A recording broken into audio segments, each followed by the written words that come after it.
Cradling the hard-earned food she had just exchanged, Xiang Yu stood outside the cabin door, her hand resting on the handle. Just as she was about to push it open and enter, faint fragmented moans drifted out from within, and her body froze in place. A derisive chuckle sounded beside her. Xiang Yu turned her head to see Zhou Na, the woman who lived in the safety cabin next door, watching her with eyes brimming with scorn. Tisk tisk, back so early today. Why are you just standing out here? Why not open the door and go in?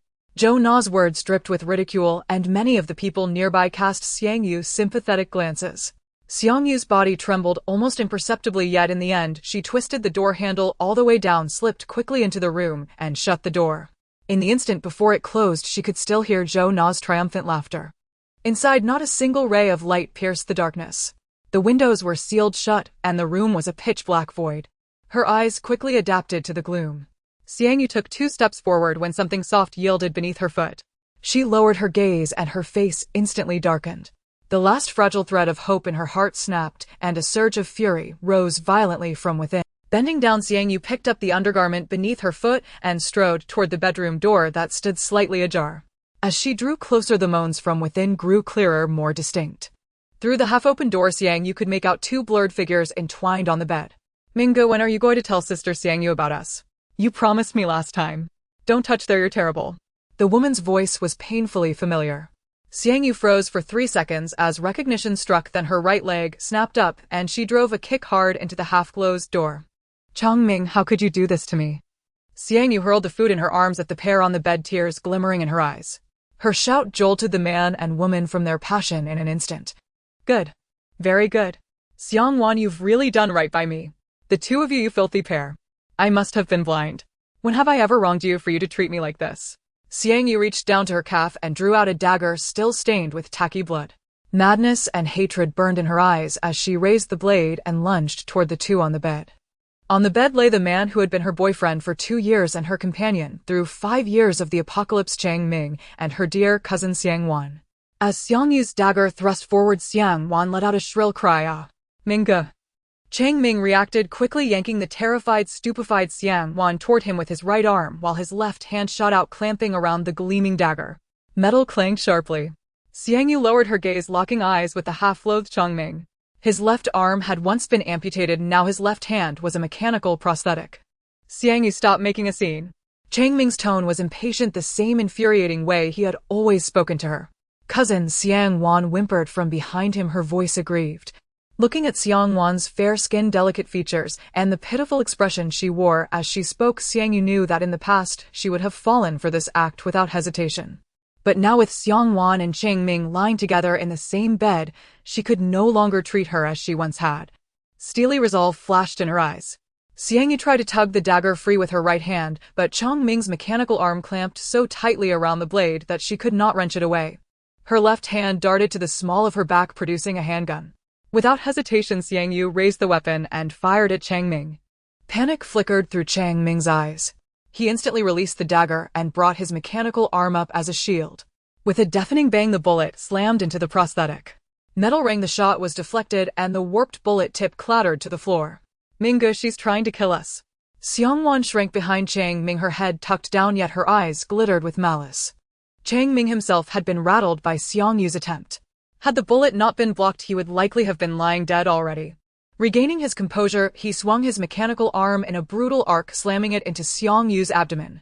Agonizing pain exploded through her, and she toppled backward, the gun slipping from her grasp and falling to the floor. Xiang Wan had already scrambled off the bed, not bothering to put her clothes on. Barefoot, she ran to Xiang Yu's side and swiftly snatched up the fallen handgun. Clutching her stomach, Xiang Yu curled up on the floor as threads of blood seeped through her clothing, spreading across the boards and staining them red. With a sharp click, Chang Ming switched on the room's light. When they saw the startling crimson on the floor, both of them faltered for a moment. Gritting her teeth against the pain, Xiang Yu forced herself upright. A gunshot cracked through the air, followed instantly by a blaze of pain in her arm, and she collapsed once more. The one who had fired was Xiang Wan, still gripping the gun. Chang Ming frowned at the weapon in her hand. Don't kill her. She's still useful. Xiang Wan seemed to recall something and lowered the gun. Chang Ming's gaze fell on Xiang Yu's abdomen, where her clothes were already dyed red. That punch earlier shouldn't have caused a wound so severe. Chang Ming extended his hand and slapped it against Xiang Yu's face. Hand over the contents of your spatial storage. Heh, PTH. Mouth full of blood-inched saliva, Xiang Yu spat straight into his face. Chang Ming's hand whipped toward her face, but Xiang Yu turned her head to the right, narrowly avoiding his slap. Hand over the supplies. Chang Ming snarled, lifting his foot and kicking Xiang Yu. She was booted a meter across the floor, the trail of blood smeared into a long streak. Now that all pretenses had been shattered, Chang Ming no longer bothered to act as he had before. The wound in Xiang Yu's abdomen had been inflicted earlier that day when she was ambushed by raiders while searching for food outside. A bitter self-mocking smile appeared on Xiang Yu's face. The uncle's family she had cared for had actually instigated her dear cousin to humiliate her, and the man she had shared life and death with had always worn another face beneath his. No wonder, she thought, no wonder the neighbors sometimes looked at her strangely when she returned from scavenging outside. Now everything had an explanation. Today was one of Chang Ming's scheduled rest days. She had wanted to come back early to surprise him. She had not expected that the one ending up surprised would be herself. Mingo, what do we do now? Xiang Wan asked anxiously. She could already hear footsteps outside the door, and heavy pounding on it of the gunshots had drawn the security officers patrolling the safe zone. Feeling her body temperature ebb away, Xiang Yu met Chang Ming's now somber gaze. You want what's in my spatial storage? Keep dreaming. A hand grenade suddenly appeared in her palm. No, shock flashed across Chang Ming's features, but in the next heartbeat a thunderous blast erupted. Darkness swallowed everything in an instant. A single tear slid from the corner of Xiang Yu's eye into her hair. Before her body even truly felt the pain, she closed her eyes. If there was a next life, she vowed she would never again fail to see clearly. Drop the handkerchief, gently place it behind the little friend. Everyone, don't tell her. A burst of noisy, playful laughter rang by her ears. Xiang Yu opened her eyes. Her lowered head slowly lifted as her gaze swept around. A ring of boys and girls in camouflage uniforms surrounded her, each of them watching her with the gleeful look of spectators waiting for a show. For an instant, Xiang Yu was dazed. She lifted her head to look at the sky as a piercing ringing filled her ears, as though sealing everything around her away. She turned to look at the person beside her. It was Li Xiaoxiao, the class beauty, who had already died in the 3rd year of the apocalypse. The faces around her were also all those familiar visages from long ago. Most of them had not survived the blizzard, or had perished in floods, or else died at the hands of marauders. A pink handkerchief swayed back and forth before her eyes. Xiang Yu's gaze slowly focused, and she saw Li Xiaoxiao holding the handkerchief, waving it teasingly in front of her, a playful mocking smile glinting in her eyes. She toyed with Xiang Yu using the handkerchief, and this lively, spirited scene instantly drew the gazes of the boys present. Very quickly the scene before her flashed through Xiang Yu's mind like a revolving lantern. She remembered this was during the university military training, when some of the girls had suggested playing the drop the handkerchief game as part of a performance. Back then the handkerchief had been dropped behind her, but Li Xiaoxiao, wanting to draw everyone's attention, picked up the handkerchief behind Xiang Yu. Xiang Yu had not wanted to go on stage to perform anything. Yet Li Xiaoxiao clearly did. Xiang Yu thought she must still be dreaming. Back then, what had she done? She had sat there helpless and at a loss, watching as time ran out. When everyone started hooting for her to perform, she was still stunned when Li Xiaoxiao tugged her up to her feet. I was just playing a joke on you. I didn't expect you to be so shy. Then I'll perform with you, all right? Let's sing together, how about it? Now that very scene unfolded once more before her eyes. Xiang Yu turned her head and met Li Xiaoxiao's teasing gaze. The haze of confusion had dissipated, what remained in her eyes was calm, detached clarity. Li Xiaoxiao met Xiang Yu's eyes, and the smile on her face froze. Xiang Yu, she called, stumbling over the name. Xiang Yu glanced at the handkerchief in Li Xiaoxiao's hand, then raised her voice to the surrounding classmates. This classmate is very eager to perform. Why don't we give her this opportunity? Li Xiaoxiao was stunned for a moment, and then an even louder wave of hoots surged up from all around. She tried to put the handkerchief down, but Xiang Yu gripped her hand tightly, and Li Xiaoxiao could not break free. Time's up. Perform, oh. As the chants fell in unison, Li Xiaoxiao's face flushed with shyness, and she completely forgot the moment when Xiang Yu had gripped her hand. She rose gracefully to her feet. Her right hand lifted to remove the tie from her hair, and her glossy locks reaching down to her waist cascaded free, making her face seem even smaller and more delicate. A group of boys fixed their gaze on her, howling like wolves. Li Xiaoxiao then raised her hands to slip off the outer jacket of her training uniform, revealing the short-sleeved camouflage shirt tucked into her waistband, perfectly outlining her figure. A chorus of jeers and whistles erupted on the spot. Li Xiaoxiao glanced toward a girl seated on the left. The girl instantly understood, opened her phone, and cheerful music burst forth. At the center of the field, Li Xiaoxiao launched into a fierce, sultry dance. Yet above her white snowflakes had begun to drift down from the sky. Xiang Yu watched the unfolding scene intently. Many around her cried out in astonishment, for this was the perpetually hot south where many people might go their entire lives without ever seeing snow. It's snowing, it's snowing. It's snowing, it's really snowing. Li Xiaoxiao also stopped her hot dance. Xiang Yu stretched out both hands and caught a few drifting snowflakes. The cotton-like flakes melted in her palms. The icy beads of water made Xiang Yu's pupils contract. She then dug her right fingers hard into her right thigh, and when that was not enough, she pinched her left arm again. Only when dark bruises began to bloom on her skin did the indifference in Xiang Yu's eyes gradually give way to wild joy. It seemed she had been reborn. Moreover, she had returned to the very dawn of the apocalypse. The sudden heavy snowfall plunged everyone into exhilaration, and even the instructor tacitly permitted their revelry.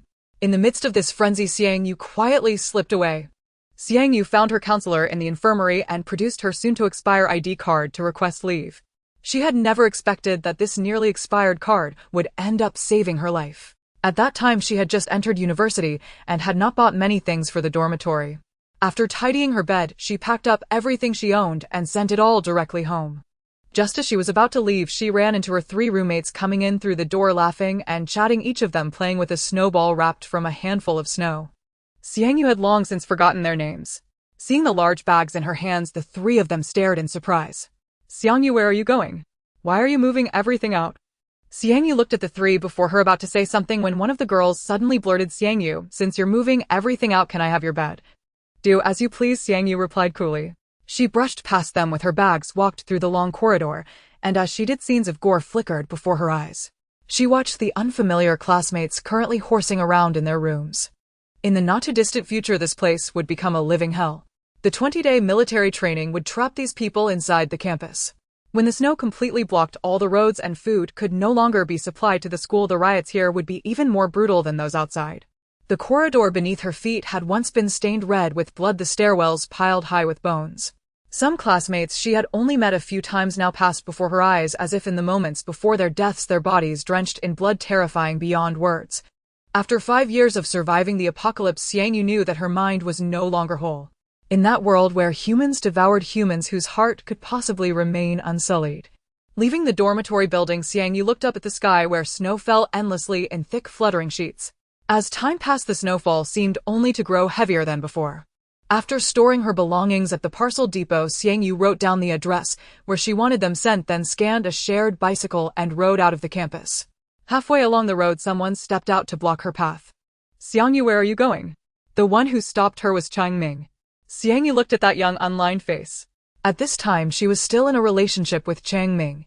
She turned her head to scan the surroundings, a surveillance camera above her, another about 50 meters ahead, and even one mounted on the tall tree in the grass to her right.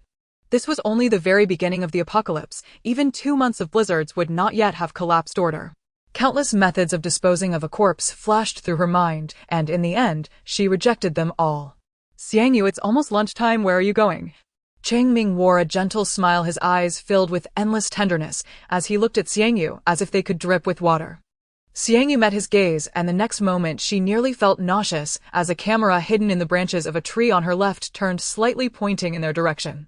After surviving 5 years in the apocalypse, Xiang Yu was always alert to any movement within a 50-meter radius. She didn't know when Chang Ming had started flirting with Xiang Wan. However, judging by their intimacy, it was likely that they had been secretly involved for quite some time. Chang Ming was a year older than her and had just come out of the library holding 2 books in his arms with a pair of gold-rimmed glasses perched on his nose, looking quite refined.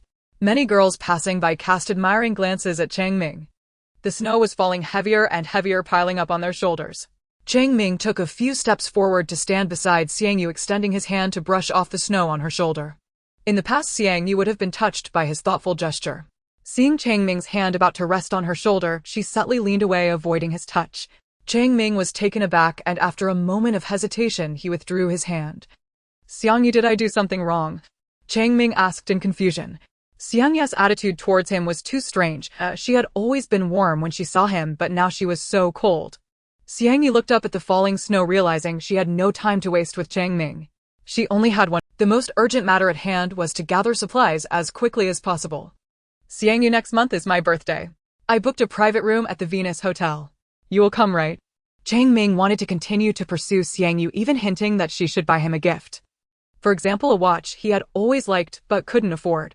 He had hinted at Xiang Yu many times, believing that she, as a devoted follower, would definitely buy it for him on his birthday. Get lost, you stupid idiot. Xiang Yu couldn't be bothered to talk to him, not even wanting to pretend. Her eyes were filled with disgust as she looked at Chang Ming. Chang Ming was stunned by the insult.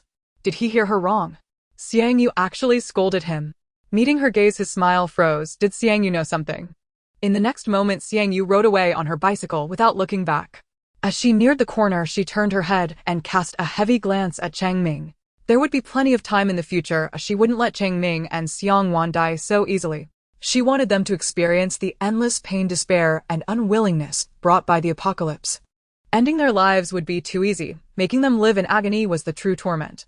Without her help this time, would Chang Ming and his family still thrive in the apocalypse? Standing at the school gate, Xiang Yu opened her phone and called a taxi directly to the high-speed train station. While waiting for the car, she turned to look back at the school. Qingting High School in City A. Xiang Yu looked at the large characters on the stone tablet. In her past life, she was also trapped in this academy. The stone tablet in front of her gradually merged with the one in her memory, stained red with blood, surrounded by countless corpses on the ground. Suddenly jolted from her thoughts, the car arrived. Xiang Yu climbed in without looking back. The pop music clashed with rock DJ beats, and the car sped down the road with the rhythm. This historic moment deserves to be recorded. City A has welcomed an unprecedented heavy snowfall in a century, but citizens, please remain calm. This snowfall is artificial. As you know, City A has experienced high temperatures this year. The driver switched the channel. It was no longer upbeat music, but real-time city news. Listening to the host's comments, the driver laughed. We already knew it was artificial snowfall.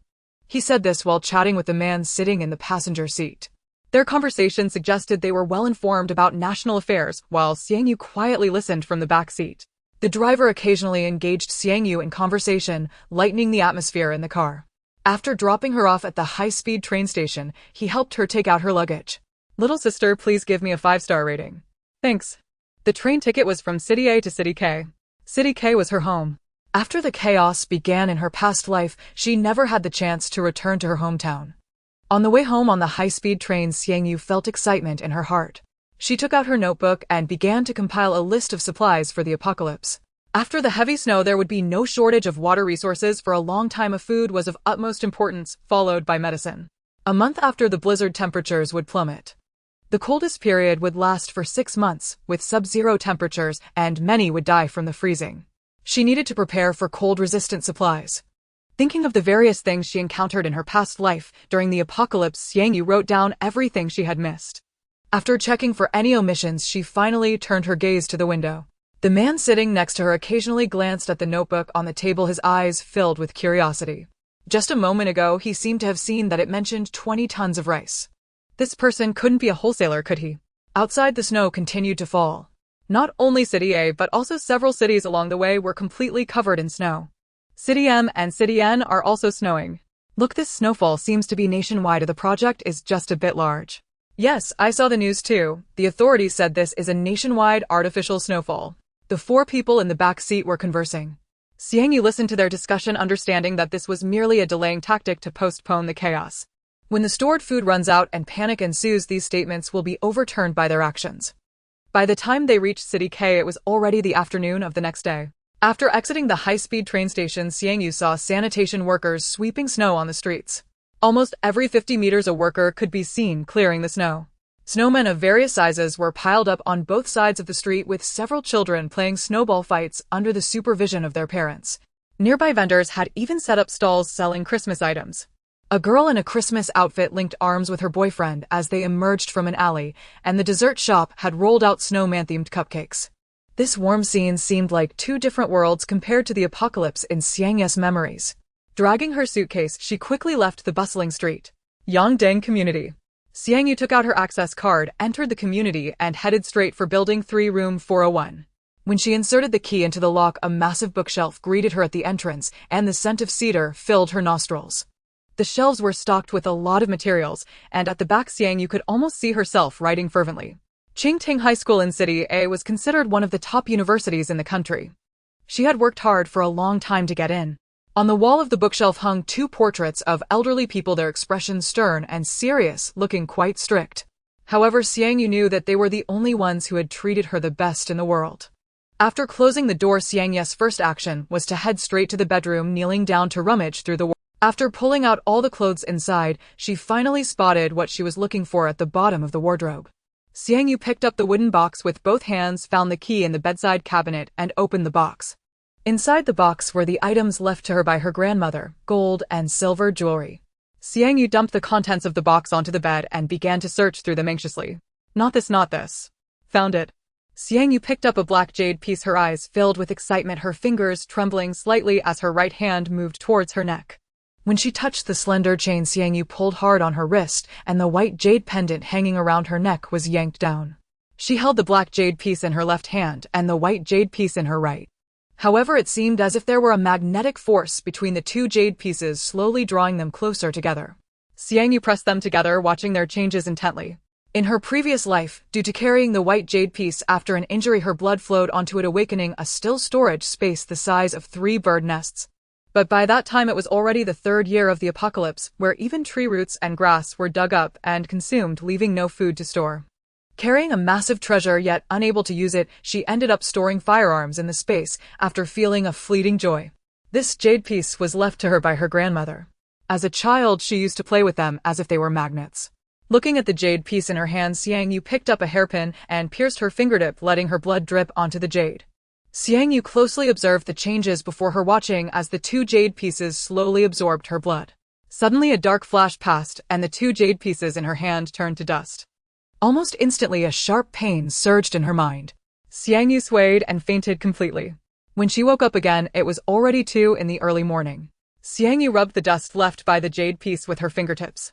The sharp pain in her mind had vanished, and upon waking, she felt invigorated, her state better than ever. As before, with a thought of vast empty space appeared before her. Oh, Xiang Yu gasped, lightly realizing it was due to the fusion with the black jade piece. It seemed the space had changed. A wide expanse of black earth appeared beside the still storage space. With a thought, a handful of black soil appeared in her palm. With a slight thought, the cup placed on the bedside vanished, while in the still storage space the cup quietly rested on the ground. Rubbing the soil between her fingers, she felt the soil was incredibly soft. She had lived in the countryside with her grandmother as a child and could tell just by touch how fertile this black soil was. This black soil seemed suitable for planting.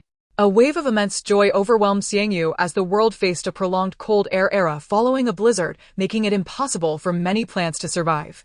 Not even the vegetables grown in greenhouses could survive, all withering away. Gurgling, her stomach growled at that moment. Xiang Yu opened her phone and ordered takeout, navigating through several food categories on the delivery app, starting from the first.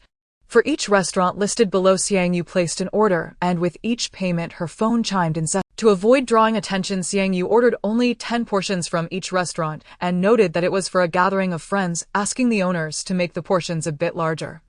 Only when ordering barbecue did Xiang Yu go all out, ordering 10 skewers of each type, and for those fresh meat skewers, she ordered 5 sets from one barbecue restaurant.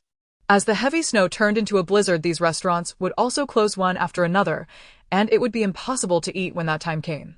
However, her previous actions were still quite risky. If anyone were to investigate, they might well discover. Xiang Yu stopped trying to exploit the delivery app, but seeing that several pharmacies were still open at night, she entered and ordered several types of medicine useful for the early apocalypse. However, these medicines had quantity restrictions, and after placing an order, the back-end would issue prescriptions. If you bought too much, it would raise suspicions, and the pharmacy might even think you were a reseller. Xiang Yu lay on the bed and took a deep breath, finally calming her emotions. There was still time, no need to rush, and definitely no need to alert anyone. Now was a critical period of strict control by the authorities. Recalling the events 6 months after the apocalypse in her previous life, when Cheng Ming and her uncle's family were searching for food outside, they encountered a rescue team in a safe zone. At that time, entering the rescue team made Xiang Yu realize something. The authorities might have known about the impending apocalypse long ago, but they had concealed the information and secretly established shelters and safe zones in advance. Now that the apocalypse had arrived, if she purchased food in large quantities, it would likely raise the authorities. Opening her WeChat balance, Xiang Yu looked at the remaining 30,000 yuan, which she had earned as a yoga and swimming instructor during the summer vacation. The bank book left to her by her grandmother was taken by her father after her death, but her grandmother had anticipated this situation, so while she was still alive, she had transferred the house to her name. In her contacts there were only a few acquaintances, two of whom were the last people she wanted to contact. One was her father, who had cheated while married before she was born. The other was her mother, who had divorced and started her own family. Now they both had their own happy families, and who would remember who she was? Opening the message boxes of the messages they sent seemed copied and pasted, all celebrating her admission to a top university in the country, yet neither mentioned anything about tuition. Xiang Yu had long since gotten used to this. She longed for familial affection so much that often, even when her uncle's family behaved unreasonably, she didn't take it to heart, leading them to completely disregard her. As Xiang Yu was lost in thought, the doorbell rang. Looking through the peephole, she saw the delivery guy standing in the hallway, seemingly carrying more than one order. With both hands full and a pile of bags on the ground, Xiang Yu quickly opened the door, and the delivery guy immediately looked up at her. He was curious to see which big eater had ordered so much, and upon recognizing Xiang Yu, the delivery guy was momentarily stunned. "Did you order all of this?" "Haha, it's for a gathering of friends. I have friends coming over later." Xiang Yu laughed, asking him to leave the items in the hallway, promising to bring them in herself later. The delivery guy set down the items and turned to enter the elevator, glancing back at Xiang Yu's door as he left. After he departed, Xiang Yu gathered all the food on the ground into her storage space. There were no security cameras installed in the corridor, as this belonged to an old neighborhood in K-City. It had been there since the time of her grandparents. Due to it being an old community, most residents were elderly. The greenery in the neighborhood had aged as well, making it a suitable environment for retirement. As she closed the door, Xiang Yu glanced across the hallway at the apartment opposite hers, which had been vacant for many years. The elderly couple living there had moved abroad shortly after her grandmother passed away, leaving the place empty. Taking a quick look around the space, Xiang Yu grabbed a fragrant meat sandwich and pork with preserved vegetables pot stickers. As she bit into the crispy skin of the pot stickers, the juices burst in her mouth, and for a moment, she felt an overwhelming sense of happiness. In a time of extreme hunger, she had yearned to taste the pork pot stickers from her hometown in K-City. During that period, it was all she dreamed about. But what she eventually tasted was dry, hard bark that had been sitting around for half a month. Looking at her phone, Xiang Yu noted the meager balance left in her WeChat account, knowing she came from an ordinary family. It was already tough without parental support. A cold gust of wind blew in through the partially open window, shaking Xiang Yu from her indecision. After consolidating all her available assets, she found a few tens of thousands left on her phone and about 20 to 30,000 in her bank account. This was money she had saved through frugality each month, just in case something happened during her university days. However, this amount wouldn't even suffice for stocking supplies, though her emergency list for the apocalypse consisted of essential items. Every cent would be spent wisely. Outside, the sound of heavy snowflakes accompanied the shouts of young people. Even though it was already late at night, they were still reveling in the snowfall. The doorbell rang again, and even before she opened the door, Xiang Yu could smell the spicy aroma. When she opened the door, a cute little girl stood there. Dressed in a yellow delivery uniform, her nose was already red from the cold, perhaps due to the drop in temperature. "Sister, are you a food streamer? The messages in our group chat have exploded because of you," the little girl said, looking excitedly at Xiang Yu. Their delivery platform had a backend where the delivery riders formed a group chat. They shared experiences about difficult customers they encountered while delivering, like those who asked them not to knock or call upon arrival. They also shared stories about carrying heavy bottles of water up to the 30th floor without using the elevator. Clearly, Xiang Yu's extravagant spending on the delivery platform that night had caught their attention, serving as a reminder for her. "I'm not a food streamer. It snowed today, and this weather is perfect for gatherings and barbecues. I contacted some friends who are coming over for dinner. I can't eat all of this by myself." Her explanation was quite reasonable. The little girl looked at Xiang Yu's frail figure and briefly believed her words. She glanced at the takeout boxes on the floor, realizing that one person indeed couldn't eat that much. After the little girl entered the elevator, another elevator door soon opened with a chime revealing another delivery person. For the next 2 hours, the elevator didn't stop at all. Some delivery workers even noted down Xiang Yu's apartment number as they left. Xiang Yu naturally noticed all their actions. Perhaps due to the frequent visits from delivery workers to Yongdang community, they eventually attracted the attention of 2 security guards. A security guard in his 50s, clad in uniform and wielding a baton, followed the delivery person into the elevator and found Xiang Yu. Upon seeing Xiang Yu, the 2 men looked familiar. They had seen her grow up, especially when she was accepted into Qingting's prestigious school. They felt happy for her. "What are you doing, you girl?" said the leading security guard, staring at the pile of takeout packaging in the corridor. At a loss for words, he added, "Aren't you supposed to be at school? Why are you back?" The uncle calculated the time since Xiang Yu went to university, which seemed like only a week ago. Uncle, I had something to attend to and took a leave to come back. I arranged for friends to come over later, so I ordered some food for a gathering. She had repeated this explanation so many times that evening. In their eyes, Xiang Yu had always been honest and straightforward. The thought of her lying or deceiving them never crossed their minds. Seeing that Xiang Yu was indeed fine, they reminded her not to stay up too late and to get some rest before returning to the security booth. Everything had a trace, any tiny detail could raise suspicion, and Xiang Yu dared not be careless. After confirming all the delivery orders were received, Xiang Yu closed the door and stored the takeout food kept in her room into her space. When she awakened the space, she felt a sharp pain in her head and fainted. Now her spirits were high and she didn't feel tired at all. Turning on all the lights in the room, Xiang Yu found incense and paper money, offering them in front of two portraits. After burning all the paper money at home, Xiang Yu began to sort through the items in her room, including a 6-pound quilt. 3 beds and all her clothes were packed, and then she stored the 2 portraits in her space. From the living room sofa and lamp to small items like shampoo and large appliances like the washing machine, Xiang Yu stored everything into her space, even moving the kitchen directly inside. Standing in the empty living room, Xiang Yu gazed outside at the sky, waiting for dawn to break so she could directly go to the real estate company and sell the house. Her total assets amounted to less than 100,000. To stock up on supplies, she needed to sell the house to have the necessary funds. Time was of the essence. In another 10 days, when the blizzard struck, she would find it impossible to buy any supplies. By then, officials would discreetly control the supply of goods, meaning the money she held would not have max, because at that time money could indeed buy supplies, but prices would have already skyrocketed.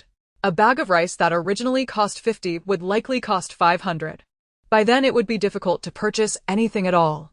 Xiang Yu knew that at dawn she would take the property deed and head straight to the real estate company. At the new real estate project in K-City, she encountered a group of extras right at the entrance before even entering the sales office. They were hired by the sales company to promote the new property. The sight of so many people buying into the new project would also entice some unsuspecting individuals to make a purchase. Xiang Yu blended in at the edge of the crowd, waiting nearly half an hour until they finally opened the doors with the extras, creating a lively atmosphere. Standing in line to pay and view the properties was seamless. The sales hall buzzed with excitement. Xiang Yu was puzzled by how those salespeople were able to precisely locate her among the crowd. After stating their purpose, the salesperson visibly hesitated. However, they still took Xiang Yu to find the manager, as today's task was to sell the new property, and selling it would earn them a commission. The interest from clients in the old community was rather low. Upon learning that Xiang Yu was there to sell houses, the manager was very friendly, and their conversation made Xiang Yu feel comfortable. "Miss Xiang, I happen to have a few clients interested in the Yongdang community. If you don't mind, I can contact them to come and see the house. How does that sound?" Xiang Yu certainly had no objections. She had earned money little by little to renovate the house, and she would renovate it bit by bit as she had the funds. In total, she spent quite a bit of money. The manager introduced 2 groups of young people to view the house who were also looking to buy in the Yongdang community for its tranquility. They admired the interior decoration and eventually settled on a price of over 1.7 million. The price was much higher than she had anticipated, and Xiang Yu stated that she only wanted a cash transaction. The buyers, clearly from business backgrounds, didn't comment on her peculiar reasoning. They promptly handed over more than 1 million in cash, which was brought out from the minivan in the afternoon. If she were to mortgage the house, she could only get a maximum of 70. With money in hand, the manager directly drove Xiang Yu to the nearest hotel. As for why it wasn't a fancy hotel, Xiang Yu explained that she was poor, and every penny had to be spent. Carrying a black leather bag, she drew attention in the hotel lobby. After checking into her room, Xiang Yu headed upstairs. She placed the box containing the money on the table, hesitating to store it in her space just yet, as she dared not gamble on whether the room had surveillance cameras.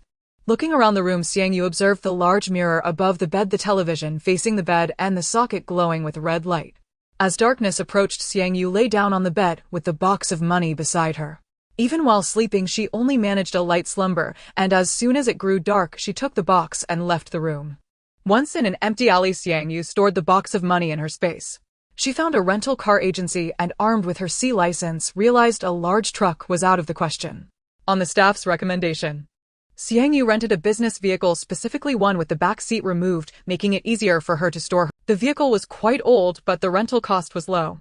It was clear that it had been modified, having survived 5 years in the apocalypse, and she had seen enough to learn a little. She directly rented this vehicle for 2 months, just before a heavy snowstorm would block the roads. The car would still be in her possession afterward.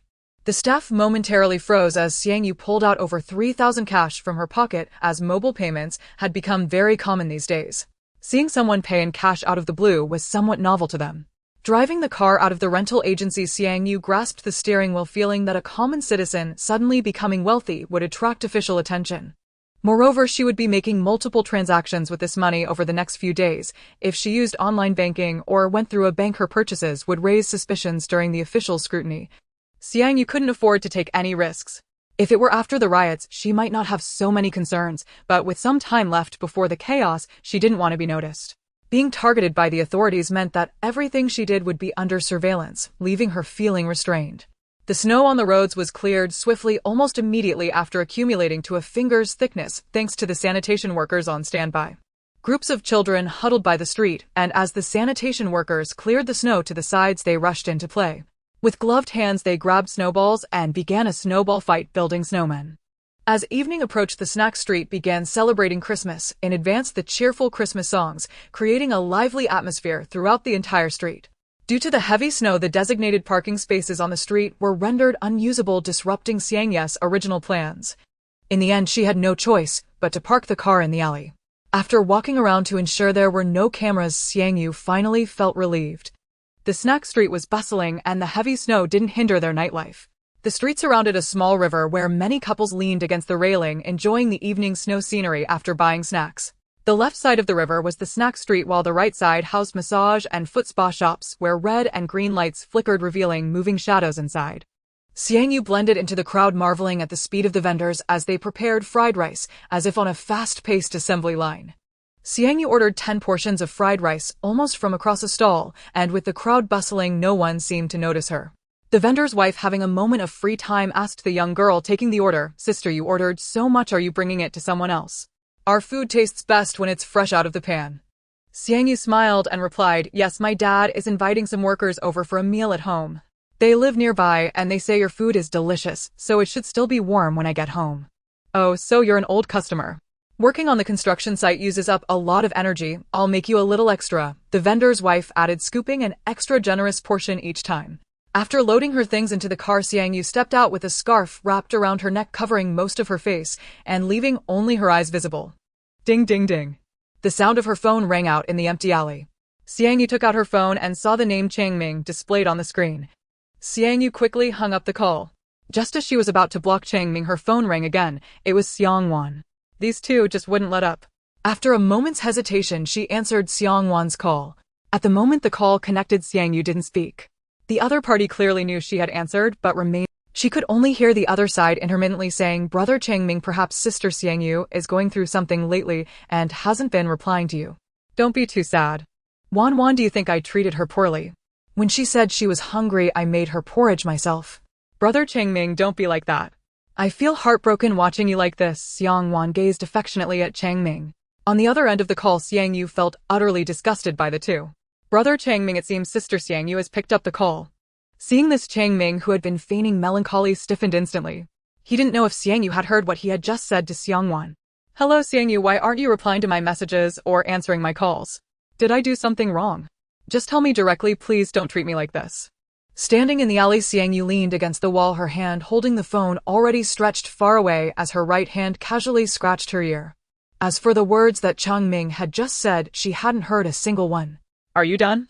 "If you're done, I'll hang up." Xiang Yu could imagine Chang Ming trying hard to maintain his affectionate persona, which made her feel a bit nauseous. After the call ended, Chang Ming almost couldn't maintain the expression on his face. The atmosphere became somewhat awkward, but Xiang Wan was quite perceptive. Her hand inadvertently rested on Chang Ming's wrist, only to shyly withdraw at the next moment. Chang Ming was also quite experienced in matters of the heart. How could he fail to realize Xiang Wan's intentions? After getting together with Xiang Yu, he had heard a bit about Xiang Yu's family. Later, they ran into Xiang Wan while shopping. As time passed, the two became familiar with each other. Looking at her phone that had gone dark, Xiang Yu revealed a gloomy smile. This was just the beginning. Stockpiling fast food at the snack street was not very efficient, and it wasn't cheap either. After gathering the quantity she needed, Xiang Yu drove away. Opening the map, Xiang Yu found a relatively remote restaurant and called to place an order. "Hello, this is Hai Tian construction site. I would like to reserve lunch for a week for 10 people, and please make it nice for the leaders." I searched for 3 restaurants in a row, fast food, fried rice, and a banquet for friends. The time frame is 1 week, and it can only be 1 week. Because a week later she would be leaving here. In the following time, apart from picking up the meals, Xiang Yu spent most of her time in the farmer's market where the black soil could cultivate crops. Xiang Yu bought a lot of seeds, including fruit seeds, and even transplanted several simple medicinal herbs into her space. The size of the black soil was comparable to her static space. She had previously tried to bring living things inside, while humans couldn't enter, livestock could. Having lived in the countryside with her grandmother during her childhood, she was well-versed in planting. Cooking was a skill she developed living alone, thus it was essential. With seeds in hand, the food problem was already resolved. As for poultry, she had already chosen quite a few at the farmer's market recently. These included small chicks and ducklings, as Xiang Yu bought 40 of each gender, knowing that with proper breeding they would be enough for her in the future. In the black soil, Xiang Yu enclosed 2 plots of land to raise them. She set up 2 stone-carved feeding bowls, one for water and the other for food. Every day when visiting the farmer's market, Xiang Yu would buy 1 type of animal. In this way a week passed, and she purchased 10 cattle, 20 lambs along with a pregnant sow and a breeding pig. This pig would soon produce piglets, so Xiang Yu didn't buy too many. However, just by buying these things, she had attracted the attention of the elderly vendors at the farmer's market. They could recognize Xiang Yu at a glance without any disguise. They recommended their own products to her, seeing Xiang Yu as a wealthy patron. After leaving the farmer's market, Xiang Yu went to the mall to buy bottled and barrel water. After a week, when the staff there recognized her, she stopped going back. Candles, lighters, fire starters, portable lamps. Xiang Yu did not buy everything in one place, but made several trips separately. In the last 2 days, Xiang Yu went directly to the largest industrial park in K-City and rented a factory. It was filled with many factories, and she had already inquired about the information. She went directly to the factories. She needed women's underwear, panties, sanitary pads, and toilet paper. Clothing factories, shoe factories, cleaning product factories, seafood factories, and meat factories. With only over 1 million in hand, Xiang Yu purchased nearly 100,000 worth of goods from each factory. However, being alone, even if she lived to 100, she couldn't consume too much, as Xiang Yu understood the principle of not overindulging. Although the money was limited, she initially wanted to buy 200,000 worth of goods, but the factories simply refused, citing a recent directive. They were instructed to stop selling their products in bulk starting now, as official personnel would come daily in the afternoon to collect goods. For these source manufacturers, 100,000 worth of goods was merely a drop in the bucket. They wouldn't accept 200,000 worth of goods, especially during shopping festivals. Finally, after wandering around the factory area, Xiang Yu bought several high-power solar panels, electric stoves, refrigerators, and usable appliances before leaving. Thinking of the few missing items, she felt no panic at all. After all, when the chaos began, she could still shop for free. As she drove away from the industrial park, Xiang Yu looked at the now desolate streets, not even a shadow of the sanitation workers in sight. The snow on the streets was no longer cleared manually, but by several snowplows, indicating that people's enthusiasm for the snowfall was gradually waning. Even the children who used to be seen everywhere on the streets were now absent, and online discussions were rampant. Previously, officials claimed it was artificial snow, but as time passed, their statements changed to urging people to be extremely cautious while traveling. Many had already sensed something amiss, even sharing images of areas covered in heavy snow While there were fewer people on the streets, supermarkets and convenience stores were overcrowded, and even some cabbages had begun to rise in price, which displeased many. The video showed cabbage from a chain supermarket in L City now with a new price tag. At the previous price was 70 cents, and now it had risen to 6 yuan. Almost a single cabbage was selling for 13 to 14 yuan. She mentioned that her area was just an 18-line small city. With her leading the charge, news of rising food prices in various places emerged, prompting the authorities to act quickly. We urge citizens not to panic nor to artificially inflate prices. If you witness such behavior, please report it actively. Xiang Yu looked at the online messages, knowing this could only last for a while. Many people were leaving comments under the official account stating they lived in remote towns and had no snowplows to clear the snow. The roads were already blocked, and relying on manual labor was insufficient to clear them, and everyone's travel had been hindered. Most of those living in small counties had not been to work for a long time, and without work there was no money. Without money one couldn't survive, and many had started fundraising activities online. Wearing her down jacket, Xiang Yu did not feel the cold after getting out of the car. After moving her limbs, today was her last day here.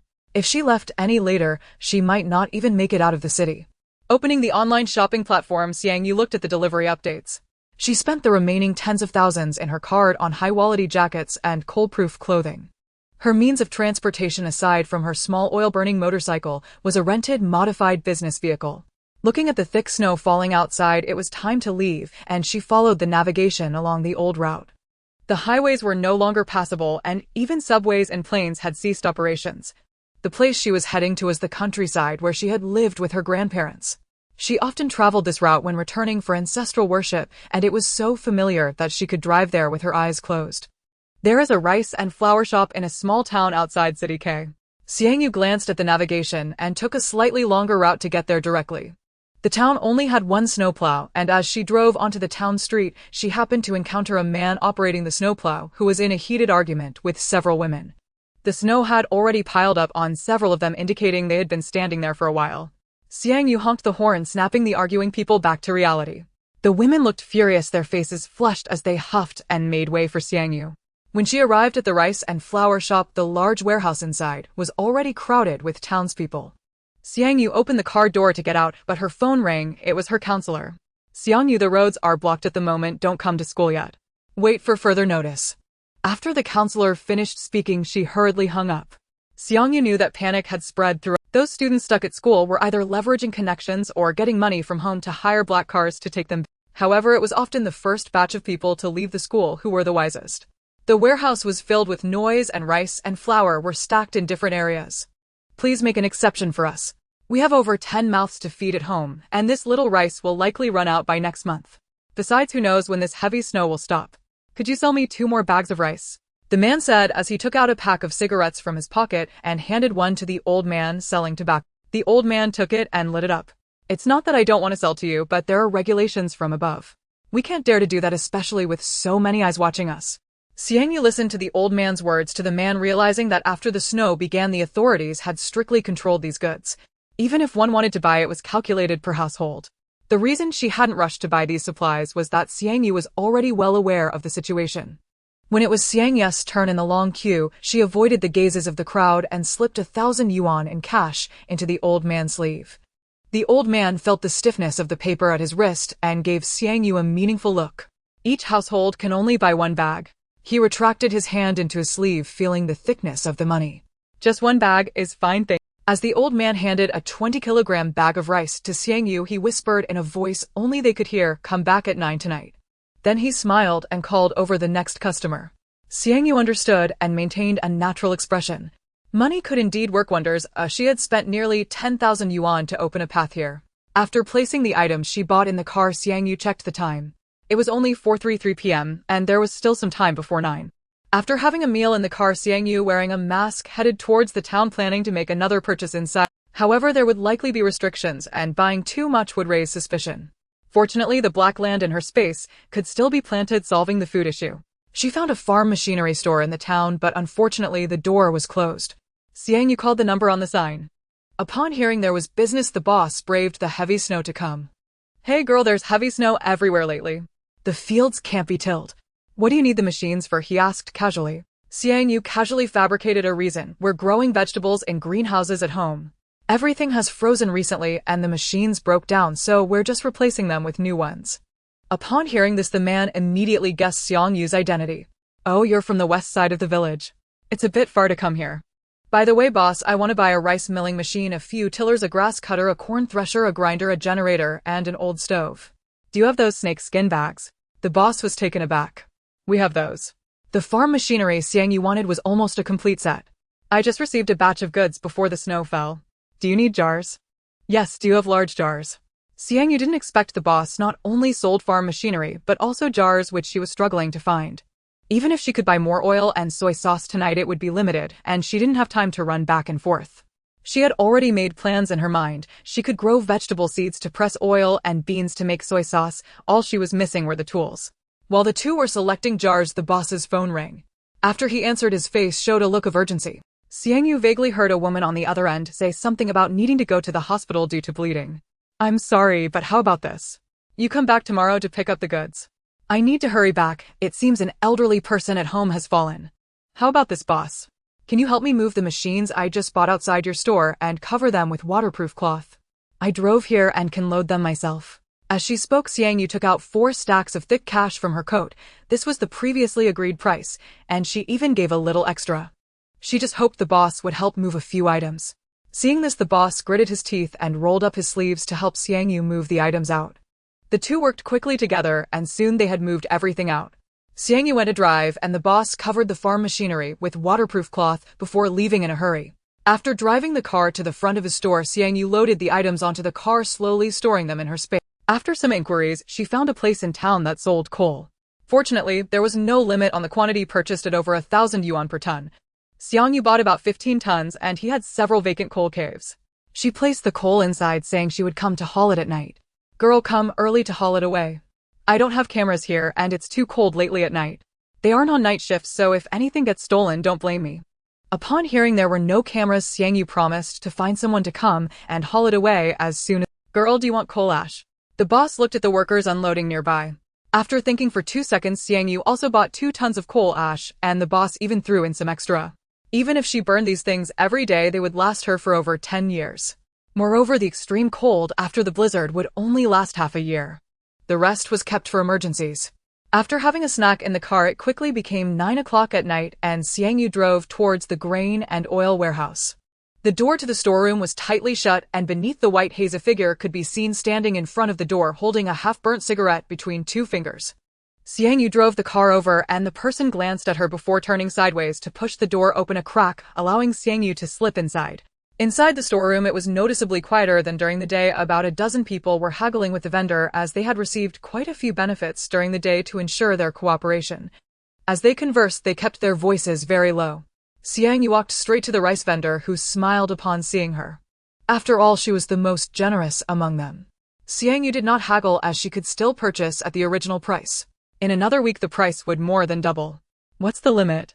Xiang Yu asked directly. 2,000 Jin, the vendor replied without hesitation, turning to call for help as he began to move rice to load onto the truck, knowing Xiang Yu would definitely buy. As expected, Xiang Yu paid without a second thought, using cash, since she couldn't withdraw money from the bank at the moment. Even the bank in town had closed, and the ATM was empty. Cash was their preferred method of transaction. Xiang Yu pushed the cart loaded with rice, handling the goods. During this time, she quietly slipped a few bags of rice into her storage space. Once the cart was full, she intentionally drove around the village before returning with an empty cart. Those guarding the door, seeing Xiang Yu return so quickly, assumed someone outside the town was waiting for her. Next, she bought flour, noodles, and soybean oil, totaling over 100,000 in goods, enough for a long time. Salt was sold in boxes of 20 bags, but there was a purchase limit of 25 boxes. Xiang Yu bought the maximum limit, but the demand for salt was high. This would likely not be enough. Xiang Yu waited outside for a while before giving an aunt some money, asking her to help buy another 25 boxes. She offered a generous amount, and the aunt, who happened to be short on cash, agreed. After gathering all the supplies, Xiang Yu drove away from the town overnight, heading not to another city. Instead, she was going to her hometown far in the countryside of K City, where the terrain was elevated, and after a heavy snow the water wouldn't flood there. Moreover, only a few neighboring villages existed. With a sparse population, it was less densely populated than the cities. The more densely populated the area, the higher the death toll during riots. The village was backed by a mountain, and when the temperature dropped below freezing, one could go up the mountain to chop firewood for warmth. On the way, Xiang Yu saw several snowplows working through the night. They were busy day and night, and she encountered passing gas stations. At each gas station, Xiang Yu stopped to fill up the jugs she had brought in the trunk. While scanning her surroundings, she noticed that although there were no people at the gas station, the cameras were still filming. After filling one jug, Xiang Yu continued to fill a second. Recently, she had been stockpiling diesel and gasoline, but there were restrictions, so she couldn't take too much at once. Fortunately, the rented car had low fuel consumption. After leaving the city limits of K, there were no more snowplows clearing the roads. Following the tire tracks left by the car ahead, Xiang Yu drove cautiously. It was only approaching noon the next day when Xiang Yu finally arrived at the outskirts of Xiangjia village. At that moment, on the main road connecting the village and the town, several villagers led by the village head were clearing the snow from the road. Look who has returned. A middle-aged man squinted his eyes, gazing at the slowly approaching black commercial vehicle. As Xiang Yu drove closer, several people stood in the road, momentarily blocking her path. Xiang Yu rolled down her window. An elderly man nearing his 50s approached, his cloudy eyes peering into the car, and upon seeing Xiang Yu, he let out a soft gasp. It's from the Xiang family. How come you're back? Didn't you go off to school? The old man scrutinized Xiang Yu, who was bundled up so tightly that he almost didn't recognize her.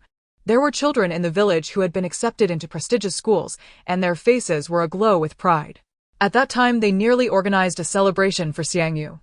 There were some issues at school, and after taking leave to come home, the roads were closed, so I can't go back to school now. I thought I'd come see Grandpa and Grandma.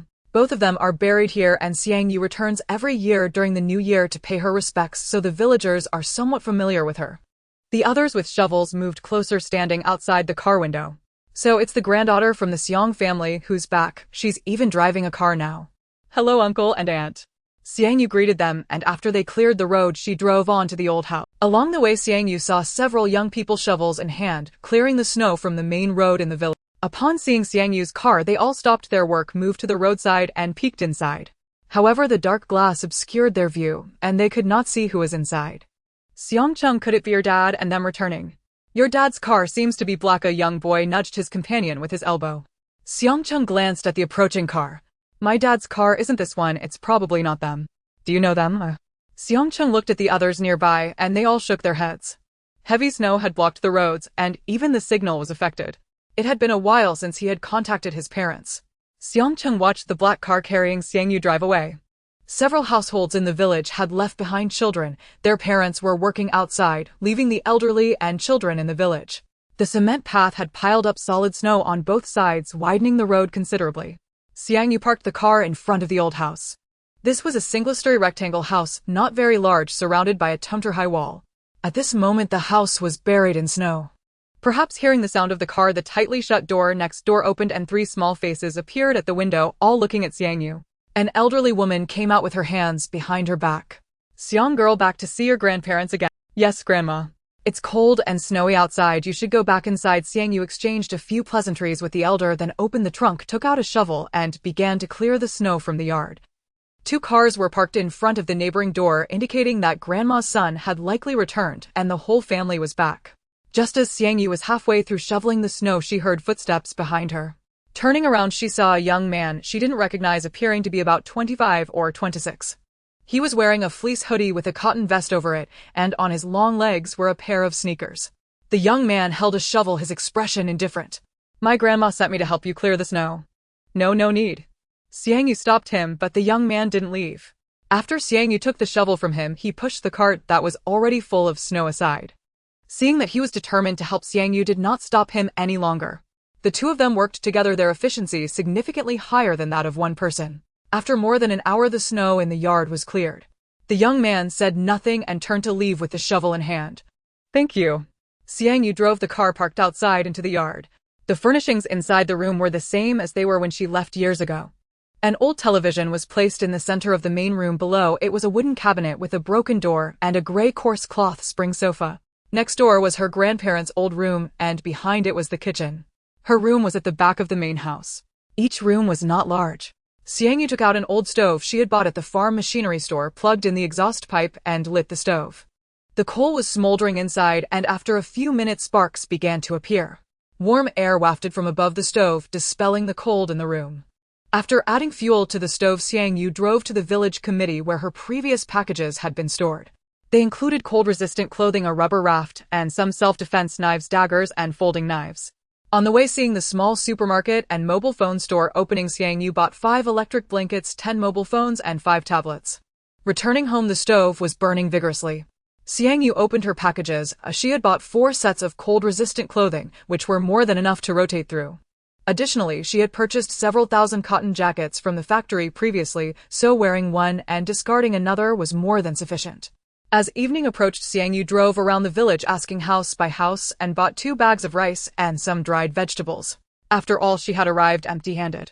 Every household in the village had their own land, and their food supply was richer than that of the city. They had a better chance of holding out for rescue than those in the cities. Looking at the stove burning brightly, Xiang Yu took out some pig lard from her space and began to render it. That night, Xiang Yu pulled out the folding spring sofa, drew the curtains, laid 2 thick blankets on the sofa, and then spread the electric blanket on top before falling asleep. Last night, this sleep was the best she had since her rebirth. Upon waking, Xiang Yu checked her phone, which showed several unread messages. Chang Ming Xiang won her aunt and her parents, whom she had not contacted for years. Ignoring Chang Ming's message, Xiang Yu opened her aunt's chat window. At first, she chatted about family matters, asking how she was doing in K-City, and eventually inquired about Chang Ming. Xiang Yu's message was about selecting a birthday gift for Chang Ming, and she sent several pictures of limited edition watches. Cousin, which one do you think Chang Ming would like? You've been with him for so long, you must know him well. Can you help me choose? She spoke as if Chang Ming were her boyfriend. Xiang Yu frowned slightly and finally clicked on Xiang Yu's profile, which was a photo of them holding hands. In the picture, their fingers were interlocked, but the surroundings were pitch black, obviously taken in a bedroom. Xiang Yu recognized that hand at a glance who it belonged to Chang Ming. It seemed they had long been involved and she had been oblivious. Her aunt must have known as well, but she had never told her. Even because Chang Ming could go out to find food, their family kept her in the dark. Chang Ming's message seemed very normal. Xiang Yu, my birthday is in a few days. Can you come back before my birthday? It doesn't matter if you bring a gift, what matters is that I want to see you. Xiang Yu looked at the blazing stove next to her and the soft quilt covering her. She lay down on the bed and sent a photo to Chang Ming. From the photo, it was easy to see the warmth and comfort of the room, and there were even 2 baked sweet potatoes on the stove. Considering the time, it was just around the time the cafeteria at the academy was reducing meals, and due to the high temperatures in City A, the students' bedding was all thin summer quilts, which could not keep them warm at night, not to mention that they had no thicker winter coats for daytime outings. She had experienced all of this in her previous life. She could already imagine how Chang Ming's expression would be upon seeing this photo. It would be quite remarkable. Xiang Yu glanced at the messages sent by her father and mother. They must have gone to Yongdang community looking for her and discovered that it had already changed hands. They also knew she had sold the house and sent messages asking her for money. Xiang Yu, your brother is getting married soon. Didn't you sell the house? Why not lend him some money? Not much, just 700,000 would be fine. Looking at her father's message, she recalled that he had cheated during their 2 years of marriage and even had a child who was 2 years older than her. Her mother's message was similar, also asking for money, but what she said was even more ridiculous. When you get married, your brother must escort you. If you don't build a good relationship now, who will send you off? Others will just laugh at you later. When her grandmother died, the savings account she left for her was also taken by them. Her father was always domineering and her mother ended up with only a small portion. Not replying to their messages, Xiang Yu nestled in the house and did not go out. The wind and snow outside seemed to have intensified. From next door came the roar of a car. Xiang Yu looked out the window and saw a white car passing by. Increasing the fire in the stove, Xiang Yu opened her phone, looking at the avalanche of news online. Nearly every video showed cities buried under heavy snowfall. There were also scenes of rescue workers moving through the snow, along with many spontaneously organized rescue teams heading to those disaster-stricken areas. Some even stated that their area was relatively remote and located in a basin where the heavy snow could not be cleared at all. After clearing the snow that day, the next morning the piles were even higher than the previous day. The first floor of the community had already been submerged, and they had been unable to go out for more than a week. Many people were trapped at home, and their food supplies were nearly depleted, with some not having eaten anything for. They posted their addresses on the local city website hoping for rescue. The official reassurances became increasingly hollow, and in the end they simply closed private messages and comments. Too many people were waiting for rescue, and orders were issued to temporarily incorporate the spontaneously organized rescue teams, sending them to surrounding towns for assistance. After having breakfast, Xiang Yu drew the curtains and took out a dozen bags of vegetable seeds from her space, starting to plant them in the black soil. With the aid of machinery, the seeds were quickly planted, and when they matured, she could collect seeds for further. After finishing her tasks in the space, Xiang Yu pushed a one-person high cart that had been placed in the yard and went. This cart was previously used by my grandfather to carry crops. Xiang Yu pushed the cart and held a shovel, starting to shovel snow from the front of the house, filling the cart with snow, and once it was full, she pushed it back into the house. Once the snow melts, it becomes a precious water resource. After pushing the cart inside, Xiang Yu collected the melted snow into her space. Thus, bit by bit, a small snow mountain had already accumulated in her space. As afternoon approached, dusk, 2 vehicles came into the small path belonging to the neighbor's grandmother's house. Xiang Yu put away her shovel and pushed the cart into the yard. The neighbor's grandmother had returned with her eldest son's family, who had probably gone to the town to buy supplies today. As night fell completely, the wind and snow intensified. Knock, knock, knock. A sound came from the iron gate. Xiang Yu took the dagger that she had placed under her pillow and hid it in her sleeve. Although the chaos had not yet begun, as a girl living alone, it was inevitable that someone might harbor ill intentions towards her. Without opening the door, Xiang Yu shouted loudly, "Who is it?" After a moment's pause, the person outside replied, "My grandmother asked me to tell you that the town will soon be sealed off. The supermarket only supplies from Monday to Wednesday. If you need to buy something, you should hurry." "Okay, thank you," Xiang Yu said softly. It wasn't until the footsteps outside had faded that she returned inside. She had over 1.7 million in cash, out of which she had already spent over 1.6 million, leaving her with just over 100,000. She had to go to the town to buy supplies. If she didn't go out for a long time, others would eventually find out that she had resources. The next morning, as soon as it was light, Xiang Yu locked the door and drove out. The children were still shoveling the snow on both sides of the road. Meanwhile, they were also peering towards the village entrance every day, hoping their parents would return. They had seen the news online. The doomsday articles had not been deleted by the authorities, and they were even advised to take precautions at home. This was tantamount to a veiled acknowledgement. Xiangcheng, did you get through to your mom yesterday? One of the companions looked at Xiangcheng with envy. Yeah, she said she and my dad would be back today. In the morning, the loudspeaker in the village began to announce that the supermarket in the town was a food supply point, but it only supplied 3 days a week from Monday to Wednesday and only accepted cash. Those who needed to buy things had to go early, as there were several villages nearby. If others finished buying first, you would get nothing. The road to the supermarket was filled with cars. By the time Xiang Yu arrived at the supermarket, it was already noon, and many items on the shelves had sold out. Xiang Yu took a packet of egg noodles and 5 packets of instant noodles. The supermarket staff watched her with a hint that she could take no more. After all, what she took were staples. A 1 packet of instant noodles could make a meal, and a handful of noodles could also make a meal. Moreover, these items could no longer be purchased at original prices, as the prices of staples had risen to match that of rice. However, the price of actual rice had skyrocketed even more absurdly, with the cheapest bags costing over 300. Yet people were still scrambling to buy them. Looking at what she held, Xiang Yu knew that if she saved these items would at most only fill her half. In a state of half-satisfaction, she could not afford any extra consumption, or she would get hungry even faster. Purchases were made with identification. The cash register entered data for registration, and each person was limited to a single purchase. If you wanted to say you had children at home who also needed food, you still couldn't buy more. Small children had little consumption and could just eat with the adults. Upon hearing that the supermarket only accepted cash transactions, many people rushing in from other villages stood outside the supermarket cursing. Now the ATMs in the town no longer dispensed cash. The bank had been closed for a long time, and the roads to more distant cities were now sealed off. They were used to mobile payments and truly had no cash to spare. After buying her items and stepping out, Xiang Yu saw a crowd standing outside the supermarket, all stationed there watching as she came out with her goods. A woman with a child approached and blocked Xiang Yu's path, saying, "Sister, can you sell me the food in your hands? I'll pay 3 times the price." The child she held looked up at Xiang Yu with pleading eyes. Xiang Yu glanced around and noticed that quite a few people were staring at her. "I'll offer 5 times, sell it to me." At that moment, another man stepped up and he immediately opened his phone to prepare to scan. They were all people without cash. "I'll offer 6 times. Another person approached and Xiang Yu's expression stiffened as she took a step back. "I'm not selling. This food isn't even enough for me," Xiang Yu said, eyeing the few people who had surrounded her warily, fearing that they might try to rob her in the crowd.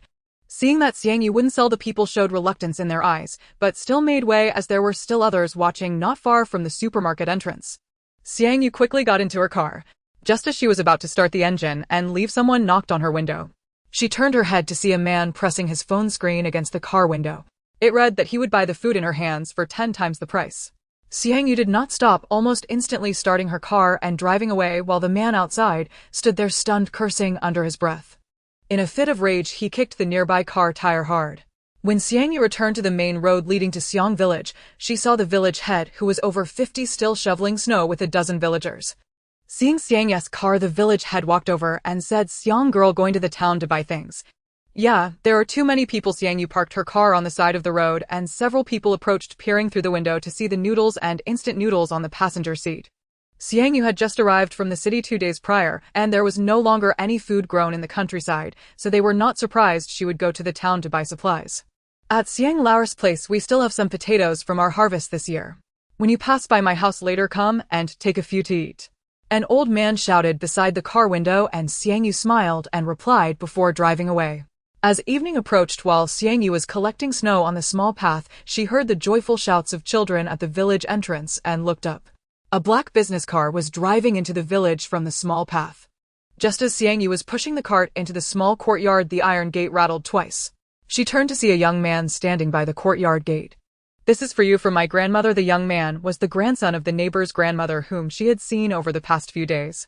When his grandmother was still alive, they had a good relationship. The young man hung a black bag of cooked materials on the door latch and turned to leave, marking Xiang Yu's third encounter with him. He spoke little and showed no expression. Xiang Yu, unable to take off her gloves after putting down the cart, quickly grabbed the black bag hanging on the door latch and chased outside. Hey, wait! The young man stopped in his tracks, watching Xiang Yu jog over. He extended the bag forward. I went to the town to buy some things today. You can take this back with you. The young man did not accept it. Grandma asked me to bring this to you. His words were stiff, as if he rarely interacted with others, like a mere messenger. Xiang girl, your grandma is not at home, and there's no food. Just take this to eat. I heard they say the heavy snow might last for a while, and the food you bought in town won't last long. Xiang Yu looked at her grandmother, who was leaning on a cane, and ultimately accepted the items. Wait a moment, she called out to the young man, then rummaged in her pocket and handed him 100 yuan. The young man was surprised to find that Xiang Yu had given him cash. He wanted to take it, but felt a bit embarrassed. You keep it. They only accept cash for medicine and vegetables now. Seeing that his grandmother had already gone inside, he accepted the money from Xiang Yu. Taking off his gloves, Xiang Yu opened the bag and found a dozen sweet potatoes and a dozen potatoes inside. These were homegrown from their land, quite sizable. A one or two would be enough to fill her up. Xiang Yu placed the items by the stove, boiled a pot of water, and after a quick wash fell asleep. The next morning, upon waking, Xiang Yu began rummaging through the kitchen. She remembered that her grandfather had left 2 chopping knives here. After turning the kitchen upside down, she finally spotted the 2 chopping knives and a saw in the attic of the blades were already a bit rusty. She filled a basin with water and placed it next to the whetstone, giving both rusty chopping knives a quick sharpen.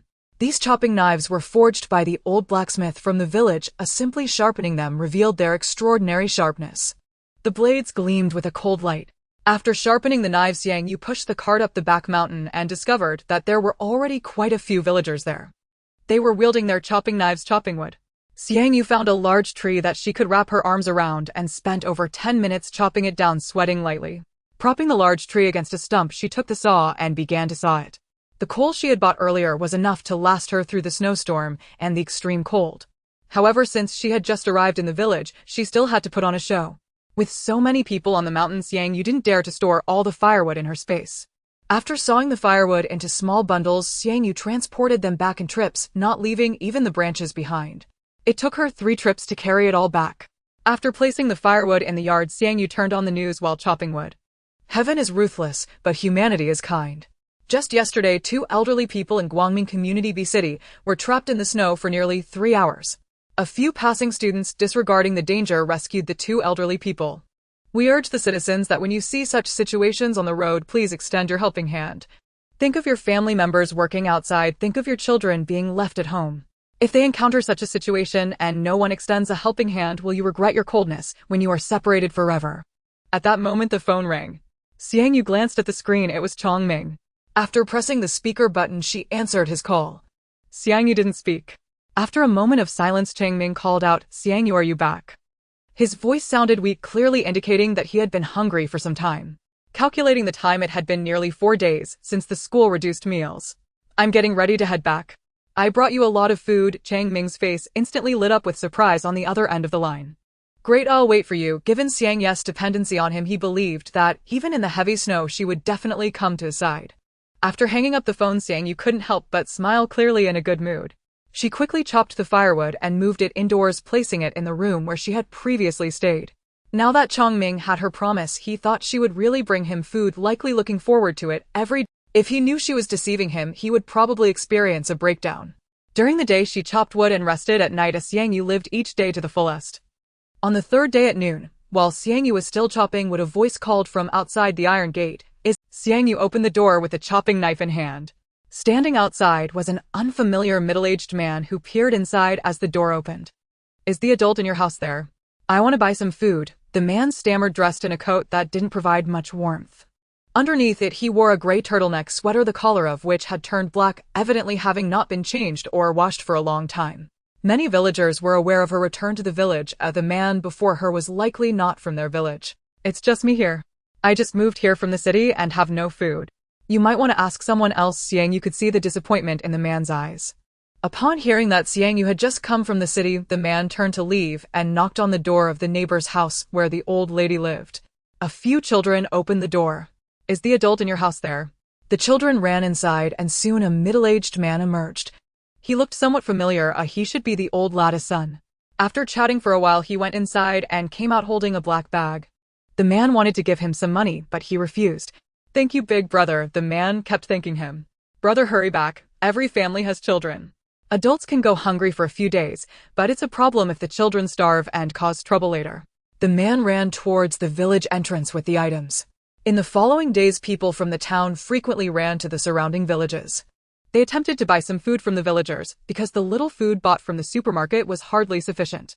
Every few days, someone came to knock on Xiang Yu's door. In the morning, Xiang Yu went out to chop wood as usual, but halfway there she encountered the family of the old lady next door. The middle-aged man had often played with Xiang Yu's father when they were young. Even though the two had quarreled later, he still had some impression of Xiang Yu. "You are Xiang Yu, right? You've grown so big. I heard you got accepted into Qingting. That's much more promising than my family. Uncle Xiang, are you going to chop wood?" Xiang Yu looked at the 5 people carrying baskets on their backs as she— "Yes, we're going up the mountain to chop wood." "I know you're also going to chop wood, let's go together." The middle-aged man chatted with Xiang Yu along the way, finding topics to talk about.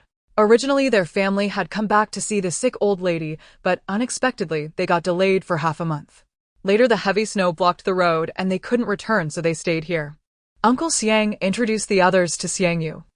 One was his wife Zhang Suiping, another was his eldest daughter Xiang Ling, and his son-in-law Zhao Xingshan, while the remaining person was the young man Xiang Yi, whom he had met 3 times before. "Xiang Yi, you really know how to talk. My Xiang Yi should be around your age, but he's like a wooden block, clumsy." Xiang Yu did not respond to this remark, smiling in agreement. After reaching the foot of the mountain, she excused herself, saying she had left some firewood in the valley yesterday and parted ways with the others. Almost half of the firewood on the back mountain had been cut down. Since the doomsday theory emerged, nearly everyone in the village had come out to help. People could be seen everywhere on the mountain working together, as families too would chop, one would saw, and a few would carry the wood home. Only Xiang Yu was alone. But they also understood that Xiang Yu lived alone, so she didn't need much. On average, she could chop about 3 trees in a day. Sometimes when Xiang Yu was too lazy to chop, she would collect the branches they discarded, tie them up, and managed to carry back several cartloads. A week passed in the blink of an eye. Monday happened to be the day the town's supermarket supplied food. In the morning, Xiang Yu put on her windbreaker and a warm coat over it.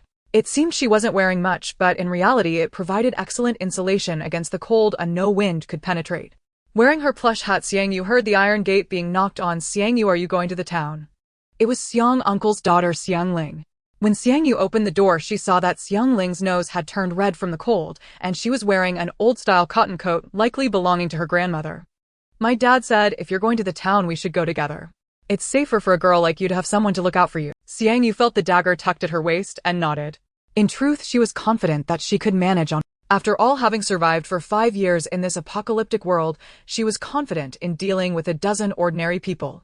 "Wait a moment, then I will be ready shortly." Xiang Yu followed her next door, but only stood quietly outside the yard, not entering. Xiang Yu's car followed closely behind theirs. Upon reaching the village entrance, she noticed a dozen people standing there. They were also villagers planning to go to the town to buy things. Xiang Yu's car followed closely behind theirs. Upon reaching the village entrance, she noticed a dozen people standing there. They were also villagers planning to go to the town to buy things.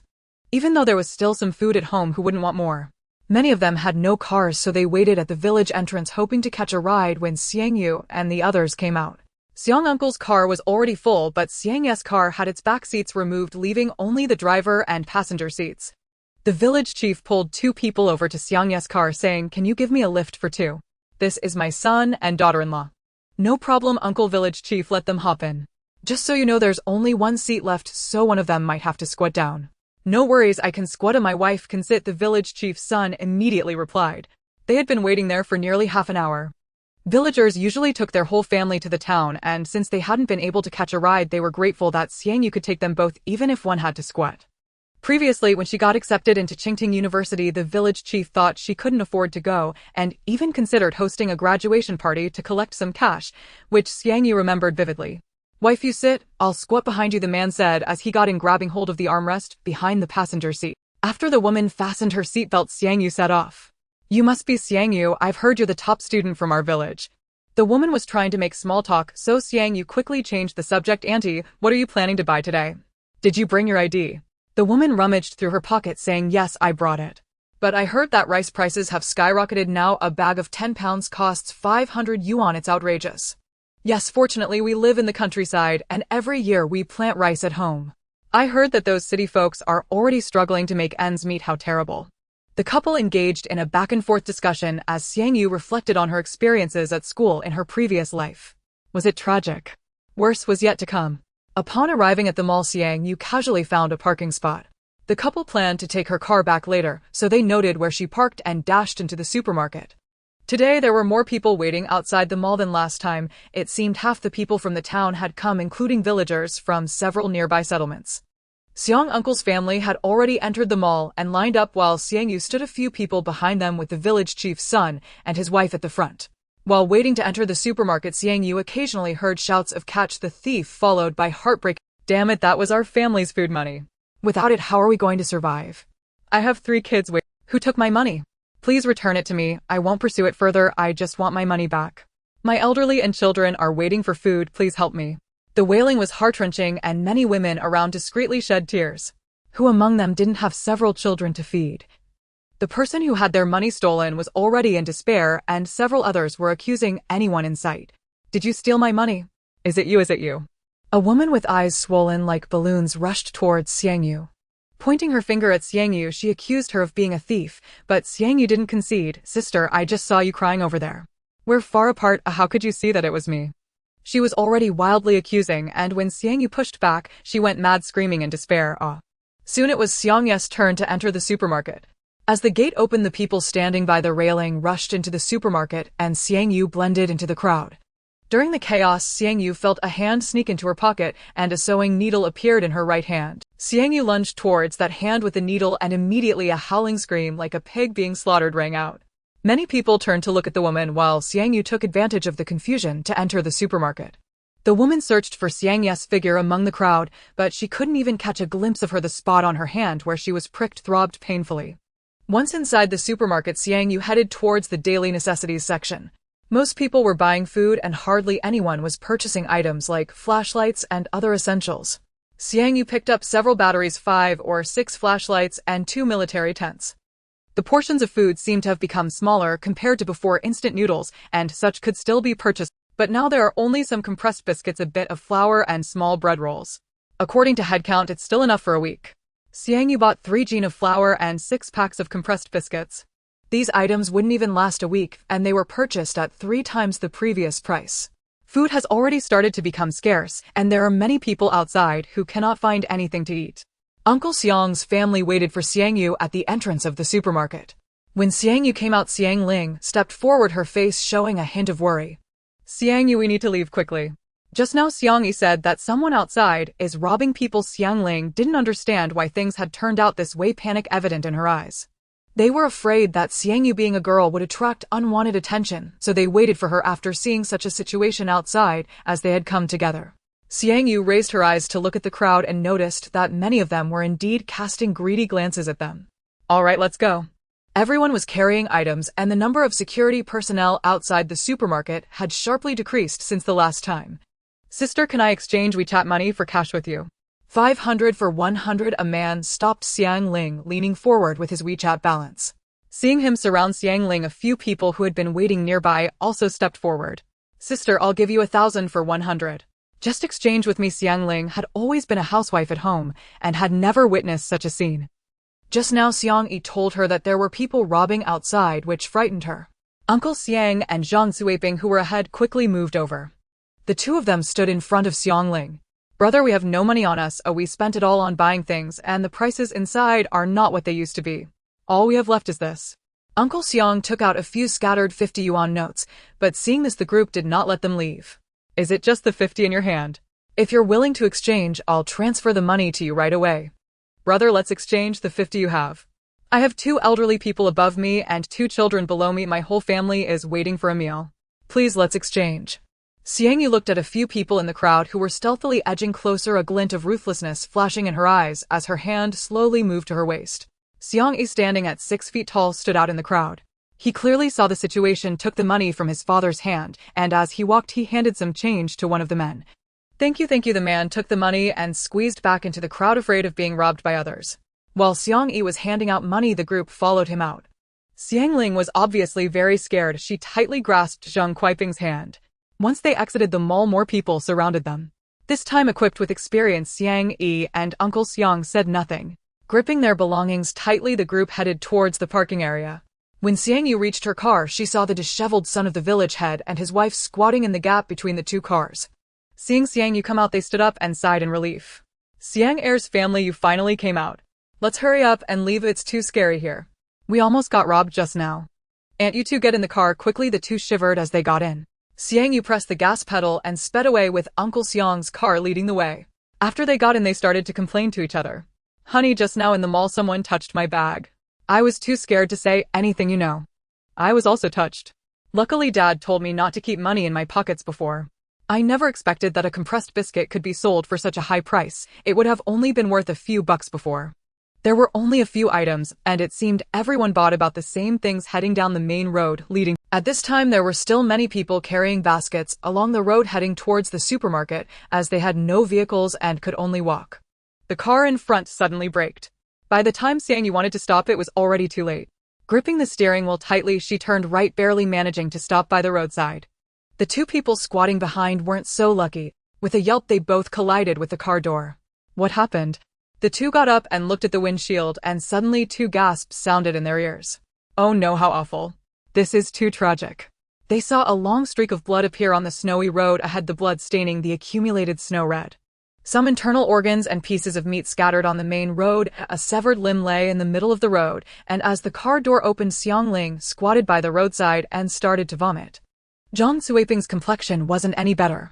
A woman squatted beside the severed limb, crying helplessly, following the long blood trail on the ground where chunks of meat mixed with bones were scattered everywhere. The vehicle responsible for the accident had clearly fled the scene. After a while, Xiang Ling, supported by Zhang Suiping, got into the car. Many people surrounded the woman, not knowing how to comfort her. Clearly at this moment, no matter what was said, words felt very pale. Such cruelty, the village head's son sighed. After witnessing the earlier scene, the journey ahead was noticeably quieter. Back in the village in the evening, while Xiang Yu was roasting sweet potatoes to eat, several children were shouting in front of her door, "Sister Xiang Yu, Sister Xiang Yu." Xiang Yu opened the door and saw several people wrapped up like dumplings. What's the matter?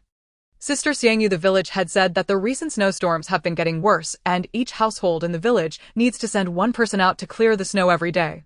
Otherwise, if the road gets blocked, it will be inconvenient to travel. By the way, Sister Xiang Yu, the village head, said that only one person from each family needs to clear snow for 3 days a week. Okay, I'll go tomorrow, Xiang Yu readily agreed. Xiangju village is situated at a high altitude, so if the heavy snow is regularly cleared, the roads won't be blocked. In the evening, as Xiang Yu lay on the sofa bed, a thought brought forth a space that appeared before her eyes. The seeds she had planted earlier had now taken root and sprouted. However, their growth cycle seemed to be faster than that of the outside world. The rice had already grown as long as her arm. She didn't know when they would mature, so she had to observe them every night before sleeping. The chicks were growing day by day, all with their bellies round and full. Xiang Yu looked forward to them laying eggs so she could make many small breads and store them. The phone rang. It was Chang Ming. Xiang Yu looked at the chat records between them, realizing she had recently provoked him quite a bit. Every evening during dinner, she would take a picture of her sumptuous dinner and send it to Chang Ming. Even a roasted sweet potato could make him crave for days. Xiang Yu, I heard that City A is about to be locked down. Where are you? In front of the screen, Chang Ming's eyes were sunken and his cheeks had become lean. In the next moment, she called Xiang Yu via video call. Due to poor internet, the loading circle kept spinning, and it took 5 minutes for the video to connect. But after a few seconds of ringing, it indicated a bad connection and was directly cut off. Chang Ming looked at the food pictures sent by Xiang Yu, swallowing hard. Xiang Yu said she would bring him food back, so she was probably on her way. A rustling sound came from the neighboring bed, the sound of some food packaging, making Chang Ming feel even hungrier. Zhang Lei, Zhang Lei. Chang Ming tried to call out to the bed opposite, but the next moment there was no sound from the other side, clearly indicating that the other party did not want to share any food with him. With resentment in his eyes, Chang Ming thought, just wait, when Xiang Yu brings him food back, he wouldn't share a bit with Zhang Lei. He even wanted the other person to watch him eat. With that thought, Chang Ming fell asleep. After waking up in the morning, Xiang Yu set off with a shovel to the village entrance, where more than 30 people had already gathered. Xiangjia village did not have many residents, just a few dozen households. The village chief arranged everyone into 4 or 5 groups, and Xiang Yu joined the children who had cleared snow before to shovel the village roads. Xiang Yu, being a young and strong laborer, joined the middle-aged men in the village to clear the main road, while the rest cleaned the back mountain, as villagers frequently went there recently. After the tasks were allocated, Xiang Yu walked into the village with 7 children. How about we do it this way? We have 8 people, 4 can clear the front half and 4 can clear the back half, Xiang Yu proposed, as this would improve efficiency. There was no issue of anyone slacking off. I agree, a young boy immediately replied, and after a moment of thought the rest nodded in agreement. When they cleared before, they always worked together, walking side by side to chat and talk. Xiang Yu, Jia, do you want to clear the front half or the back half? The young boy walked up to Xiang Yu. The back half, I think it's closer to the reservoir, Xiang Yu replied. I can also take a look over there. I'll follow Xiang Yu, Jia, I'll clear the back half. 2 others also chose to join the young boy in clearing the back half. After dividing the work, the snow clearing efficiency was noticeably faster than before. In the past, they would return home only after dark, but today they completed their task by noon. Xiang Yu, Jia, here you go. After finishing, the young boy walked over to Xiang Yu and took out a piece of something black from his pocket. Just by the smell, Xiang Yu knew it was chocolate. I don't want it, you can keep it for yourself. Xiang Yu pushed it back. Xiang Yu, Jia, they all have it, you should take it. 2 companions of the young boy came over, each with a piece of chocolate. Xiang Cheng, how many good things did your mom bring back for you? This chocolate is really delicious. The 2 were clearly the closest to Xiang Cheng among the children.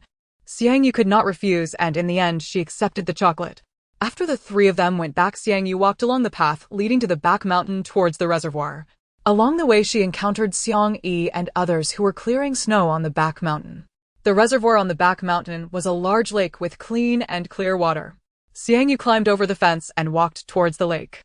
With her feet in the snow, she walked cautiously as the slope was steep.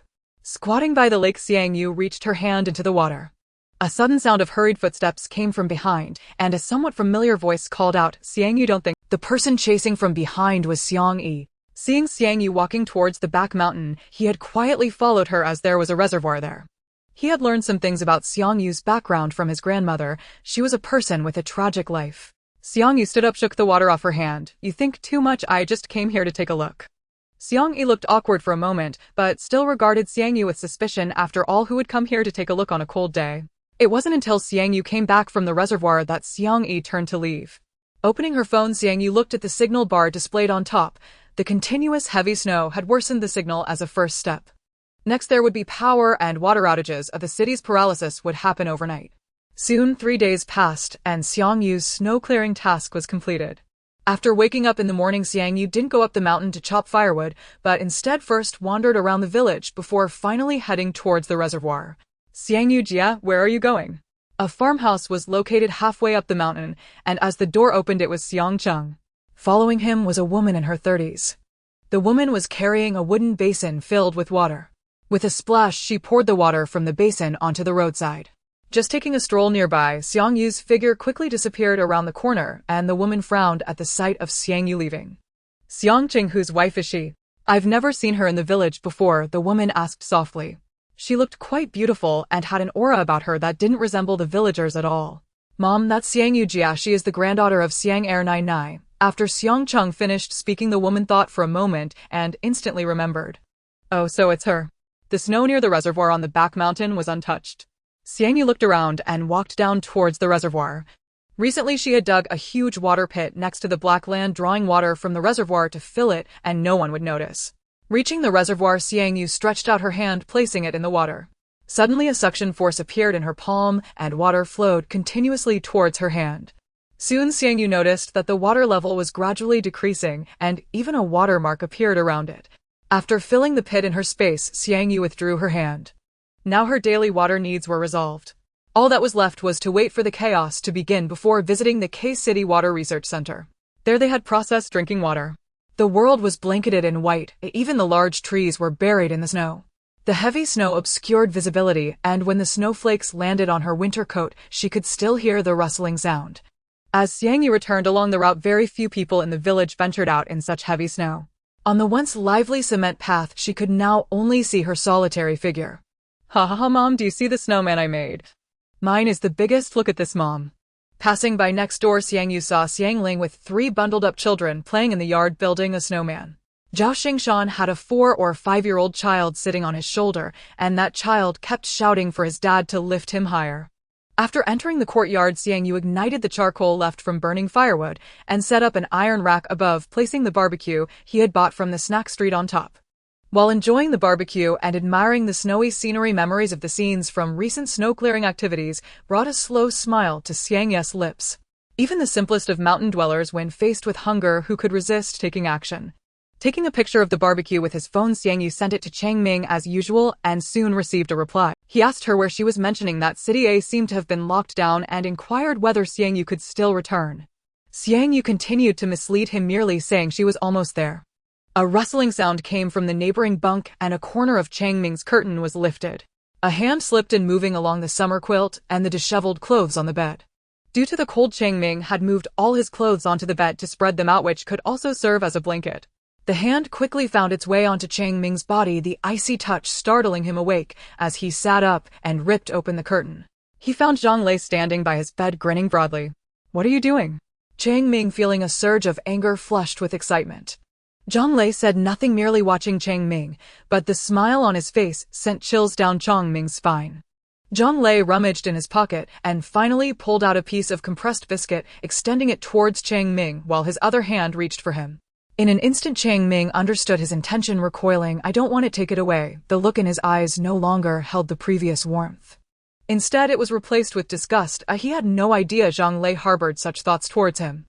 A wave of nausea surged within him, prompting Chang Ming to act on it. He quickly jumped out of bed and raced to the bathroom on the balcony, where he began to dry heave. Zhang Lei instantly wiped the smile from his face, glaring menacingly at the direction of the bathroom. Sitting on a rocking chair, Xiang Yu was skewering barbecue with one hand while scrolling through the news with the other. Cities L and C, along with several surrounding towns, seemed to have lost power, and citizens whose phones had just a bit of battery left were in distress. They were posting pleas for help, hoping rescue teams could arrive quickly, as the lack of food had already left them. If the city power was cut off, heating and air conditioning would be unavailable, and they would have to endure not only hunger but also the cold. Would anyone survive under such circumstances? However, the most shocking news was not about the power outages, but that in a certain town near City M, a self-organized rescue team had discovered numerous corpses. Due to the remote terrain, there were no snow plows, and the town's residents hadn't formed any snow-clearing teams. The roads had been severely blocked since the blizzard began, and the supermarkets had been looted when their rescue team arrived. They found the cashier's body at the front desk was already decomposing, yet the supermarket's goods had been completely emptied. The houses of the elderly residents left in the town had been pried open, their food taken away, and some had starved for a whole week, relying on boiling snow water while waiting for rescue. Once news of the town's situation broke, it instantly drew widespread attention. The sorrow was palpable, as they could already imagine. If the heavy snow continued without stopping and they were unable to wait for rescue, would they meet the same fate as the residents of that small town? Xiang Yu looked at the IDs in the comment section and noticed that the number of active users online was decreasing every day. Many cities that had lost power likely hadn't reported any news yet.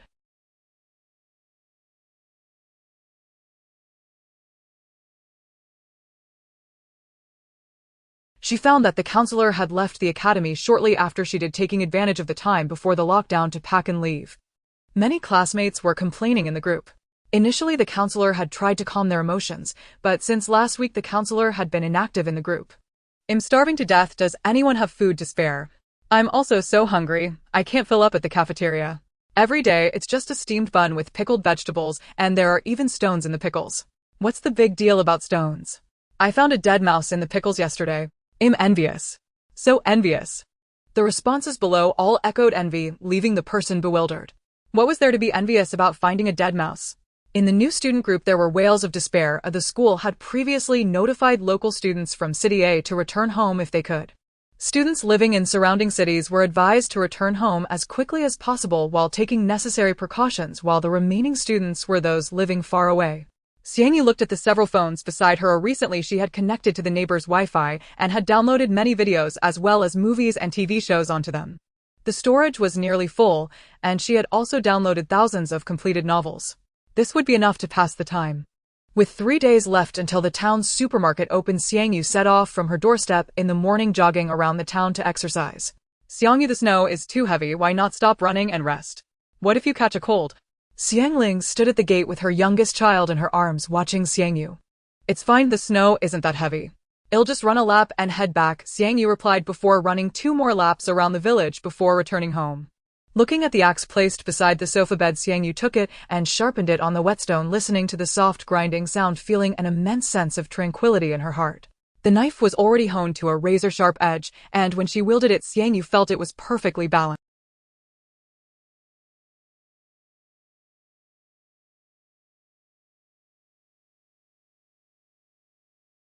On the main road leading to the town, aside from the people from Xiang Yu village, who continued to clear the snow, the remaining nearby villages had not sent anyone to help. Thus, after driving out of the village for a short while, Xiang Yu and the others got out of the car and walked. It seemed that the village head's son must have relayed their experiences at the market, so this time there were very few villagers going to the town supermarket, only about 20 people. Xiang Ling did not come along this time. Her husband Zhao Xingshan was present instead, and he was currently tucking money into his underwear at his uncle's urging. Xiang Yu was carrying a backpack, and a man slowly approached her from the crowd, looking somewhat familiar. She had seen him in the snow-clearing team before. Xiang Yu, what are you planning to buy? The man greeted her as if they were well acquainted. You just returned from City A. Your home must be out of food. If you're not getting enough to eat, you can come to my house later. Xiang Yu turned her head to look at the man, memorizing his appearance. It seemed as if her intentions had been discovered. The man averted his gaze from Xiang Yu. Sure, but I am quite picky. What do you have at home? Xiang Yu asked casually. However, the moment her words left her mouth, many around them glanced at the man walking beside Xiang Yu. Thinking Xiang Yu genuinely wanted to visit his home, a glint of intrigue flashed in the man's eyes. The harvest each year is just those few things, but since you asked, I will definitely save the best for you. Upon his mention, a few villagers finally realized that apart from the village chief's home, the one with the most land was indeed his Xiang Laolius. Their harvest was certainly more than that of these folks. Xiang Yu, you are so beautiful. Do you have a boyfriend? Xiang Laolu moved a bit closer to Xiang Yu, narrowing the distance between them. Xiang Yu subtly shifted away, feigning fatigue and disinterest. Xiang Laolu immediately stepped forward and placed his hand on Xiang Yu's backpack. Shall you let me help you carry that? He even changed how he addressed her in just a few words. Xiang Laoyo, how old are you? Why are you still trying to hit on a young girl? Uncle Xiang sternly said as he approached Xiang Yu. Immediately many around burst into laughter. Xiang Laolu was nearly 40 and still a bachelor. Look at us, we are all grown men, and there is only Xiang Yu, a young girl. I was just thinking of lending her a hand. Xiang Laolu had honed his thick skin in the village. He simply didn't care what others said. Xiang Yu observed the expressions of those villagers, noticing that when Xiang Laolu mentioned having plenty at home, those people had shown a certain eagerness to get close to him. The people waiting outside the supermarket had sunken cheeks, as if they hadn't eaten in days. Don't grab my stuff, don't grab. The people waiting outside the supermarket had sunken cheeks, as if they hadn't eaten in days. Don't grab my stuff, don't grab. The man who emerged from the supermarket was immediately surrounded by a dozen people. They rushed forward using both hands and feet, snatching the food that the man had just bought from the supermarket. Seeing this, the man's wife pulled him back into the store, and in the struggle their jackets were torn.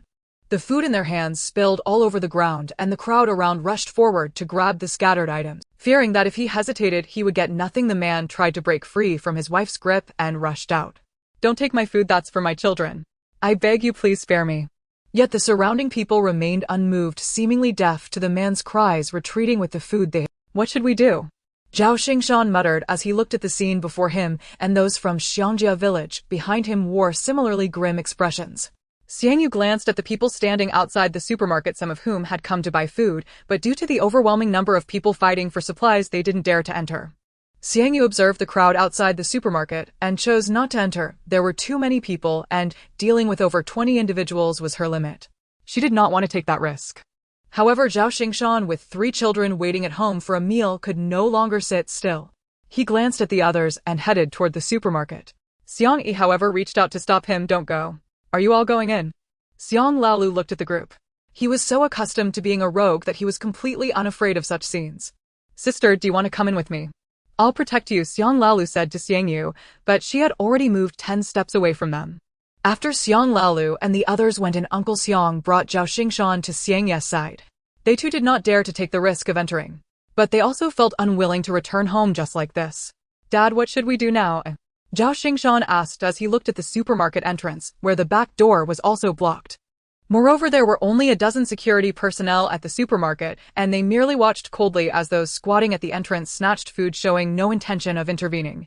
Let's wait and see. Xiang Yu turned his gaze to Xiang Yu. What do you think? Xiang Yu did not expect him to ask for her opinion. I don't have any thoughts, but we can wait a little longer. There might be a surprise later. Xiang Yu's fingers rubbed the hilt of a knife hidden in her sleeve. Xiang Yu did not understand her meaning, but the four of them clearly had nowhere else to go, so they waited. Half an hour later, a plump woman wrapped in layers approached. She first assessed the clothes of the people before stepping forward. Xiang Yu had noticed her as soon as she got close. The plump woman wore a mask with narrowed eyes and numerous brown spots under them. Through the half-open door, Xiang Yu could make out two blurred figures entwined on the bed. Mingo, when are you going to tell Sister Xiang Yu about us? You promised me last time. Sister, do you have any? We want to buy. Fearing her voice was too loud and would attract attention, the plump woman stepped back a few paces, creating distance between them. Xiang Yu was noticeably calmer. This was the surprise Xiang Yu had mentioned. If you want to buy, follow me. The woman dived into the crowd heading out of the supermarket, and Xiang Yu followed without hesitation. Zhao Xingshan and the other two quickly followed behind. The woman led them into her house behind, which was an old granary with bags of rice piled against the wall on the right. The plump woman took off her mask and called out, "Honey, we have guests." Soon a short, middle-aged man emerged from behind the granary. He held a calculator in his hand. How much do you want to buy? The man asked excitedly. I only accept cash here, and it's not cheap. What's the price? Zhao Xingshan asked as he looked at the bags of rice piled against the wall. 2,005 per bag, that's the fixed price. Xiang Yu and the others were taken aback for a moment. 2,005 per bag was already a very expensive price, and it was clear that this rice had been stored for a long time. The couple clearly weren't worried about the rice not selling, urging them to make a decision quickly. At 2,005 per bag, they could only buy 4 bags with 10,000, not to mention the items in the supermarket were also not cheap. After discussing, they ultimately decided to buy. Xiang Yu, do you have enough money? Uncle Xiang turned to Xiang Yu, who was standing at the door. I have it. Xiang Yu immediately counted out 2,005. The three bought 4 bags of rice, with Uncle Xiang carrying 1 bag each, while Xiang Yu and Zhao Xingshan each carried 1 bag in addition to another. The owner pointed out a small path away from the main road for them to avoid the crowd. On the way back, Zhao Xingshan complained about the current prices all the way. Xiang Yu, if you can't do it, don't push yourself. Let Uncle help you out. No need, Uncle Xiang. I can manage on my own, Xiang Yu said, walking ahead of the group with steady steps, not even slipping once. The wind and snow obscured the figures of the group, leaving uneven footprints in the snow. With the heavy rice on her back, Xiang Yu recalled the couple who sold rice at a high price earlier. There are always greedy people at any time. Dad, I've been reading the news lately. Many people online are saying that this heavy snow might last a long time. If we have cash at home, we should buy some food now and stock up. Hearing this, Xiang Yu turned to glance at Xiang Yu, and Zhao Xingshan chimed in. These two were indeed quite foresight. If we don't buy now, prices will rise later, and even after the chaos begins, money will just be worthless paper. Xiao Yu, do you want to join us later? No thanks, Uncle Xiang. I already bought some in the village. I can manage alone, it's enough for me. Xiang Yu directly refused. Half a month had passed, and the rice she planted in her space had begun to bear ears, showcasing clusters of golden grain. If the harvest is good, she would have enough to eat for the next 3 years. After navigating through the snowdrifts, the group placed the purchased food in the car parked by the roadside. They still needed to return to that rice store. Xiang Yu did not follow them. After putting the rice in the car, she drove back to the village. Inside the house, the fire was roaring, and Xiang Yu took off her coat and sat by the stove, her red nose gradually returning to normal. Feeling much warmer, Xiang Yu got up to turn on the lights in the room. After a couple of clicks, the switch made a sound but yielded no result. Xiang Yu looked up at the light bulb that showed no reaction, and in the next moment she realized that the power was out. Even the internet was gone, and her phone had no signal at all. Watching the sky gradually darken, Xiang Yu took out a flashlight from her space and put in fresh batteries. She also retrieved the oil lamp from the kitchen loft. The wick had turned gray, so Xiang Yu rolled a new wick and placed it back inside. Once the oil lamp was lit, the room brightened significantly. As evening approached, Xiang Yu heard the sound of a car from next door. It must be Uncle Xiang and the others returning. However, upon their return to the village, a series of piercing cries echoed throughout. Xiang Yu leaned against the sofa bed and listened carefully for a while, realizing that the cries were mostly from women and children. My husband went out with you, how come all of you are fine, but he ended up like this? I don't care, you must take responsibility. Dad, wake up. The cries of the two attracted most of the villagers. Listening to the wailing outside, Xiang Yu extinguished the oil lamp and lay quietly on the sofa bed. Aunt Wang, are you being reasonable? Your husband went out with us, but we separated after reaching the town. He ended up like this. You should ask Xiang Laolu. He was with Xiang Laolu. Zhao Xingshan's voice rang out, and several others echoed him. I don't care, you all need to take responsibility. Otherwise, how will we survive as orphans? The woman's voice suddenly rose as if she had found a backbone. Village chief, you need to arbitrate. This matter stirred for several hours before calming down. The next morning, while shoveling snow, Xiang Yu learned this from Xiang Cheng. It turned out that Xiang Wu, who went to the town with them to buy things, had been stabbed several times after leaving the mall covered in blood, and he died. After reporting to the police due to all roads being blocked, the police couldn't even come, let alone handle it. They had many cases to investigate and couldn't attend to Xiangjia village. Moreover, the supermarket's food supply schedule changed. Previously, it supplied food from Monday to Wednesday, but now it only supplied on Monday. If you miss Monday and have no food at home, you'll have to starve for a week. Xiang Yu was not surprised by this, and no matter how much stock the government has, it can't satisfy so many mouths to feed.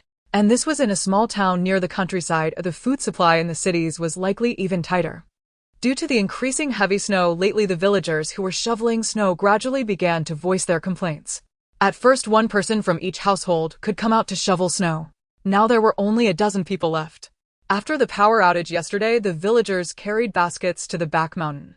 Originally, their team of 8 for shoveling snow was down to just 4, and what they could finish by noon, they ended up working until dusk. When a few of them were about to leave at night, the village chief stopped them, saying, starting tomorrow, there's no need to continue shoveling snow. Go home and rest well.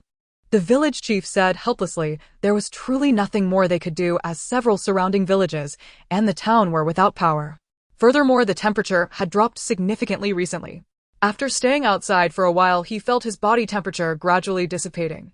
With the shovel resting in the snow, Xiang Yu saw a figure standing in front of her small courtyard from afar.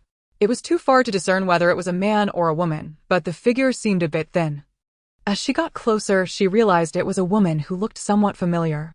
The woman turned upon hearing the noise and looked towards Xiang Yu. Xiang Yu, why are you back so late? I've been waiting for you for quite a while, the woman said, and there were some similarities between her features and Xiang Yu's. It was her mother Wu Wei, whom she hadn't contacted in a long time. After their divorce, Wu had abandoned the infant Xiang Yu and married a man from a neighboring village. Xiangjia village wasn't far from that village, so it wasn't hard for Wu to learn about her return. Now that Xiang Yu had grown up, saying that she didn't hate them would be a lie. Xiao Yu, as a woman, you should understand your mother's decision back then. Wu Wei, I fully understand your decision back then. You both should pursue your love bravely, but please do not. There was no reason to visit after all these years, especially considering how they had always passed the buck regarding their responsibilities towards her. If you have something to say, just say it directly. Wu Wei, seeing Xiang Yu look at her like a stranger, and thinking of her son waiting for food at home, decided not to be polite any longer. Xiang Yu, I gave birth to you after all. Your brother hasn't eaten for 2 days.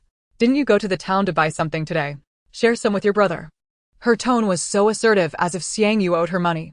Xiang Yu couldn't help but laugh. And who are you? Are you begging at my doorstep? Do I even know you? 19 years, a full 19 years.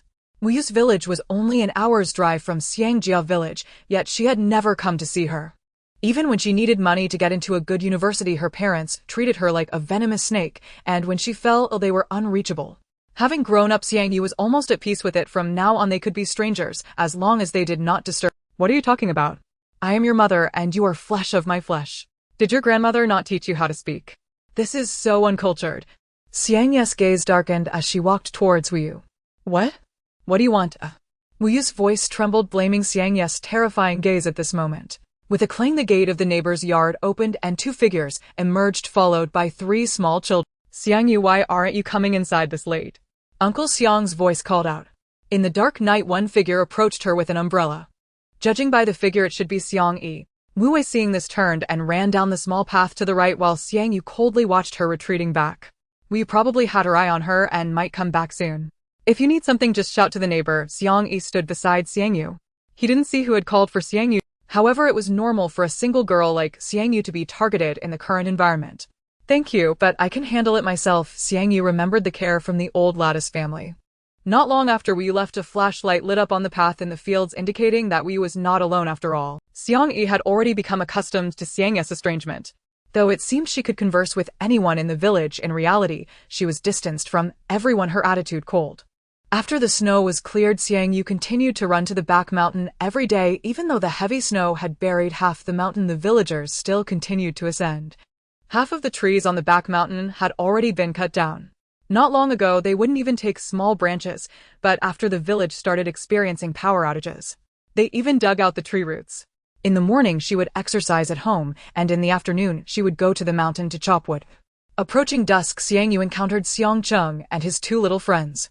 The three of them were squatting in a snow pit tinkering with something. After dark, the villagers from the mountain returned home one after another, leaving only Xiang Yu and Xiang Cheng. The little boy held some green vegetable leaves, his backpack resting against a tree stump. After preparing everything, the three of them hid in the snow pit, covering themselves with some snow. Xiang Yu watched their movements when suddenly a white figure rushed from the side of the snow pile, and her pupils. Though the white figure moved quickly, Xiang Yu quickly discerned what it was, a rabbit, and a plump one at that. "It's running away," Xiang Cheng exclaimed as half of the green vegetables were taken away. The rabbit darted away, swiftly disappearing in a flash. The three emerged from the snow pit and chased after the rabbit. Xiang Yu grabbed a bundle of dry branches beside her and, aiming at the rabbit's escape route, threw it hard. Squeak! The rabbit was hit by the dry branch, collapsing to the ground unconscious. This timid creature could easily be scared to death. Xiang Cheng and the others looked at the dry branches fallen beside the rabbit, astonished, and turned to Xiang Yu. "Sister Xiang Yu, you are too amazing." They lifted the rabbit by its long ears and walked up to Xiang Yu. "Sister Xiang Yu, this is your shot." "Oh, we won't take it," Xiang Cheng said, looking pained. Xiang Yu took the rabbit from his hands. This boy had some principles. "This isn't just my accomplishment. You all set traps to confuse it too." "Let's split it evenly," Xiang Yu said, pulling out her wood-cutting knife ready to divide it. Seeing that Xiang Yu was serious, the three exchanged glances. "Sister Xiang Yu, we don't want it, you take it, but can you teach us how to catch a rabbit?" The three looked at Xiang Yu with shining eyes. What she had done was so cool that they hadn't even seen how she had acted before the rabbit fainted. "Sister Xiang Yu, actually we discovered a nest of rabbits here a few days ago, and we've been trying to catch them for 3 days without success. Can you teach us how to catch them?" A nest of rabbits. Xiang Yu's interest was piqued immediately.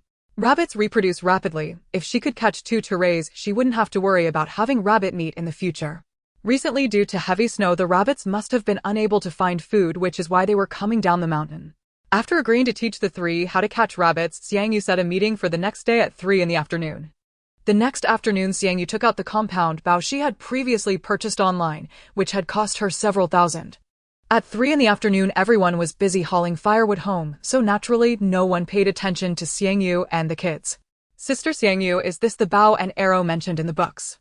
It looks so cool." Xiang Cheng and his 2 little friends looked at Xiang Yu excitedly. The 3 of them carried a slingshot and led Xiang Yu up the back mountain. "Sister Xiang Yu, this is where we found the rabbits." Xiang Yu crouched down, her gloved hand digging into the snow. After clearing a snow pit, she indeed discovered some rabbit tracks inside. In fact, every meter or so in the snow, a small snow pit could be seen, which was a mark left by rabbits hopping in the snow. The 3 observed Xiang Yu's actions. Xiang Yu placed her finger on her lips, and the 3 held their breath. Following the tracks left in the snow, the 4 continued walking into the mountain. After passing 2 pine trees, Xiang Yu instinctively raised her hand to signal the 3 behind her. Although they didn't understand, they still cautiously hid behind Xiang Yu. Taking the compound bow from her shoulder, Xiang Yu nocked an arrow. During the years surviving in the apocalypse, when guns were unavailable, the compound bow had been her favorite weapon. Xiang Cheng and the others followed Xiang Yu's gaze and quickly spotted 3 rabbits sleeping in the snow pit. "So plump," Xiang Cheng murmured. With a swoosh, the arrow in Xiang Yu's hand flew out instantly.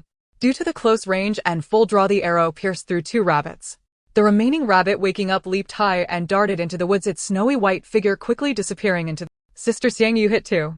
Xiang Cheng and the others approached the edge of the snow pit. The rabbit was still struggling, and Xiang Yu stepped forward, gripping the bow tightly, pulling it out forcefully, and the rabbit instantly ceased to breathe. She stuffed the rabbit directly into Xiang Cheng's backpack. "Let's go." Xiang Yu led the 3 to chase after the rabbit that had escaped. This time, Xiang Yu did not use the compound bow, but taught them to use the slingshot. The 3 also filled their pockets with stones.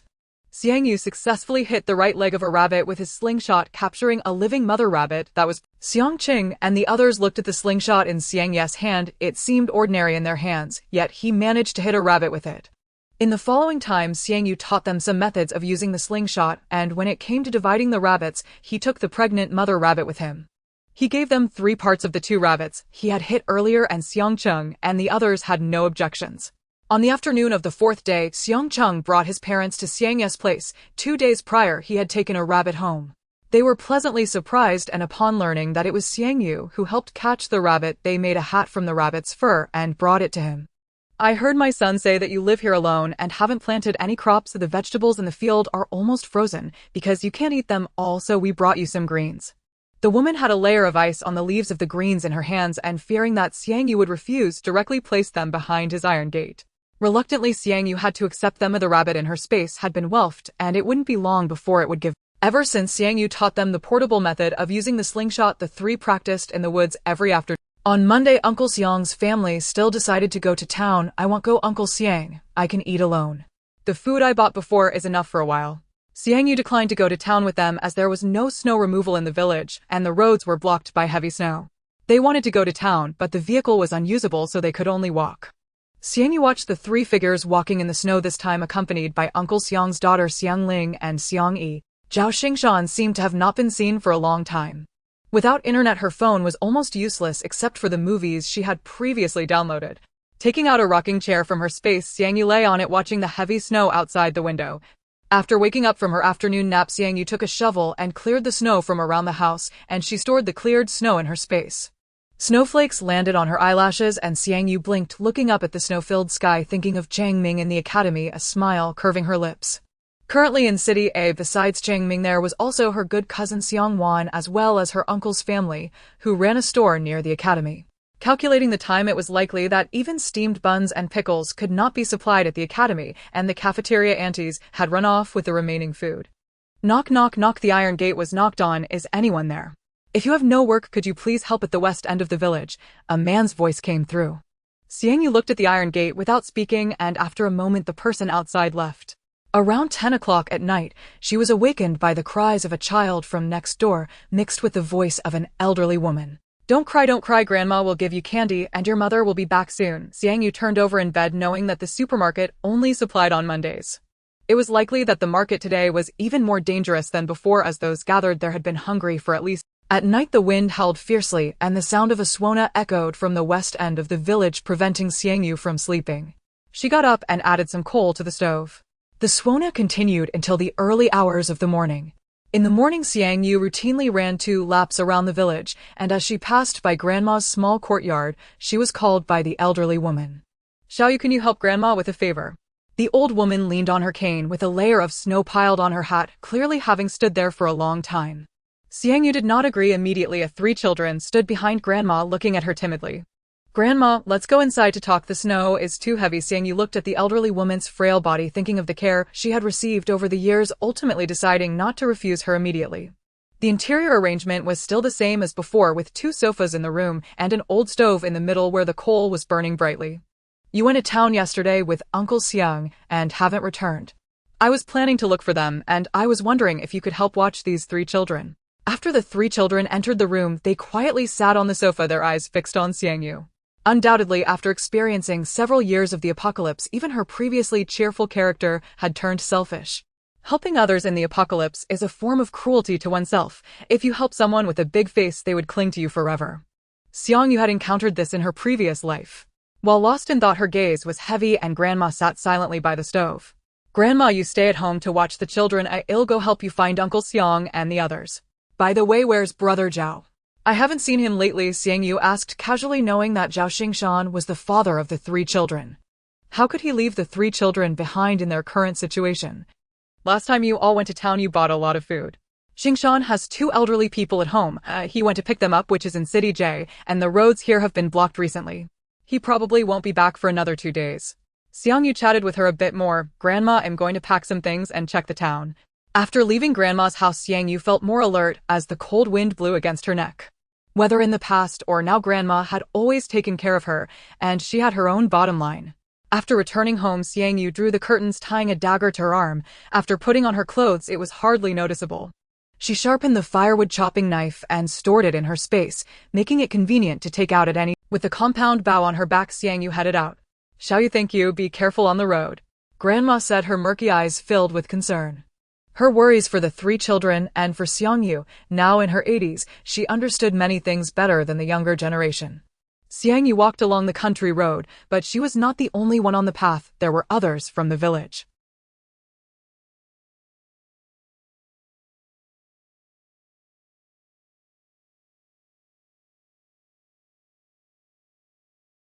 By the time they reached the town's market, 2 hours had passed, and the scene before them stunned everyone. In the square outside the market there were piles of snow stained red with blood. Daddy, daddy. Two children only 13 or 14 years old knelt beside a corpse and cried. The people from Xiangjia village also turned ready upon seeing this, digging through the snow that covered the corpses with their hands, and upon discovering that they were not their own relatives, they all breathed a sigh of relief. Husband, husband, wake up. A woman who had come with Xiang Yu and the others hugged a corpse on the ground and began to cry loudly. What happened, husband? How did things turn out like this? Right, call the police. I want to call the police. The woman took out her phone and dialed the emergency number on the spot. But soon it indicated a busy signal. The woman trembled violently and the phone slipped from her hand to the ground. A surge of strength seemed to rise within her as she hugged the already frozen man tightly against her cheek. Husband, what is happening? You just went out to buy some food. How could it turn into this? Tears streamed from the woman's eyes as if they had broken free from a tether.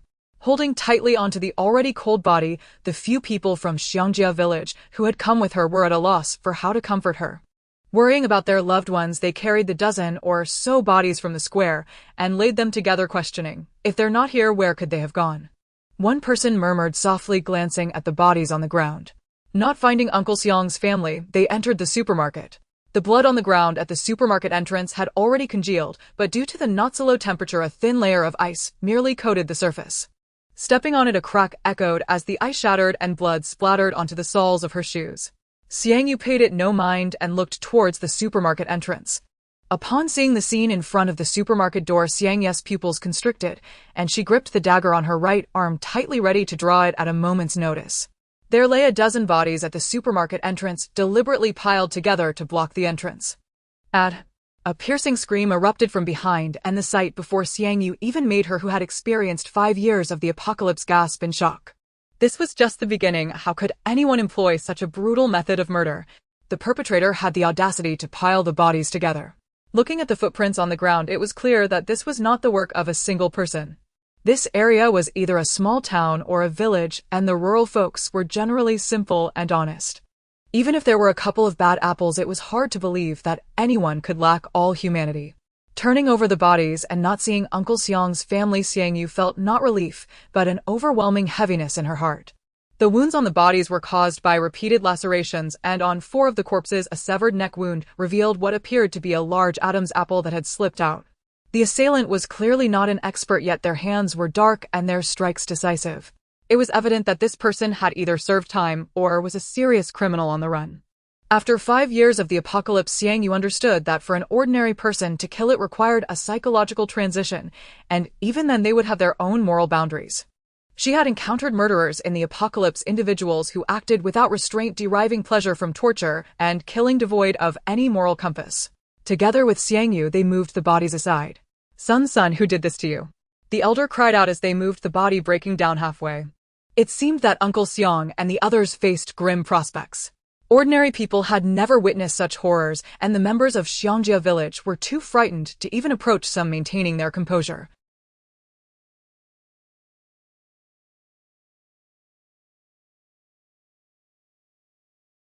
Holding a blood-soaked corpse, the elder, nearing 50, sobbed, "If anyone must pay, let it be me, but spare my son, O heaven." The frail hands wiped the bloodied face. The elder was from Xiangjia village, and the horrific state of the corpses made the villagers too afraid to step forward and check. They were scared, fearful of seeing their loved ones among the dead. Once the supermarket's entrance was revealed, Xiang Yu walked in, finding it pitch black inside, and when she shined her flashlight, the shelves were bare. By the side of the storeroom door, 2 women in work uniforms lay on the ground, blood pooling beneath them. It was evident that they had been dead for quite some time. Half of the shelves in the storeroom were stripped bare, while others lay toppled on the ground with instant noodles, bottled water, and drinks scattered everywhere. The condiments from a dozen shelves, hot pot bases, and other ratatouille items had been taken, leaving only ingredients meant for cooking. Now the vegetables in the fields had all been frozen to death, so of course, no one would take these ingredients. This was likely the storeroom for the supermarket supplies, and further in there were some furniture, bedding, and blankets. Xiang Yu glanced outside and noticed that many people had gathered in the square again, likely from nearby. After the power outage, the cameras in the storeroom had also stopped working. Seeing this, Xiang Yu quickly ran around the shelves, soon collecting everything placed there. She managed to gather over 50 boxes of bottled water and drinks, enough to last her 1 or 2 years if she stored them in her space.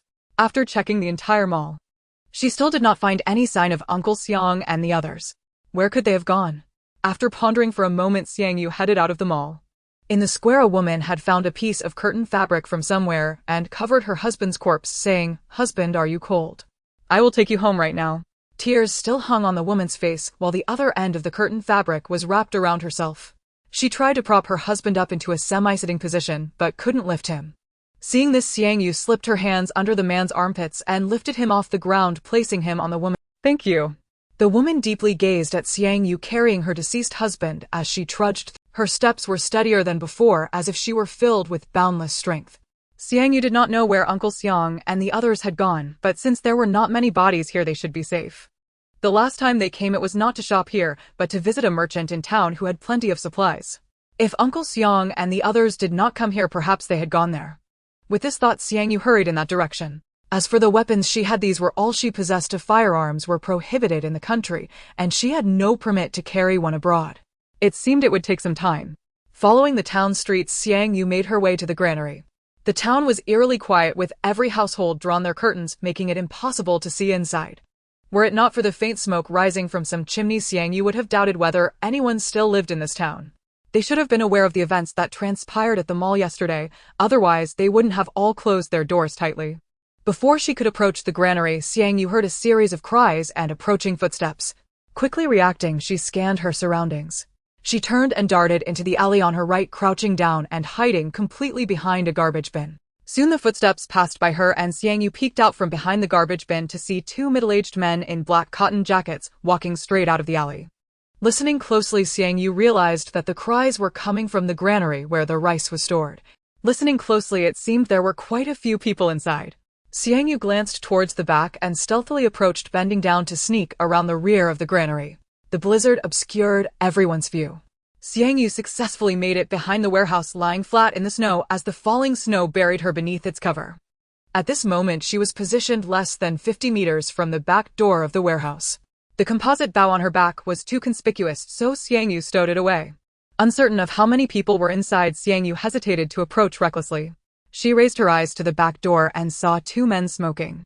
Amidst the smoke, the 2 appeared to be conversing, and shortly after, the man on the right stepped into the warehouse. When he emerged again, he was holding a short-haired woman.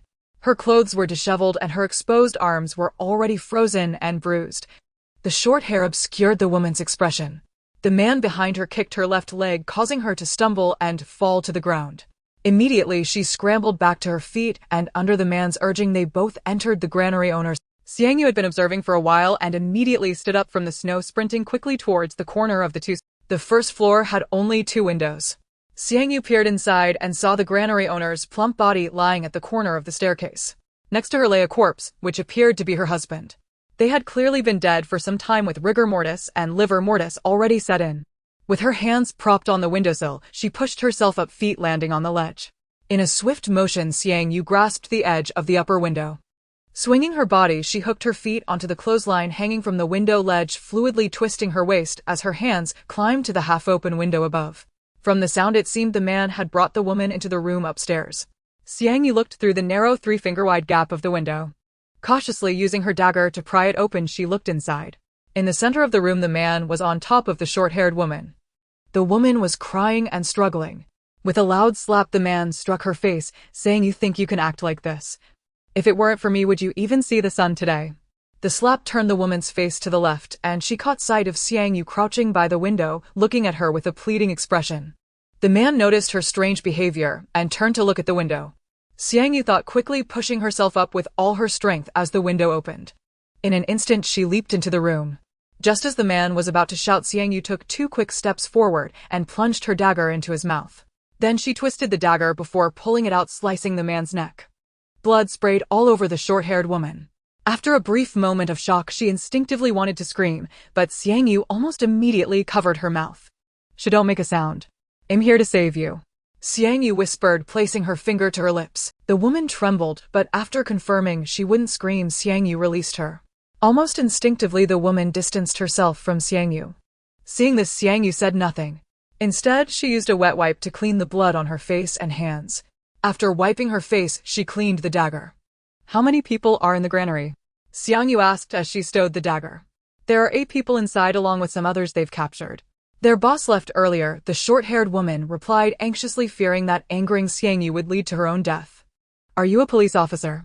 The woman looked at Xiang Yu with hopeful eyes. When Xiang Yu shook her head, the woman's expression fell. 8 people, Xiang Yu said as she stood up from the bed. If there were only 8, she felt confident in her ability to handle them, glancing at the man on the floor who was already beyond dead. Xiang Yu crouched down and examined the man's hand. The palm was rough with 4 thick calluses, clearly from years of wielding farm tools. These people were likely from nearby villages gathered by that so-called boss.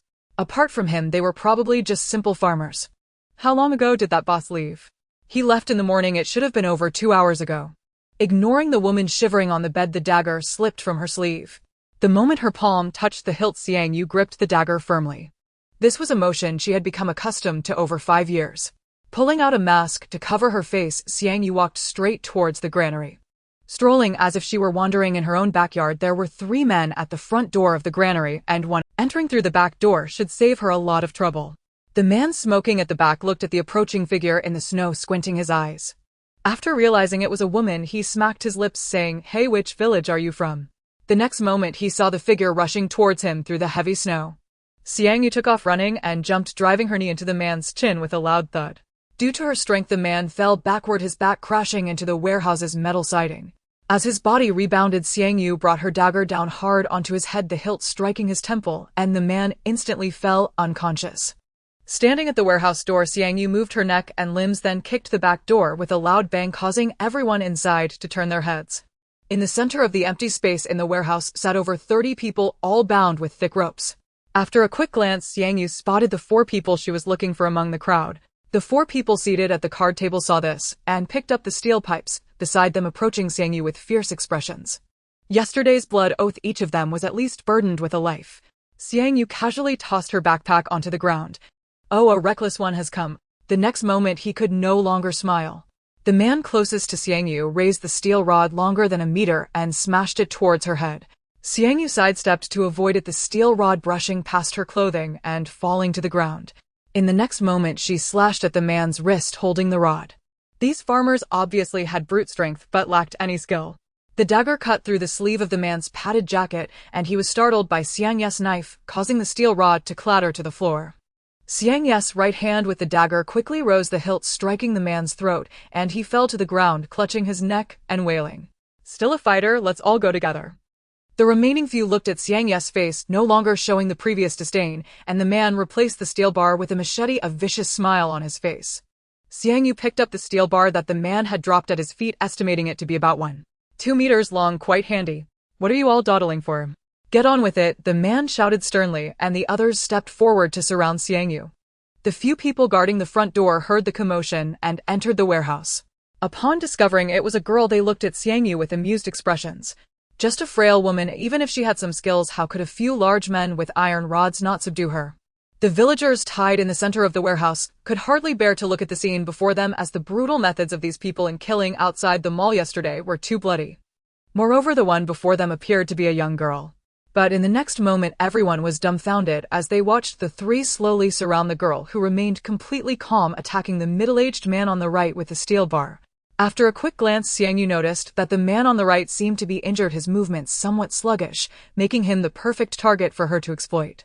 Seeing Xiang Yu attack him, the man wielded the steel bar in a haphazard manner towards her, and Xiang Yu used her steel bar to block the strikes. Her body was still too weak, a numb feeling spread through her palm, yet Xiang Yu pushed forward and took half. In the next moment, her right foot swiftly lifted and kicked between the man's legs, the fastest and most effective method, causing the onlookers to feel a sense of relief at the man's plight. A sudden rush of wind whistled past her neck as Xiang Yu tilted her body to aim for the man's wrist, quickly raised her foot for another kick, and then brought the steel bar down fiercely. Another piercing scream echoed, yet the remaining man was not intimidated by Xiang Yu. Instead, he charged directly at her like a rampaging bull. Xiang Yu swiftly threw the dagger in her hand, striking it firmly into the man's abdomen. His rushing body came to a halt, a look of shock on his face as he glanced down at the dagger embedded in his stomach before collapsing to the ground.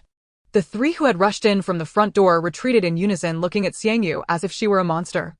In just a few seconds, they fled the warehouse, running into the blizzard. Xiang Yu did not pursue them, but instead retrieved the dagger from the fat man's belly. As she walked towards the bound crowd, the man pleaded, "Please don't kill me. I have money, I will give it all to you," clearly frightened by Xiang Yu's earlier ferocity. But Xiang Yu merely used the dagger in her hand to cut the ropes binding him. She selected a few individuals to cut free, including Uncle Xiang and two others. Now wearing a mask, they could not recognize her, so the rescued individuals assisted in freeing the others. Xiang Yu picked up the backpack left on the ground and jogged away. After their rescue, the villagers began loading the food stored in the corner of the warehouse into a small cart. Together they lifted the cart filled with food, and Uncle Xiang and the two others loaded a cart full as well. Before long, the warehouse was stripped bare. They seemed eager to leave this place of conflict, plunging into the blizzard without stopping. On the way back, Xiang Yu practiced running all the way home, clearly having heard the news about the mall from Grandma. Standing at the village entrance with three children waiting, when she saw Xiang Yu return alone, her body swayed slightly. But with her three grandchildren by her side, she dared not fall. "Xiang Yu, you're back. How was it? Did you see Uncle Xiang?" Xiang Yu shook her head.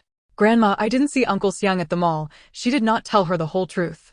After all, she had killed several people in the warehouse. If she told her she had found Uncle Xiang, it would likely give away her identity once Uncle Xiang and the others returned. In that moment, Grandma seemed to shrink visibly, and she followed Xiang Yu back home with the three kids. On the way, the three children kept asking when their mother would return. The cart was loaded with quite a bit of stuff, and Uncle Xiang and the others only returned near dusk. Xiang Yu was shoveling snow in the yard, listening to Grandma's cries from next door.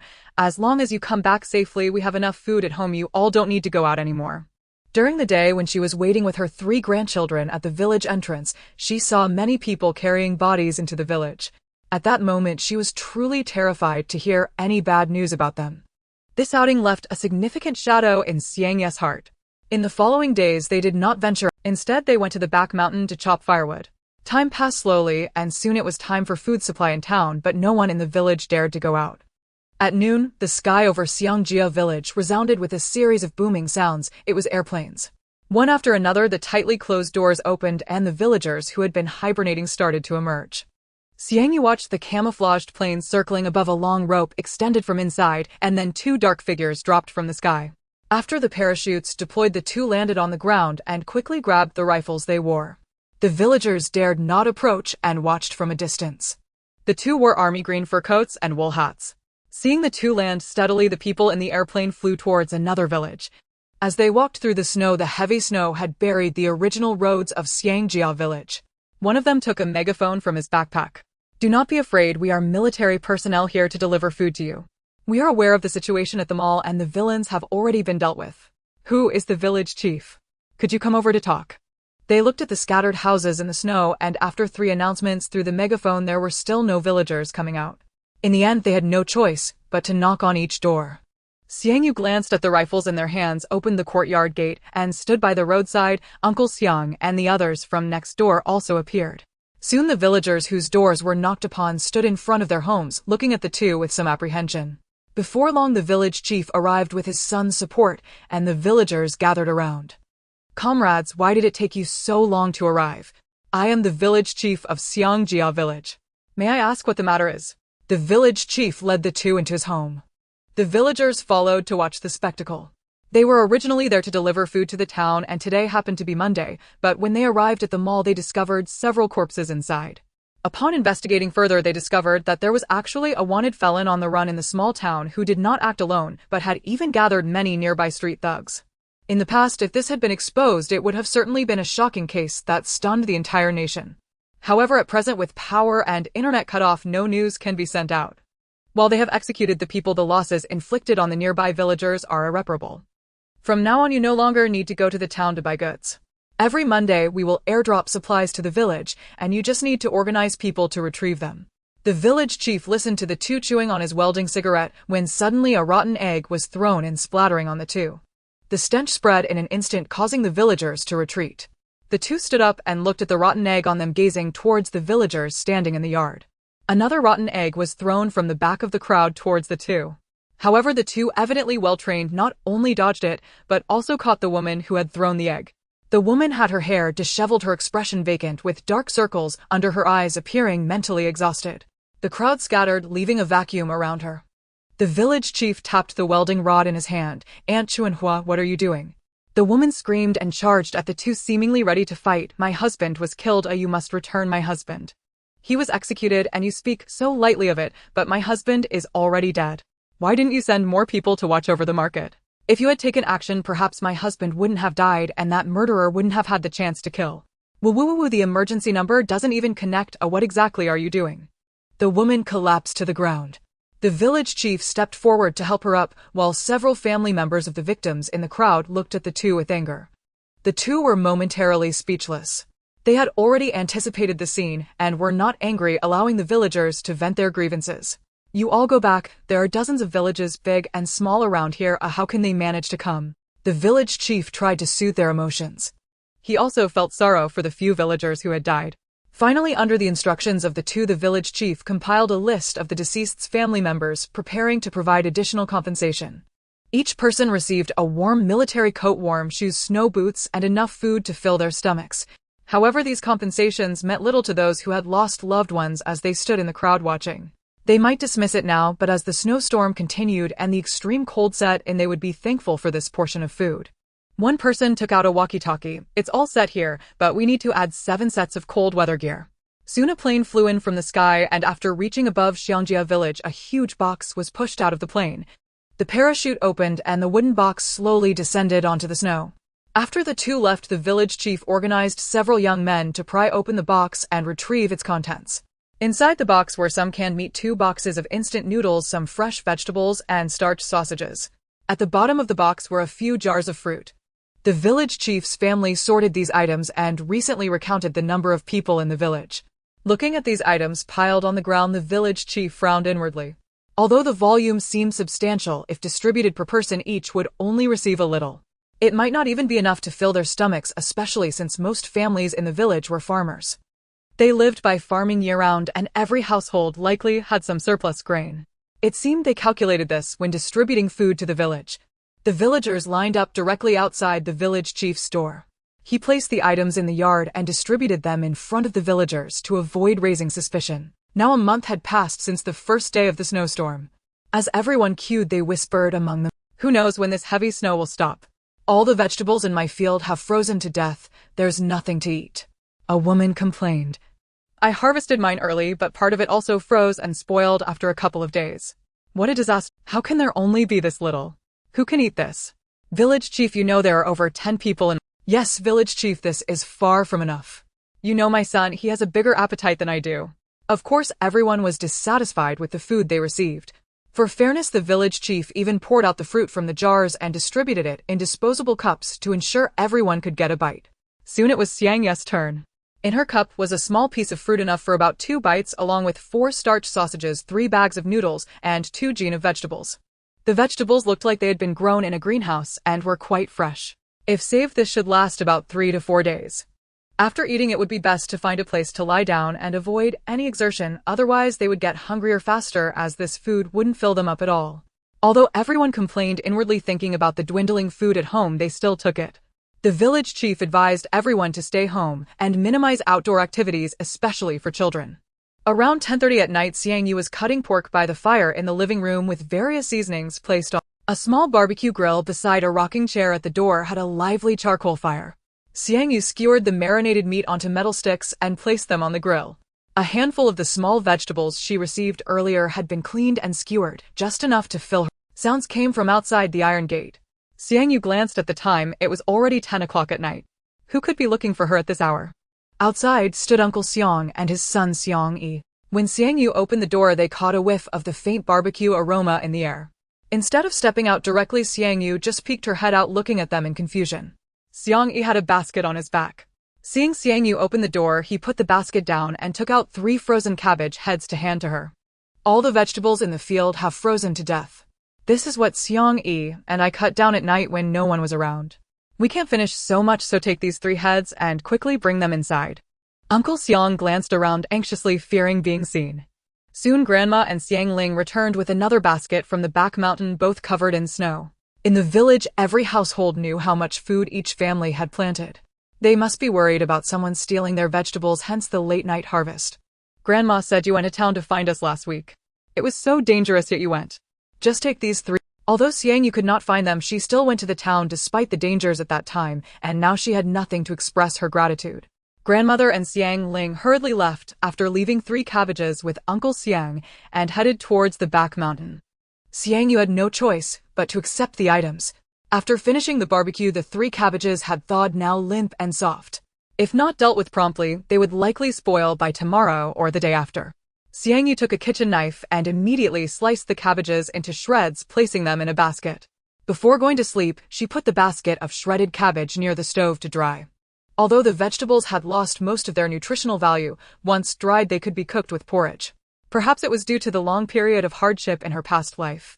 Even though her storage space was filled with food that would ensure her never went hungry, Xiang Yu still refused to waste even a morsel. Grandmother and the others evidently thought the same, as throughout the night the sounds of chopping vegetables could be heard from next door. After feeding the livestock in her storage space, Xiang Yu made her way up the mountain. The trees on this mountain had already been completely cut down. Only a few stumps remained in the snow as villagers began searching farther afield for firewood to keep warm. As usual, she picked up some branches that the villagers discarded. Xiang Yu carefully pushed her cart through the snow.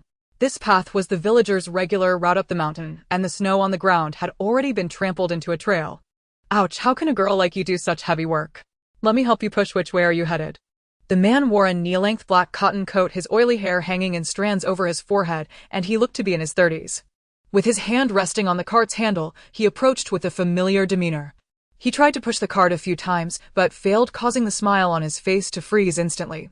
Xiang Yu tightened her grip on the cart's handle, coldly eyeing the man who approached to chat. Let go.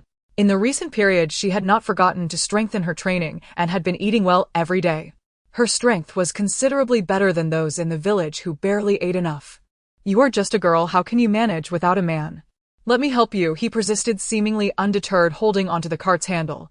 Xiang Yu released her grip and looked at the man as if he were a dead person. As a single girl living alone, she was not surprised to be targeted by him. The man snatched the cart from Xiang Yu and ran directly toward her small courtyard. How could he not know where Xiang Yu lived? He had been observing her for a long time. Thinking that he could have some fun with a college student, the man felt an indescribable excitement. Villagers passing by assumed the man was kindly helping Xiang Yu move her things. Hurry up and open the door, the man said. Seeing no villagers around, he pulled a fruit knife from his pocket and pressed it against Xiang Yu's waist. Hurry up. What are you stalling for? The fruit knife pierced through her cotton coat. Xiang Yu took her keys from her pocket, glanced around, and opened the courtyard door.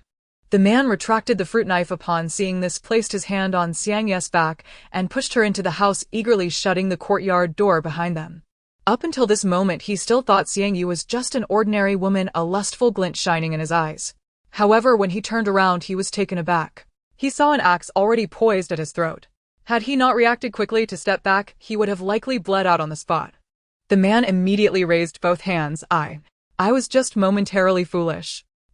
At this point, his speech was already stuttering. Do you think that's okay? Xiang Yu did not give him a chance to respond, and she swung the axe down hard, directly striking his throat. He didn't even have time to scream before he died. If she were truly just an ordinary girl, would she have faced this man's lethal intentions today? Just by looking at the expression in his eyes, Xiang Yu knew exactly what he intended to do. Warm blood splattered all over her face, and the snow on the ground was stained red. Xiang Yu tried to store his corpse in her space, but it didn't work. Holding a shovel, Xiang Yu directly dug a pit against the wall near the courtyard door and tossed the man into it, burying him along with the blood-soaked snow. After glancing at the courtyard covered in white snow, Xiang Yu filled in the dirt. By the next morning, there were no traces left in the courtyard. On the 3rd day at noon, the man's family came looking for him. They inquired around the village and learned that her husband had interacted with Xiang Yu that day, even helping her move firewood. From what she knew of her husband, he would never voluntarily help others with work. Standing outside Xiang Yu's house, the woman reflected on the information she had gathered in the village. Living here was a female college student, and apparently she was a top student. When Xiang Yu opened the door and stepped outside, the woman looked at Xiang Yu's face and instantly understood why her husband would help Xiang Yu carry firewood. Get out of the way, little slut. Is my husband here? Xiang Jiawang, you scoundrel, leaving us a widow and an orphan at home to come out and seek pleasure with other women. Where are you hiding? Come out. Don't think that just because you're hiding I won't find you. Even if you become a ghost, I will drag you out. Xiang Yu was caught off guard and shoved, but she quickly reacted, reaching out with her right hand to grab the woman's collar and forcefully threw her out. The woman landed on the ground and immediately began to throw a tantrum. "The mistress hit me. The mistress hit me. Everyone come and see." Xiang Yu was disturbed by the noise. Looking at the woman, her eyes were filled with coldness, and many neighbors gathered around. Soon the woman's shouting attracted more than half the villagers. After all, with the heavy snow keeping everyone at home, they could alleviate their boredom by witnessing some excitement. Leaning against the door, Xiang Yu calmly watched the woman. 2 days ago, she had already erased all traces from the courtyard. Now that the heavy snow blocked the road, the police couldn't come here, and she felt completely fearless. "Jiawang's wife, what are you making a fuss about?" "What mistress? Please clarify." A voice from the crowd shouted, and only then did the woman, still rolling on the ground, manage to stand up. Looking at the villagers, she pointed at Xiang Yu, who was leaning against the door. "You all judge for yourselves. I have inquired in the village. 2 days ago, someone saw Jiawang coming in and out with this woman. You all know what kind of man my husband is. After he got involved with this little slut, he hasn't returned home for 3 days. My son has been crying for his father. Just now when she opened the door, she looked guilty. I wanted to go in and find her, but she wouldn't let me. Jiawang must be hiding inside." Xiang Yu burst into laughter. The crowd quieted as they listened to her nonsense, and suddenly hearing her laughter, they all looked at her. "What are you laughing at?" The woman looked at Xiang Yu's smile, feeling a moment of uncertainty, but soon she seemed to remember something and regained her confidence. "Wife of Jiawang, you can eat haphazardly, but you cannot speak recklessly. Do you have evidence for what you just said?" The elder lady questioned seriously from outside the crowd. Xiang Yu was a child she had watched grow up. She would never do something like seducing another woman's husband. Some people maintained their reason, while others looked at Xiang Yu with suspicion. After all, one cannot judge a person's heart just by their appearance. "Evidence. The food at my home is missing. She just returned from the city, and Xiang Lauer and his wife died years ago. Their family doesn't even grow food, and it seems she hasn't gone to the city to buy any since last week." "Where does she get her food?" "A few days ago, didn't the village chief distribute food? But the portion meant for Jiawang is missing. I suspect Jiawang gave it to her. Don't think I don't know who Jiawang's mistresses are in the village. Sometimes I just turn a blind eye."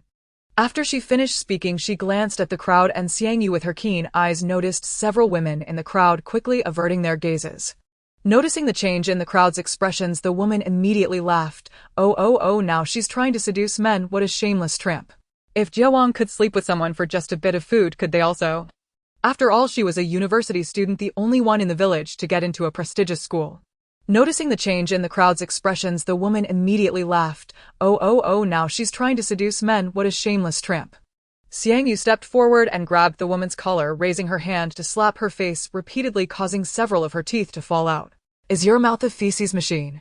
It's so foul. And why do you think I would be interested in your husband? Is it because of his short stature? You say your husband is with me, but do you have evidence? I don't even know who you are, and you come barging into my house. I have every reason to suspect that you and your husband are colluding against me, thinking I'm just a solitary girl and trying to bully me, coveting the food in my house. You say someone saw me going in and out with your husband, then tell everyone who told you that," Xiang Yu said as she slapped her a few more times, feeling quite proud of herself. "The village chief is here." The crowd automatically parted, and the village chief looked at Jiawang's wife, whose face was swollen like a pig's head. For a moment, he couldn't remember who she was. "You must catch him for me." The woman covering her swollen face spoke incoherently. The village chief looked at her for a while before recognizing her. "What happened? You all tell me." The woman mumbled an explanation, but the village chief didn't catch it clearly. Instead, the elder lady walked over and recounted the whole story. "Everyone in the village knows that the Jiawang family is lazy and good for nothing. If any family runs out of food, it must be theirs. Jiawang's wife, stop embarrassing yourself here and go home," the village chief stated directly, knowing Xiang Yu had grown up in the village. Does she not know if she could do such a thing? Seeing the village chief not helping her, the woman panicked completely. "Village chief, Jiawang hasn't come home for 3 days, and the last person he was with was Xiang Yu. If you don't help me seek justice, then let me at least see inside her house. That would be fine," the woman insisted, feeling intuitively that Xiang Yu must know where Jiawang had gone. "Nonsense," the village chief shouted directly. "Fine, if you want to see, then go ahead," Xiang Yu said, stepping aside in front of everyone. "Xiang Yu," the elder lady exclaimed in surprise. Everyone nowadays kept their doors closed, and if it were in the past, it wouldn't have been a problem to go to someone else's house. But now everyone was cautious about their food at home, fearing others would find out. Jiawang's wife was known for her big mouth. If she saw something, she would surely exaggerate when she returned. Seeing that Xiang Yu had agreed, the village chief couldn't say anything else. The woman directly bypassed Xiang Yu and walked into the house, where a basket of dried vegetables hung over the stove and a bag of rice was placed in the corner. In the village, any beautiful bride would attract her husband, especially someone like Xiang Yu, a solitary female university student. In the village, any beautiful bride would attract her husband, especially someone like Xiang Yu, a solitary female university student. The woman turned to look at Xiang Yu standing in the courtyard, and at her inexplicable smile, she suddenly felt a chill run down her spine. She immediately dared not look any longer and hurriedly left. Xiang Yu stood in the corner, seemingly intentionally kicking the shovel placed by the wall. The woman noticed Xiang Yu's movement, but left in a hurry after just a moment. The village chief wanted to call her back to apologize to Xiang Yu, but the woman ran away without looking back. Seeing that it was just a misunderstanding, many men in the village showed disappointed expressions. That night, Xiang Yu sat peacefully by the stove, where a compound bow lay on the sofa bed, and she was cleaning her arrows. Around 10 o'clock at night, Xiang Yu extinguished the oil lamp, picked up the compound bow from the bed, and then opened the window a crack.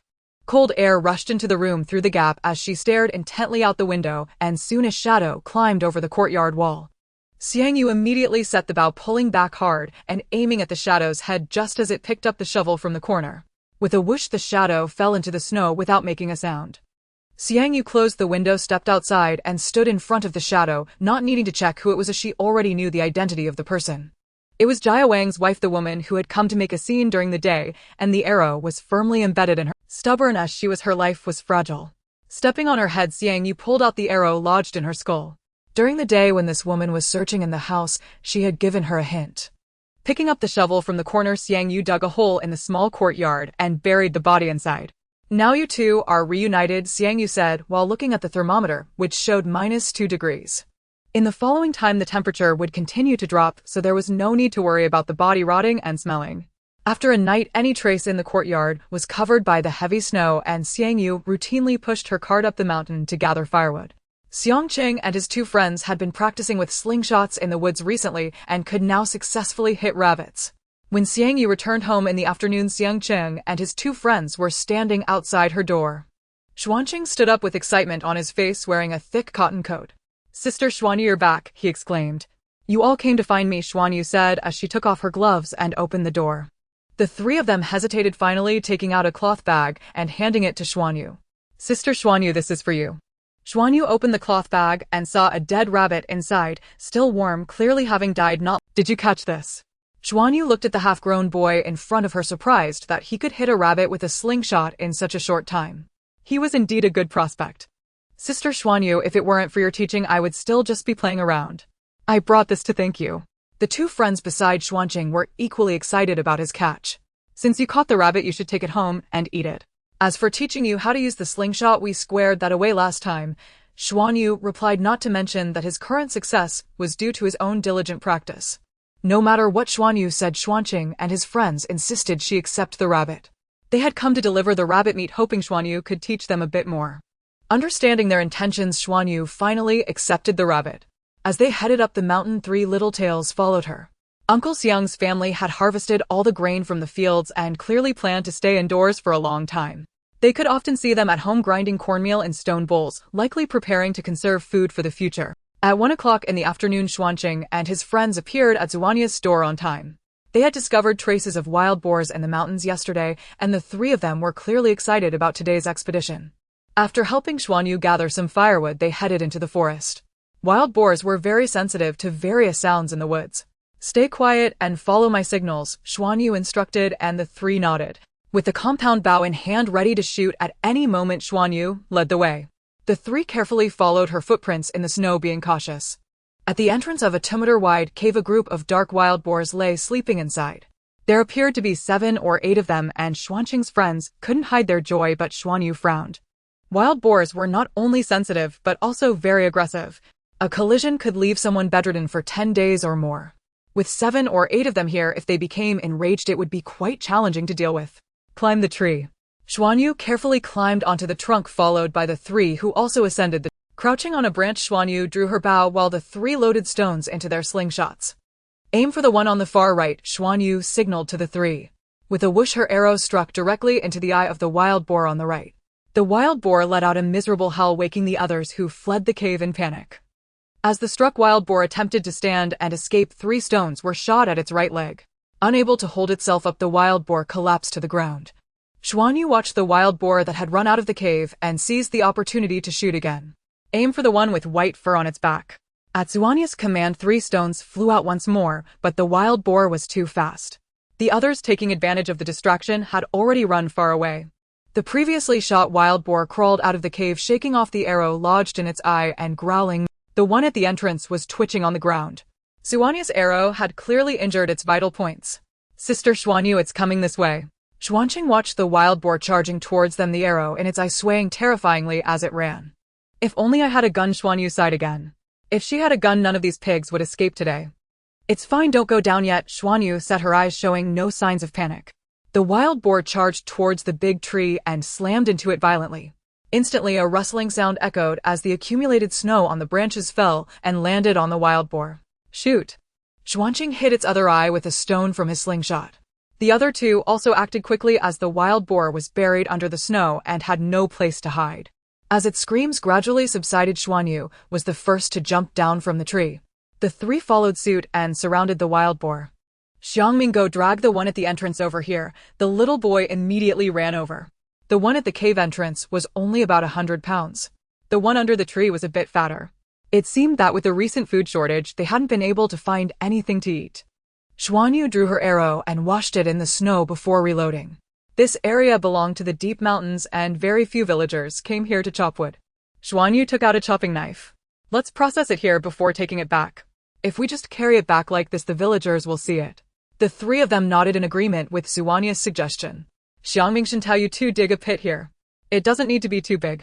It had been a month and a half since the heavy snow had stopped and some villagers were already out of food. They naturally understood the significance of food.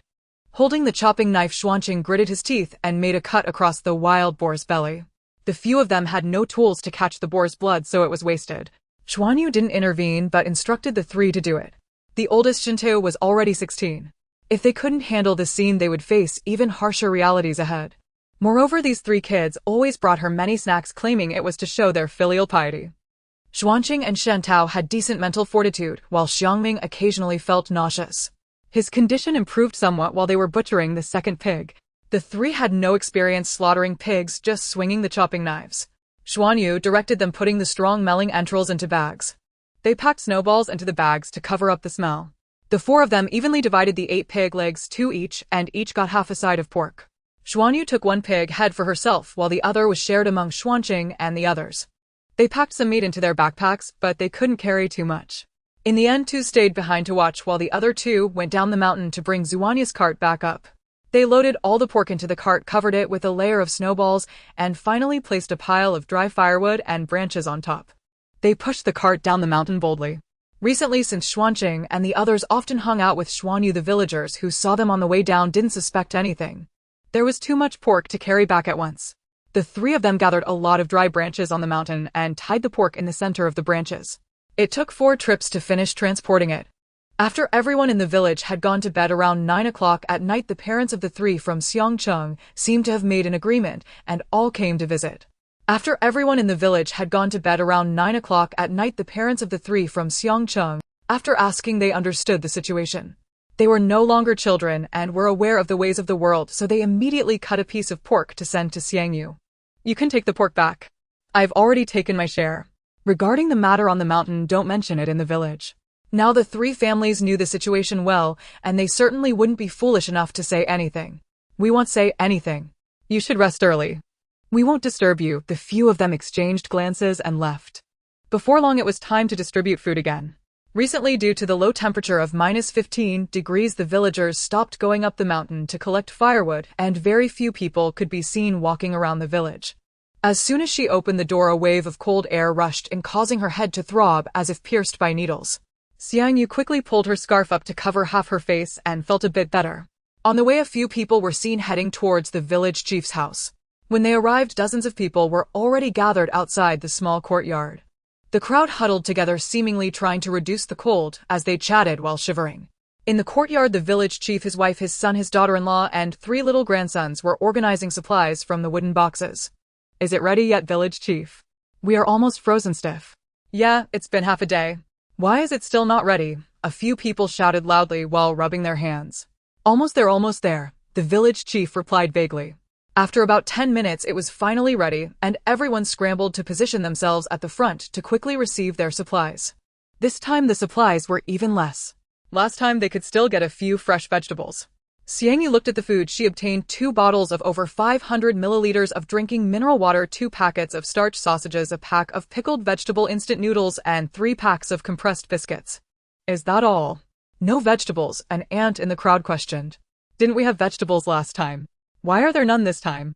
Yeah, last time we received enough food to fill our stomachs. How can we survive on just this little? With just this, we'd have to eat 1 compressed biscuit per meal for an entire week. How are we supposed to manage that? Oh heavens, how are we supposed to live? Everyone's faces revealed a sense of despair. Xiang Yu took her things and left. It was already the 2nd month, and it was quite good that the village could still receive this food.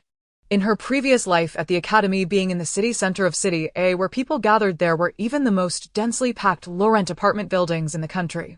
Not to mention the unequal distribution of food. Even the little food that was obtained could not be kept to oneself. Robbery, counter-robbery, murder, and cannibalism had all become rather common phenomena later on. Xiang Yu, wait a moment. A voice called from behind.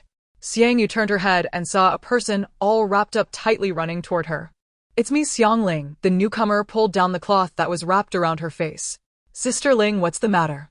Xiang Yu glanced around. My dad asked if you want to go to the city with us tonight to look for food, said Xiang Ling, glancing around before continuing in a low voice. I have a radio at home, and it has recently been reported that heavy snow might continue for a long time and the temperature will keep dropping. A couple of nights ago, my dad and my brother went to the town overnight to look for food, but all the supermarkets and small shops there had been looted, and there was nothing left. Tonight we plan to go to the city overnight to have a look. You probably don't have much food on your own. Do you want to come along? The two stood close together, and with Xiang Ling's voice lowered, the people behind them couldn't hear what they were saying. How many people are going? Xiang Yu asked casually, as if she didn't care much. My dad, my brother, the village chief's son, and Xiang Cheng's parents, which made a total of 6 people. If Xiang Yu went too, it would be 7. What time do we leave? 8:30 tonight. We'll gather at my house. Several ants approached from behind, and Xiang Ling quickly walked away. Xiang Yu, where did you buy this coat?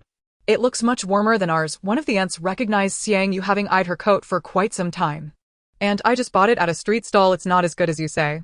It looks warm, but it's actually not as good as the one you're wearing. Are you joking? Do you really think Ant doesn't know her stuff? Ant, you've probably eaten more salt than I've eaten rice. Your eyes must be sharper than mine. Do you think this material can keep me warm? As she spoke, Xiang Yu rolled up her sleeve. The ant leaned in to take a look, and then shook her head, showing a look of disdain. This material was unfamiliar to her, but it looked like it wouldn't keep her warm. Xiang Yu concealed her expression. The coat she was wearing was not made of cotton, but was a cold-resistant outfit which appeared thinner than a cotton jacket, but provided wind and cold protection.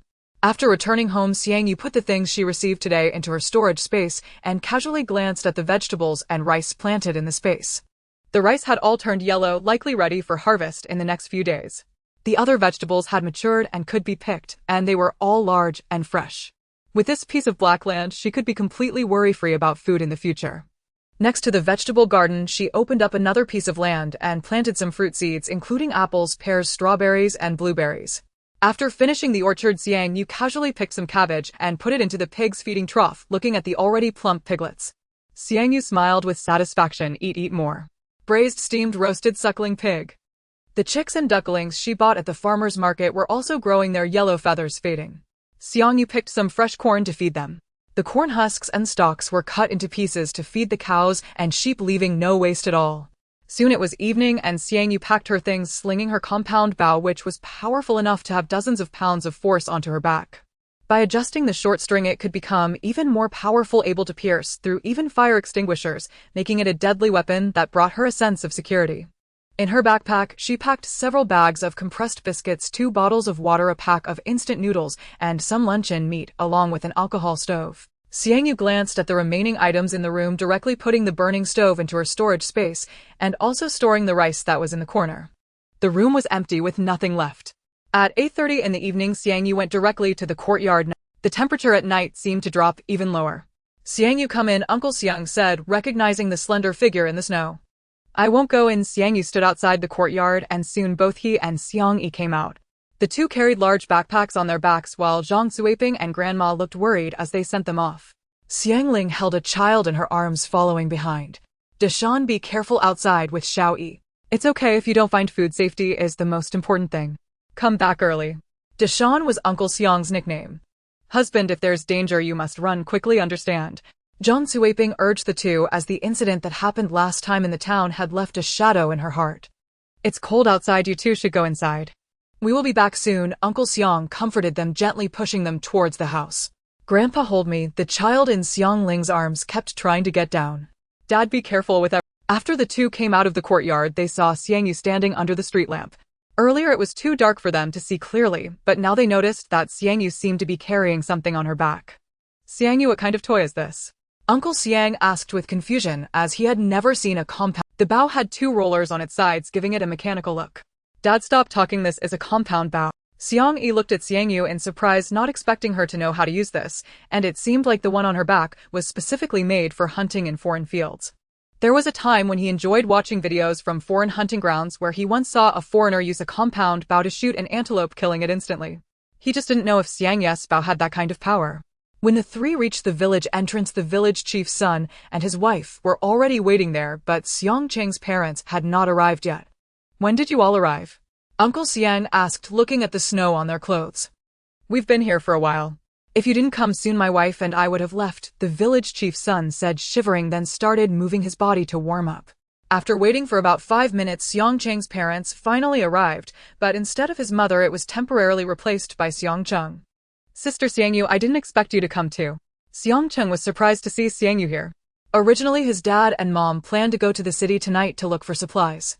But his dad suddenly changed his mind, telling his mom not to go and asking him to take things and set off. Little brat, keep your voice down. Xiang Cheng's dad slapped him on the back of the head and turned to look around. Let's go. Uncle Xiang walked ahead and the group slowly made their way through the snow. The night was calm without wind and the snow was light. Xiang Cheng walked beside Xiang Yu, and after leaving the village he chattered nonstop.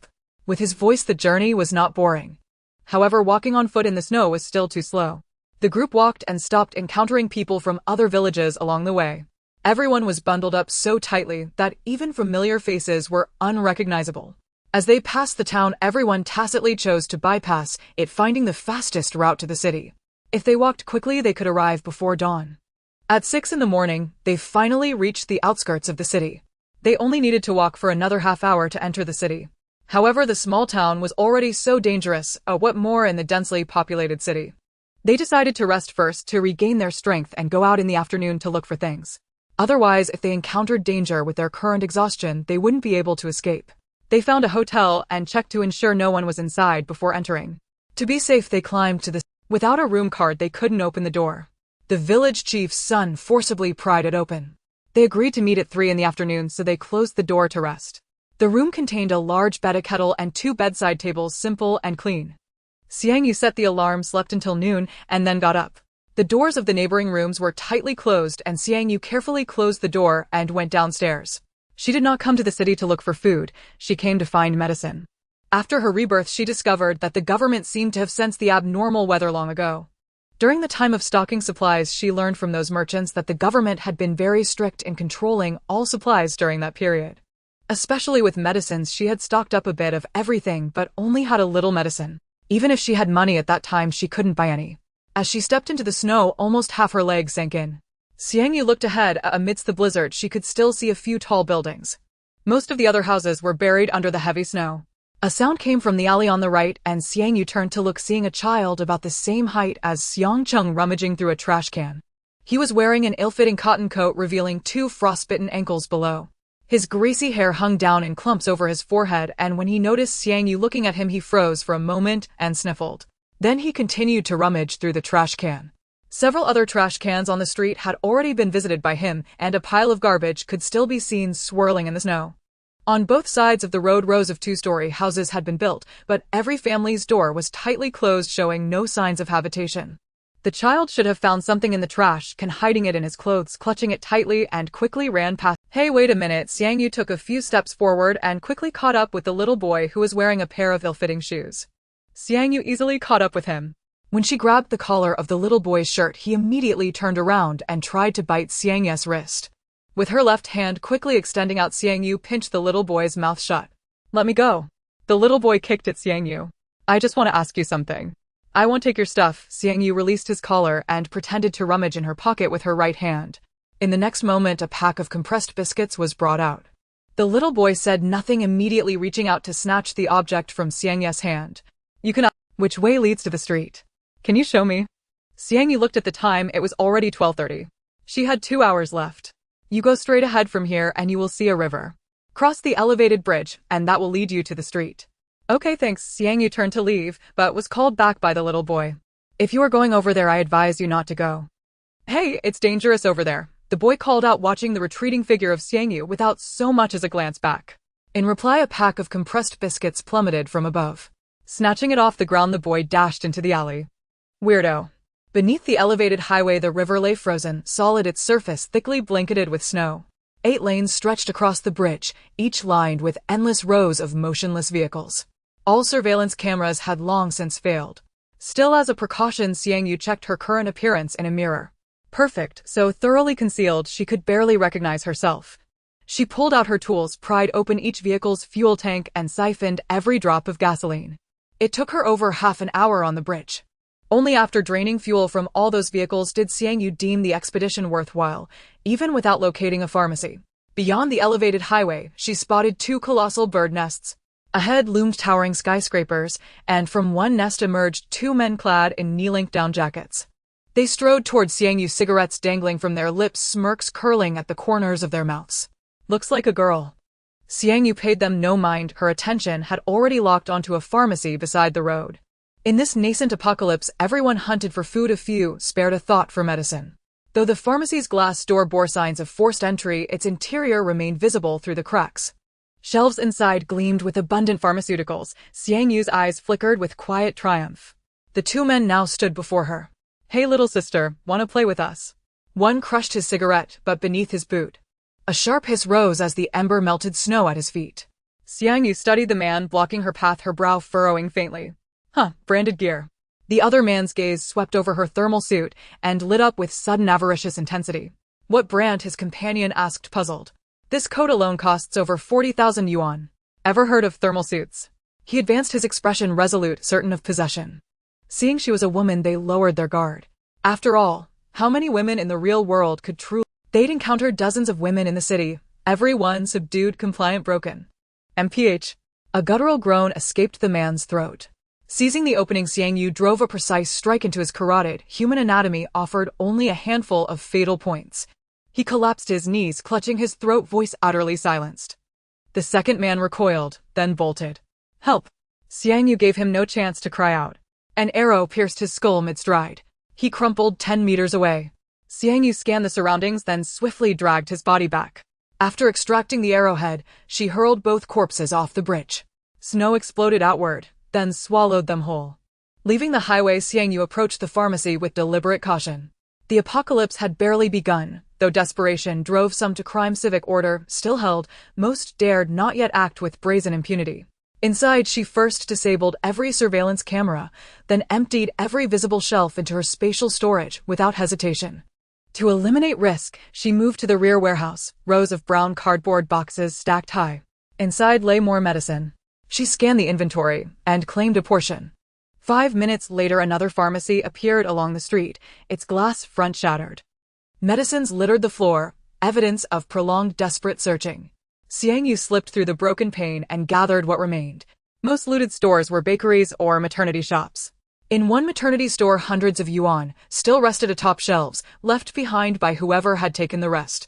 Xiang Yu scooped up the dozen remaining cans of inexpensive infant formula, stowing them in her spatial storage.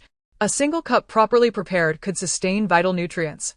The maternity shop also stocked premium baby skincare, tiny jars priced in the hundreds. She claimed them all.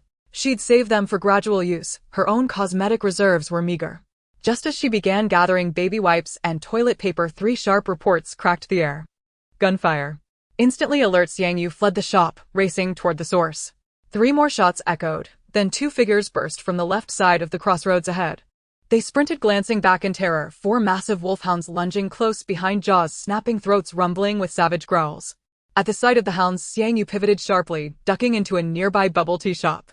Gunfire erupted again behind her. Then came a man's shriek, followed by the wet, tearing sounds of canine mauling. "Don't kill me. Don't kill me," he sobbed. Crouched behind the counter, Xiang Yu felt the massive ice-making machine behind her, and with a touch absorbed it into her spatial storage. She seized everything else in the rear warehouse too. 1 hound paused before the shop's entrance, then 4 men in police uniforms arrived. "What are you doing here?" barked the lead officer. Xiang Yu noted the service pistol holstered at his waist, likely local precinct.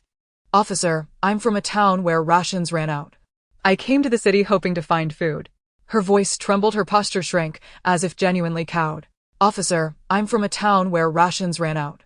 I came to the city hoping to find food." Xiang Yu handed over her identification card. He scrutinized it closely, then demanded she remove her mask. Satisfied it matched, he returned it.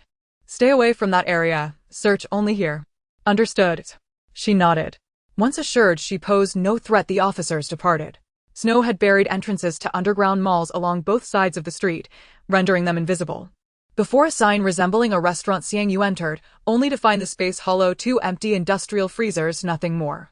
Restaurant furniture was typically wooden, undoubtedly scavenged by locals for firewood. She raised her hand to store the 2 large ice boxes into her space and walked towards the kitchen, the sound of crunching beneath her feet. Looking down, she saw many grains of millet scattered on the ground, along with a number of disordered footprints and discarded vegetable leaves. It seemed this place had also been visited. After walking a few steps forward, she found several torn cardboard boxes next to the open icebox. Inside were many unopened seasonings, including salt chicken essence and Sichuan peppercorns, as well as some soy sauce and vinegar. These items couldn't be eaten directly. It was likely that those people had only taken the rice and the dishes from the restaurant. After searching around again, she found nothing of value and turned to head to the next shop. The restaurants on the street were easy to find, as most had their glass doors smashed and some rolling shutters had been forcibly pried open. The noodle shop was in disarray, with broken noodles all over the floor and even large bloodstains on the front counter. The kitchen of the noodle shop was separated by a curtain, and upon entering, she found nothing but a few. After glancing at the flour-covered noodle press, she stored it in her space. She could knead dough but couldn't pull noodles. The vending machine by the roadside had also been smashed, leaving nothing inside. A toner-high sign stood by the road, and she used the stick in her hand to clear some snow off the top, revealing lamb. She glanced at the deformed rolling shutter and walked into the shop. On the counter lay a kitchen knife and several bowls, likely contained scallions, ginger, and garlic, but everything inside had rotted. This place had also been visited. She took a look at the open cabinets under the stove and finally managed to take the fire starter. After all, a thief doesn't leave empty-handed. It seemed there was nothing left here, and checking the time, it was almost 3 o'clock, so she hurried back to the hotel. At this time, several people had already gotten up. "Sister Xiang Yu, where did you go?" Xiang Cheng leaned against the door, and a delicious aroma wafted from their room, indicating that something was being cooked. "Just went out for a walk." Upon returning to the room, Xiang Yu lit the alcohol lamp, placed a pot on top, boiled some water, and then cooked 2 packs of instant noodles. She added an egg and a sausage, and that was their lunch. After the meal, the few of them sat in the corridor, and shortly after, Uncle Xiang and Xiang Yi came back from their outing. "I just went with Xiang Yi to scout the road and found that the K-City Ferris wheel is not far ahead. You should know about Xiang Yi and I checked it out and found that there really isn't much left in the city. The situation seems worse than in the town." "So does that mean we still have to go into the city?" the village chief's son asked. "There's no other choice. After all, we came this far. Even if we can't find food near the Ferris wheel, the city is so big that there must be something left." With the hope of picking up something useful, they ultimately set out, perhaps after resting for an afternoon in the hotel. The enthusiasm of the village chief's son and daughter-in-law was no longer as fervent as when they first departed. "Dad, why are you carrying all the stuff?" "I'm about to break my back," Xiang Cheng said, having become much quieter than yesterday as his father had placed all the burdens of the family on him. He was already so tired that he couldn't speak. Xiang Yu quietly observed from behind, realizing that Xiang Cheng's father likely understood the hardships ahead and intended to toughen him up from now on. They moved quickly, and although the heavy snow forced them to take a detour, they still reached the city after more than an hour. K-City was where she had lived after being accepted into a good high school, but back then she was always focused on studying to change her fate. So she hadn't really explored K-City. At the toll station, she found a map of K-City and began to examine it. It was prepared for tourists. The map marked various attractions in K-City, but these were not what she was looking for. She recalled that a roommate from her dorm had mentioned something about it. The southern part of K-City is by the sea, where there is a particularly famous activity, diving and experiencing a fisherman's life for a day. Soon the location she wanted to find appeared on the map, but it was a bit far. As if struck by a thought, a smile appeared on Xiang Yu's face. If she remembered correctly, there seemed to be a simulated skiing venue in K-City. She had previously gone there to play with her classmates, and it seemed there were snowmobiles inside. Where are you all planning to look for food? How about we go together? If we encounter danger, we can look out for it. Okay, I have no problem, let's go together then. I also think it's better for everyone to stick together. After all, we don't know what the situation is like in the city now. Just as they were still discussing, Xiang Yu came out with the map. Uncle Xiang, I won't go with you. I have a friend who is from K-City, and I want to see her. Uncle Xiang was taken aback for a moment, but still stood up and said, Xiang Yu, why don't you come with us? You came out of Xiang's village with Uncle Xiang. That means you trust Uncle Xiang. If you encounter any danger here alone, Yes, Xiang Yu, as a girl it would be more dangerous for you to be alone here. It's better to stick with us, so we can look out for each other. The village chief's wife also stepped forward to advise Xiang Yu, while Xiang Chang's father remained silent, for although this young girl appeared youthful, she could take down wild boars. Uncle Xiang, I'll be careful. That friend helped me before, so I must go see her. Xiang Yu fabricated an excuse. Seeing her resolute attitude, they did not continue to persuade her. Alright, let's set a time. Tonight at 3 o'clock we'll meet at the previous hotel. Once everyone is gathered, we'll head back. Okay, take care on the way, Xiang Yu said before heading deeply. Sister Xiang Yu is very capable. Sai, still too young, the village chief's son sighed deeply. Sister Xiang Yu is very capable, Xiang Cheng immediately retorted, but his father gave him a hard slap on the back of his head, silencing him. Capable? How capable can she be? Just ask what your brother Xiang Yi and the others encountered in the town. The village chief's son lamented as the three cautiously entered the city. The heavy snow obscured all landmarks, and it took considerable effort for Xiang Yu to find the simulated skiing venue.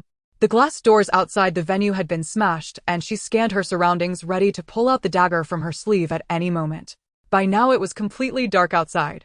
As she walked towards the interior of the skiing venue, there were several simulated scenes, but to make it feel realistic for customers, all the equipment inside was genuine. Xiang Yu casually grabbed a few snowboards and skiing tools, but when she reached the snow mountain simulation room, the spots for snowmobiles were already empty.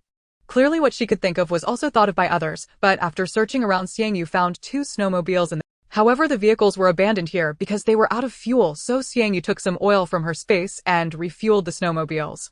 Exiting the ski simulation area, Xiang Yu put on her goggles and drove the snowmobile towards the diving area in the south. It was already past 8 in the evening. With the snowmobile, the speed increased significantly, and it took just over an hour to reach the diving area. If she had walked, it would have taken several hours. Due to the low temperature, a thin layer of frost had formed on her goggles. The sky was dark, but the snowfall. After looking around the beach, Xiang Yu found the area where the yachts were placed for tourists to rent and enjoy on the water. Inside, it was very clean and luxuriously decorated, but now it was all covered in heavy snow. Xiang Yu put away the snowmobile and stepped onto the ice layer, only to hear a series of cracking sounds indicating that the ice was not very thick. There were yachts of various sizes. Thinking that she was alone, Xiang Yu chose 4 yachts, one of which was an open. Previously, she had prepared 2 small rafts when she had no money, but now a $0 purchase seemed more appealing. Then she found 4 jet skis and finally stopped, thinking to try her luck nearby to see if she could find a seafood market and warehouse. However, after searching around, all these places had been visited, and there were even several large holes dug in the ice city. Considering the night's harvest, Xiang Yu did not linger here any longer and drove the jet ski straight to the city center. There was a pharmacy almost 50 meters away in the city center, and a clinic was within 1,000 meters. People in the houses along the street heard the sound of Xiang Yu passing by on the snowmobile, but by the time they leaned over the window to take a closer look, Xiang Yu had already left. Even before approaching the city center, Xiang Yu noticed that there seemed to be quite a few people on the street even at night, and they were all holding sticks or other weapons. After stopping the snowmobile in an alley, a series of footsteps sounded not far behind. Seeing that Xiang Yu had a snowmobile, they prepared to directly rob her under the cover of darkness. Xiang Yu put away the snowmobile and ran forward, disappearing in a flash. The group looked at the empty alley, puzzled. Where did she go? She just came in, right? Could it be that she has companions coming to rescue her? Look at the ground, there are no traces left, they said, observing the ground where the snowmobile's tracks abruptly ended. Damn it, let's go. There were people on the street, but almost all were in pairs. A very few like Xiang Yu ventured out alone, though there were some. However, those who ventured out alone did not look like easy targets, more like they were not to be trifled with, and no one would foolishly provoke them. Almost all the glass doors on both sides of the street were destroyed. Xiang Yu looked up unsure when this had begun. The shops used glass security doors, which shattered after just a few hits. The sound of crunching glass echoed underfoot. In the clothing store, even short-sleeve shirts had been taken and wooden items had been cleared out. "Don't rob, this is what I found, don't take my stuff, let go." A slender woman rushed out from a store ahead. But a hand pushed her from behind, and the woman fell into the snow, still tightly embracing the item in her hand. Supporting herself up, the woman ran a few steps forward, and then a few people crossed the street and rushed towards her.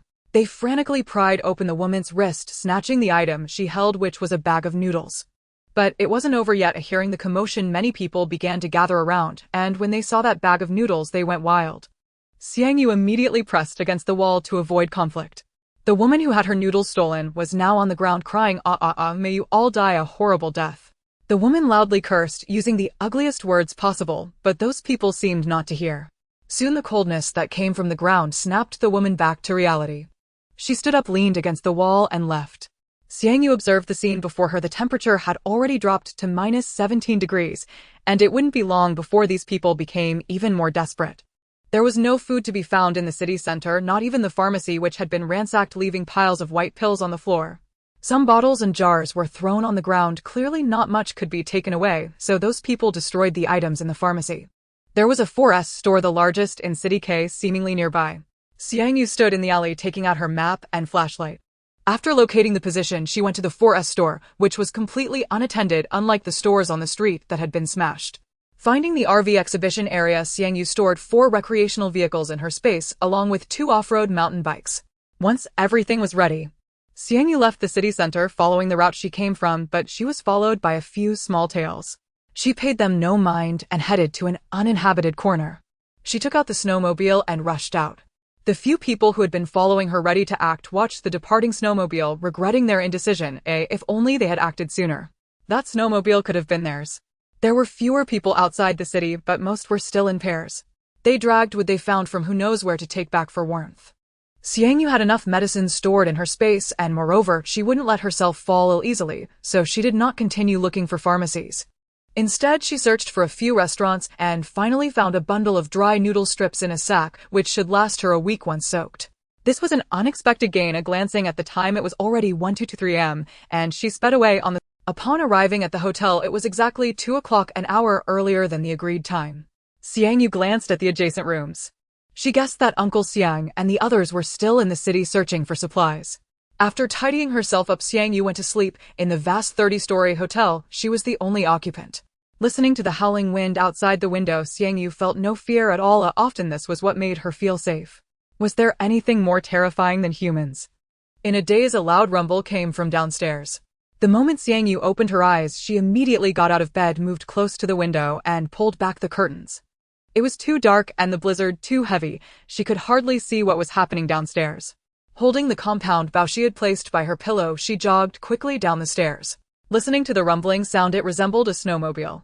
Xiang Yu reached the first-floor lobby and hid behind a huge vase in the corner, her slender figure completely concealed. Suddenly, a shadow dashed into the hotel. Upon closer inspection, it was Xiang Cheng carrying his father on his back, with 2 bulging backpacks in front. It was evident they had managed to find some supplies in the city. Carrying an adult man on his back, Xiang Cheng staggered towards the city, while Xiang Yu hid behind a vase unnoticed by him. As he ran upstairs with the man on his back, he occasionally turned his head to look behind, as if something terrifying were chasing him. Soon his figure vanished on the 2nd floor.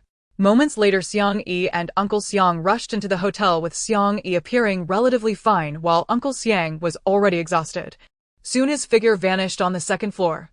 Moments later, Xiang Yi and Uncle Xiang rushed into the hotel, with Xiang Yi appearing relatively fine while The roar of the snowmobiles outside continued to echo in their ears. Once the village chief's son left, Xiang Yu headed straight up to the 2nd floor of the hotel. Standing by the window looking out onto the street, he saw 2 snowmobiles with about 6 people, and some dark figures could also be seen in the alley, though it was unclear if they were part of the same group. Only after confirming they had left did Xiang Yu head upstairs. In the corridor on the 6th floor, Uncle Xiang and the others sat on the floor, the dark hallway illuminated by no lights. "Who The few of them leaned against the wall breathing quietly, and upon hearing sounds from the stairs they all became particularly vigilant. Xiang loaded a stone into his slingshot, pulling back the rubber band with tension. "It's me," Xiang Yu called out at the right moment. The others relaxed, but still looked at her with worried expressions. "Are you okay? Did anyone see you when you came up?" Uncle Xiang asked softly. "No, I waited until they left before coming up." "Who were they?" Xiang Yu fabricated a story. "A group of robbers. We found some supplies in the city, but they targeted us when we were leaving, demanding that we hand over all our food." The village chief's son bore wounds on his face, clearly indicating he had been badly beaten. Xiang's father sat against the corridor wall, his face pale with a pool of blood beneath him. The white bedsheet wrapped around his leg had already been stained red.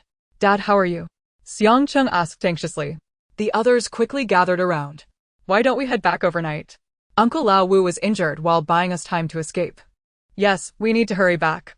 The nearby hospital has long been deserted, just an empty building. Let's take him back to see a doctor quickly." "I'm fine, cough cough, those people are definitely still outside waiting for us. I can hold on until tomorrow morning," Xiang's father said weakly. However, looking at his pale face, everyone knew he was only trying to comfort them. Xiang silently shed tears, pressing his hands tightly against his father's bleeding leg, while Xiang Yu thought of the few officers they had encountered outside the city. One or two terrorists might be manageable, but what if it were a group? The current order was gradually collapsing and disintegrating. Xiang Yu crouched down beside Xiang, carefully examining his father's injured leg, noticing that the bedsheet was likely freshly changed by Xiang. At this moment there was a long gash on his father's thigh, blood continuously oozing out with the flesh on either side turning outward. One could even see the veins twitching. Due to the severe injury and the low temperature, Xiang's father was shaking uncontrollably, losing warmth too quickly. He likely wouldn't last through the night. "Why don't we head back to the village now? There are 4 doctors at the village clinic." The village chief's son glanced at Uncle Xiang. The two of them approached Xiang with Uncle Xiang crouching down while the village chief's son bent to pick up injured Xiang's father. "Let's go." Xiang's father was injured while buying them time to escape, and they certainly couldn't just watch him. If they could return to the village, the clinic still had 4 doctors holding the fort. They would be safe then. Xiang looked anxious, feeling his father's body tremble constantly, even his palms cold. "Dad, hang in there.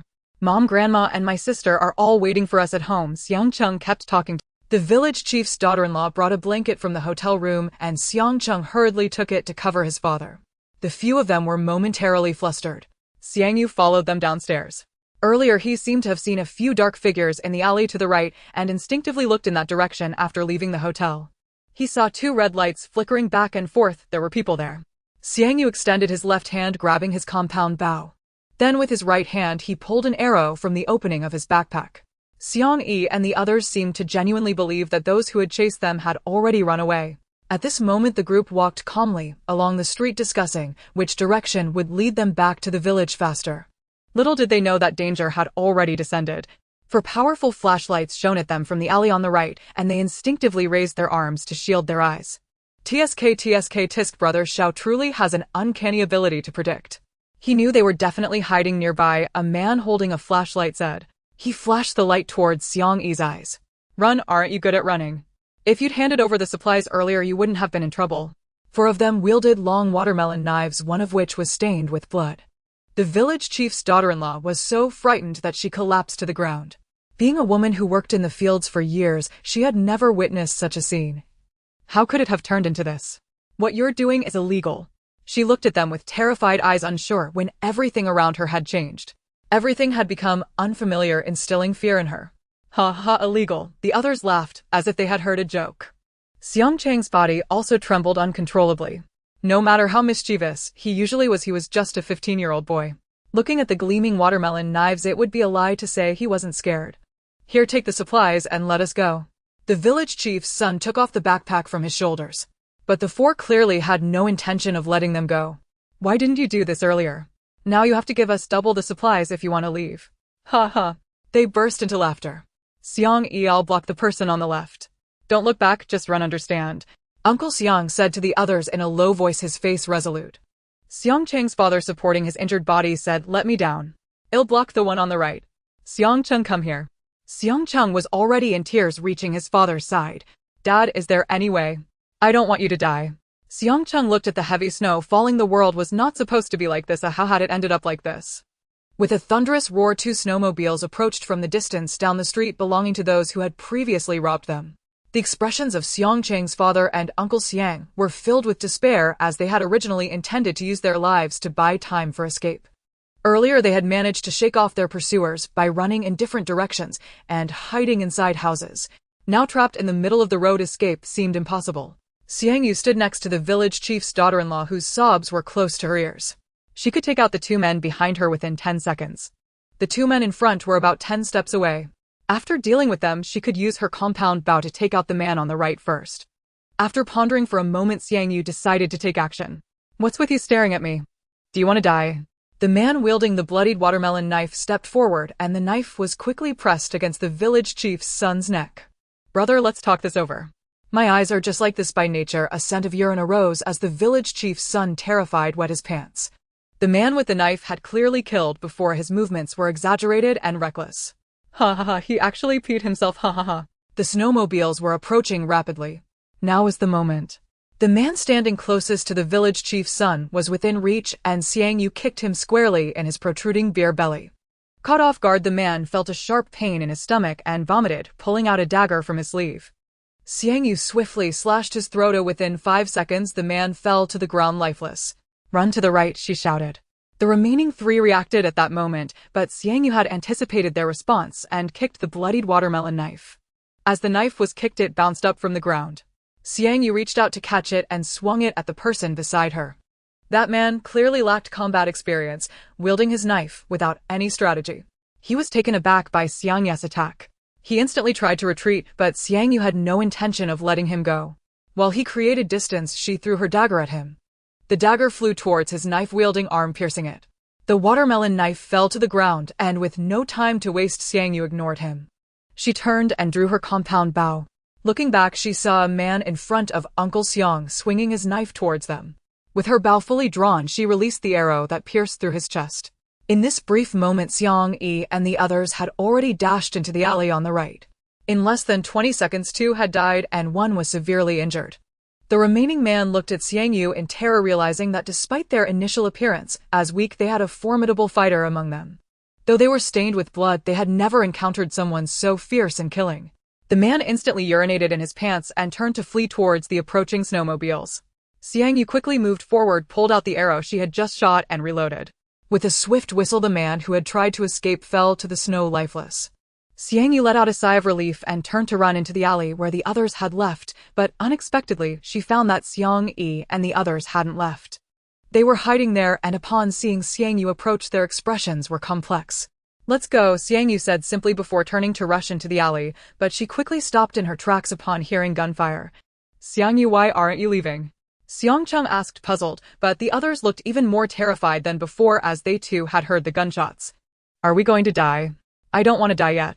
The village chief's daughter-in-law, overwhelmed by anxiety, also wet her pants, the freezing temperature causing their bodies to lose heat rapidly in fear.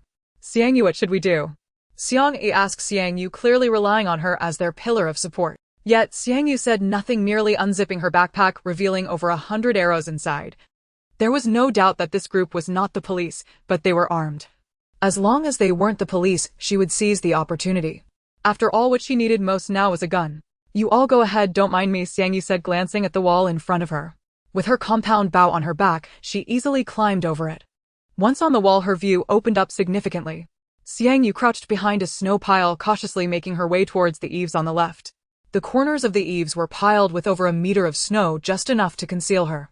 The others were momentarily stunned by Xiang Yu's nimble movements, but the gunfire behind them was growing closer. "Let's go," Xiang Yi said, glancing in the direction Xiang Yu had gone, and led the others into the dark alley. With her bow fully drawn, Xiang Yu stood beside a snow pillar, peeking out to see that 2 snowmobiles had stopped where several people had been killed. 6 men got out of the vehicles and began inspecting the bodies on the ground, while the man whom Xiang Yu had spared was already unconscious. "Brother Xiao, look at this." One man handed over an arrow. "An arrow." The man addressed as Brother Xiao had a grim expression. "Brother Xiao, should we pursue?" "We lost 4 brothers." A stout man with a face full of flesh picked up the watermelon knife from the ground. Xiang Yu seized the opportunity and shot an arrow, hitting a precise headshot. The stout man stood right in front of Brother Xiao, and the arrow pierced through his face only a few centimeters away from Brother Xiao. Had the stout man been even slightly closer, that arrow would likely have taken his life. They haven't left. Quick, hide, find the position of the archer. Brother Xiao shielded the stout man's body with his own and looked around the dark surroundings. The others were now terrified, and Xiang Yu glanced towards the hiding place of the others, wondering who among them. Drawing her bow again, Xiang Yu aimed at a person crawling in the snow towards the alley and released an arrow. Found her. Brother Xiao, she's over here. A man hiding on the left had entered a residential house without Xiang Yu's notice. He stood at a second-floor window and had already spotted Xiang Yu, but the next moment an arrow struck his chest, and he fell to the ground lifeless. Gunfire rang out from behind him, and the smell of gunpowder filled the air, indicating that the armed men were 6 of them. 3 had been dealt with and 3 remained. The armed man had made it upstairs, and Xiang Yu dared not gamble that they only had one gun. Glancing at the 3-story building next door, she shot several arrows to buy herself time to reposition, then took a running jump towards the second-floor window. The armed man dodged the arrows Xiang Yu shot, unable to fire back for the moment. Xiang Yu clung to the edge of the window sill, ready to smash the glass before her when a stone flew in from behind, shattering the glass instantly. Xiang Yu turned to look, only to see Xiang Cheng standing in the dark alley, loading stones into the slingshot in his hand. He used the gestures from when Xiang Yu had taught them to hunt wild boars before. Xiang Yu instantly became alert, gripping the windowsill tightly, and propelled himself into the second-floor room. Without the slightest pause, Xiang Yu turned and ran towards the 3rd floor. This residential house probably hadn't been occupied in a long time, as a lot of things inside were covered in dust. The sound of footsteps echoed from downstairs. Xiang Yu opened the door to the 3rd-floor terrace, glanced around, and then ran left, directly jumping down. Snow was piled thick beneath his feet, instantly burying Xiang Yu in the snowdrift. The compound bow appeared in his hands, and as Xiang Yu stood up, he saw the solar panels on the roof. Hiding behind the solar panels, he took out his bow and arrow. The 2 people downstairs had already chased up, and he quickly shot 2 arrows. The 2 who reached the roof wailed as they fell. Xiao Gu, who had been waiting at the right side second-floor window, noticed that no matter how he called for his companions, there was no response. Suddenly feeling a chill creeping up his back, he saw the window of the adjacent room shatter, and in fright he ran downstairs. Xiang Yu looked down and saw Xiang Yi holding a brick, smashing it against the second-floor window. "He's out," shouted Xiang Yi, then turned and ran as that person had a gun in hand.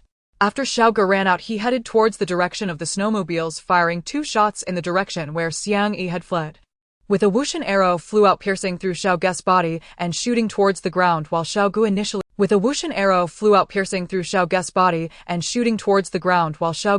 felt no pain. After stumbling forward a few steps, he finally fell to the ground.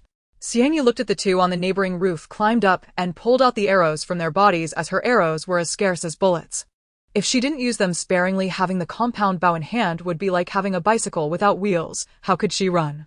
As she went downstairs, Xiang Yu saw Xiang Yi and Xiang Cheng standing at the door. "Why are you back?" Xiang Yu asked lightly, as if they were just chatting. But at this moment, both of them were still in shock from what had just happened. They had just helped Xiang Yu kill someone. Although they had not struck the blows themselves, those who were killed were in one way or another related to them.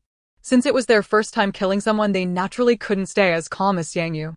Xiang Yu crouched down to search the corpse, finding 2 keys, 2 loaded magazines, and a handgun, a glimmer of joy passing through her eyes.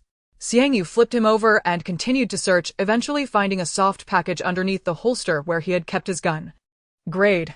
Xiang Yu looked at the white powder in her hand. No wonder they had been so lawless in robbing food and killing people at the beginning of the apocalypse.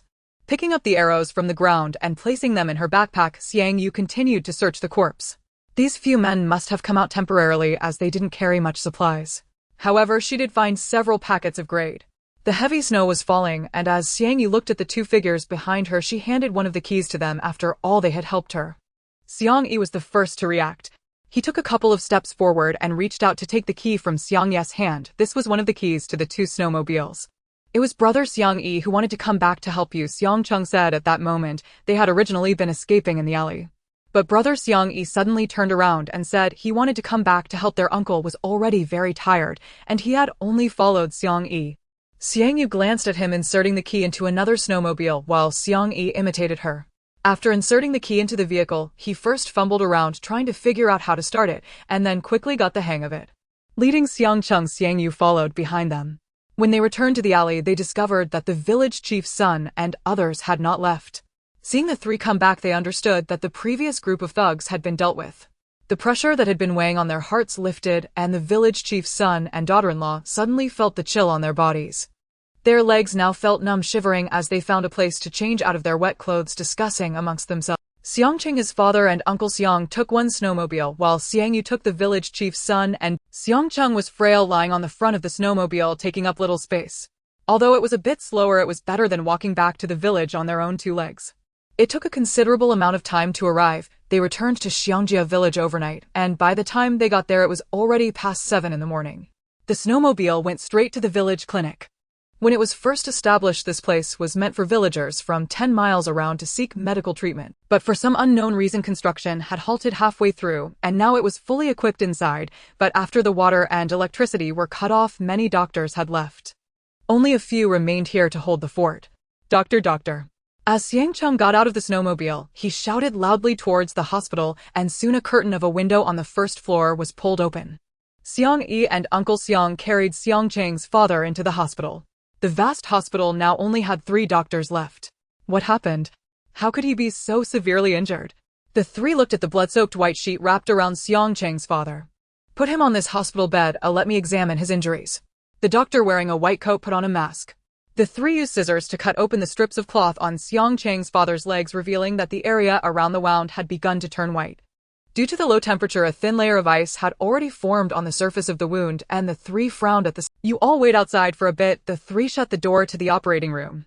Now that the water and electricity were cut off, the tools they could use were limited. One person skillfully administered anesthesia, then got busy. After the 3 waited outside for about 50 minutes, the 3 finally came out of the operating room. Doctor, how is my father? Xiangcheng anxiously stepped forward. If you had come earlier, it would have been better. His injury is severe. That leg will probably end up being crippled in the future. Crippled?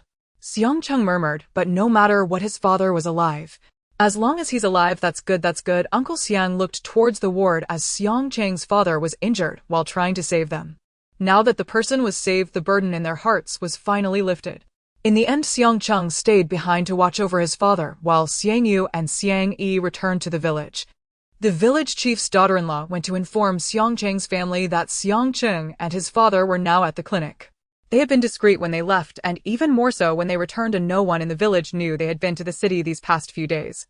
2 snowmobiles, one in Xiang Ye's hand and one in Xiang Yi's, returned to their respective homes, and only then did everyone begin to carefully recall everything that had happened the previous night. Dad, let's not speak of Xiang Yu's matter in the village. Xiang Yi gazed at the tightly shut courtyard gate next door. Last night he had suddenly turned back to help, only because he recognized Xiang Yu as the one who had saved them in town. If word of what happened in the city spread through the village, no one could predict what fabrications the gossipy mouths might concoct.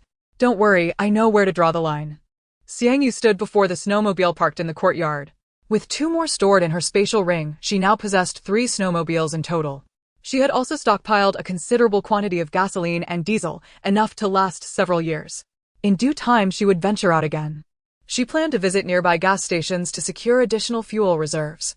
After resting at home for several days, on Sunday morning, Xiang Yu was exercising within the village when, quite unexpectedly, she caught sight of Xiangcheng's figure emerging from the wind and snow. Xiangcheng jogged steadily behind her, not too close yet never falling far behind. As they passed the rear mountains, Xiang Yu quickened her pace and left him effortlessly behind. Monday arrived once more, the day the government airdropped supplies. The aircraft hovered midair for over 10 seconds before vanishing swiftly into the distance. The temperature had plummeted to -27 degrees Celsius. This delivery exceeded previous ones by more than 3-fold. When the village chief went to collect the cargo, he stood frozen in disbelief at the sheer volume strewn across the snow. He hurriedly summoned over a dozen able-bodied youths from the village to assist with transport. Where earlier drops had contained only a single supply crate, 3 now lay scattered across the snowy ground. Frowning deeply, the village chief waited until all crates were carried back to the courtyard before assembling a dozen women to conduct a meticulous inventory. Supplies were distributed per capita, and as each villager received their share, smiles bloomed across their "Chief, why so much this time? Were prior deliveries equally generous? Or did you secretly hoard the extra portions?" At once, curious glances turned toward the chief's home, as if those half-opened doors might yield every hidden secret within. Indeed, this delivery was unusually abundant. A suspicion therefore ran naturally. Xiang Yu examined her own ration with quiet contemplation. 6 bottles of drinking water, 5 gin of leafy greens, 2 gin of potatoes, 2 gin of sweet potatoes, half a sack each of rice and flour, 1 package of egg noodles, and 10 starch sausages. With careful rationing, this would sustain a person for over a month. A sudden realization dawned, and Xiang Yu's expression softened into quiet resignation. Likely no further deliveries would follow. I receive exactly what everyone else does, the chief retorted instantly. Every distribution is conducted openly before all of you. I won't tolerate such baseless accusations. The accuser, realizing his misstep, hastily backtracked. Chief, I was only joking. But truly, why such abundance this time? Others echoed his bewilderment. With a sigh, the chief retrieved a supply manifest from the bottom of one crate. Each drop always included such a list. Previous manifests had merely itemized delivered provisions, but this one bore additional sobering notes. Read it yourselves. Take your rations home, and ration them wisely. Understand? The man, well past 50, seemed to age another decade in that single breath. How can this be? Surely not, we'll starve. What of our household? 6 or 7 mouths to feed, and this meager portion won't last a week. Chief, you must decide. This cannot continue. As the manifest circulated among the crowd, it soon reached Xiang Yu's hands. She studied the fine print inscribed beneath the official heading. So faint it escaped casual notice. Given current resource constraints, weekly supply drops are hereby rescheduled to the first day of each month. However, this remains conditional. Should blizzards intensify, deliveries may be delayed indefinitely. Further updates will follow accordingly. Experts forecast sustained temperature decline. All citizens are urged to remain indoors, exercise utmost caution, and safeguard their lives. Yet no one knew when or whether the next delivery would arrive. Xiang Yu, fully aware of the grim reality, understood this was almost certainly the final airdrop. Temperatures would soon plunge below -40 degrees Celsius, accompanied by relentless paralyzing. Aircraft would be unable to land, and given the village's remote location, outside attention was unlikely. Most villagers remained oblivious to the severity unfolding. Yet a handful grasped the gravity. Clutching their rations, they lingered outside the chief's home, even as snow fell thick and heavy. Chief, if temperatures keep falling and deliveries grow uncertain, does this mean these rations constitute? A burly man with thick eyebrows voiced the question aloud. After brief reflection, several others joined his urgent call. Hold on, everyone, wait a moment. A man stepped forward, eyeing villagers, preparing to disperse, his gaze sharp with calculation. Xiang Yu stood at the periphery of the crowd, poised to withdraw instantly if trouble arose. Lin Tao, what do you intend to say? The chief asked, regarding his son-in-law from another village. Chief, this distribution is profoundly unjust. I demand a full reallocation, Lin Tao declared, sweeping his gaze across the assembly, enunciating each word with deliberate weight. Consider Wang, the widow living west of the village. How many children does she have? Just one, a mere 11-year-old boy. Yet her ration equals that of an adult. How much can a child possibly consume? In truth, every morsel ends up in her belly. Yes, rations are issued per head, but how much do children truly eat? His logic struck a chord. Suddenly another voice rose sharply. Chief, I agree. The allocation is unfair. We men labor tirelessly while women naturally eat less. They consume less and exert less, yet receive identical rations. I too demand reallocation. An aging villager turned abruptly, his eyes locking onto Xiang Yu standing quietly at the edge of the crowd. Seeing her holding the same ration as himself, his resolve hardened.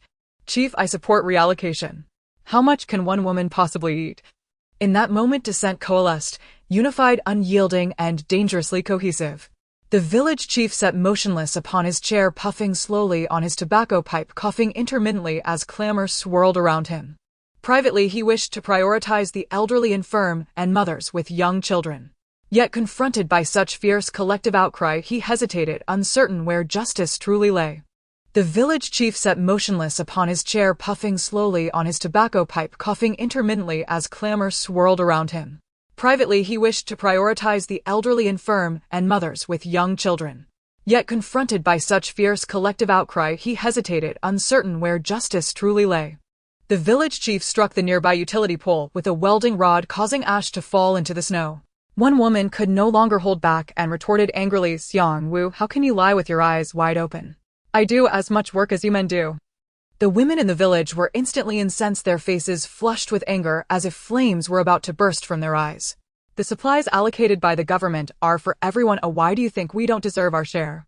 You say we work less. What do your eyes see that makes you think we do less? With the heavy snow, almost half of the firewood at my home was chopped by me. Which of you men here would dare say that your wives do nothing at home?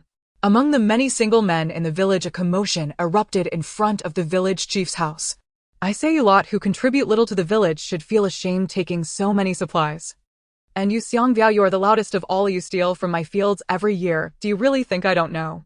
A middle-aged woman rushed forward shouting and attempted to snatch away the items from the man's hands. Her husband followed closely behind, trying to restrain that man. You've stolen so much grain from my family over the years, and now you should return it. The woman, accustomed to hard labor in the fields, was as strong as any man. Enough, stop yelling. The village chief stood up and shouted, finally managing to stabilize the chaotic situation. Xiang Yu quietly took a few steps back and then turned to walk into the heavy snow. Let's settle the issue of supplies like this. Everyone stop arguing. I'm just following orders from above. Whether we eat more or less is their problem. Now that the heavy snow has blocked the mountains, there's no heavy work to do at home. Everyone is idle and expending no energy, so aren't we all eating the same? Just because you have a bigger appetite, should I give you a larger share? If that were the case, perhaps all the supplies wouldn't be enough for you. After finishing his words, the village chief fell silent, stuffing tobacco into his smoking pipe, his murky eyes reflecting fatigue. A thin layer of snow had already covered the surface of his snow boots, and the breath he exhaled turned into white mist on his face. Xiang Yu tugged at the scarf wrapped around her face. After spending a long time outside, even with her winter clothes on, she still felt the chill. Ahead, a figure carrying a basket slowly trudged through the snow, and as they got closer, Xiang Yu realized it was Xiang Cheng. Sister Xiang Yu. Xiang Cheng turned upon hearing her voice and greeted her softly. His basket contained all the supplies distributed this time meant for his entire family. How is your father? Xiang Yu thought of the injury on his father's leg, guessing the situation. Much better, thank you for your concern, Sister Xiang Yu. Xiang Cheng's eyes were filled with bloodshot veins, and he appeared exceptionally exhausted, though he seemed more composed than before. Your father will get better. Are you going to hunt wild boar in the mountains tomorrow afternoon? Xiang Yu. Sure, I'll find you tomorrow afternoon. A glimmer of light flashed in Xiang Cheng's eyes, and after walking together for a while, they parted ways as their paths diverged. Once back home, Xiang Yu kneaded the flour she had brought in to make buns, steaming them and placing them into storage, while she picked 2 relatively large sweet potatoes to roast. That would serve as dinner. The remaining sweet potatoes would be steamed along with the buns, and after cutting them into pieces and drying them, they could be eaten as snacks. Leaning on the sofa bed, Xiang Yu gazed out at the swirling snow as the crops in her storage had recently matured. The dim light of the oil lamp flickered in the room, casting shadows that danced along with Xiang Yu's own silhouette as her even breathing made it seem as though she had fallen asleep. Suddenly, Xiang Yu opened her eyes, stretched lazily, and covered her mouth as she yawned, so tired. Recently, the crops in her storage had matured, and each night before bed, she had to collect a bit and tidy up with the machine. Wheat, rice, corn, and strawberries. She had gathered the already mature food and stored it away. Before she knew it, she had accumulated nearly 100 pounds. After adding some coal to the stove and ensuring it could burn through the night, Xiang Yu finally fell asleep peacefully. The next morning, while exercising around the village, as usual, Xiang Yu noticed that she wasn't the only one on this path. Even Xiang Yi had come. The 3 ran quietly without acknowledging one another. At 2:30 in the afternoon, just the right time for a warm fire after a meal, Xiang Cheng appeared at Xiang Yi's store wrapped up like a dumpling. The door made a sound as Xiang Yu picked up her woodcutting knife and took her compound bow before stepping outside. This time, Xiang Cheng did not bring his little friends. It was just him and Xiang Yu, following the same route they had taken to hunt wild boar. The two searched for traces of wild boar in the snow, though even other animals would suffice. Most of the nearby mountains and forests had been nearly cleared by the villagers, so even if there were animals, they would have likely retreated deep into the mountains. Xiang Yu raised her hand to check the time. It was 3 in the afternoon. I'm planning to go deeper into the mountains. Do you want to come? The deep mountains would surely be dangerous. I'll go. Xiang Cheng replied without hesitation, nearly answering before she finished her question. Xiang Yu glanced at him, saying nothing as the snow was falling heavily. Even if someone passed by down the mountain at this time, they wouldn't be able to see the two standing on the mountain. As they walked deeper into the mountain, Xiang Cheng proactively suggested, Sister Xiang Yu, let's split up. I'll go left, and if I find anything, I'll call you. Xiang Yu had no objections, nodding in agreement as she walked to the right. As she walked, she used her dagger to carve a mark on the trees. After walking for about 10 minutes, Xiang Yu heard Xiang Cheng shout and quickly turned to run in his direction. Sister Xiang Yu, come quickly and look. Xiang Cheng exclaimed excitedly, using his small shovel to dig through the snow at his feet. Xiang Yu approached, only to find a pile of pig droppings, indicating this was likely their active area. Let's search a bit more, Xiang Yu whispered as the two detected the foul smell in the air and searched the vicinity. Finally, they found traces left by the wild boar rubbing against a pine tree on the right side, digging through the accumulated snow even though many traces had already been buried. Yet the two still discovered some dark, chaotic footprints. Sister Xiang Yu, there are footprints here too. They split up to search, and Xiang Cheng quickly found some wild boar footprints. Xiang Yu cleared the snow by her feet, and in fact, she had also discovered several wild boar footprints, clearly indicating it was their active ground. Come here, this way. Xiang Yu suddenly stood up and called out, both youths immediately softened their footsteps. Xiang Cheng uncharacteristically gripped his firewood axe tightly. Stop. A grunting, snorting sound emerged from behind several pine trees ahead. The two froze instantly. Before them, a dozen paces away, the pines swayed violently, their snow-laden boughs shedding thick white drifts. A pitch-black wild boar pressed its massive body against a trunk, rubbing vigorously. Falling snow rapidly buried its flanks. Across the blinding expanse of snow, its undulating spine remained visible. After a careful sweep, they confirmed only one boar lingered in the vicinity. The beast appeared plump and sluggish. Xiang Yu's bow was already drawn, taut, arrow nocked and aimed. Both held their breath, eyes locked with lethal stillness. With a sharp thwip, the arrow launched, piercing deep through the boar's flank and vanishing into the snowdrift. A jolt of agony convulsed its frame. It erupted upward, then charged blindly through the pines, desperate to flee the searing torment tearing through its flesh. Wait. Xiang Yu's warning died mid-sentence as Xiang Cheng sprinted forward, axe raised high, hot on the boar's trail. Xiang Yu broke into pursuit without hesitation. The boar, grievously wounded, would not collapse for another 10 minutes, but Xiang Cheng's reckless charge promised chaos, not control. Xiang Yu arrived just in time to see the boar lower its head and slam into Xiang Cheng with brutal force. His body lifted clean off the ground before crashing into a snowbank. Yet he rose again at once. Crimson blood welled steadily from its wounds, spattering the pristine snow as it ran, leaving a long, jagged scar of crimson across the white silence.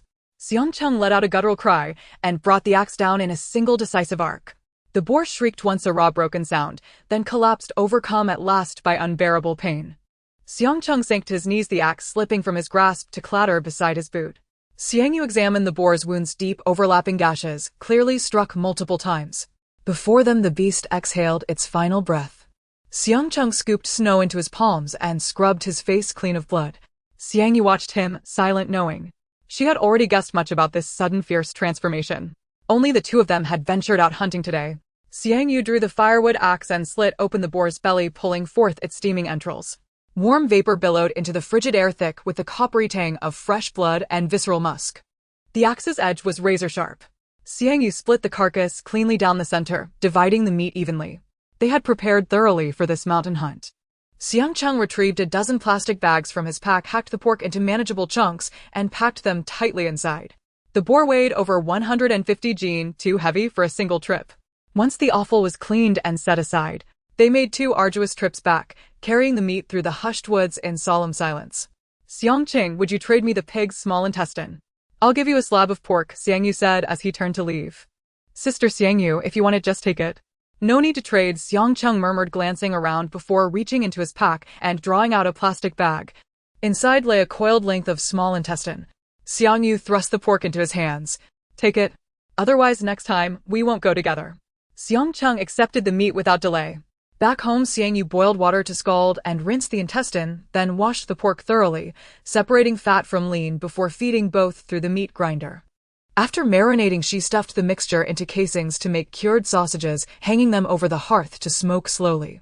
Wild boar meat is tender, rich, and incomparably flavorful, far superior to domestic pork. She smoked several slabs of cured pork as well before finally retiring for the night. She had assumed life would settle into quiet routine until 5 days later an unexpected visitor arrived in the late afternoon. Skewers sizzled on the charcoal grill beside her, dripping golden fat. At the sharp, insistent pounding on the gate, Xiang Yu frowned faintly, drew some embers from the grill, then rose to answer. The iron gate, rust-eaten and groaning with age, clanged hollowly with each kick. Outside, fury crackled in the air. Xiang Yu stood motionless before it, listening to the warped wooden latch creak on its hinges. She slid the bolt free, its metallic rasp echoing within. Instantly, the kicking ceased. As the door cracked open a narrow slit, a hand shoved urgently against it, but Xiang Yu had anticipated exactly this. She braced her feet, leaning hard against the timber, then seeing who stood beyond, her expression darkened like storm-shadowed water. It was her father, Xiang Lin. Xiang Lin looked worn to the bone, his woolen cap frayed and misshapen, its brim askew. Beneath it, a gray turtleneck clung to his frame, layered beneath a puffy down jacket stretched taut by multiple thin shirts worn underneath. His trousers were mismatched and threadbare, none fit for winter. He trembled visibly where he stood, teeth chattering softly. His face was mottled, streaks of grime and jaundiced pallor betraying weeks without washing. Eyes locking onto Xiang Yu's healthy rosy complexion, he slammed his shoulder against the door.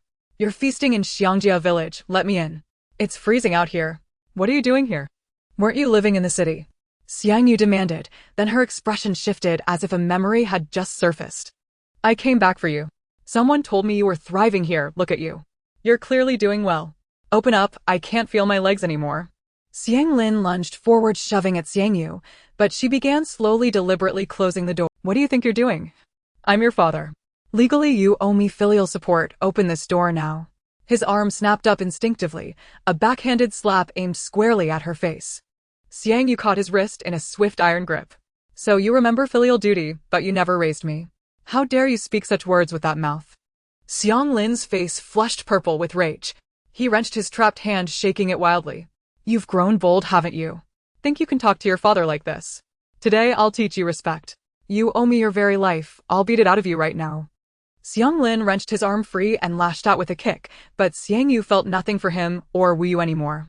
Their venomous words had long since lost all power to wound her. From behind her back, she drew the firewood axe, feinted a downward strike. Xiang Lin recoiled, instantly certain she meant to kill, stumbling backward with his foot withdrawn. He fell hard into the snow. Xiang Yu advanced a few deliberate steps, axe still raised, whereupon Xiang Lin screamed, voice cracking, "Xiang Xin! Xiang Xin!" Terror paralyzed him. From behind the courtyard wall, a shadow darted forth and hurriedly helped him rise. "Dad, what's wrong with you?" Xiang Xin looked up at Xiang Yu with a fierce glare. After years of exposure, his temper had also started to resemble Xiang Lin's. "Xiang Yu hit my dad." Xiang Xin helped Xiang Lin up. Even standing outside the courtyard, they could faintly smell the aroma of meat coming from the house. Xiang Yu looked at Xiang Xin, her nominal brother, who had distanced himself from Xiang Lin after resenting that Wu Weixing was a girl. But all of this was in the past for her now.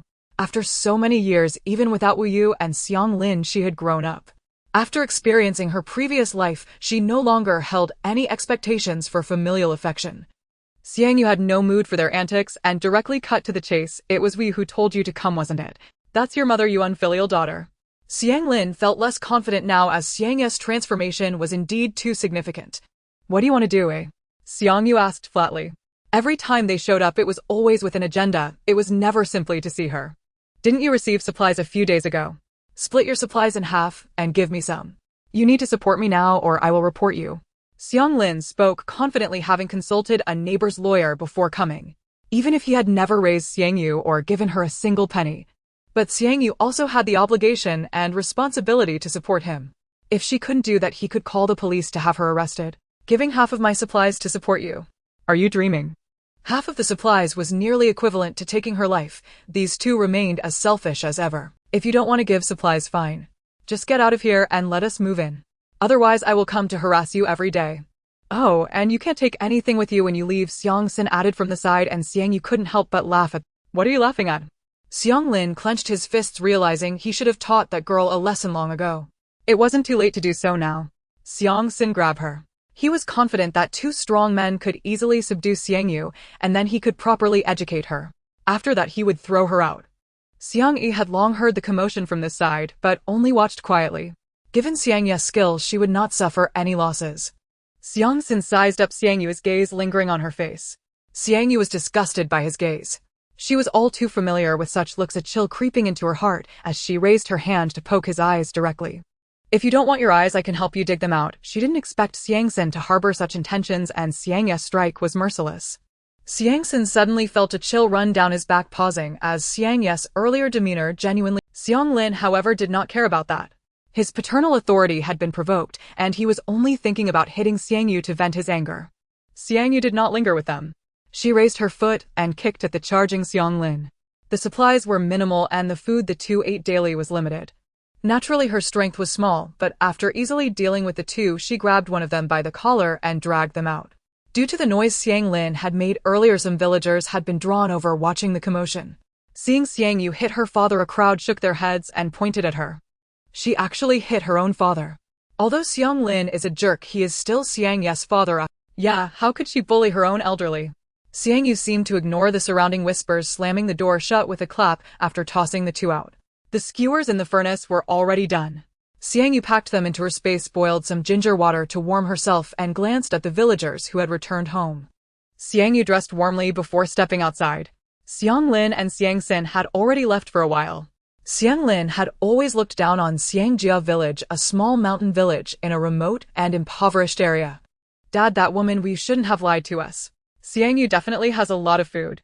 Besides, how much can a woman possibly eat in terms of supplies? She must be hiding a lot of supplies at home. Xiang Sen's words greatly intrigued Xiang Lin, but just as they were talking, a rumbling sound came from behind. The two turned to look. They saw a speeding snow vehicle charging towards them, and Xiang Yu pretended to be in trouble with the brakes waving. Even though the two managed to dodge in time, Xiang Yu still directed the snow vehicle to crash into Xiang Lin. Having been beaten by Xiang Yu, he was already feeling miserable.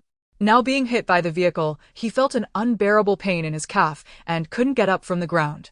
Xiang Yu ran over his leg and even deliberately backed away. With a sharp crack, Xiang Lin began to scream.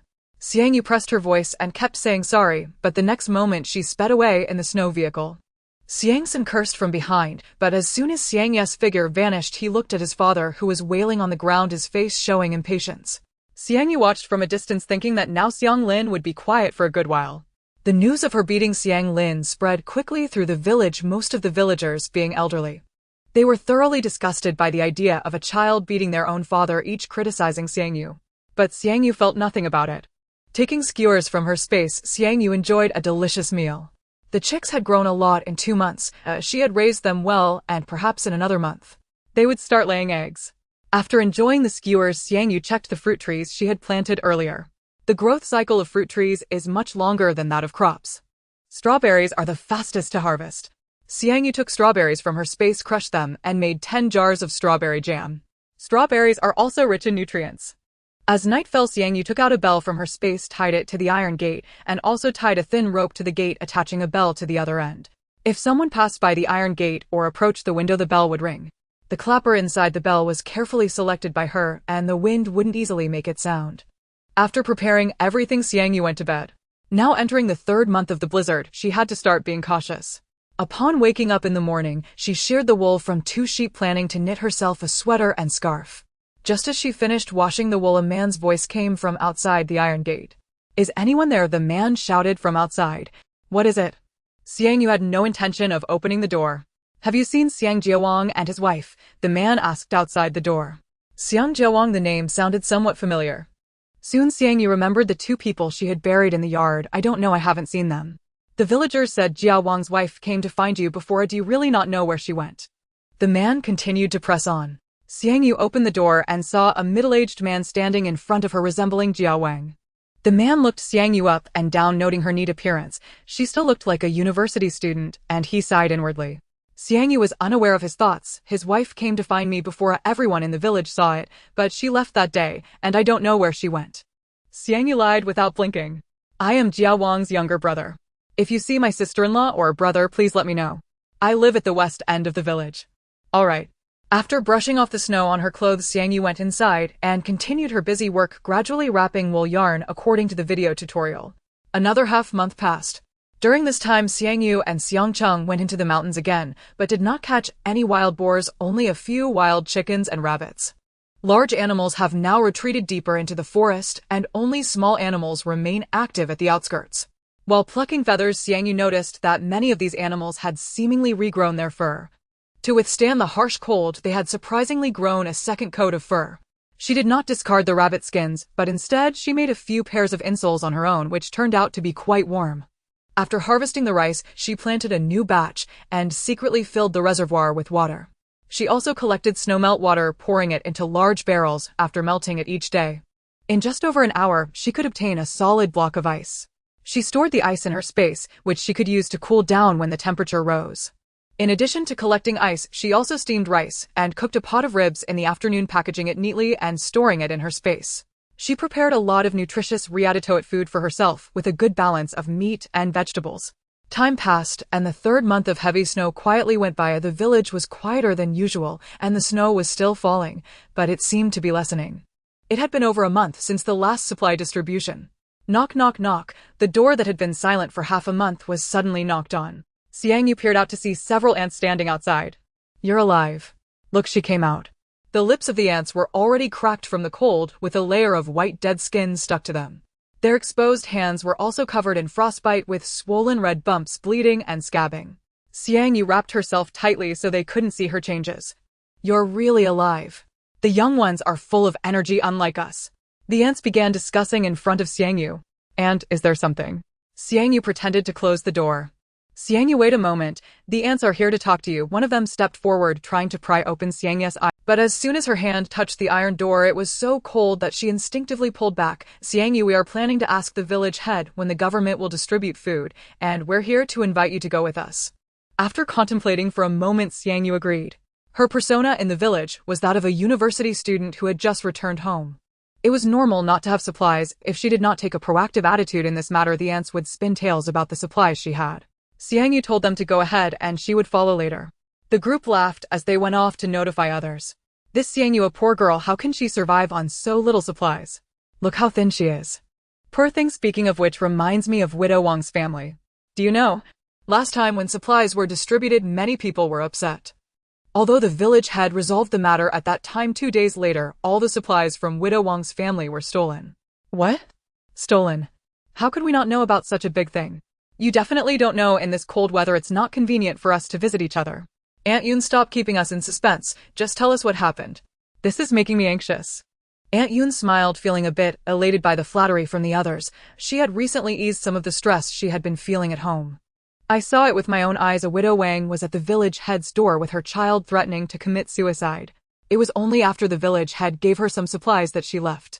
"So the village head really gave her something?" one ant at the back asked, her eyes starting suspiciously. It seemed she was up to something. By the time Xiang Yu arrived at the village head's door to join the crowd, she found that almost half of the villagers were there. The village head still held his welding rod, but it was empty of tobacco. He habitually lifted it to his mouth and began to chew. The surrounding villagers continued to voice their demands to him as if he were omnipotent and could solve all their. Half of the supplies was nearly equivalent to taking her life. These two remained. As the crowd gradually quieted down, he habitually tapped his welding rod. "I understand your intentions, but right now the satellite signal is down, and I can't contact the government. There's nothing I can do about it." "You're the village head. How can you have no way?" someone shouted from the crowd. The village head looked at him with his cloudy eyes. "I have family too. I have to live. I understand your difficulties, but I am just a village head of a small mountain village. I am not omnipotent. If you think I am not capable, then fine. Since everyone is here today, you can elect a new village head." The old man glanced at the house behind him through the window. He saw his family looking at him. Suddenly, many in the crowd showed signs of movement. A man stepped out of the crowd and stood directly beside the village head. "If I become the village head, I guarantee that everyone in the village will have enough to eat." The formerly discussing crowd immediately shifted their gaze to the man. "Xiang Yu, how could you possibly be the new village head?" Doubts arose from all sides, but Xiang Yu remained unfazed. "If I am the village head, you will have food every day, and it will be different every day." "What nonsense are you talking? Different every day?" The ants rolled their eyes, and Xiang Yu looked at Xiang Yu with great interest. Those who had previously been a bit restless now turned their attention to Xiang Yu standing beside the village head. They also wanted to be village heads, but Xiang Yu's words clearly attracted many. "They probably no longer have a chance. As long as everyone votes for me as the village chief, I promise everything I have said will be fulfilled." Xiang Yu was calculating in his heart, envisioning the wonderful life ahead, his eyebrows fluttering with excitement. "Sister Xiang Yu, what do you think he wants to do?" Xiang Cheng stood beside Xiang Yu, his eyes filled with disdain as he looked at Xiang Yu. "I don't know." Xiang Yu considered several scenarios in her mind, all rather similar. The two chatted without regard for others, and the election soon approached its conclusion.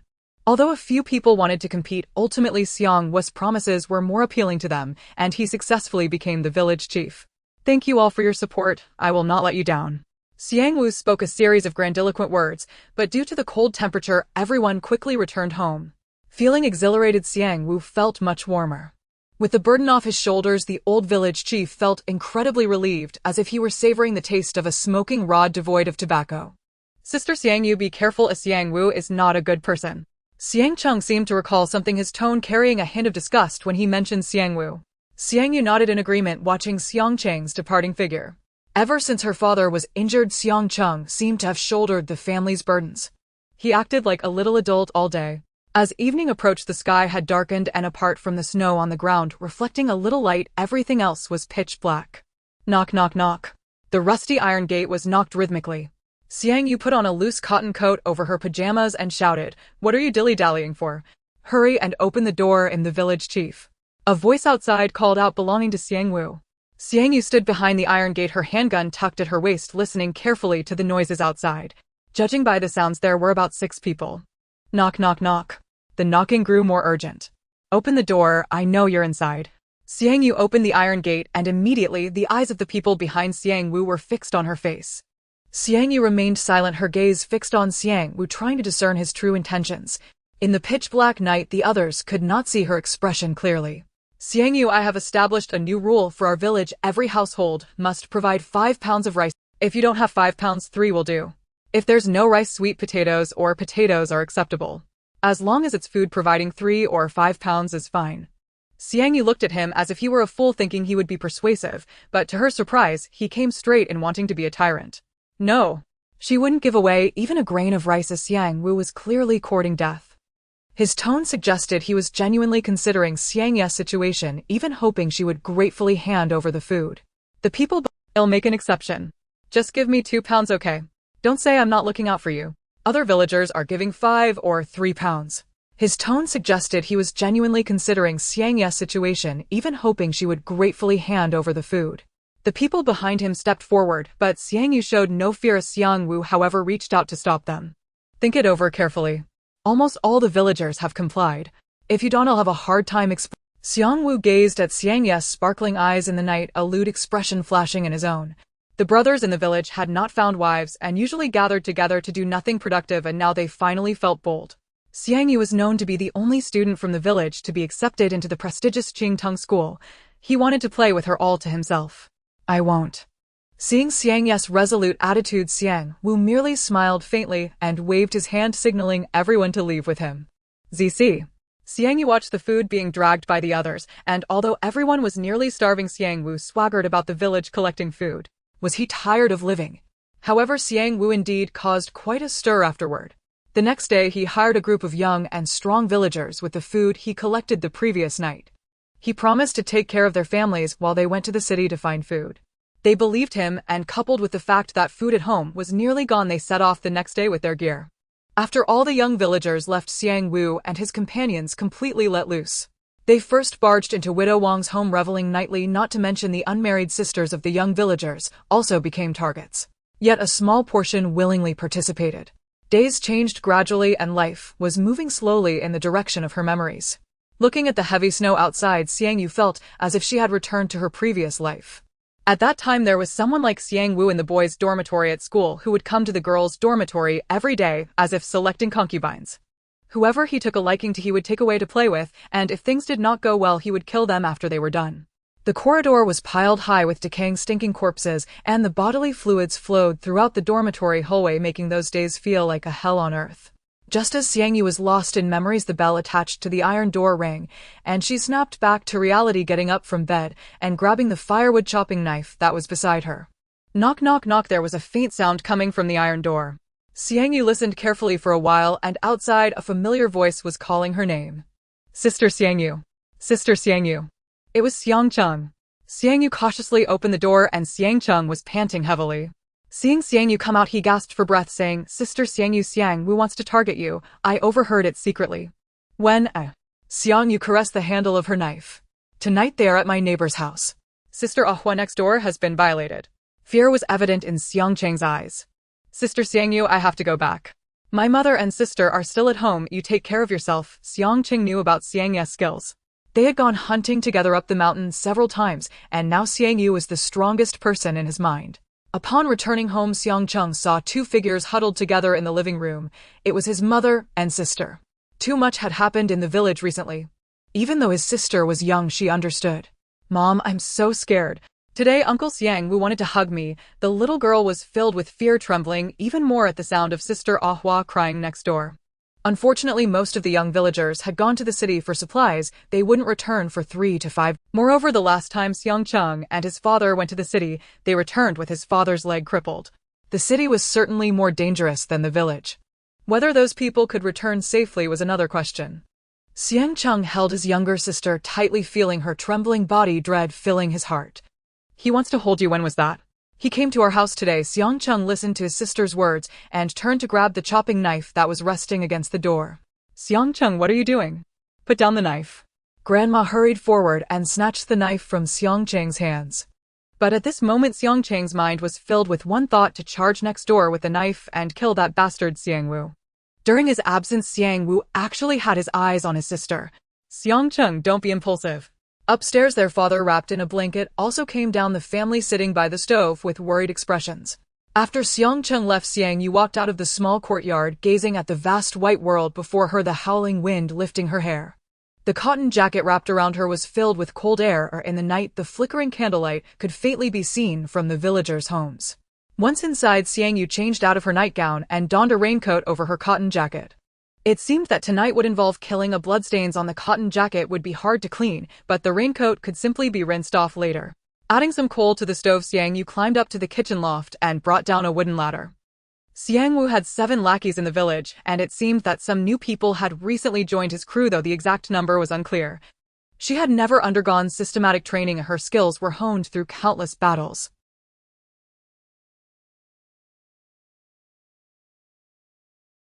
As time passed, a layer of snow covered Xiang Yu, and the roasted sweet potato in her hand began to harden in the frigid air. The iron gate of the small courtyard was only ajar. If Xiang Wu and his men came, they could easily push the door open. At 10:30, a noise came from outside the wall, and Xiang Yu drew her bow, readying the arrow. Ha ha, didn't Ahua say she got a boyfriend? Who would have thought he was still a virgin? Brother Wu, Ahua's neighbor, that Xiang Cheng's sister, isn't bad either. How about we go play with her someday? The man following Xiang Wu whispered his suggestion. You brat, I still don't know your thoughts, so you're just into that. Ha ha. Ha ha. Brother Wu really understands me. The man scratched his head awkwardly, a sinister smile creeping onto his face after his thoughts were exposed. The group stood before the iron gate of Xiang Yu's courtyard, each looking at Xiang Wu with eyes eager for the show. Brother Wu, do you want your brothers to accompany you inside? The man's eyes sparkled with hope. The days he spent with Xiang Wu were the happiest of his life. Like gods, the women in the village were treated like objects for warming their beds. If they desired someone, they would go to that person's home for the night. When leaving, they could take food and drink, and those women wouldn't dare to complain. What are you talking about? We're all brothers. As the saying goes, women are like clothes, brothers are like family. Just one woman, let's all have fun together. Xiang Wu thought that he still needed their support in the village. After all, it was just Xiang Yu. As long as the crew grew stronger day by day, there would be plenty of women like Xiang Yu available for them to enjoy. Brother Wu is still straightforward. The group wore lewd smiles, thinking of Xiang Yu's snow-white skin, their lips curling in anticipation. At first, they thought they would have to wait until Xiang Wu was done before they could play, but unexpectedly, they could play together. Xiang Wu really treated them like brothers. One man stepped forward and tried to push the 2 rusty iron doors, only to find that they opened easily. The man's face lit up with delight as he pushed the door open, revealing the candlelight flickering in its shape. The group rushed inside eagerly while Xiang Yu hid on the roof, counting the intruders, including Xiang Wu, making a total of 9. Xiang Wu pretended to cough a few times, then waved his hand, preparing to forcibly enter Xiang Yu's room with his men. In the darkness, a swiftly shot arrow flew directly through Xiang Wu and the man behind him. Xiang Wu felt a sharp pain in his abdomen and then collapsed to the ground. The men behind him were still in shock when Xiang Yu shot a second arrow. Similarly, it pierced through 2 more. This is sinister run. The remaining 4 gradually reacted, turning to flee, but Xiang Yu shot a third arrow, taking down another. The remaining 3 panicked and rushed for the door without looking back. They were merely villagers who had labored for years. How could they possibly have the courage to face death? As they burst through the iron gate, Xiang Yu put away her bow and leaped down from the roof, rolling forward upon landing to absorb the impact and avoid injury. Getting up, Xiang Yu chased after them, but the 3 outside were now showing signs of fear, retreating little by little. As Xiang Yu ran out, she saw Xiang Cheng and a slender girl standing on the path, both holding chopping knives and slowly approaching the 3 men. With each step they took forward, the 3 men trembled and stepped back. Ahua, we were wrong. Uncle apologizes to you. It was all Xiang Wu's coercion. Yes, everything was forced by Xiang Wu. He's inside right now. If you want revenge, go find him. But the 2 seemed not to hear their words at all, still advancing toward the 3 men while Xiang Yu blocked their escape route. Ah Hua and Xiang Cheng blocked the way ahead, and the expressions on the three men's faces showed they would not let them go. Suddenly they began to curse. Xiang Cheng, you little brat, what do you want? I'm your uncle. The three turned to see Xiang Yu standing behind with a dark expression. Xiang Yu, what are you doing? I used to hold you when you were little. This is all Xiang Wu's idea. If you want to kill or torture someone, go find Xiang Wu. Among the three, Ah Hua harbored the most resentment, and her swollen red eyes were filled with hatred as she swung the chopping knife at him. The man on the right instinctively raised his arm to block, but the blade sliced through his cotton jacket, cutting deep into his flesh. Immediately, he cried out in pain, Ah Hua, uncle was wrong, it was my fault, I shouldn't have forced you. Ah Hua, for the sake of our years of kinship, please let me go.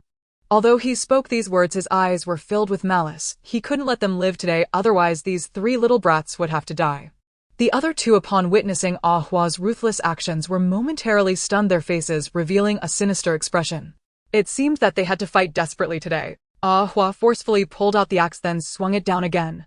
The man no longer begged for mercy, evading Ah Hua's attack while unleashing a torrent of insults. Ah Hua, your voice is the most beautiful sound I have ever heard. You must be enjoying yourself tonight as well.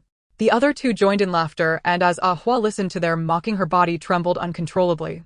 Once again the scene of the night flashed through her mind. I will kill you all. Ah Hua raised the knife in her hand and began to swing it wildly. Xiang Cheng also joined in, directly kicking the man who was about to ambush Ah Hua down to the ground. Ah Hua's knife struck towards the man's head. I will kill you all, kill you all. Xiang Cheng was merciless, thinking of his sister. If these people did not die, she would fall victim to their cruel hands. His sister was still so young, and these brutes. Today was the first time Xiang Cheng had ever killed someone. Looking at the three lifeless bodies on the ground, he knelt down and began to vomit. Ah Hua, however, had gone completely mad. The two bodies beside her had been chopped into a mushy mess, and blood soaked her clothes. The blood clung to her skin, her hair, her cheeks. Xiang Yu watched this poor girl, and once the two had vented their rage, began to get busy. The commotion attracted the nearby villagers, and Uncle Xiang's family stood outside the crowd staring at the three blood-soaked individuals, momentarily too afraid to approach. People spoke in hushed tones. Murderers, they killed Xiang Wu and the others. Those who had been bullied by Xiang Wu felt a sense of satisfaction, yet there was also fear in their eyes. After regaining her senses, Ah Hua looked at her blood-soaked body. Although she trembled, she felt no fear, as she had exhausted all her fear for the night and likely wouldn't be afraid again. Sister Ah Hua, let's dig a pit, said Xiang Cheng softly as he met her gaze. The two followed Xiang Yu to dig a large pit not far from the house. There were already two bodies in the yard, and the sight of so many corpses piled up was distressing. The two helped Xiang Yu drag all the bodies out of the yard. With each body dragged out, the villagers' gazes towards the three grew increasingly fearful. The pit was not very large, and the corpses were entangled together. After covering them with soil, they placed a layer of snow on top. Thank you, Sister Xiang Yu. Ah Hua also saw Xiang Wu's body. Among these people, he was the one she hated the most. Xiang Yu looked at the red marks on her neck, momentarily unsure of how to comfort her. After all, who could easily recover from such an experience? The days ahead may be hard to endure. Take good care of yourself. Xiang Yu whispered behind her, and then Ah Hua and Xiang Cheng returned home. After a night of turmoil, as dawn approached, it was rare for Xiang Yu not to exercise in the morning. She slept until the afternoon before finally waking up. After Xiang Wu and the others died, his home, along with those of his few lackeys, was raided by the villagers. Those who had previously paid their grain rushed into Xiang Wu's house, paying no mind to whether there were elders inside, and directly took away all the food. When Xiang Yu received the news, she also received a portion of food sent by Xiang Cheng and Ah Hua, who were the first to go and seize supplies. They even brought a share for Xiang Yu: a dozen sweet potatoes, half a bag of potatoes, half a bag of rice, and several carrots. They even had dried vegetables. These were the only long-lasting food supplies. After Ah Hua left, Xiang Cheng arranged to meet Xiang Yu 3 days later at noon to go up the mountain, and Xiang Yu agreed. Having grown up in the village all his life, Xiang Cheng could easily identify any traces of animals on the mountain, and the two worked seamlessly together. After Xiang Wu's incident, the villagers now avoided the three whenever they saw them, and no one dared to openly discuss Ah Hua. Though forced, even if Ah Hua was not willing, in the eyes of the village elders it was still seen as her own lack of decorum.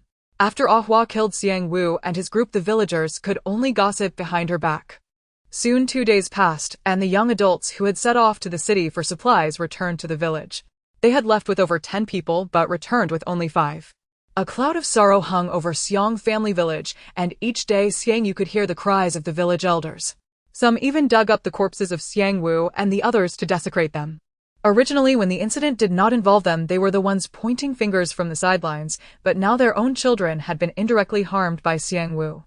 They would have gladly devoured Xiang Yu's flesh. The two walked up the mountain with their baskets. Sister Xiang Yu, how long do you think this cursed weather will last? I've already decided once the snow stops and melts, I'll surrender to the police. After having killed someone, Xiang Cheng treated each day as if it were his last, for killing a person meant paying with one's life. Counting the time in his heart, he realized there was still at least half a year until the snow melted. It should be soon, Xiang Yu said uncertainly. On this trip to the mountain, the two dug up a nest of bamboo rats and even found a non-venomous snake.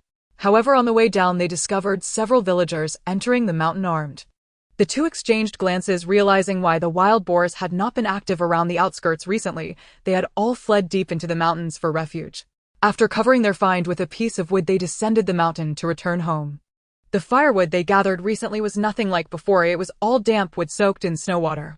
Not only was it heavier, but it would also be difficult to burn and needed to be dried out again. Return, my son. You all went together, yet you all came back, and my son is dead.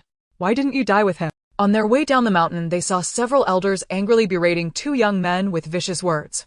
The two young men silently endured the insults thrown at them. Even when they were physically hit, they remained quietly resigned.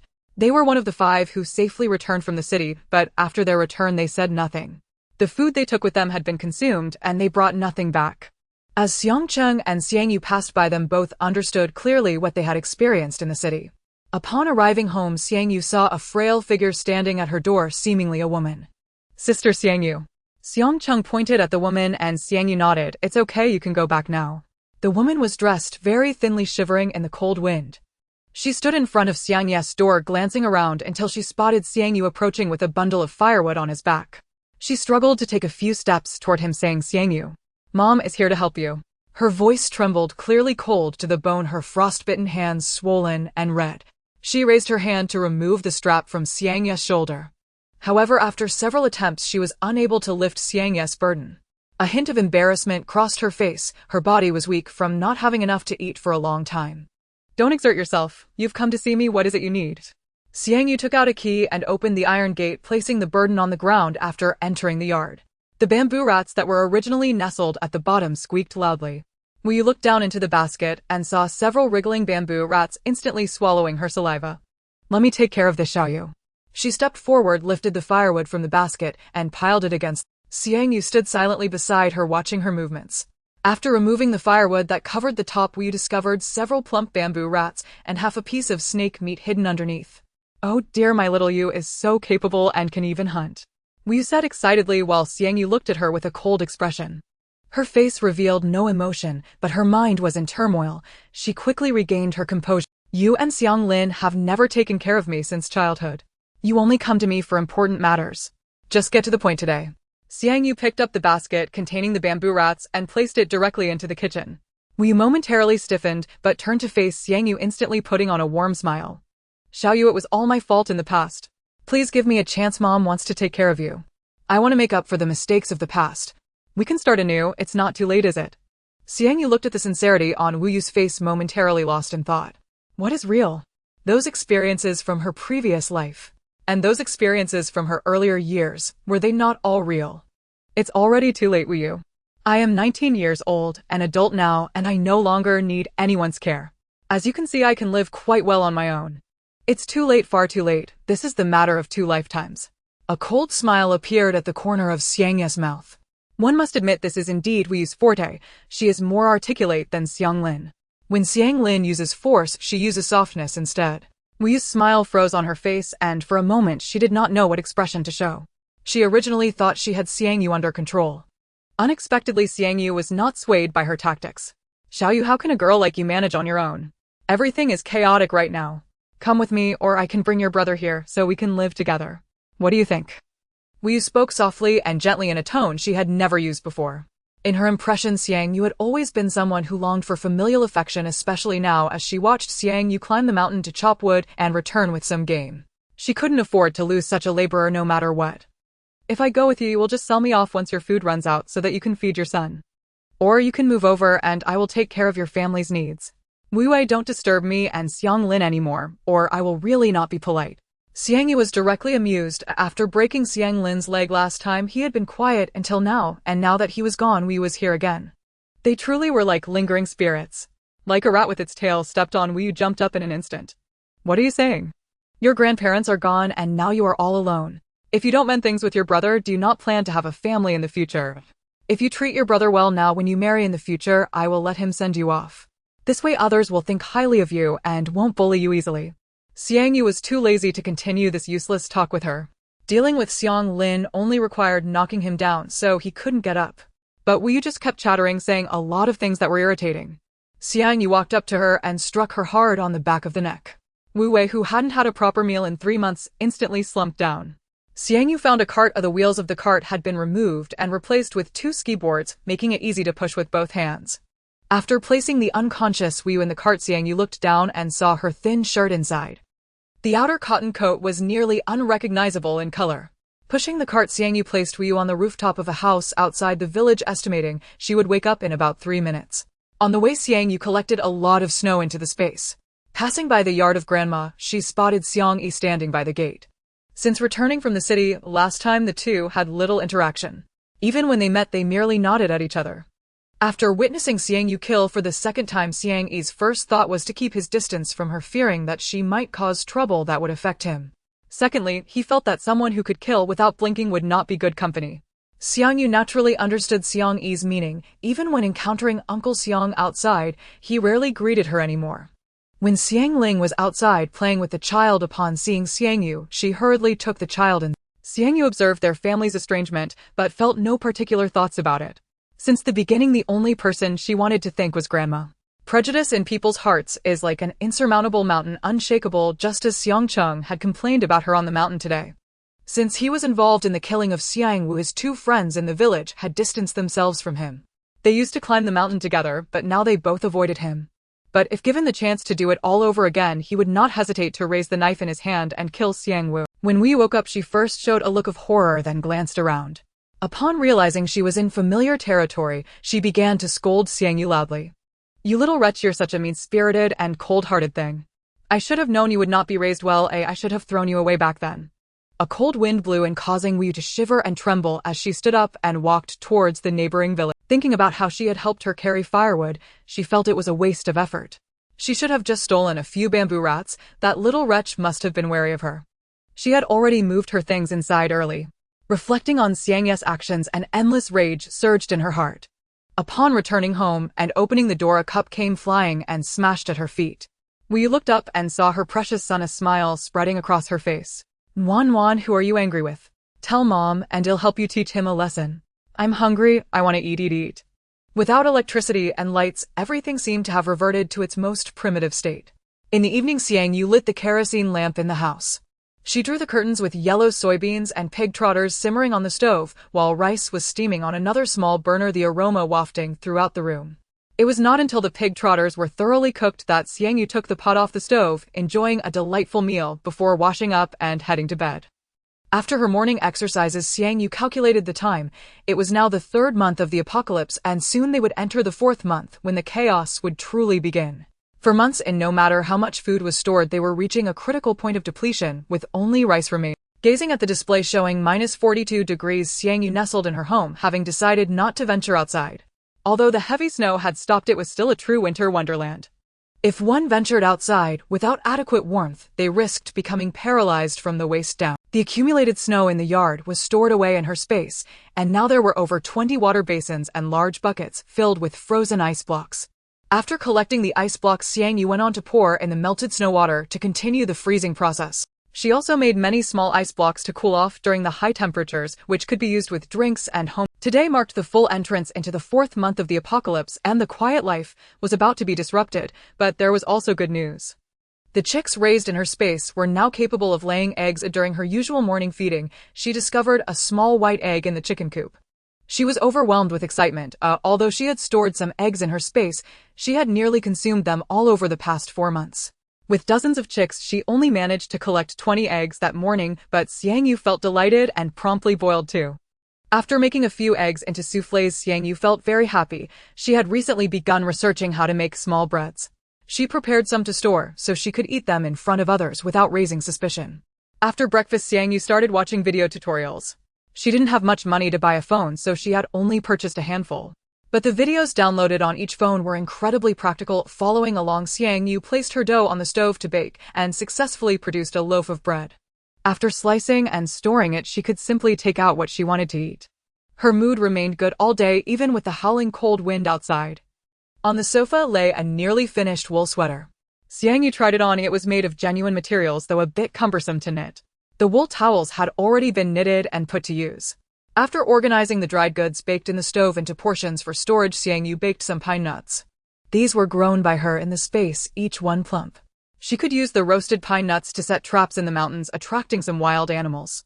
Everything was proceeding in an orderly manner. At noon, a sound echoed from the iron door that hadn't been rattled in half a month. "Is anyone there?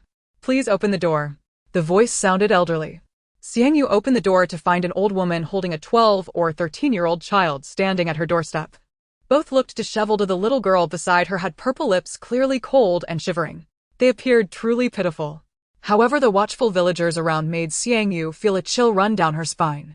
Xiang Yu scrutinized the two of them, glancing around to see the villagers peeking through their windows at her direction. She withdrew her gaze and noticed the elderly woman's thin, shriveled arm clearly outlined with bone.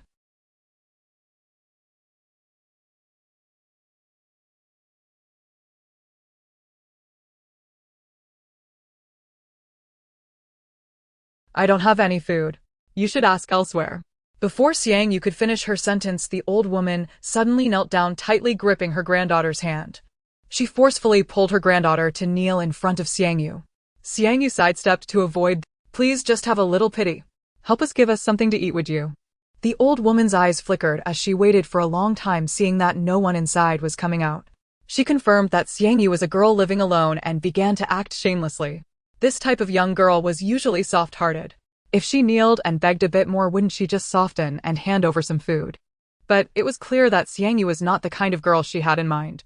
Seeing that her words had no effect, Xiang Yu turned around and closed the door. "Grandma," she closed the door. The little girl slowly stood up, feeling her knees had gone numb from kneeling for that short while. The old woman spat at Xiang Yu's iron door and then fiercely pinched the little girl until she begged, "You're a harbinger of doom. If we don't get any food today, you won't be allowed to eat when we get back." The old woman cursed fiercely as the two left Xiang Yu's house. Seeing that Xiang Yu had not given any food, disappointment flashed in the villagers' eyes. Xiang Yu must definitely have food at home, otherwise how could she stay indoors for so long without going out? Someone looked at Xiang Yu's closed iron door, murmuring to themselves. In the following days, her door was knocked on repeatedly by those seeking food from nearby villages. They braved the cold wind, moving through various villages, hoping to encounter a kind-hearted family to borrow some. However, those who lent them food also became targets. Once they finished the food they would continue to ask. Strangely, after half a month, Xiang Yu heard some news. On this day, Xiang and Ahua ventured into the deep mountains to hunt. As the three chatted along the way, they eventually spoke about the people who had been coming to the village to borrow food. "Xiang Yu, let me tell you, you must not feel sorry for those people and give them food. They're like bottomless pits, especially since we don't have enough to eat ourselves," Ahua said, looking anxious.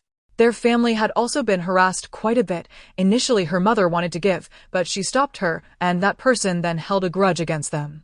"I didn't give them anything. Our family has nothing." Xiang Cheng vividly described the scene of his refusal. Xiang Yu mentioned that she had never given anything either, but since she lived alone, she had also become a target. "Let me tell you, there is indeed one do-gooder at this time. It's Chen Jianbing's family from the neighboring village. Have you heard of them?" Ahua lowered her voice when gossiping. They learned that the nearby villagers were starving, so they used their own grain to cook porridge, emulating the great benefactors of old and distributing it. Xiang Yu and Xiang Cheng widened their eyes simultaneously. This person was truly reckless. Didn't they fear for their lives? Xiang Yu could already foresee the fate of their family and silently lit a candle for them in her heart. Having a kind heart is not wrong, but in the current environment, those with kindness perish the quickest. The villagers nearby, those with food and those without, have all gone to his house to eat porridge. Ahua complained about the Chin family all the way. Yet at the same time, she felt pity for their behavior, as some people are never satisfied, and when you have no food to offer, they will devour your flesh. After the three entered the deep mountains, they did not separate, for the large animals nearby had all come into. If they were to encounter those animals separately, there would be no food left at the foot of the mountain. In the eyes of those animals, they were also food. The three moved cautiously, but ultimately fell into the encirclement of a wolf pack. A wolf's rank among the most intelligent of animals. 6 wolves silently surrounded the 3 from all directions, creeping in the snow without making a sound. 2. The city. What do we do? Ahua's voice trembled as the low growls of the pack echoed in her ears. In the depths of her fear, she could hear her own heartbeat each thump as if it were trying to escape her chest. The wolves eyeing the 3 pressed closer, their drool dripping, their bodies slightly hunched in a battle stance. With no way to retreat, the 3 had their backs against each other.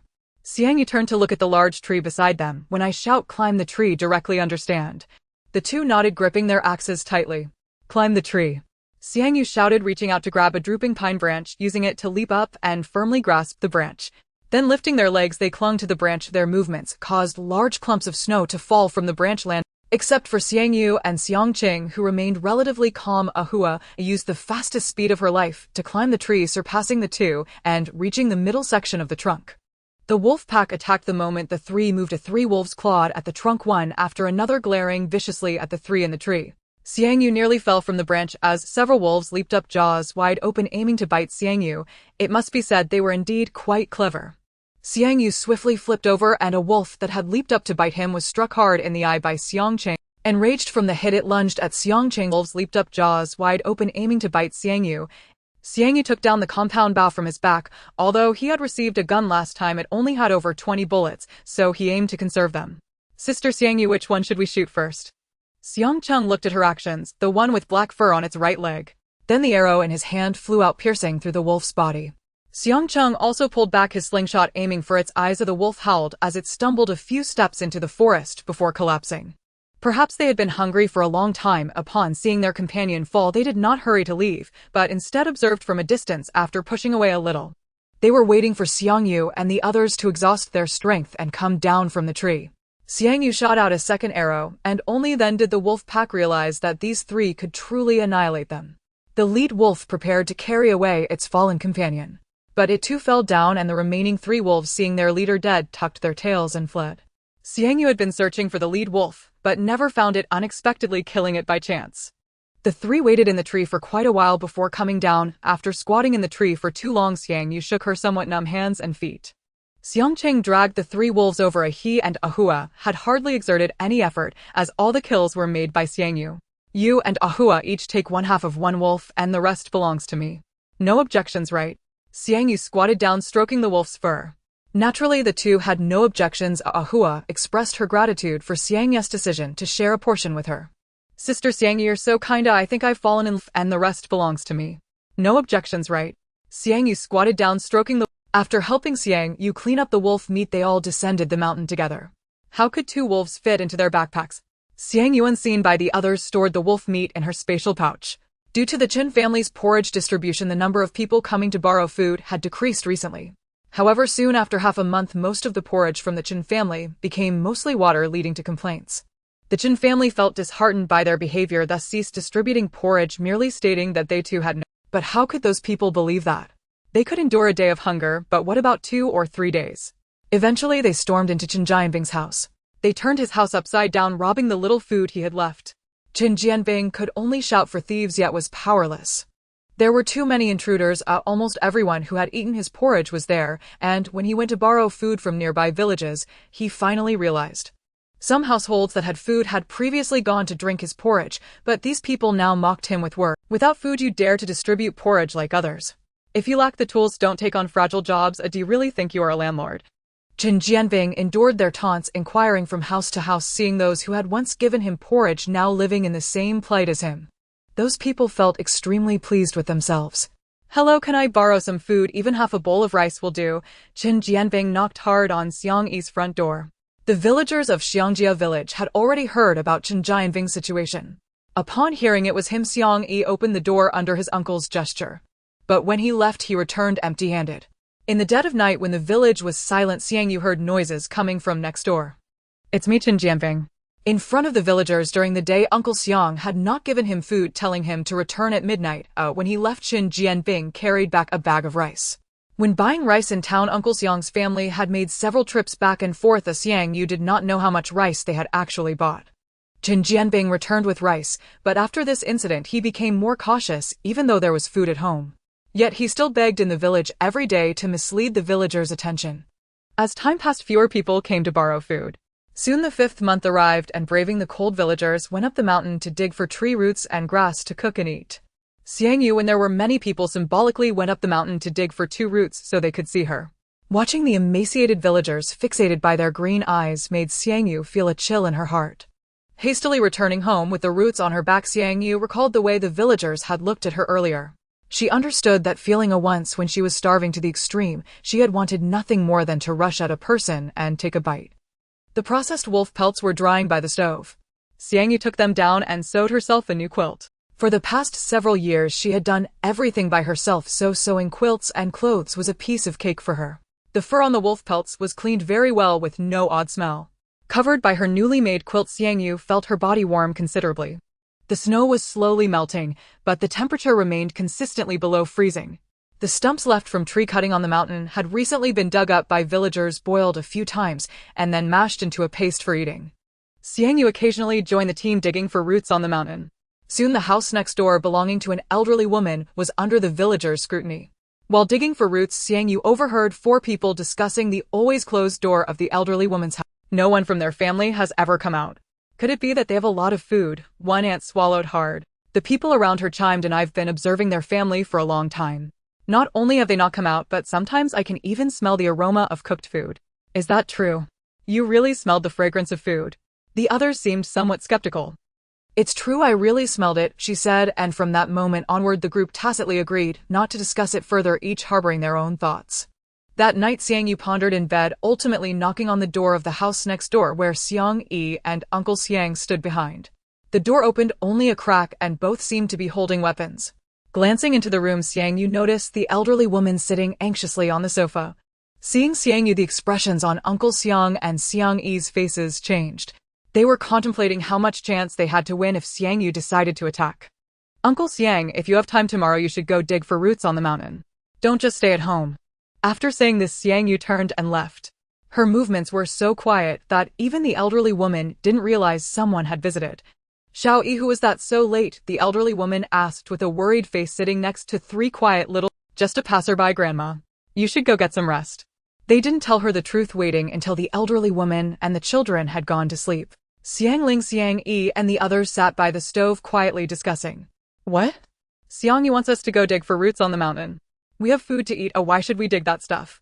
Xiang Ling looked puzzled, but her words inspired the 3. Yes, it was precisely because they still had food that they hadn't gone to dig for roots to stave off hunger.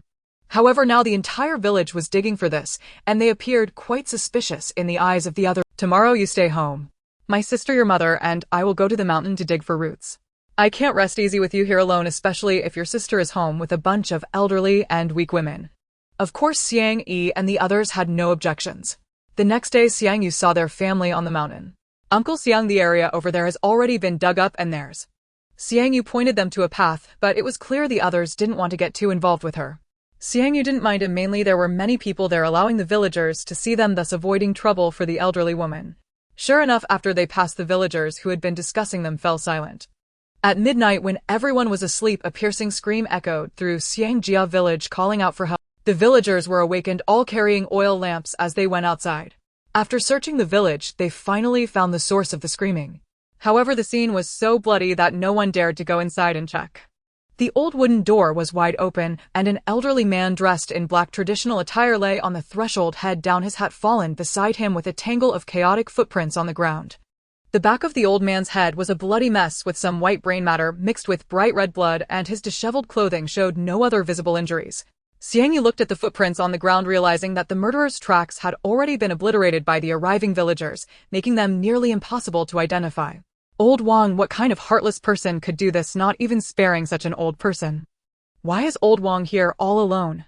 Didn't her son and daughter-in-law live with her? The villagers discussed, but none dared to step forward to check the situation inside until the old village chief arrived. Let's go in and take a look. The old village chief sighed, speaking to his son, who looked apprehensive at the sight of the body on the ground. Nonetheless, he slowly approached old Wang's side. Using the light from the oil lamp, he walked into the room only to let out a scream and rush out with the lamp. He sat down on the ground, his face pale. What's going on inside? The old village chief asked calmly, as he had no more smoke rod to chew on, so he raised his hand to wipe his chin. Inside. It's full of dead people, they're all dead, all dead. The village chief's son was greatly frightened, and a few bolder villagers approached at this moment. After seeing the situation inside, they all gasped in horror. What a sin, what a sin. They're all dead, that beast didn't even spare a child. The village chief called over a few brave men from the crowd to go inside and carry out the bodies, a total of 5. 2 elderly along with old Wang's son, daughter-in-law, and a grandson under 7. All had their skulls shattered, their faces unrecognizable. Xiang Yu looked at their wounds and speculated that the murder weapon must have been something like a portable hammer. Looking at these bodies, they recalled the scene when Xiang Yu had killed before, all wondering in their hearts if perhaps it was Xiang Yu who had done this. Some timid villagers started to vomit. Dad, it looks like old Wang's family was robbed. The village chief's son discovered some fallen rice on the ground after a quick inspection. And judging by the traces left on the ground, old Wang's house must have had several bags of rice all taken away. With their belongings gone, they lost their lives too. It seemed they must have made some noise before dying, and the thief only had time to grab the rice while 2 bags of potatoes were still left in the kitchen corner. Dig a pit and bury them, the village chief sighed again. Help bury the dead, and these potatoes can be shared with him. Hearing the village chief say this, those who had previously been inactive began to move. It was no exaggeration to say the entire village turned out. Not only had they dug a grave, but they had also erected a stone tablet inscribed with the names of Granny Wang's family. Village chief, Granny Wang's family is all dead. So, well, what do you think about this? The man rubbed his hands nervously beside the chief, stammering for what felt like an eternity without uttering a coherent sentence. After a long pause, the others finally grasped his meaning. If Granny Wang's family was truly gone, then their possessions were now unclaimed. Chief, times are desperate, and every household is struggling. Why not distribute her belongings among us? It might just save our lives. Yes. Think of it as accruing merit in the afterlife. When self-interest was at stake, even theft became a contest worth fighting for. They are dead, let them rest. But the living must still endure. Someone shouted those words into the cold air, and even those villagers who had hesitated now turned expectantly toward the chief. The chief watched the avarice flickering across their faces. I am no longer the village chief, you need not seek my approval.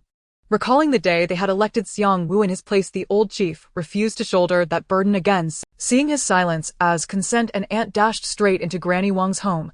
She must have visited before, for she strode confidently into the kitchen the moment she crossed the threshold. Arms full, she hauled armfuls of firewood stacked in the kitchen corner out the door, and returned within moments. The ant moved swiftly. Though some villagers still lingered, ashamed to act so brazenly, many others soon followed her inside, carrying what they could, helping one another lift the heavier items, hauling everything away together. The chief watched helplessly, making no attempt to stop them. In recent days, he had visited neighboring villages and spoken with their elders. From them he learned that even the authorities above could not predict when this relentless blizzard and sub-zero freeze would end. They also revealed another grim truth: even after the snow melted, far deadlier weather might lie ahead. This perhaps was only the beginning. Crack, crack, the main roof beam of Granny Wang's house was torn down. With each splintering snap, the structure collapsed inward with a thunderous crash. Dust billowed thick and gray, yet the villagers paid it no mind, rushing forward instead to seize every last piece of firewood, terrified that hesitation would cost them everything. Within little more than an hour, only shattered walls and broken timbers remained. The villagers scattered, lost in quiet satisfaction over their spoils, completely forgetting Granny Wang's family and what had befallen them. A week passed quickly. At first, Xiang Yu still heard whispers about the murderer's identity, but gradually the matter faded from collective memory. 5 months into the blizzard, the village's second massacre occurred. The victim's manner of death mirrored Granny Wang's family almost exactly. The killer was likely the same. Those villagers who had once remained calm now trembled. Initially, they'd assumed Granny Wang's family had angered someone or owed a debt. But now they realized the killings appeared random, sparking panic. Outside their homes, every passing face seemed suspicious. Trust dissolved into dread. Neighbors grew distant, no longer exchanging warm greetings. This time the victims were Widow Wang and her young child. Only the 2 of them lived there. The boy had fled in agony, dragging himself from the house. Yet he too fell to the killer's hand, and their food stores had been ransacked. This time the old chief did not come. No one buried the mother and child, no graves were dug. Instead, numb and hollow-eyed, the villagers rushed into the widow's home, snatching whatever they could carry, knowing the wood could at least be burned for warmth. All timber on nearby mountains had already been felled. To reach farther forests meant trekking over an hour up treacherous mountain paths. But at temperatures plunging below -40 degrees Celsius, most would freeze solid before reaching their destination. Xiangcheng and Ahua stood aside shoveling 2 deep pits, then laid Widow Wang and her daughter to rest within them. Brother, is little Lingding really gone? Xiangcheng's younger sister clutched her friend's toy, hastily wiping tears from her eyes with her sleeve. She and Widow Wang's daughter had been inseparable since childhood. Xiang Yu swept her gaze across the crowd and noticed several pairs of eyes darting toward her, furtive and wary. Even Xiang Yi and Uncle Xiang glanced at her repeatedly. Xiang Yu understood instantly suspicion had fallen upon her. That very next night, the doorbell hanging on the iron gate rang sharply, followed by a series of loud wet thuds. Xiang Yu rose and opened the gate, immediately assaulted by a nauseating stench. Frowning, she pulled the iron gate wide and saw several figures fleeing down the path, vanishing into the snowy dark. Streaks of dried blackish-brown sludge stained the gate. On the ground lay broken eggshells. She had been pelted with rotten eggs. Xiang Yu stared at the direction they'd fled, then retrieved her snowmobile from her spatial ring and sped after them. The snowmobile struck the rearmost figure, sending him sprawling, then accelerated toward the next. There were 4 in total. After knocking down 2, Xiang Yu pursued the remaining pair, finally capturing all 4 and binding them tightly with rope, the other end tethered to the snowmobile. Dragging them back, she seized one man's collar and slammed his face directly onto the foul dried stain clinging to the gate. Don't kill me, don't kill me.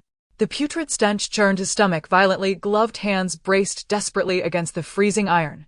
At dozens of degrees below zero, and against raw iron, his skin would peel right off upon contact. Lick it clean, every last trace, Xiang Yu commanded, standing beside the gate.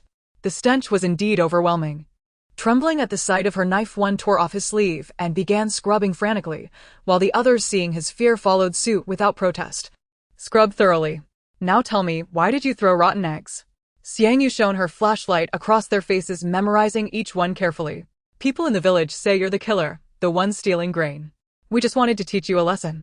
They looked barely older than Xiangcheng. Did any of you see me kill anyone? Did you witness me slaughter Granny Wang's family or Widow Wang's? Tell me, where is your proof? Do you have evidence? Who saw it? Xiang Yu angled the flashlight onto the gate, ordering them to scrub until not a trace of odor remained. No, we didn't see anything. Their voices were barely audible, trembling not just from cold but from fear. After all, though she denied killing Granny Wang's family, she had slain Xiang Wu and the others. Xiang Yu did not release them. She kept them bound until the following day, when their frantic relatives scoured the village searching for them. Only then did they discover the captives were in Xiang Yu's custody. They demanded people in exchange for food. Although angry, they still used food to trade for individuals, not asking for more from Xiang Yu. One person traded a pound of food. Any food was acceptable except for tree roots and grass roots, which she did not want as they were abundant in the mountains. However, this action by Xiang Yu made them realize that she was not the murderer, as that murderer who had stolen so much food surely would not lack for sustenance. The 4 children also apologized to Xiang Yu. Half a month later, another household in the village perished, consisting of the old and weak, and their food had also been completely stolen. The villagers no longer dared to go outside. Even their doors and windows were reinforced. The village, which once could still hear some sounds, was now utterly silent. After a week, the iron door was knocked on. When Xiang Yu opened it, she saw the village chief's son standing at the door holding paper and a pen. The two had previously gone to the city together and knew each other fairly well. The village chief's son had red and swollen eyes, clearly having cried recently. Upon seeing Xiang Yu come out, the village chief's son began to write on the paper. Xiang Yu leaned in to take a look and discovered that the top half of the paper was already filled. It recorded the names of the villagers. What are you recording this for? Xiang Yu scanned the names on the paper, and a vague suspicion began to form in her heart.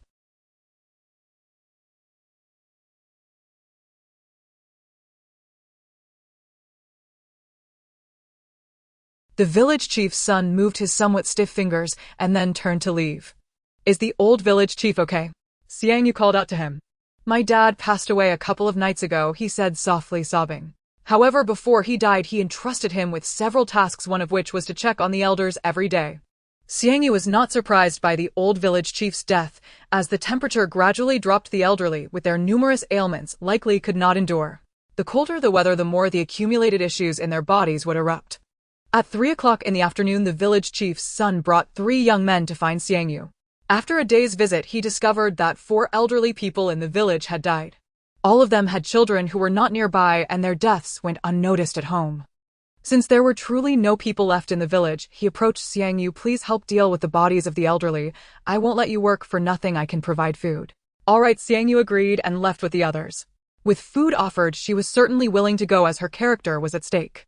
The 4 elderly individuals were actually 2 pairs of couples whose children were working away from home and could not return in time after the blizzard blocked the roads. Pushing open a lightweight wooden door, they entered, finding 2 elderly people lying on the bed with burnt ashes from grass and wood in the stove beside the bed. There was not a hint of warmth in the room. Damn me. One person stepped forward to lift the blanket, only to discover the exposed skin of the 2 elderly people was covered in corpse spots. However, due to the low temperature, their bodies had not decayed, but a faint stench could still be detected. Xiang Yu was of course familiar with that odor. It was the smell of decay. The group immediately covered their mouths, and one person dashed out the door. "I'm not doing this anymore, fine." His heart raced with fear and nausea, and with his departure another young person followed suit. The 5-person team was now reduced to just 3. Why bother with them? Let them rot here, one suggested, but the village chief's son merely shook his head, indicating that if he wanted to leave he was free to do so. Ultimately, that person did not leave, likely because there was truly no food left at home. The 3 of them dug a pit as Xiang Yu lifted the legs, while one person lifted the upper body to get the 2 bodies out for burial. After handling the 4 bodies, they received 3 pounds of rice, 2 pounds of potatoes, and a bundle of firewood, which Xiang Yu considered quite a bargain. The old village chief must have assigned his son this task to ensure the elderly in the village were laid to rest. As for the food given to her, it should have come from the homes of those 2 elderly individuals. By the time she returned home, it was already evening. The sky was overcast, and as Xiang Yu held the food she received, she realized that someone had been tailing her after walking for a while.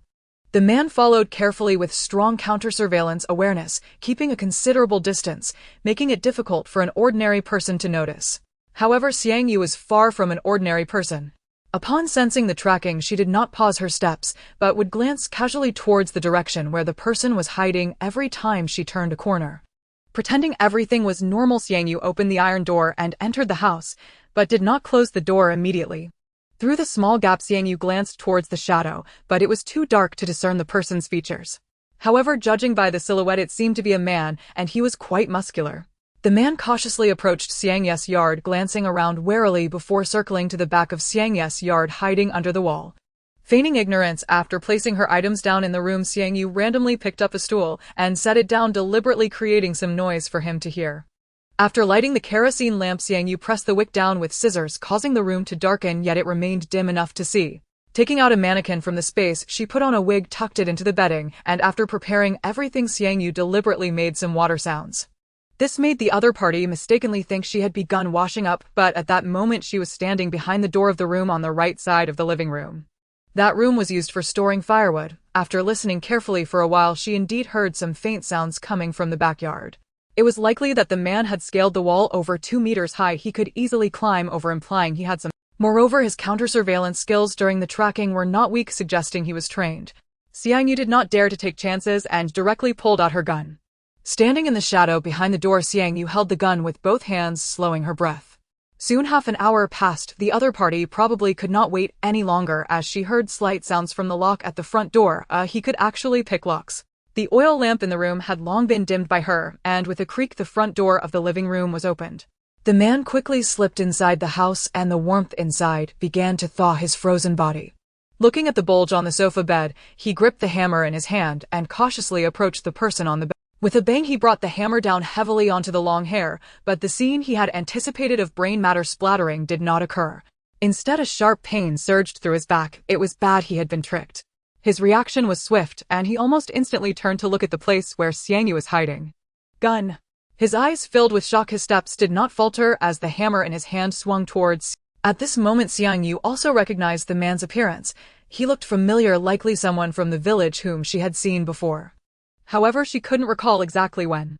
Aiming at his heart, Xiang Yu did not hesitate to pull the trigger, the gunshot loud enough to draw the nearby villagers. They surrounded the front of Xiang Yu's house, asking what was that sound. Did you hear it? Xiang Yu knew that Xiang Yu had a gun, but the person who could provoke her to shoot must be someone quite troublesome. The man's eyes were wide open, unable to close even in death, the hammer falling beside him as Xiang Yu listened to the commotion outside and tucked the gun away. She lifted the man's legs with both hands and dragged him out, taking his instrument of crime along with him. Seeing Xiang Yu actually carrying a man out, the surrounding villagers came closer. Xiang Nan, is that you? An aunt called out as she recognized the man's face. How did he end up here? Look, that seems to be a hammer. A portion of the crowd noticed the hammer that Xiang Yu had thrown on the ground. In the village starting from Wang Apo's family, several households had died all bludgeoned to death with a hammer. Xiang Nan can't be that murderer, can he? The crowd began to speculate, and a couple squeezed their way in. Upon seeing that Xiang Nan had stopped breathing, the woman clutched her chest and fell to her knees, crying out, "Oh, my son, my son." Xiang Nan. The woman's heart-wrenching cries echoed throughout Xiang family village. "Son, my son, kill me, just kill me." She shouted at Xiang Yu, the pain of losing her son nearly suffocating her sobs coming in gasps. With each cry, her right hand pounded against her chest, the sorrow causing her to faint for a moment. Her husband knelt beside her silently, picking up the hammer that lay on the ground as he looked at their lifeless. "Damn bitch, I will kill you." Xiang Nan's father swung the hammer at Xiang Yu's head, causing an uproar among the crowd. Xiang Yu drew her pistol and shot him in the shoulder. The hammer fell into the snow as the man slumped. "Kill me. Or will you two tell everyone what your good son has done?" Xiang Yu bent down to pick up the hammer. Upon closer inspection, the hammer was stained with blood, with some of it deeply embedded in the crevices. "What's happening?" The village chief's son pushed through the crowd. After the old chief's departure, the villagers gradually began to look to him for guidance. Xiang Yu threw the hammer to him, saying, "See for yourself. Go get some people to check his house. There might be more surprises." Xiang Nan's mother, still immersed in the pain of losing her son, immediately reacted when she heard everyone was going to check his house. "You can't enter my house." "On what grounds?" "What you're doing is illegal." Xiang Nan's father, enduring the pain in his shoulder, desperately tried to stop the villagers. But the more he resisted, the more the villagers felt that there was something suspicious about their family. Upon seeing the blood on the hammer, the village chief's son changed his expression and named a few villagers before leading them into Xiang Nan's house. When they saw the piles of grain in the kitchen, the villagers were dumbfounded, spotting 6 bags of rice. It was evident that this rice belonged to Wang Apo's family, and everyone knew from the marks on the ground what had happened. In the corner of the kitchen lay a pile of sweet potatoes, likely weighing dozens of pounds, seemingly belonging to Widow Wang. Widow Wang usually lived with her children. Without a man to help with rice farming, it was troublesome for her to harvest alone, so she planted a lot of sweet potatoes every year. This would be enough for her and her daughter, and sweet potatoes could be stored for a long time in the cellar. Additionally, there were also a string of dried corn and several bags of flour. Quick look. This seems to be from Xiang Yang's family. Xiang Yang's family was another household that had been. Everyone here belonged to the same village. Although those people had died, their relatives were still around. Wang Apo and Widow Wang's relatives immediately rushed back in anger. They grabbed Xiang Nan's mother's hair and began to drag her on the ground, saying, "You lost your son, huh? Wanna die, do you? I won't let you die so easily. You took the lives of over 10 people. Your son killed them without a second thought. 5 of them were under 10 years old, their skulls smashed to pieces, and you two didn't even say a word. Eating the blood-stained food of those people, don't you have nightmares at night? Cry. I'll make you cry." A middle-aged man snatched the mother of Xiang Nan from the hands of his aunt and slapped her across the face. The crowd erupted into chaos. There was no sympathy for their family, and most voices were filled with "You care for your son, but what about others' children? The child of Widow Wang is barely of age. You are truly beasts. How could you act like this? You have forgotten who Widow Wang's husband was. That was Xiang Huai's only child. Of both of you are damned." Some angry aunts spat at them, berating them mercilessly. But the two were completely immersed in the pain of losing their son, devoid of any desire to survive. Xiang Nan's mother kept banging on Xiang Yu's iron door, "Please kill me."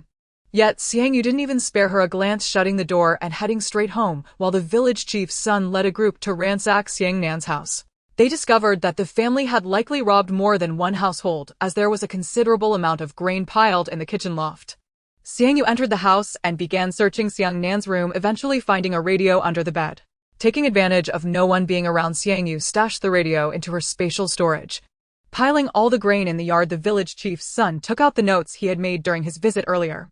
He organized all the villagers who stood outside the yard. With each name he called, that person stepped forward to collect their share. The supplies stolen by Xiang Nan had already been partially consumed, but there was still enough for each villager to eat for a time. As the temperature dropped, most of the elderly in the village couldn't survive the winter. Those standing here today were the remaining villagers of Xiangjia village. 2 pounds of rice, 2 pounds of flour, a dozen sweet potatoes, and a packet of corn kernels.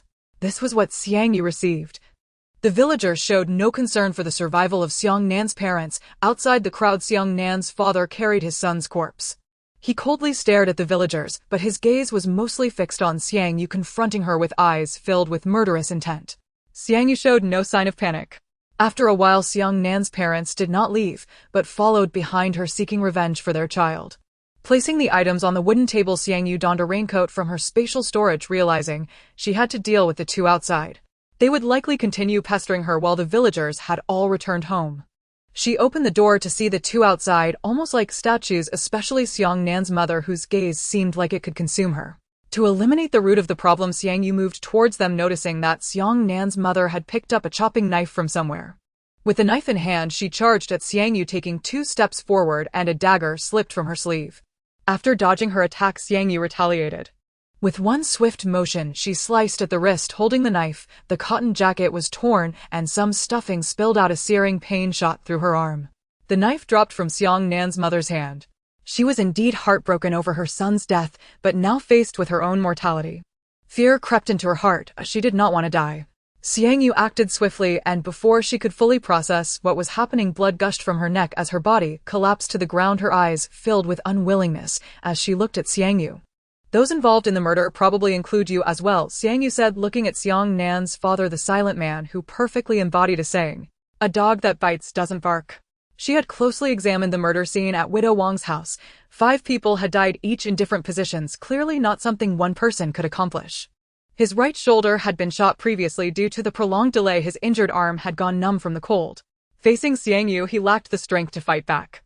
At this moment, hearing her words, his eyes were filled with shock. It doesn't matter anymore. If him to be killed, then so be it. He understood from the moment he killed someone that there would come a day when he too would be killed. Xiang Yu wasted no words. After dealing with him, she grabbed one of his legs and dragged both of them back to their house. They had received a good amount of food from Xiang Nan's home last time, and the villagers were rationing it, managing to last a little longer. However, good times did not last, and no matter how much food there was, it would eventually run out. A little over a month later, the villagers returned to the mountains to dig for roots and grasses. But at this point, the temperature had dropped to -51 degrees. The villagers had no proper winter gear, and the soil had frozen in the low temperatures. Digging became more time-consuming and laborious. Who could possibly endure staying out in such temperatures for an hour? With nothing to eat and firewood for warmth burned to the bottom, the village chief's son suggested that everyone find some close companions and try to stay together. By gathering around one fire, more than one person could be warmed. The villagers began to move around, finding their relatives to gather firewood, staying together and sharing food. Only Xiang Yu was left alone, for no one in the village dared to approach her or who would dare to live with a murderer. In their hearts, Xiang Yu was no different from a killer. Yet, due to the suggestion from the village chief's son, the family of the old lady next door gradually came under the scrutiny of the villagers. Apart from Uncle Xiang, she had a younger son who also lived in the village. The next day, they brought firewood to her door. The younger son and his wife were not lazy, they were quite diligent.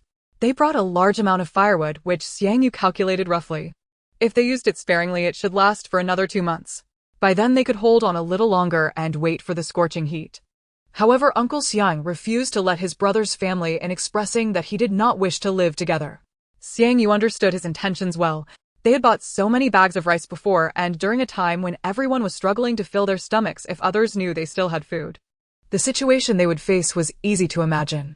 The elder brother had refused the younger brother at the door, and soon the villagers began to gossip about it, even discussing details they usually overlooked. At that moment, even those details were slowly being uncovered. By the way, have you seen their family going up the mountain to dig up tree roots? I think I've only seen it once or twice, said one villager, while a dozen villagers sat together around the fire. Almost 20 villagers were gathered, whispering among themselves. I've only seen it once or twice too. Wasn't it when we both went there together? I remember now. Right, I remember too. It seems they only went once or twice and dug up 4 tree roots. Do you think 4 tree roots can feed so many people for 2 months? I haven't seen them go up the mountain in 2 months. As they spoke, the crowd exchanged glances. Just a few days ago, Xiang's elder brother refused to let his younger brother in to see his mother, saying they wouldn't live together. I think they must still have food, said an aunt sitting up from the mat and looking at the green-eyed potatoes resting by the fire. Why don't we go take a look? One person suggested. Come on, he even rejected his own brother, let alone us outsiders, said a few others as they added more dry firewood to the pile. Xiang Yu held the radio she had retrieved from under Xiang Nan's bed. She had it for more than a month, but had not received any signals. With the radio in hand, Xiang Yu paced around the courtyard as usual, changing positions in hopes of picking up a signal. Despite doing this for half a month, she had not grown weary. Just as Xiang Yu climbed onto the roof, a sudden crackling sound erupted from the radio, a spark of joy crossing her eyes as she quickly adjusted the radio's position. After confirming that the signal could only be received on the right side of the roof, Xiang Yu took out 2 thick coats from her storage space and decisively put them on. After all, the temperature was too low, a standing up high exposed her to the biting cold wind. The crackling noise persisted for about 2 minutes as Xiang Yu turned the dial to adjust the channel, and soon a steady male voice came through, albeit with intermittent signals. "This is Static A City Shelter. Static, please note. Static every region." The content was choppy, but Xiang Yu managed to grasp the gist. A City was the capital where she had been in her past life. Rescue would only come after the extreme heat began, but the shelter was still safer than outside as life could be ensured within. "Please, citizens of a city, static those closest to Phoenix Mountain." The radio broadcast was urging citizens of a city who were closest to Phoenix Mountain to head there. Those too far away could only wait for rescue. However, with so many refugees, how long would they have to? At that time, there was no radio in the dormitory, and very few people owned one, even if they received news from. But without sufficient winter clothing and enough food, trying to reach the shelter was nearly impossible. As the capital, A City surely had the most comprehensive news. Xiang Yu listened for quite a while, and after the shelter information was broadcast, it began to report on the upcoming weather changes. Currently, the temperature has dropped to -52 degrees. However, we urge all citizens to remain steadfast no matter how difficult it gets, because the rescue team may be on the way. Adversity will not defeat us, it will only make us stronger. After the broadcaster shared some encouraging words, they got to the main topic. According to expert predictions, the cold air is expected to last for the next 3 months, so please allocate your supplies wisely. Additionally, experts predict that extreme weather will occur after the snow melts. For safety reasons, please head to the shelters in your respective cities. In the end, I wish all survivors can make it too. After hearing the news from City A, Xiang Yu turned the dial, cycling through dozens of channels before finally landing on City K. Reflecting on the information she just heard, it seemed that Xiang Nan must have also heard the announcement from the broadcaster, prompting him to commit acts of violence for supplies. Perhaps it was because she was within the jurisdiction of City K, as the message on the radio came through clearly without any static. The background music on the City K channel was soothing and relaxing, but at that moment, crouching on the roof, Xiang Yu felt as if she might freeze to death, unable to appreciate it. The announcement had probably been broadcasting for a while and was nearing its conclusion. "This is the Yangfen Mountain Shelter in City K. We urge survivors in City K to pay attention. If you are still alive, no matter where you are, please find a way to reach Yangfen Mountain." Furthermore, there is another announcement regarding the 3rd rescue team, which is headed towards the outskirts of Yan. They encountered an avalanche and are now out of contact. Residents of Yanshui Town who received this message should be aware that the rescue team met with disaster west of Yanshui Town, a place called Bayun Mountain. Please ensure adequate protective measures when you go for rescue, or remember. Yanshui Town. Xiang Yu murmured the 3 words softly. Yanshui Town lay to the southwest of Xiang Family Village. If she drove a snow vehicle, it would probably take at least an hour and a half, even at a steady speed. Yanshui Town. Xiang Yu murmured the 3 words softly. Yanshui Town lay to the southwest of Xiang Family Village. If she drove a snow vehicle, it would probably take at least an hour and a half, even at a steady speed. In the small room, 2 stoves were burning brightly, and the dried goods on the grill were now ready to be taken off. While packing, Xiang Yu grabbed a piece of roasted dried mango and put it in her mouth, the sweet and sour flavor causing her mouth to salivate. Choosing several more dried goods to roast on the grill, Xiang Yu sat by the stove eating while warming herself. The wool gloves on her hands were made from leftover fabric, but due to her frequent heavy labor, the gloves had already started to fray. As she shelled pine nuts, Xiang Yu listened to the commotion from the next room. "Xiao Yi, is your dad home? I just came to visit and chat with your dad. We've been old friends for years, and I even held you when you were a child." "Yeah, I held you too. In the blink of an eye, you've grown so big and tall, much more promising than that little rascal of mine. Xiao Yi, why don't you invite the uncles in to sit for a while? It's quite cold standing out here." Several people stood in front of Grandma's house, peering through the crack of the door that Xiang Yi had opened. Even though they deliberately raised their voices, Uncle Xiang, sitting inside the room, pretended not to hear and did not come out to greet them. "Uncles, my dad is unwell and probably can't come out to chat with you. It's hard for him to even get out of bed." Xiang Yi presented the excuse he had prepared in advance, blocking the door and not allowing anyone to enter. "What's going on? How did he suddenly fall ill?" "I happen to have some herbal medicine at home. Let me come in and check on your dad." One person made a move to push through Xiang Yi, but he pressed both hands against the door and refused to budge. No one knew that Xiang Ling was trembling behind the door. The group could only see Xiang Yi standing there through the crack in the door, and when they realized they couldn't push their way and they began to lose interest. However, their gazes still occasionally darted towards the yard. Uncle, I also have herbal medicine at home, and I can take good care of my dad. You all should head back, it's very cold outside, so don't linger around. As Xiang Yi spoke, he attempted to close the door. Wait, the middle-aged uncle pressed his hand against the door, stubbornly looking at Xiang Yi, and finally revealed the purpose of their visit. Xiang Yi, we're all neighbors, and when the villagers are in trouble, you can't just pretend not to see. His expression was filled with bitterness. Yes, Xiang Yi, when your parents went to the city for work, the uncles and aunts in the village treated you and your sister well. Xiang Yi dreaded this moment, which he least wanted to see. Uncle, we're all from the same village. Isn't everyone facing difficulties? Every family has its own troubles. Who can I ask for help? Xiang Yi's words were laden with rejection. It wasn't that he didn't want to help, but rather that he was powerless. Helping one person did not mean he could help everyone. Their family's food supply was also limited, and it was already difficult for them to survive.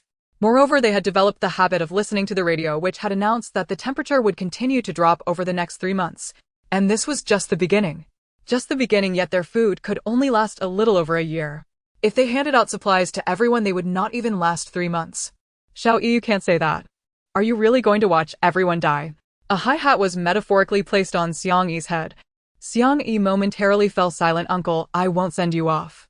Watching the tightly shut wooden door, the group stood outside the small courtyard with grim expressions. After a few seconds of silence, one of them finally called out to leave.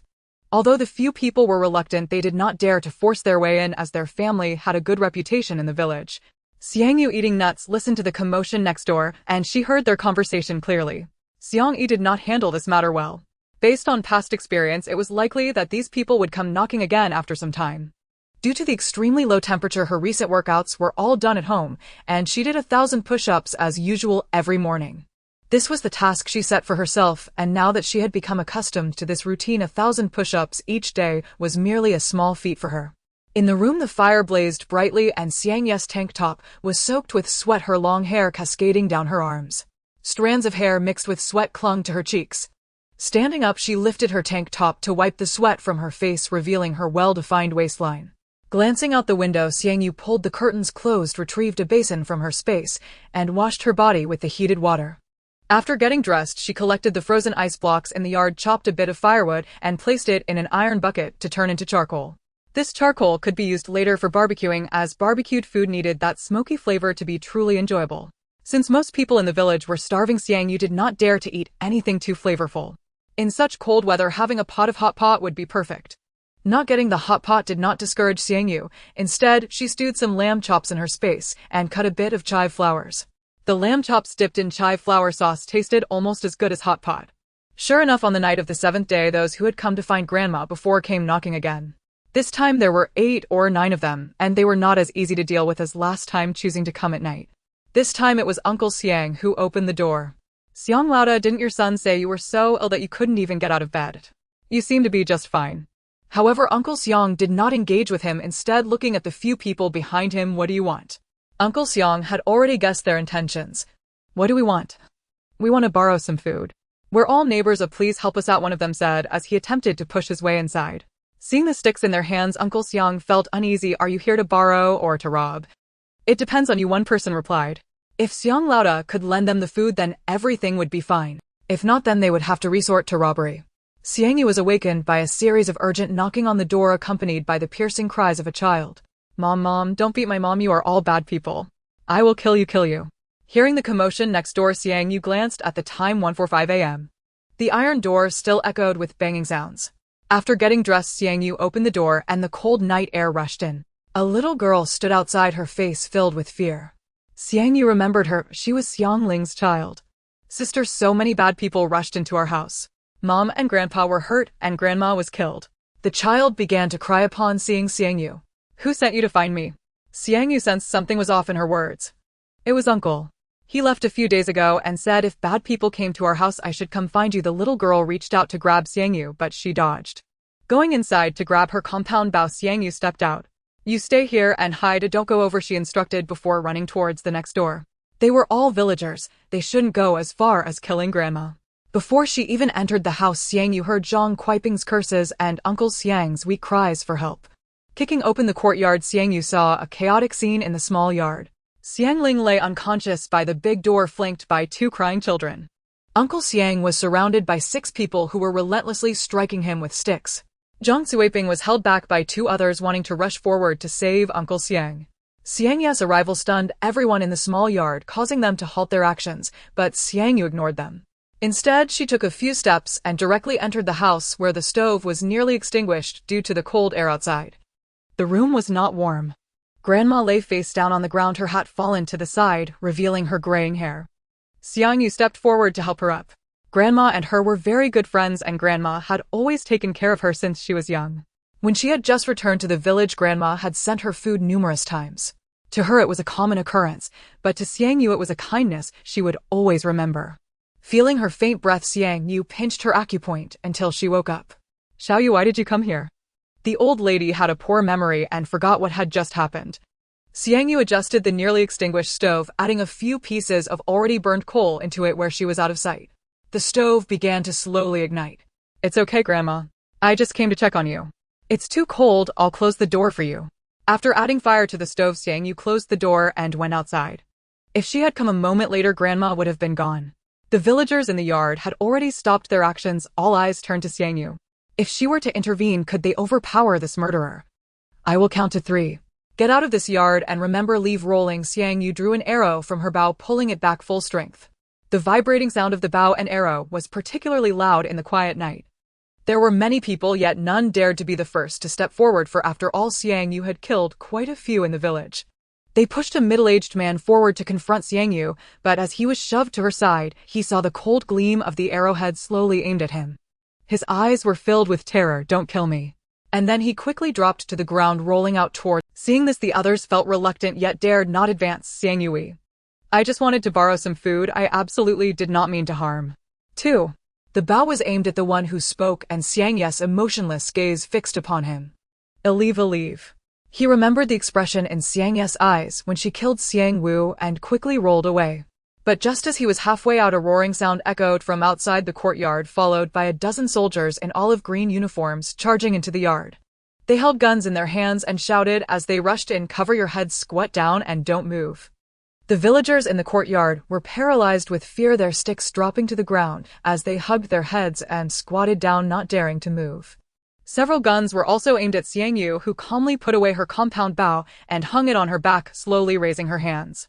A familiar figure walked in from outside the courtyard, Xiang Yi. Seeing the red bands tied to the soldiers' arms, Xiang Yu instantly recognized who they were. They were members of They were the rescuers buried under Baiyun Mountain in Yanshui Town, and Xiang Yi had likely gone to rescue them since he hadn't been home recently. "This is my friend, no need to panic," Xiang Yi explained to the soldiers, then walked over to Xiang Yu and whispered, "Thank you." "No need to thank me, I came for Grandma," Xiang Yu replied, feeling relieved as they no longer aimed their guns at her and turned to leave. As she passed by the soldiers, several looked at the compound bow on her back. One person quietly marveled, "What a good piece." Xiang Yu glanced back at him, causing 3 or 4 soldiers to regard her with wary eyes. She scanned Xiang Yi and the soldiers, realizing that Xiang Yi must have informed them about her. Without saying a word, Xiang Yu headed straight back to her own courtyard. Meanwhile, the villagers who had prepared to forcibly seize Grandma's supplies were being taught a lesson by the rescue team. However, starting the next day, Xiang Yu noticed that she was being watched, and the ones monitoring her were from the They took turns on shifts, setting up 2 tents near her courtyard, where they piled up supplies they had brought. On the surface, it seemed they were making a rest point, but in reality 2 of them were always keeping a close watch on Xiang Yu's courtyard. As soon as Xiang Yu stepped outside, they would be the first to notice. "Captain, she seems just like an ordinary college student. Is she really that formidable?" One person rubbed his hands together, continuously breathing out. Throughout the journey, Xiang Yi spoke the most about Xiang Yu, stating she didn't even blink while killing. Moreover, she could handle guns and was quite skilled. However, after their observations from yesterday to today, Xiang Yu appeared to be just an ordinary person. "How many people have you seen? How can you assume that what you see at first glance is the truth?" The squad leader lifted a cup of hot tea, blowing on it. After Xiang Yi's explanations, their current suspicions about Xiang Yu were that she might be a mercenary or an escaped murderer, or perhaps a somewhat famous martial arts master, but after searching through the records, they found no information about Xiang Yu. Upon learning that the rescue team had arrived in the village chief's son welcomed them warmly, and the squad leader asked him to register the surviving villagers. This was something the village chief's son did every day. He promptly handed over the paper, and the squad leader looked at him with appreciation. Then he instructed him to spread the news of the rescue team's arrival to the surrounding villages, and soon people from the nearby villages rushed over. They even set up tents near the rescue team, waiting to leave with the team when they departed. The rescue team also calmed the villagers, cooking a meal daily to distribute to the hungry villagers, ensuring they wouldn't starve. Thus she was killed by Xiang Yu. However, these villagers could not see that to them it did not matter whether Xiang Yu was the one being bullied. They only knew that Xiang Yu had killed someone, and as for the reason behind it, they were not interested in understanding it. They only believed what they saw before their eyes. "Officer, you must arrest her. She is a murderer." The villagers' words echoed in his ears. The squad leader approached Xiang Yu while holding a bowl of noodles sitting directly opposite her. She only took off the scarf that covered her face when eating. Usually she kept most of her face covered. The squad leader looked at Xiang Yu. His eyelids slightly lowered, a high nose and pale lips. Every contour seemed gentle yet contained a sharp chill. This person definitely did not appear as gentle as he seemed, yet he had shown no hostility towards Xiang Yu so far, and he felt a hint of curiosity about her. Xiang Yu glanced at the noodles in his bowl, which were similar to those in her own. "Are you full? Do you want another bowl?" The squad leader initiated conversation with Xiang Yu, who raised her eyes to look at him.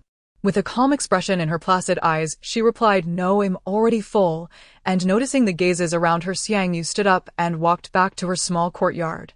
On the morning of the fourth day, the rescue team began to assemble driving snowmobiles and using loudspeakers to call out in the nearby villages. "Villagers wishing to join us for the trip to the shelter, please pack your things quickly. The team will depart promptly at 2 o'clock tomorrow afternoon. If you miss the time, we will not wait for you." To emphasize again, the departure time is 2 o'clock tomorrow afternoon. There is plenty of food in the shelter, as well as warm air conditioning and sufficient drinking water. You need not worry about going hungry there. Upon receiving this news, villagers from several villages erupted in excitement, immediately starting to pack their belongings. They had been eating tree roots and grass roots for nearly 2 months. Now they were all fantasizing about living a carefree life in the shelter. However, Xiang Yu did not plan to go there with them, for the conditions in the early shelters were not as wonderful as they imagined.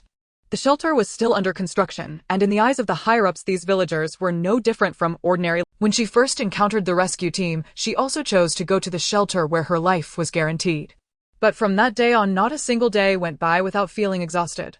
Since everything in the shelter was still being built with a vast scale and extensive projects, ordinary citizens had to work every day in order to receive a bit of food. There is no such thing as a free lunch. However, every type of job had its own food pricing. The most food could be earned from carrying bricks on construction sites, requiring only physical strength, allowing one to receive half a kilogram of rice and a small bag of flour daily. These were just the jobs that most ordinary people could find in the shelter, but if you were clever, there were better jobs. For instance, as an architectural designer, one had to design houses that could withstand various natural disasters based on the requirements given and the existing infrastructure of the shelter. They had to be prepared for any random disasters that might occur. It could be said that it was a tough job, but the food received was substantial, allowing one to earn at least 2 kilograms of rice each day. However, there were also some unconventional professions, such as forming teams to accept tasks in the shelter. Each task was different, but the rewards were matched accordingly. Besides receiving food, one could also gain considerable contribution points. On a construction site, one could earn 2 contribution points in a day, while a designer could earn 5 contribution points. But if one took on a task and returned alive, they could earn 10 contribution points. This applied to tasks that were not particularly dangerous. For tasks with a higher risk factor, the contribution points could reach into the hundreds. In her past life, she and Chang Ming had joined a small team relying on task completions to exchange for a safe house in the shelter with their contribution points. When there were no tasks available, she would ride her bicycle to generate electricity for the shelter, receiving meager supplies for survival. Now she did not plan to go to the shelter. The next day, as noon approached, the iron gate was knocked on and Xiang Yu opened it to find Xiang Cheng and a Hua standing outside. Behind Xiang Cheng stood a little girl about 8 or 9 years old, looking at Xiang Yu with a sweet smile, calling out, "Sister Xiang Yu, are you going to the shelter? We plan to go with the rescue team today." Xiang Cheng and a Hua appeared excited. "I'm not going to the shelter," Xiang Yu interrupted their dreams, not revealing her thoughts to them. "Why not, Sister Xiang Yu? It's very dangerous outside now, especially for us girls," a Hua said, but then she remembered Xiang Yu's skills and felt relieved. "Sister Xiang Yu, if you don't go now, are you planning to wait a while before going?" Xiang Cheng discerned her implication. The two did not persuade Xiang Yu to go to the shelter with them again. At 1:30, they each came with a bundle to find Xiang Yu.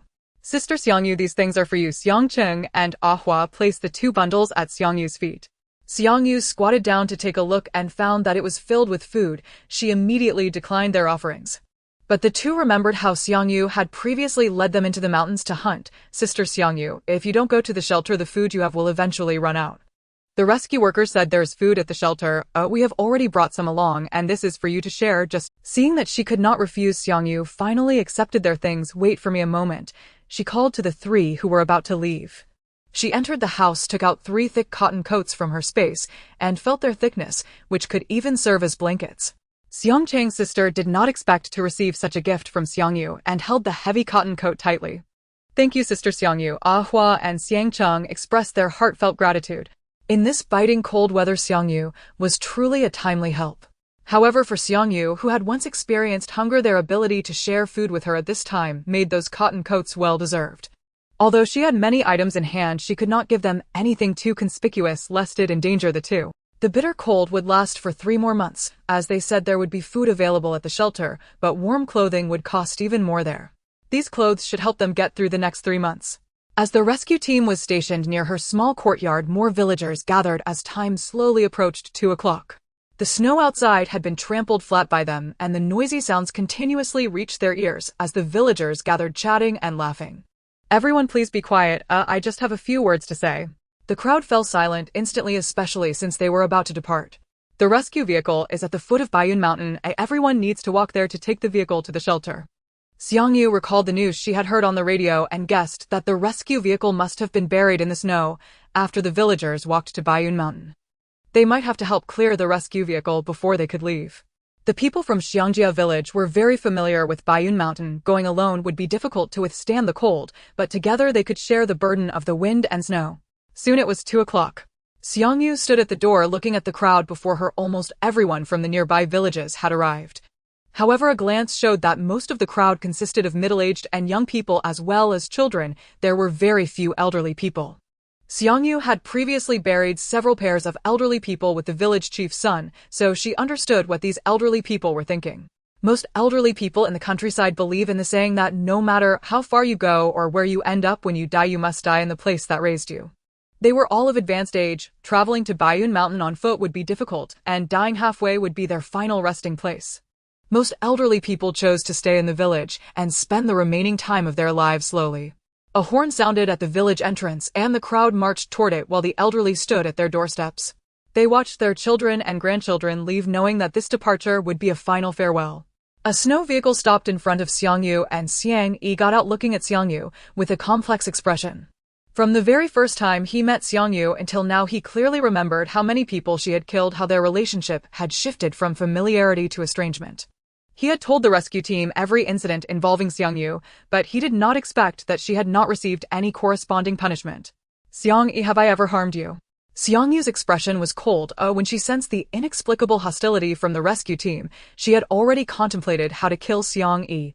Human nature is a very dramatic thing, isn't it? No, but you have killed many people. Xiang Yu, I have seen how you kill. It seems as natural as drinking water. Do you still have any humanity left? Xiang Yi looked perplexed. He could not understand how a person could have no expression while killing. Is she a professional killer? Ha ha. Humanity. Xiang Yu looked at Xiang Yi with scorn in her eyes, and then her smile disappeared. What are you laughing at? Xiang Yi frowned. Xiang Yi, dare you say that in your life your hands will never be stained with blood? Xiang Yu directly retorted. After thinking for a moment, Xiang Yi directly gave Xiang Yu a negative answer. I certainly won't. His gaze gradually became resolute. Then fine, let's wait and see. At that time I will personally take your life, Xiang Yu said with a look of anticipation. Just the thought of him wanting to use the rescue team's hands to kill her was reason enough for her to kill him 100 times. He had seen that kind of gaze from Xiang Yu before, as if looking at a corpse, indicating that Xiang Yu considered himself as good as dead. Xiang Yi was momentarily enraged, saying, "Take care of yourself," before driving away in the snowmobile. Xiang Yu watched their families' departing figures, including Uncle Xiang Zhang, Suaping Xiang Ling, and her 3 children, with the old lady not among them. Looking towards the neighboring yard, he saw the old lady leaning on a cane, standing in a daze at the door, watching the gradually fading procession. Xiang Yu approached her, calling out several times, but the old woman seemed not to hear, her gaze fixed intently ahead. It was not just the old lady, many elderly villagers were similarly transfixed. Only when the last figure disappeared did the old lady notice Xiang Yu standing beside her. Xiao Yu, why didn't you go with them? Hurry up and catch up or it'll be too late. The old lady, flustered, pushed her cane towards Xiang Yu, urging her to leave quickly. Didn't you hear them say the heavy snow will last for 3 more months? There will be other dangers in 3 months. I'm just an old bone, why should a young person like you stay behind? Hurry and go. Seeing her agitated, Xiang Yu said, Grandma, please calm down. I'm staying because I have other matters. Xiang Yu looked at the wrinkles on her face. The old woman was nearing 80. Seeing that Xiang Yu was not listening, she was at a loss for what to do. Remaining in the village were a dozen or so elderly people roughly the same age as the old lady, and the village was already small. With these people gone, it felt even more desolate. Previously one could intermittently hear the cries and laughter of children. Now there was no sound at all. These unattended elderly folks remained in the village merely waiting for death. Dinner turned out to be the most sumptuous meal she had eaten in the past 6 months, a bowl of sauerkraut fish, a serving of spicy chicken, a roasted goose, and a refreshing stir-fried vegetable dish. With no one left in the village, the other elderly people, except for the old lady who lived nearby, resided far from her. Thus, even with strong-smelling food, she was not afraid of being discovered. Before going to bed, Xiang Yu visited next door. Xiao Yu is here. Have you eaten? I've cooked some porridge, let me serve you a bowl. The old lady stood up from beside the stove, and Xiang Yu hurried over. I'm fine, just came to check on you, said Xiang Yu as she turned on her flashlight, skillfully finding the coal room, filling a small bucket with the coal she had shattered and placing it beside the stove. The elderly woman felt reassured by Xiang Yu not minding her entering the coal room uninvited. I've already eaten. The coal is by the bed. If you feel cold at night, just out a bit. If anything happens, just call for me loudly. Saying this, Xiang Yu left, knowing the coal in the coal room could last another 6 months, while inside the house there was only half a bag of rice and some dried vegetables. The remaining supplies were pitifully few. If she rationed the rice, it would last only 2 months. After returning home, Xiang Yu went straight to bed. This was the most peaceful sleep she had experienced in a long time, as the bell hanging on the iron door did not ring all night. For many nights before, the bell hung on the door would ring at intervals, scaring away anyone outside. However, when she woke up in the middle of the night, she found it difficult to fall back asleep. After breakfast, Xiang Yu rode the snowmobile out, heading straight for the nearest gas station, only to find the fuel containers empty. They had used professional tools, likely done by the rescue team. Continuing to drive to the next gas station, she found that the town's gas station had also been emptied by the rescue teams, indicating she would have to check the city. The snowmobile had a significant advantage over traveling on foot. After more than half an hour of travel, she finally reached the outskirts of the city. Within a kilometer of the highway exit there was a gas station, and upon parking the snowmobile and entering, she was greeted by a scene of chaos. Typically, gas stations would have a small convenience store, but at this moment the shelves were completely collapsed. On the floor lay a highly decomposed corpse, trapped beneath the collapsed shelves, the nauseating stench enveloping her senses. Xiang Yu skillfully located the oil tank, and fortunately, this time not a single drop of oil had been taken. Only behind the oil tank was a dust-covered delivery box.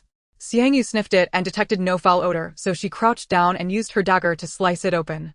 Inside were 3 rows of sealed fruit cans with a layer of foam beneath the first layer of cans carefully. It was a good haul. The Xiang Yu stored the fruit cans along with the box into her space. Over 6 hours had passed since she left in the morning, and she took out some instant meals she had prepared. Finding an unoccupied house, she walked and took out 2 stoves, and after eating for a while, she gradually warmed up. After warming herself by the fire for a while, Xiang Yu drove the snowmobile back.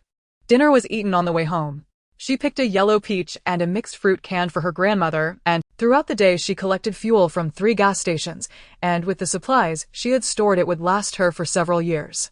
After all, if she were to use the vehicle, she would have to wait until the snow melted, but it probably wouldn't be used often. As night fell, the snow on the ground provided no light in the darkness. Looking outside through the window, she could only see a distance of 3 meters in the courtyard. Beyond that, it was completely unclear. Calculating the time, she knew in her heart that this was a sign of the heavy snow beginning to melt. After feeding the livestock in her space before bed, she finally went to sleep, having gathered quite a few eggs over the past 2 months, filling 2 bowls. After exercising in the morning, she carried a bundle of dry firewood out of her room and chopped it in the yard, with wood chips flying everywhere. A thick piece of firewood was split into 4 small pieces and placed into an iron bucket to smolder. After more than an hour, the wood had turned into charcoal. She crushed the charcoal a bit, took out a small barbecue grill, set up an iron net, and prepared some ingredients while waiting for the charcoal to burn. Lunch would be barbecue, and hot pot could be arranged for tomorrow, since there was no one else in the village now. All the ingredients were fresh when taken out with side dishes and pickles made by herself, and she also cut some small fruits to display. Even living alone life should still be colorful. After lunch, she took a brief nap, and at 1 o'clock her alarm rang on time. She grabbed her compound bow and headed out. There was still a group of wild boars on the back mountain. Previously, she and Xiang had hunted a few, and the villagers probably got some too, but there were still some left. Pushing her cart up the mountain, she collected some firewood along the way and occasionally sipped ginger tea to warm herself. Wearing a thick cotton coat, she did not feel cold. Aside from the occasional breeze on her neck that felt cold, everything was as usual.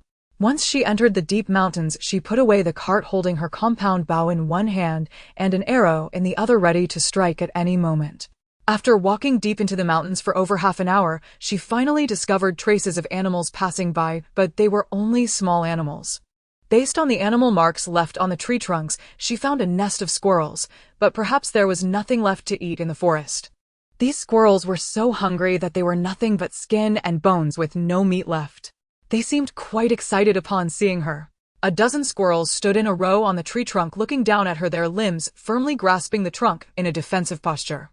Although there was no food left in the forest, this was a meal delivered right to her doorstep. Long-term hunger had turned them into omnivores. Xiang Yu drew her bowstring fully and aimed at a squirrel with a tuft of pink fur on its head. With a strong draw of the bow, the arrow struck the squirrel, pinning it to the tree trunk, as they were already timid. After hitting one, the rest were frightened away. Removing her arrow, she looked at the squirrel in her hand, which weighed only a few ounces, hardly enough for a meal. The fur on its body could still be of some use. In the end, she had only taken a few squirrels and could no longer venture deeper into the forest, as it was truly dangerous. Practicing on the outskirts every day would suffice. On the way down the mountain, Xiang Yu rode her snow vehicle back, with the cart tied to the back, moving at a moderate speed while picking up plenty of firewood. Upon returning home, she removed her gloves and placed her hands on the fire pan to warm them. She had added fuel to the stove before leaving, so it was burning well upon her return. The hot water on the stove was also ready. Xiang Yu poured some into a basin and soaked her slightly cold hands. The warm water enveloped her cold hands, making Xiang Yu feel immensely comfortable. She did not dispose of the used water. Instead, she collected it to water her crops. At night, after closing the curtains, Xiang Yu took out the projector and selected a disaster movie about tsunamis, where people were laughing and playing on the beach. But the waves suddenly rose high, crashing against the shore, one after another, followed by a larger wave forming. It swept away the children playing at the shore. The special effects looked fake, but the people's reactions were very genuine. This gave Xiang Yu a sense of being there. In her past life in City A, due to the lower terrain, she indeed experienced a tsunami. However, the terrain in Xiangjia village is elevated, so she would no longer have such worries. After watching the movie, she checked the time and found it hard to sleep, so she chose a zombie movie to watch. Unexpectedly, halfway through, she fell asleep without realizing it. When she woke up in the morning, her phone only had half a charge. She took out a solar panel from her space and placed it on the roof. This solar panel was not very large. After plugging it in, Xiang Yu took out her previously used phone to charge the ones with low battery. She also charged the battery box, which could be used in her RV later. Time passed day by day. Xiang Yu looked at the water bucket placed in the yard, where the ice was forming very slowly, whereas it used to solidify in half an hour or an hour. Now it would take a full 2 hours for the ice to completely form, and this was also due to the warming temperature. Seeing the thermometer displaying -41 degrees, Xiang Yu collected some already formed ice cubes and turned back into the house. She woke up early today because this day was special to her. Today was her birthday. After collecting fresh eggs in the morning, Xiang Yu chose a few large ones to make herself a small cake. When her grandparents were still alive, they would always buy a small cake on this day, but after they passed away, she no longer valued this day. In the 5 years of the apocalypse that followed, every time this day came around, she always craved the taste of cake. She wanted it so much. After the small cake was finished, Xiang Yu placed it into her space, humming a tune, as she began to take out the ingredients one by one. Beef tripe bok choy, roasted duck, braised chicken feet. The hot pot base was something she learned to stir-fry by watching videos in her spare time, and its taste was exactly as described in the videos. After adding plenty of ice cubes and beef tallow, a pot of fragrant hot pot started bubbling. As someone who rarely ate spicy food, Xiang Yu used to not handle much spice, but in this frigid temperature of below 30 degrees. Eating something spicy warmed her body and stomach. Soon Xiang Yu felt hot enough to take off her coat, with sweat dripping from her forehead and nose onto the table. After wiping the sweat away, Xiang Yu fanned herself, and after downing a glass of ice-cold cola, she immediately felt her throat much more comfortable. Refreshing. After finishing the hot pot and tidying up, Xiang Yu lay back on the sofa, rubbing her belly, while the open window quickly dispersed the smell of the hot pot from the room. Rarely did she take a bath early, and Xiang Yu made a wish that starting today, she would no longer be plagued by bad luck. She felt good all day and went to bed early.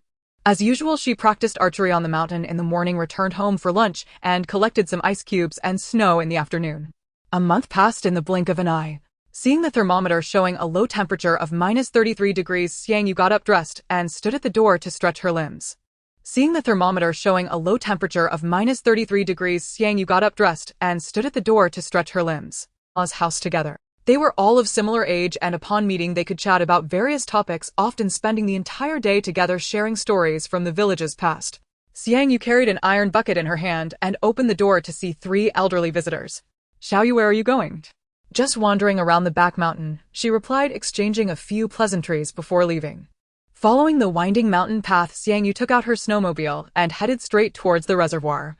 After a few minutes, she finally arrived at the reservoir, put away the snowmobile, and climbed over the railing, carefully maneuvering down the slope.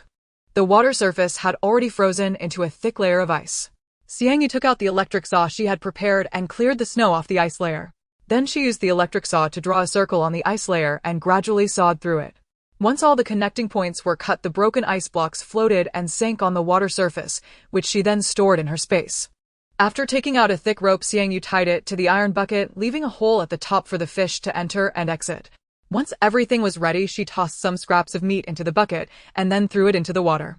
Soon the bloodied scraps of meat, diluted by the water, released their scent into the water. Xiang Yu took out a stool and sat nearby waiting. After a dozen minutes, Xiang Yu grabbed the rope and pulled it up towards the water's surface. Once she lifted the bucket completely, she opened the lid on top and discovered 6 or 7 large fish swaying inside. They were crowded in a small bucket, all opening their mouths to gulp down the remaining scraps of meat. Xiang Yu was overjoyed and quickly stored them in her space, directly placing them in the small pond where she had already planted many aquatic plants. She believed they would enjoy staying there. The water in the space's pond was still the water she had collected from the reservoir. Xiang Yu repeated this operation a few more times, but after an hour, she also began to feel the biting cold. Taking out the iron bucket, she placed some wood inside and poured in a bit of flammable material. After successfully starting a fire, Xiang Yu felt a bit more comfortable. After fishing a dozen times, Xiang Yu looked at a prawn in the bucket and couldn't help but smile. There's actually this thing in the lake. As she added more bait, she included some things that could attract prawns. However, the prawns were somewhat difficult to catch, and it took several attempts to get only a dozen. Nevertheless, 2 of them were carrying eggs, and if she raised them well, her pond would eventually have an endless supply of prawns. There were only 2 types of prawns in the lake, one white and one green. It was only close to evening that Xiang Yu left. Until then, she had been controlling the freezing speed of the cave entrance, and now after her departure, the hole that had been broken open began to freeze rapidly. Moreover, the thickness of the ice layer should not be underestimated, or without professional tools it would be nearly impossible to break through. Xiang Yu happily returned with a bucket, and as she entered the village, she took out a branch from her space and skewered 2 large fish on it. She knocked on the gate of the old lattice yard and handed over the fish. "Oh, I cannot accept this. Take it back and eat it yourself. You are young and in a growing phase, you shouldn't starve yourself." The old lady swallowed hard as she looked at the fish, but her frail arms still pushed Xiang Yu away, refusing to accept it no matter what. Xiang Yu had no choice but to stick the branch with the fish directly in front of the old lattice door. "Just take it and eat, I've placed it here for you." As she spoke, Xiang Yu turned and dashed away. The old lady, watching Xiang Yu's fleeing figure, sighed and picked up the fish. After the heavy snowfall began, although her eldest son and grandson had bought a lot of rice to store at home, there were still several pieces of cured meat in the house. However, having grown tired of stir-fried vegetables, she cut a bit of cured meat to try, yet she saw that none of her 3 growing grandsons had taken even a piece. All of it was left for them to eat, and it had been a long time since she had any meat. In the yard, she burned some accumulated snow in the stove, and after gutting the fish, she only added a little to her porridge. These 2 fish were to be eaten sparingly, just enough to cook porridge, and she could make them last half a month. Looking at the small remaining sack of rice on the table, her expression was complex. When her eldest son left, he had taken almost all the supplies from the house. Out of dozens of bags of rice, he had only given her half a bag, and it was one of the smaller ones. Was it determined that she would not survive beyond 2 months? That night, when Xiang Yu was about to sleep, there was a knock on the door, and upon opening the iron door, she saw the old lady standing at the door with a clay pot in hand. The fish is delicious. I made you a portion too, the old lady chattered behind her as Xiang Yu took the clay pot. Little Yu has grown up. It's my sister who has not enjoyed your blessings. Xiang Yu knew she was referring to her grandmother. After pouring out the porridge from the clay pot, she washed the bowl and scooped out a few bowls of rice from her space, until she filled the clay pot. When the old lady took the bowl, she naturally felt the unusual weight within it. Old lady, it's getting late, you should head back now. After the old lady turned to leave, Xiang Yu closed the iron door. The bowl on the hot plate contained seafood porridge, which Xiang Yu stored in her space. She planned to eat it the next morning. When she went to the back mountain again in the afternoon, Xiang Yu looked at the hole that had been sealed on the ice layer. The speed at which the ice blocks were forming was incredibly fast. Taking out her tools, Xiang Yu continued to busy herself catching quite a few fish that afternoon. Days passed in succession, and only when Xiang Yu could smell the fishy scent on herself did she finally stop. The nearby villagers, along with those from the small town, had almost all gone with the rescue team to the shelter, and now for miles around young people were hardly seen except for the elderly. Driving her snow vehicle, Xiang Yu felt as if she were in a deserted realm weaving through K-City. There were still plenty of supplies in the city, however in the low temperatures they generally only searched for things that would be useful to themselves. Thus most supplies were left behind in the city, and when the snow melted, some towns that had not been submerged by seawater would become the targets for shelters. They would issue many missions for searching supplies, sending teams to retrieve them. As temperatures warmed, the snow on parked vehicles in the streets began to melt little by little. Xiang Yu looked at a delivery vehicle parked in a spot and pried open the cargo door with a crowbar, revealing neatly arranged dozens of types of medicines inside. Moreover, they were all packaged. After checking one by one, Xiang Yu found several boxes of intravenous fluids underneath and directly stored them in her space. Clothing stores and bedding shops were the easiest for survivors to visit, and Xiang Yu barely stepped inside any. This was because there were usually no significant gains to be found inside. In the supermarkets or small shops she could find in the city, Xiang Yu took a quick look. In some supermarkets, she could even discover several corpses in hidden corners. However, those supermarkets were almost all in disarray, with shelves toppled to the ground and many remnants of food scraps littered the floor. The items in the daily necessities section, however, had hardly been disturbed. Xiang Yu selected a few electric fans, a dozen rice cookers, and an induction cooker. On the shelves for barbecue tools, nearly all the charcoal had been taken, leaving only some wire mesh and iron skewers. Not a single wooden skewer remained. It was likely that the wooden skewers had been taken for fire starting. Xiang Yu then picked out a dozen relatively intact shelves and directly stored them in her space, as she was growing many vegetables and fruits. These shelves were just right for storing her crops. While collecting many shelves from other supermarkets, she unexpectedly found a pack of starch sausages on the floor. It was a stroke of luck, but the starch sausages had already turned into ice pops due to the low temperature. This mall was large, and after exploring the lower floors, Xiang Yu headed toward the fourth floor, where almost all the signs were flamboyant. The illuminated signs were all food names. This floor was entirely dedicated to dining.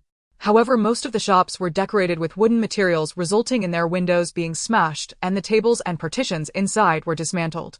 Xiang Yu directly entered a stone pot fish restaurant, tested the sofa inside, found it quite comfortable, and collected several sofas to keep in her space. In the vast mall, only her footsteps echoed, yet Xiang Yu did not feel frightened. She searched the kitchen and found it even messier than the outside, with some seasoning packets for the stone pot fish missing. The kitchen was completely empty, although a few fish scales were visible on the floor. Xiang Yu opened the refrigerator, but the moment she did, even her normally bold self was startled.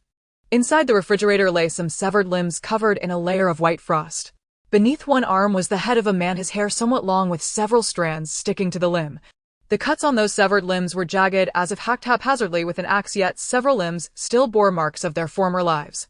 Beneath the man's head was that of a child. Xiang Yu had no idea who had placed these severed limbs here. The person's intention was merely to store these limbs as food in the refrigerator, and she likely consumed a fair amount herself. Slowly closing the refrigerator door she had propped open, Xiang Yu turned to leave the mall. This was only the beginning. Cannibalism was not uncommon in many shelters, as the supplies there would inevitably. Noticing it was already past 5:40 in the afternoon and the sky was gradually darkening, Xiang Yu found a hotel and went straight to the fourth floor. The dimly lit hotel corridor had no light at all, and Xiang Yu relied entirely on the candle in her hand for illumination. She casually chose a room to stay in, and the door had clearly been pried open long before, and the large bed that once occupied the center of the room now only had a mattress left. The floor was littered with wood shavings, and Xiang Yu was unfazed by the scene before her. Living in the countryside, she had her back against the mountains. If she needed warmth, the problem was easily solvable. However, living in the city back when she was in City A, she had also gone to hotels to dismantle beds for firewood to stay warm. If there was no firewood in low temperatures, even thin clothes and curtains would be taken down and burned for warmth. After entering the shelter, she had heard even more horrifying tales of some people after dying had their bodies burned for warmth. Extinguishing the candle, Xiang Yu dared not gamble that she was the only person left in the city. She took out a stove she had prepared from her space and placed it on the floor. Xiang Yu placed a pot on the stove and boiled a bowl of noodles. She added 2 eggs, some dried shrimp and seaweed, and cut a piece of the sausage she had made earlier. The aroma of the noodles was not very strong, and the scent of the sausage dissipated quickly in the cold air. After finishing her meal, Xiang Yu took out the sofa she had collected and propped it against the door. To be safe in case she had to spend the night outside, Xiang Yu had long considered many unforeseen circumstances. She also moved the mattress to block the door, took out a prepared double bed from her space, and plugged in the electric blanket to the power bank. Xiang Yu washed up briefly before going to sleep. The moonlight filtered through the curtain's gap and illuminated the room as if cleansing the earth. Perhaps it was not in an environment she was familiar with, so Xiang Yu dared not sleep too soundly, and the crackling sound of coal burning in the stove could easily wake her. But each time she woke up, Xiang Yu always took a moment to calm herself before falling back asleep. Just as she was preparing to drift off, her eyes suddenly opened. Her eyes flashed with a cold light as Xiang Yu carefully lifted the blanket, got out of bed, and a handgun appeared in her hand. She had 14 bullets left. Cautiously approaching the door, Xiang Yu pressed her ear against the wall near the door. She had barricaded the door with the sofa and mattress. It would take considerable force from the outside to push it open, but a single person's strength would not suffice. Listening intently to the sounds outside the door, Xiang Yu's expression remained calm until the footsteps neared. What could possibly be here? Why don't we just go back? It's quite cold at night, a woman's voice came through the gap in the door. Xiang Yu's body tensed. How could there be nothing? We should just look around. We have no firewood left, and if we go back, we'll just huddle together in bed and freeze to death. The man's emotionless voice also came through. They were searching room by room, but this hotel had clearly been visited long ago. There was no way it would be their turn. But I'm really cold. Can't we just go back? My hands are already numb. The woman's voice carried a tremor, revealing the extreme cold she felt. Keep looking, this hotel is so large it can't be that all the bed frames in every room have been dismantled. The man seemed somewhat unwilling to give up. He had a feeling of chance, believing they would definitely find some firewood to warm themselves that night. The woman had no choice but to follow him in the search. The corridor was lined with rooms on both sides, and the two separated to search each side. Soon they reached the door of Xiang Yu, and the woman instinctively tried to push it open, but the door remained silent. She could not push it open. Behind the door, the sofa bed and mattress were untouched.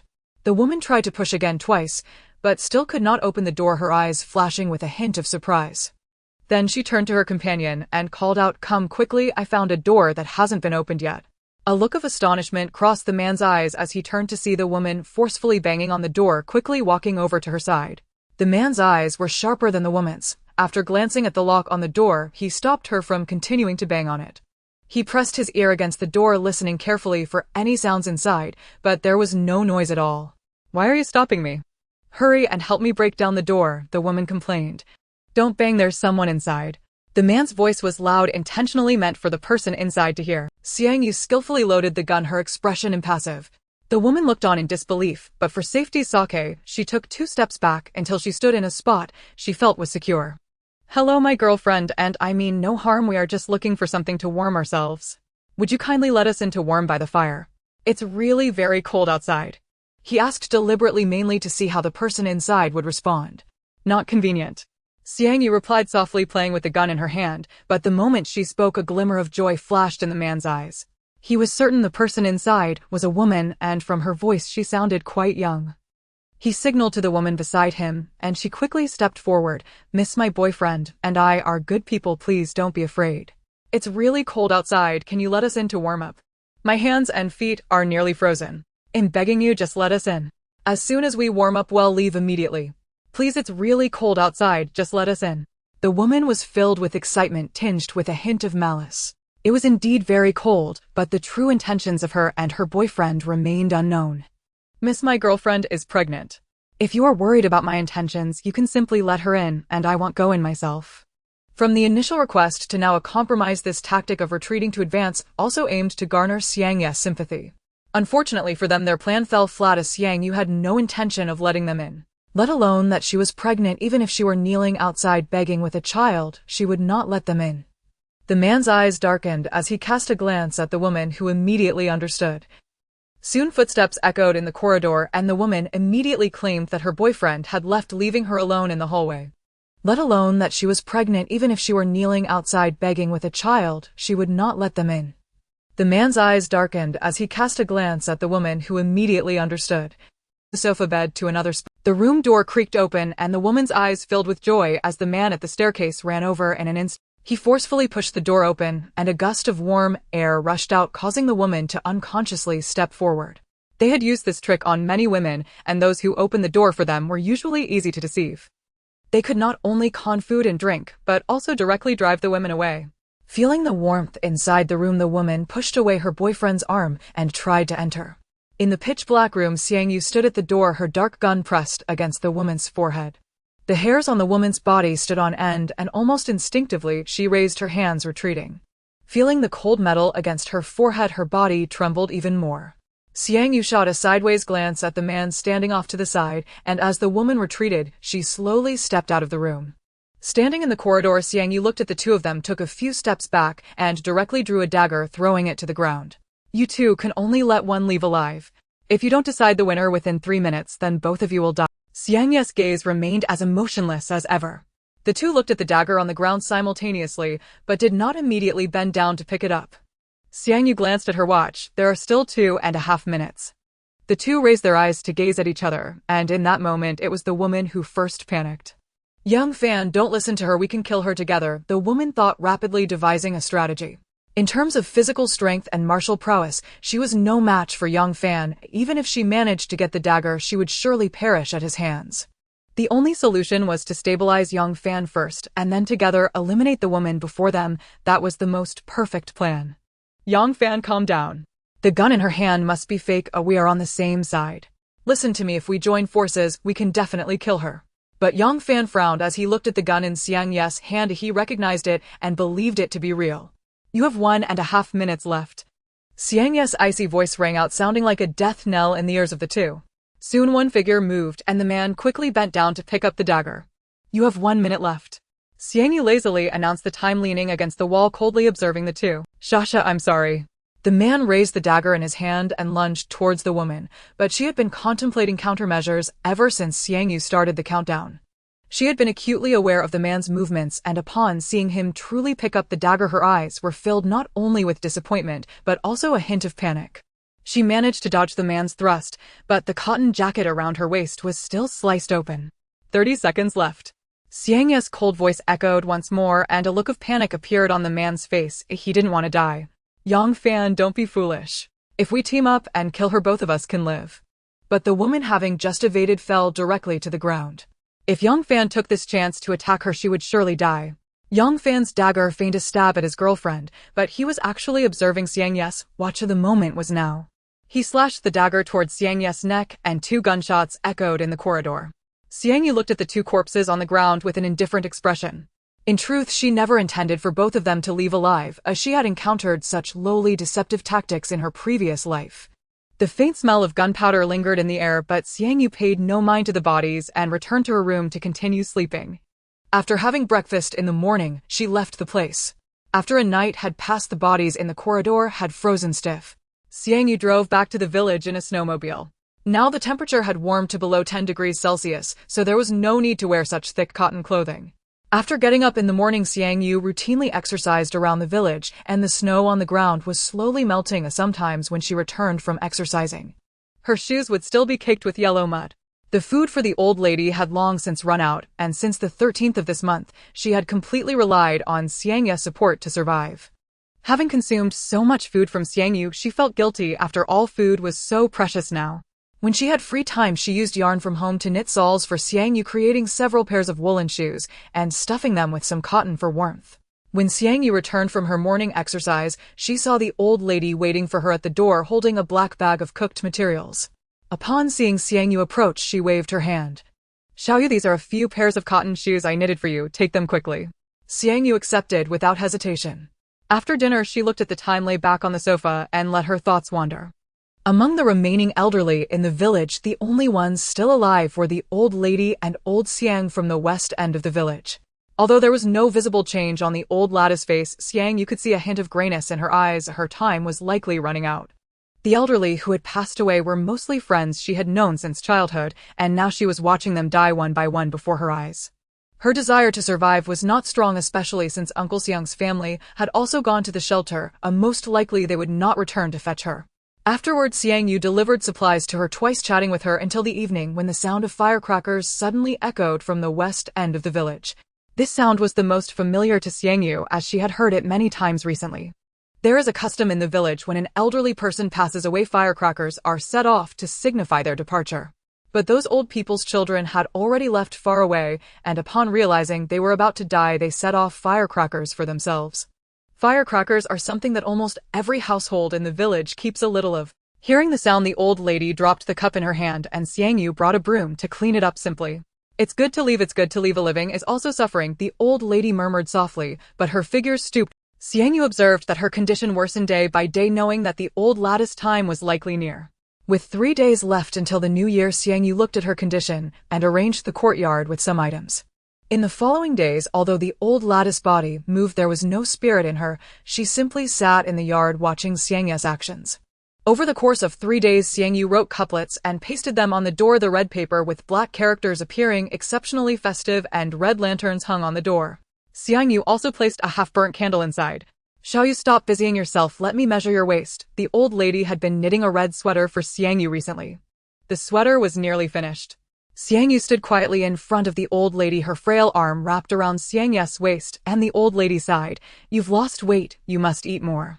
I'm not thin, Grandma, I've actually gained quite a bit recently, Xiang Yu said as she put on an apron and entered the kitchen. Today was New Year's Eve, and she planned to prepare a sumptuous meal. Xiang Yu closed the kitchen door behind her and busied herself inside, while the old lady struggled with her needle and thread, her spirit waning even more. After a while, her crochet hook made her head feel dizzy, and she leaned back. She had little time to be awake, but upon waking, she continued to busy herself with her needlework. She was awakened again by a fragrant aroma. It had been a long time since she had smelled such a fragrance. She swallowed hard as the old lady looked towards the kitchen. An entire afternoon passed, and as dusk began to fall, Xiang Yu finally opened the kitchen door. The aroma instantly became more intense, and the old lady stood up to go inside and serve the dishes, but Xiang Yu stopped her, saying, You just sit there, I'll handle it. As dish after dish was brought to the table, the old lady was taken aback. There were vibrant green vegetables, cured meat, fish, chicken, and duck with braised beef and shrimp exuding an irresistible aroma. She stared at Xiang Yu in astonishment, seemingly confused, yet ultimately asked nothing. The fragrant rice stirred the old lady's appetite. It had been a long time since she had enjoyed a proper meal, even if it was just rice. To save on food, she had been eating primarily rice porridge and rice soup. Xiang Yu served a bowl for the old lady and one for herself. Upon seeing this, the old lady stood up, walked into the room, and returned with a red envelope in hand. This is for you, take it quickly. Xiang Yu smiled as she received it, her eyes filled with joy, even though the contents offered her no benefit. Yet she still felt happy. The two of them enjoyed their meal, and at the table the old lady recounted amusing stories from Xiang Yu's childhood. Do you remember when your grandfather wanted to hit you and you hid in the attic of my kitchen? That time truly scared me, I thought there was a ghost. Xiang Yu certainly remembered. The old lady spoke intermittently, and as they finished their meal, Xiang Yu was washing the dishes in the kitchen while the old lady had already put on the burial clothes she had kept hidden. The old lady seemed to regain her vitality, her spirit remarkably bright with stars sparkling in her eyes. She waved at Xiang Yu, saying, The old lady seemed to regain her vitality, her spirit remarkably bright with stars sparkling in her eyes. She waved at Xiang Yu, saying, Shall you come here? Grandma wants to say a few words to you. Xiang Yu was unsure how she walked over. The old lady grasped her hand, patting it gently. Grandma knows everything. That boy Xiao Yi wronged you, and I apologize to you on his behalf. Please don't be angry, okay? Xiang Yu met the old lady's gaze, wanting to say something, but stopped herself, only responding softly, Okay? Then please help Grandma one last time, Xiao Yu. There's a string of firecrackers under the bed, could you set them off for Grandma? The old lady looked at Xiang Yu with kind eyes. Only a faint okay remained in the air. In her previous life, she had bid farewell to many people, friends and comrades in arms, even to herself in the end. The sound of firecrackers crackled in her ears, and as fragments fell on her hand, Xiang Yu felt no pain whatsoever. Within seconds, a string of firecrackers had been set off, and Xiang Yu walked silently into the living room where the elderly man had already closed his eyes. He leaned quietly against the sofa, seemingly asleep. Xiang Yu moved with great care, afraid of waking the elderly man. She brought out a lot of firewood from the room, gradually piling it up, and finally placed the old man's body on top. In the mountains, hungry wolves and tigers roamed, and Xiang Yu planned to cremate the old man before burying him. Along with him, she also burned a family portrait of the grandmother's family and several items she particularly cherished in her lifetime. After collecting the ashes, Xiang Yu buried them on the hillside not far from home. The grandmother was Rita. In the following years, living truly became a torment. In this once bustling village, she was now the only one left with no signs of life in the 10-mile radius. A month later, the temperature rose directly to 3 degrees. When Xiang Yu saw the numbers on the thermometer, she felt no joy, only a hint of panic. She quickly got out of bed, opened the iron door, and stepped outside, only to see a naturally formed small ditch on the mountain, now continuously flowing water down the slope. The snow had quietly melted away, revealing the entire village, with only a few rooftops and mountain peaks still bearing remnants of snow. Melted snow flowed towards lower ground, forming 2 small ditches on either side of the cement path at the entrance. The water gushed forth, and though she wore only a cotton coat, she felt no chill, even experiencing a slight warmth. Xiang Yu looked towards the village entrance and saw that the fields below were already filled with meltwater, the water level slowly rising. After washing up and getting dressed, Xiang Yu walked towards the village entrance. This area was situated at a high elevation, and the direction of the flowing ditch seemed to lead towards the town. Some low-lying fields had also been submerged by meltwater, with several houses below the village partially inundated as water continued to flow down from the mountain. The main concern was the reservoir on the back mountain. It wouldn't be long before the water inside burst forth, as the dam could not withstand the pressure for too long. If the reservoir's water were to spill out, Xiangjia village would likely be affected, and the only option would be to head up the mountain. After lunch, Xiang Yu made her way to the back mountain, where the dam in front of the reservoir had not been maintained for a long time. Some of the soil had already seeped through and cracks were starting to form in the cement. This dam, which had once been very sturdy, was now in jeopardy. But fortunately, the temperature had warmed up and was no longer so cold. Upon returning home, Xiang Yu began to pack her things, only to realize that this was the place where she had lived with her grandparents for over a decade. It would be too unfortunate for it to be washed away by the flood. It was better to store it in her space. Xiang Yu set aside what she had been packing. After walking around the house, she had a general idea of its shape in her mind, and stood at the door to store the house in her space. The house flickered before Xiang Yu like a mosaic, ultimately vanishing from her sight, leaving her looking at the level. Only the foundation remained. When the reservoir's water poured down, these traces would eventually be washed. Xiang Yu took out her RV and drove up the mountain along the cement path.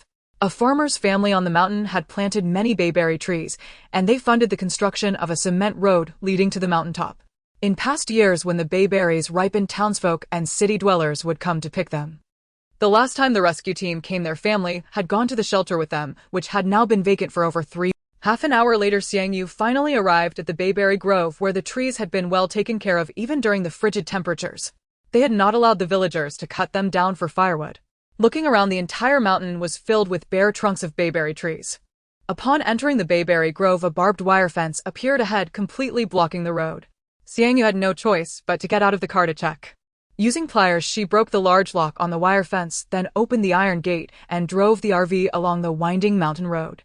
Finally reaching the mountaintop, a 2-story villa stood in the bayberry grove, beside which was a well-constructed parking lot. There was even a toll booth. Xiang Yu got out of the car and dismantled the toll gate, parking the RV inside. There was still some snow at the mountaintop, but in just a short time the temperature had already risen to 8 degrees. Xiang Yu glanced at the thermometer on the RV and took out a few solar panels from her space. If these solar panels were installed, she wouldn't have to worry about electricity use in the RV anymore. Opening the lift, Xiang Yu stood atop the RV, beginning to install the solar panels. The top of the RV features a liftable platform that can be completely opened from the control panel, making it feasible to conceal the solar panels when desired. As the temperature gradually rose, Xiang Yu took off her cold weather gear, revealing the red sweater knitted for her by her. Finally, as evening approached, Xiang Yu successfully installed the solar panels, and the moment she connected the power, all the lights in the RV illuminated. The bed is a liftable one positioned against the top of the RV, providing ample space within. Directly beneath the bed is a square table and a push-up sofa with a passage connecting to the driver's cabin. At the back there is a bathroom, a large storage cabinet, and a spacious kitchen with a shower room next to the bathroom. Additionally, there is another liftable bed in the back, though it is a single bed. Xiang Yu made the bed press the switch, and the bed rose up, after which she placed many sheets and quilts as well as several sets of summer clothes into the storage cabinet. The kitchen is well equipped, although the double-door refrigerator is empty. Xiang Yu took out vegetables, fruits, and drinks from her supplies. There were no snacks, only some small spicy strips she had made herself along with dried fruits, biscuits, and having placed some frozen pork and beef inside to chill, Xiang Yu started cooking. The electric stove was equipped with an exhaust hood, and above it was an oven. The washing machine was also installed beneath the sink in the shower room. Having moved into the new space, it was certainly time for a good meal. For dinner, she prepared 3 dishes and a soup. The vegetables were not overly cooked, just enough for her to finish alone, although there was a bit of soup left over. Xiang Yu, not wanting to waste it, directly put it into the refrigerator, planning to heat it up for breakfast. After exercising in the morning, Xiang Yu had a simple breakfast and took out all the plastic bottles stored in the space, including quite a few cans. Using a rope, she tied the bottles to a tree branch and began practicing with her compound bow. At noon, after a long period of cloudy weather, the sky finally cleared and a beam of light shone down from the clouds. The sunlight bathed Xiang Yu, making her red sweater appear as if it were edged with gold. She soaked up the sunlight, breathing in the long-awaited warmth. Inside the RV, the thermometer showed that the outside temperature had risen to 22 degrees. The warming was rapid, suggesting that those who were celebrating had yet to realize. Wiping the sweat from her forehead, Xiang Yu turned back inside the RV. After taking a shower, she casually tossed her clothes into the washing machine. Her RV was an off-road model, and the materials used for the body were designed to withstand intense sun exposure. The windows were made of bulletproof glass, and protective nets had been installed as well. It was not yet time to turn on the air conditioning. Glancing at the plastic bottles now shot full of holes hanging from the tree branches, Xiang Yu practiced for a while in the afternoon before dismantling them. After all, they were now unusable. That night, just as she was deeply asleep, a thunderous crack echoed through the valley, prompting Xiang Yu to step out of the RV. It was pitch dark, but the rushing sound from below reminded Xiang Yu that the dam of the reservoir had collapsed. The lake water was now surging down the mountain. Nothing could obstruct its path. Standing by the guardrail of the parking area, Xiang Yu looked down the mountain and saw several vehicles speeding up.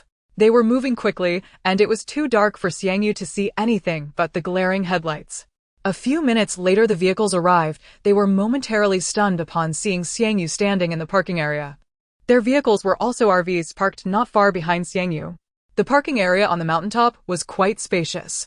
A total of 8 RVs were present, varying in size, but none of their RVs had the comprehensive protection that Xiang Yu's did. They were people who had remained in K-City, where many had not received news about the shelters, leaving quite a number still without a place to go.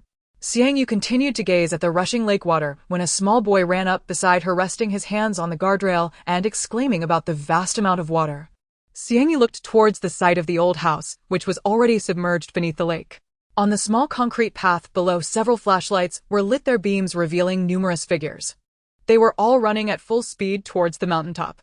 "Mom, look quickly, there's so much water down there," the little boy said with an innocent smile, wearing clean clothes. His chubby little face looked very lively, clearly indicating that his family had lived well during the extreme cold. The woman with him wore a long qipao and had a fluffy shawl draped over her shoulders, exuding a sense of affluence and resembling a beauty from Jiangnan. The woman smiled gently at Xiang Yu before taking the little boy back to their RV. Xiang Yu glanced at their RV. It was a commercial type with a spacious interior, and she could see an ant busily working inside, a clear indication of wealth. Not paying attention to the commotion below, Xiang Yu returned to her RV to sleep, but with more people around, she couldn't afford to sleep too soundly. After turning off the lights in the RV, Xiang Yu lay on the bed and waited for a while. Half an hour later, a commotion arose. "The people from below the mountain have arrived. These are likely residents of K-City who stayed behind as they did not receive news of the shelter in time." The villa door left by the owner of the Yame forest was pried open, and a crowd poured into his home, distributing rooms to rest. Some who had tents chose to set them up in the parking lot, while Xiang Yu looked outside through the window. She noticed several tents set up next to her RV with shadows moving below. After a night of light sleep, Xiang Yu did not get out of the RV in the morning, but instead pulled up the window and watched a movie inside. The RV had good sound insulation as Xiang Yu avoided strong-smelling food, practiced yoga for a while at noon, and then took a short nap. In the afternoon, listening to the occasional sounds from outside, Xiang Yu hummed a song while preparing ingredients. Goji berries, yam corn, red dates, ginger slices, some pig tripe, and fresh chicken. It was mealtime, and the parking lot was filled with the aroma of food, creating a veritable feast. Xiang Yu's pig tripe chicken blended in with the others. No one could detect it, and it didn't have a strong flavor. Having prepared her dipping sauce, Xiang Yu began to eat in the RV. As the sky gradually darkened, she stepped out and walked to the railing, looking down the mountain. The water was not as high as the previous day, but it continued to flow towards the town.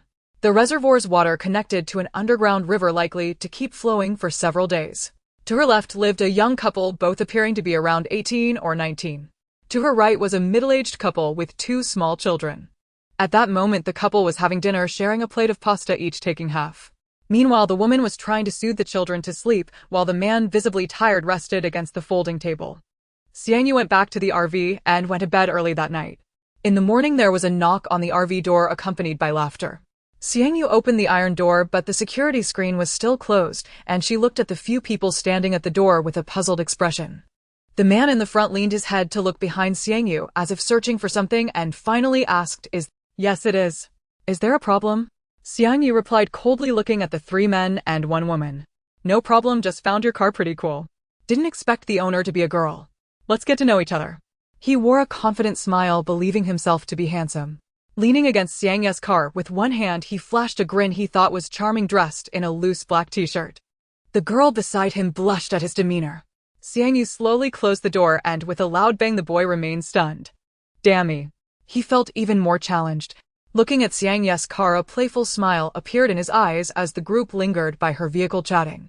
Only when the aroma of food wafted through the entire parking lot did they leave. After finishing breakfast, Xiang Yu grabbed 2 iron buckets and headed down the mountain to fetch water. There were too many people around to exercise. However, if she didn't practice her strength for a day, it would diminish. After about 10 minutes, she reached the bottom of the mountain, filling both buckets to the brim. Her goal was to carry the 2 filled buckets up the mountain without spilling any water. This required her to be extremely careful, and her steps were slow. The buckets were not light. Sweat gradually soaked Xiang Yu's clothes, and the sloped ground did not allow her to rest, as there was nowhere to place the buckets. His shirt was lifted, revealing part of his waist, and he was also drenched in sweat. Young girl, you're impressive. You have such strength, the old man remarked, looking at the buckets in Xiang Yu's hands, which surprisingly had not spilled a drop. Buckets of water beside him. His shirt was lifted, revealing part of his waist, and he was also drenched in sweat. Young girl, you're impressive. You have such strength, the old man remarked, looking at the buckets in Xiang Yu's hands, which surprisingly had not spilled a drop. He praised her profusely. Xiang Yu maintained her breath and smiled shyly at the old man, after sitting down to rest, appearing to be a very honest girl. Aren't you going to rest a bit longer? Young people have such good stamina. The old man watched as Xiang Yu, who had barely sat for 2 minutes, left with the water. Before long, he caught up with Xiang Yu, carrying a smaller load. Recently, many people had been coming to the mountaintop almost every day. Someone arrived, and new faces could be seen daily. The old man's RV was parked behind Xiang Yu's. Like her, he lived alone. After getting into her RV, Xiang Yu turned on the air conditioning. The temperature had already reached over 30 degrees, feeling quite hot. After taking a shower, she lay on the sofa feeling bored as she gazed out the window. There are those who live in RVs and those who stay in tents, but they're only a small part of the population. Most people still sleep on the ground. At first, they worried that sleeping on the ground in low temperatures would be very cold, but now the temperature is gradually warming up day by day. Even though many are not well-fed or warmly dressed, they still feel a sense of happiness, for to them the warming weather and the normalization of temperatures are indistinguishable. They only need to quietly await the rescue from the government to survive. The country will not forget them, and the rescue teams will surely come. Recently, the most discussed topic among them has been this very matter. They have broken many branches from the bayberry tree halfway up the mountain, and at night they gather around a campfire to chat. Xiang Yu mostly stays cooped up in the RV all day. She feels she shouldn't be called Xiang Yu, but rather a salted fish. The boy who previously flirted with Xiang Yu has been looking for opportunities to talk to her again over the past 3 days, but Xiang Yu has not come out for 3 days. On the 4th morning, just as he was about to give up, Xiang Yu finally came out. On the cement path leading down the mountain, there is a flat area to rest where an old man practices Tai Chi every morning. Xiang Yu happened to see him once. She woke up early, dressed in sportswear, and went down the mountain to learn how to practice Tai Chi by following the old man. The old man is also not very talkative, but Xiang Yu is even colder in demeanor. On her first day of learning, she picked it up quickly. However, as she practiced, she increased her speed, which infuriated the old man. Xiang Yu couldn't be bothered with him. On the 2nd day of practice, she first matched his speed, then leisurely sped up halfway through. This time, the old man didn't even glance at Xiang Yu. He feared that this little girl would make him angry. Tai Chi is inherently slow, although there are faster movements, but the way Xiang Yu practiced irked him. At the mountain top, most people wear frowns as their basic needs are a problem. Who would still waste energy practicing Tai Chi? The only ones who appear here every day without fail are Xiang Yu and the old man. After Xiang Yu practiced with him for 15 days, he finally spoke up to give her a pointer, saying, "You have great potential, but you are a bit too restless." Oh, Xiang Yu replied as if it had nothing to do with her. In fact, it wasn't just a bit, he felt she couldn't calm her mind at all. Her restless heart made her practice lack spirit. However, what mattered was that Xiang Yu practiced vigorously every day, and the sound of her punches made it seem like she was putting in a lot of effort. After finishing, she stood with her feet together, fists at her sides, as if she hadn't taken the old man's words to heart at all. "Come follow my movements again, this time slower." The old man was choked by Xiang Yu's indifferent attitude. Inside, she did somewhat agree with his words, as she sometimes wasn't calm enough in certain matters. Following the old man's movements, Xiang Yu slowly began to swing her arms. Practicing at this speed for a week, she felt like she had reached a state of zen, just like now. That familiar face reappeared before her. The boy at the forefront looked young. He was the one who had previously flirted with Xiang Yu. His name is Zhang Hui, and the few people beside him are his friends. Zhang Hui spoke to Xiang Yu, but she was already lost in thought. Had this been before, she would have slapped him away, directly putting the group in their place so they wouldn't bother her again. But in the few seconds that Xiang Yu pondered, Zhang Hui had already reached out to grab her wrist. As Xiang Yu prepared to punch him in the face, he cried out in pain. Many people turned to look in their direction in the outdoor parking lot where there were no barriers, and they could see the scene clearly. The old man nearly pinched Zhang Hu's wrist with 2 fingers, causing him to wail continuously. At such a young age, instead of learning well, you choose to harass girls. You were quite fierce while practicing Tai Chi before. Why don't you know how to fight back? After scolding Zhang Hui, the old man didn't forget to turn around and admonish Xiang Yu. Seeing this, Zhang Hu's 2 brothers rushed forward to strike the old man, but the old man moved with fluid grace. Xiang Yu recalled his movements. They seemed familiar, but for a moment she couldn't remember. The 2 men were already knocked down by him. Xiang Yu looked at the old man with shining eyes. The next morning, she brought 2 buckets of water and knocked on the old man's RV door. "Teach me." Xiang Yu stood straight, her gaze sharp. She had thought all night and finally remembered where she had seen this technique before. This is military police combat technique. The old man looked at the 2 buckets of water Xiang Yu placed on the ground. He didn't say he would teach her, but smiled as he got out of the car and took the water inside, saying, "What a warm-hearted girl." "Thank you, old man. What a kind person." From that day on, Xiang Yu faithfully brought him water for half a month, and he began to talk more with her in the... It wasn't until half a month later, when he saw that Xiang Yu was determined to learn, that he finally asked, "Do you know what?" Xiang Yu nodded. Of course she knew. However, even in the shelter, learning military police combat techniques is not that easy. In her past life, she couldn't learn it and only acquired some techniques from experiences in battles. Now, as long as there is a chance, she must seize it. The next day, Xiang Yu brought a bag of unopened egg noodles. The old man glanced at her and ultimately accepted the noodles. Tomorrow morning, same place. The old place he mentioned is where Xiang Yu often practiced Tai Chi with him, and the next morning Xiang Yu was already waiting there early. Seeing the old man swaying down the mountain, Xiang Yu rose from the stone. "I can tell you have some skills. How about we have a spar first?" He wanted to see which areas needed improvement for the young girl. "All right." Without hesitation, Xiang Yu struck first, aiming a punch at the old man's neck, a move she frequently used. As long as the punch landed in the spot, it would either kill or severely injure the person. "You're quite ruthless." The old man easily deflected Xiang Yu's attack, but in the next moment her right foot was already aimed at his groin. He retracted his previous words. This girl was indeed fierce and relied entirely on underhanded tactics. Xiang Yu did not disappoint him, executing all her moves except for pulling out a dagger. After completing a set, the old man was indeed skilled, but there were a few instances where Xiang Yu nearly succeeded. He looked at Xiang Yu with a complicated expression. "Who taught you these moves? Who is so malicious as to teach a young girl these techniques?" "I taught myself," Xiang Yu replied honestly, and the old man looked at her in surprise, as if to say, "Do you often get harassed?" Because those moves are almost all lethal, one must engage in fights for a long time to master them. Everyone has their secrets. Since Xiang Yu chose not to divulge hers, he felt it inappropriate to press further, especially since the world had changed. "All right, I have a general understanding of your situation. Let's get started." After a month of interaction, he found her temperament to be not too bad. She did not seem like the type to provoke trouble. Xiang Yu had stopped bringing him water after half a month because the water from the mountain was too dirty. However, once a week she would still bring him some flour and instant noodles as a thank you for his teachings during this time. Given that she didn't have enough food herself, the old man naturally would not refuse her offerings. Having received help, he was doing his utmost to teach Xiang Yu. She did not let him down. Whenever she couldn't grasp the essence of the fighting techniques he taught, she practiced diligently on her own. Sometimes she would even sneak out to practice until late at night. After freshening up in the evening, Xiang Yu stepped out of the RV, and nearby hills were now filled with people. People from almost all surrounding towns were gathering here, especially in the parking lot where there was hardly any space to step out after getting off the vehicle. Everywhere one could see daily necessities and dense tents surrounding the RV. Having been out for only a short while, Xiang Yu was already sweating profusely. After a month, the temperature had risen to over 40 degrees. On the hillside, several makeshift sunshades made of branches could be seen, and the once lush mulberry trees were left with only bare trunks. For those without tents or sunshades, half of them would suffer from heat stroke under the scorching sun during the day.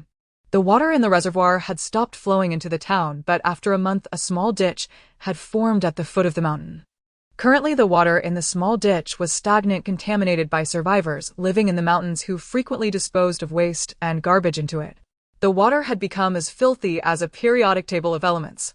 Xiang Yu used to take water from it, but after discovering the garbage, she hadn't used it again. Yet for the survivors living in the mountains, there was no alternative. The small ditch was the only water source within a 10-mile radius, and everyone had been strictly prohibited from dumping garbage into it. Still, it couldn't stop some people from often throwing things in. Not far away, on several hilltops, one could occasionally see lights from lamps and moving figures. As Xiang Yu walked down the small path to the mountain, she noticed that she was being followed. It wasn't exactly stalking, but a few people were trailing her at a distance. After a while, she could even hear their voices. Standing by the ditch, Xiang Yu could smell the foul odor from it, a mix of excrement and urine. The flashlight illuminated the dried black stains on the bank. Xiang Yu believed that within a month the water in this ditch would completely dry up. At that time, the path leading to Xiang's village would also be revealed, and she could drive away in her RV. As Xiang Yu stood up and turned to head back up the mountain, several dark figures blocked her path. "Hey, lend us some food. I saw you giving food to that old man. How about sharing some with us?" The girl had long hair that looked like it hadn't been washed in a long time, greasy and stuck together, and beside her stood 4 girls around the same age. They all appeared to be just in their early 20s. One of them reached out to shove Xiang Yu's shoulder, but she raised her hand and firmly grasped the girl's wrist, then forcefully yanked her forward, kicking her into the filthy ditch. "Don't overstep your bounds," the leader of the girls exclaimed as she saw her companion being pushed into the water, raising her right hand to slap Xiang Yu's cheek. Their actions were entirely reminiscent of a group of little delinquents. Someone even shouted a vulgar insult suggesting that Xiang Yu and the old man were having an affair, using filthy and unpleasant language. Xiang Yu grabbed the girl who tried to slap her. She retaliated with a slap, ignoring the girl's pleas for mercy, and directly threw her into the water. She then advanced, pinning the girl who had insulted her and forcefully dislocated her jaw. The girl immediately became speechless, gasping, "Help me, I can't swim," as cries for help echoed behind her, accompanied by the sound of her drinking water. As if she had ingested something disgusting, the girl began to gag. The 2 girls standing at the back were frightened by Xiang Yu's earlier actions and dared not approach. Xiang Yu shot a sideways glance at the 2 and saw survivors coming down the small path with a lot of trash. She simply walked past them and headed up the mountain. The cries for help continued to reach her ears. Among the 3 thrown into the water, only one could swim, but at that moment she was being pulled down by 2 others who couldn't. Even if she was an excellent swimmer, she couldn't save both drowning people at the same time. Instead, she was being dragged deeper into the water by their panic. "The water here isn't deep, calm down both of you," she kept trying to reassure them, but the 2 were struggling violently as they couldn't breathe. In despair, she turned to look at the 2 standing on the shore. "Why aren't you coming down to save them? What are you both standing there for?" Her stern reprimand startled the girl on the right, who quickly reacted and wanted to jump in to save them. But the girl on the left grabbed her arm and shook her head. Understanding the situation, the 2 turned and walked back up the mountain.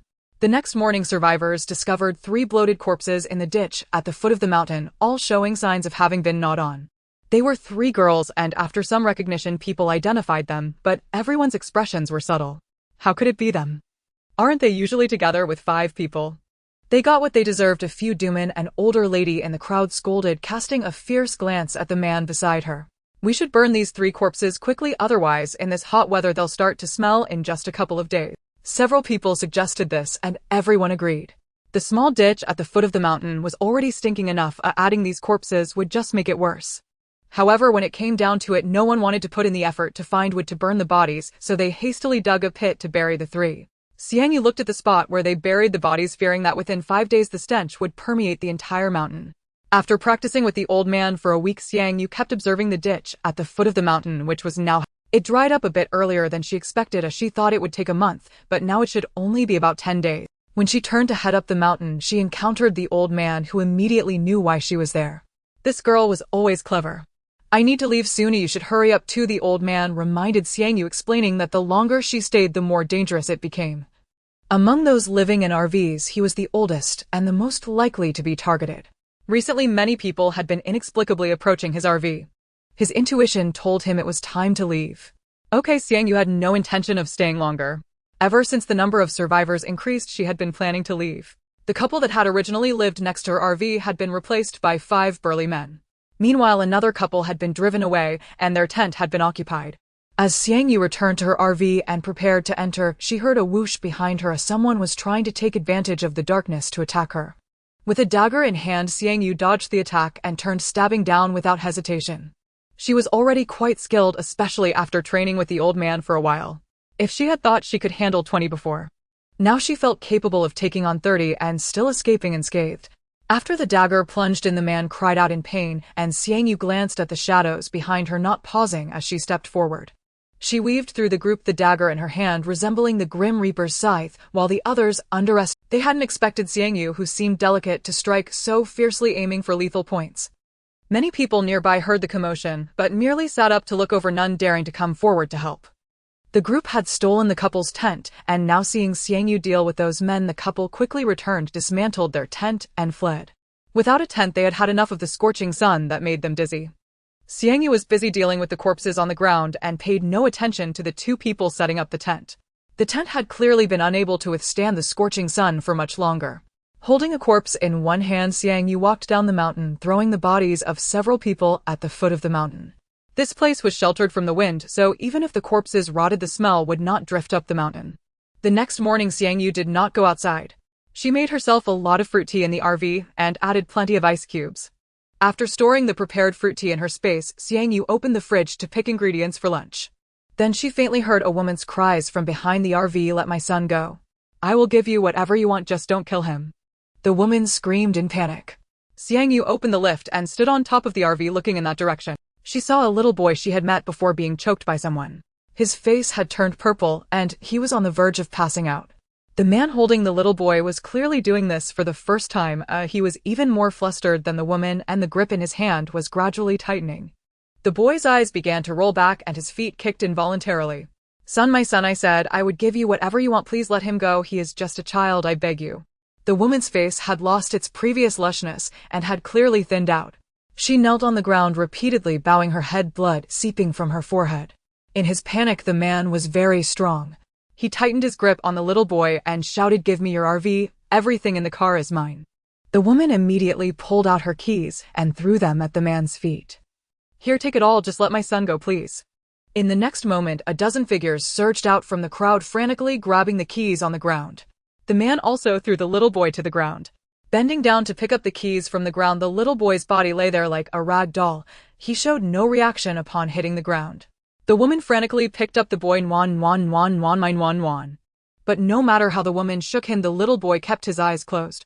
His complexion had turned dark, and he had been dead for a while. The woman clearly found it hard to accept the situation.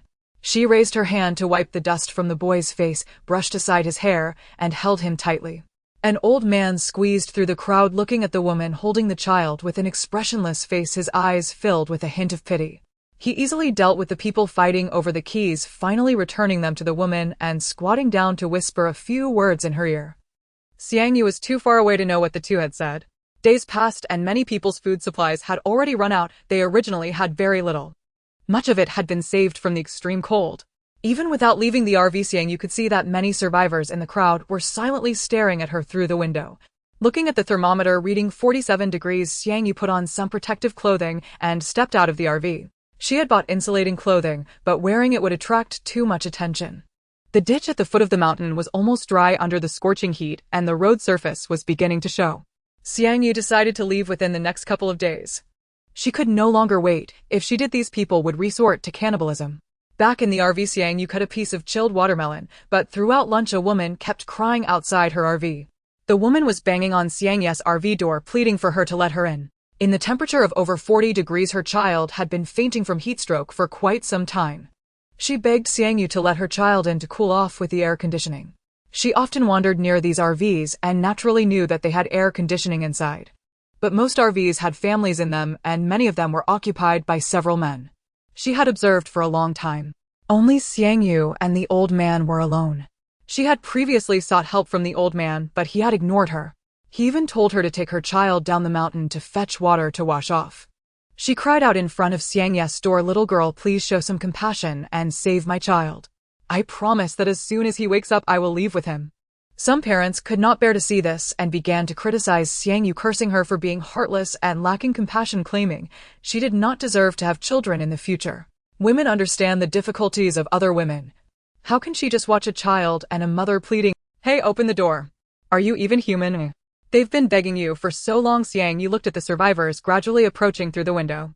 As soon as she opened the door, those people would likely rush in. She took a cup of fruit tea from the fridge. After drinking a few sips, Xiang Yu felt much more relaxed. She directly headed to the driver's seat, started the vehicle, and began to shout through the loudspeaker. "Everyone make way. I won't be responsible if someone gets crushed." Xiang Yu started the vehicle and shouted ahead. As she drove away, several RVs behind her also began to move. Xiang Yu's voice was loud, and the woman who had been shouting in front of Xiang Yu's RV suddenly fell silent, stepping back a few paces while holding her child. The tents blocking the front of the RV were moved aside one by one. Xiang Yu remained calm. She couldn't wait any longer, as these elite individuals and saintly figures had all emerged recently. She was determined to leave this place today.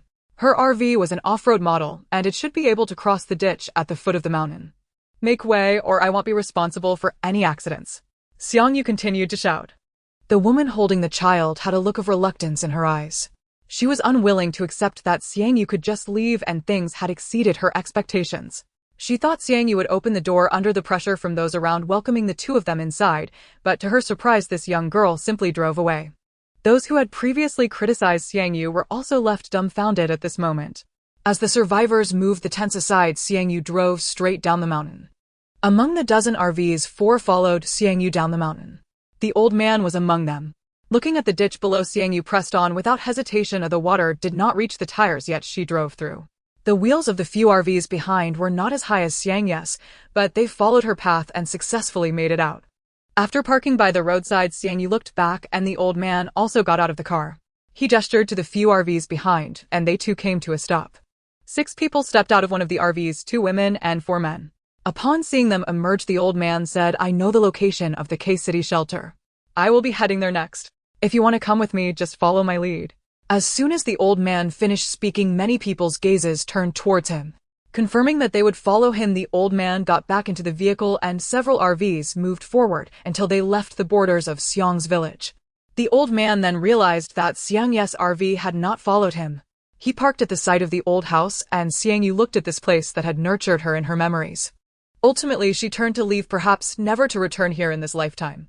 Under the high temperatures, the heat persisted day and night, constantly rising. As the tires rolled over the cement pavement, Xiang Yu could still hear the cracking sound they made. If she drove over it a few more times, the road would be completely ruined. Without any interruptions, Xiang Yu felt quite good along the way. The air conditioning in the vehicle kept it very cool. She also knew the location of the K-City shelter, but it was far from the capital, especially in the upcoming years. Though the earth was scarred and unfit for human habitation, the new resources birthed by it could elevate technology to new heights. Just like the mechanical arm that Chang Ming had once installed, it was connected to the nervous system and controlled by the brain, exhibiting extraordinary power. The capital gathered the best technicians from around the country, researching how to build the safest underground fortress in the world. They also cultivated the most comprehensive agricultural greenhouses. When she died in her previous life, it was just as the flying cities were being introduced. In this life, she wanted to witness the rise of this prosperous era with her own eyes. The shelters in other cities were merely built in imitation of the capitals, but the most complete ones still belonged to the capital. A large number of talents gathered there. As Xiang Yu drove, she opened the electronic map, which she had downloaded a long time ago. The map was so detailed that when zoomed in, the houses and moving people along the sides of the road were clearly visible. Xiang Yu clicked on the location of the A city shelter, and a winding red line gradually appeared on the electron. This was the route to a city. As it neared mealtime, Xiang Yu parked by the roadside and took out the braised beef and rice she had made earlier. She mixed them together to eat. While the route map had become clearer, many roads had likely changed due to the melting snow, so she could only proceed step by step. Counting the bullets in her handgun, she had only obtained 2 magazines from that drug dealer earlier. After using a few in the city and a few in the village, she still had a little over 10 left. She needed to find a way to get a gun, otherwise she felt uneasy venturing out. With the snow having melted, most survivors were hiding in the mountains, and she couldn't see a single figure on the road. As the sky darkened, Xiang Yu turned off all the lights in the RV, leaving only the air conditioning running. The headlights might attract other survivors' covetous eyes, so Xiang Yu opened the car door and dug a pit to pour out the contents of the gray water tank. After cleaning the gray water tank, she returned to the RV. Occasionally, she could see several beams of light flickering on the mountain tops around her. Xiang Yu pressed the button for the fold-down bed and enjoyed a rare good night's rest. Leaving early was the right decision. The more people gathered, the more chaotic it became later on, a situation she had understood from her previous life. This sleep was the best she had in the past 3 months. After breakfast, Xiang Yu set off in her RV toward. It took her 3 days to finally drive out of K City territory. Due to some road damage, she had to change her route temporarily. Along the way, she encountered several RVs, some of which were headed to a city like her, while others were bound for shelters in neighboring cities. On the highway outside City K, many vehicles were parked at the exit, their fuel tanks seemingly primed. Xiang Yu was pushing the vehicles blocking the intersection aside, glancing at the electronic map. After leaving City K, this was the fastest route to the next destination. Following behind him, Xiang Yu also pushed the small cars aside, quickly clearing a path at the exit. A man got out of his car and tapped on Xiang Yu's window. Looking through the protective netting, he handed a bottle of water to her. "Your car looks quite professional. Thanks for the help earlier." Xiang Yu opened the window to decline his water. "I'm not helping you, I need to take this road as well." She then drove off ahead of him into the city. The highway surface was still intact. Wearing sunglasses to shield against the glare, Xiang Yu drove at a moderate speed to avoid overheating the tires. After driving for over 3 hours, Xiang Yu spotted a rest area where she could see a dozen vehicles parked distantly in the parking lot. Seeing some shadows moving, Xiang Yu didn't plan to stop. After driving for another hour, she finally saw her next. Looking at the stretch of mountains ahead, Xiang Yu parked by the roadside. At this moment, it was desolate with just herself and her vehicle. She turned on the induction cooker to prepare some food. Having driven for several days continuously, she needed to rest at noon, or she would feel fatigued for the rest of the day. After eating, she pressed the button to lower the bed and set the alarm before lying down. At 1:30, before the alarm rang, Xiang Yu woke up 2 minutes early, splashed cold water on her face to refresh herself, and looked at her reflection in the mirror. There were no signs of frostbite on her fair skin nor any scars. A sudden blaring horn interrupted her. At that moment, the alarm also went off. After turning it off, the blaring from outside continued. Xiang Yu opened the window and saw a white RV parked next to her, 2 small faces peering out from the overhead window. Noticing Xiang Yu looking at them, the 2 little girls waved at her from the window. "Hello, could we trade something?" a woman's voice called out from outside. Xiang Yu opened the door, looking at the woman through the protective net. The woman was wearing a white short-sleeved shirt and breathable workout pants. Her short hair appeared to be haphazardly cut, with some parts longer than others. Seeing Xiang Yu open the door, the woman visibly relaxed. She had exchanged items with the man several times and felt a bit frightened. "Hello, miss, I would like to trade some food for a bit of oil, would that be all right?" The woman turned and retrieved several pounds of flour from her vehicle. Xiang Yu looked at what she held and did not take it. "Please wait a moment." The woman then turned back to her car. When she returned, she was holding 2 bottles of water. "All right, you can take a little, but I don't have much." Xiang Yu got out and opened the fuel tank. She had been driving on electric power with solar panels on the RV's roof, providing continuous energy, sometimes using a battery box. The fuel had hardly been used. Thank you, I'll just take a little, as long as I can reach the J City shelter." The highway she was on led straight to J City. If she drove at full speed, she should reach the J City shelter by tomorrow morning. The woman held a white jug and a small tube and began filling up. Once the tank was half full, she stopped. Repeatedly thanking Xiang Yu, she noticed that the woman was a single mother traveling with 2 small children. The flour was casually placed on the table and the water was put in the refrigerator. Xiang Yu then took out a chilled watermelon, slicing some to place next to her seat so she could eat while driving. As she approached the outskirts of J City, the mountains were devoid of any trees, covered instead in yellow earth and dust. Some villages were nestled among the mountains, and she could see several survivors' figures among the hills. Moreover, some survivors had set up tents on the hillside next to the highway. Whenever they saw a passing vehicle, they would wave their clothes hoping Xiang Yu would give them a ride. However, Xiang Yu usually just drove past them, accelerating away. "Tch, an accident will happen sooner or later, a heartless scoundrel." The man watched Xiang Yu's RV speed away, throwing the clothes he held onto the ground. Spitting on the ground, he began to curse. With a month of high temperatures, the snowmelt that had submerged the city was gradually evaporating. Xiang Yu estimated that by now the water level in the center of City A should have receded to the second or third floor. Since most parts of J City were in low-lying areas, some highways had been submerged as well. Xiang Yu had temporarily changed her routes several times. After more than a week, she finally left City J, putting on a heated eye mask and reclining on the sofa to rest. Outside, the car window was pitch black, with only a desk lamp illuminating the interior. After drawing the curtains, not a glimmer of light could escape. Wearing the eye mask, soothing music played in the car as she gently massaged her slightly sore lower back with both hands. She occasionally moved her neck as well. Having driven too much recently, she decided to rest well tomorrow. After all, her health was her capital. As the warmth of the eye mask faded, she took out 2 alarm devices from her storage space and installed them under the car door and rear trunk after getting out. This way, if someone approached at night, the alarms would alert her.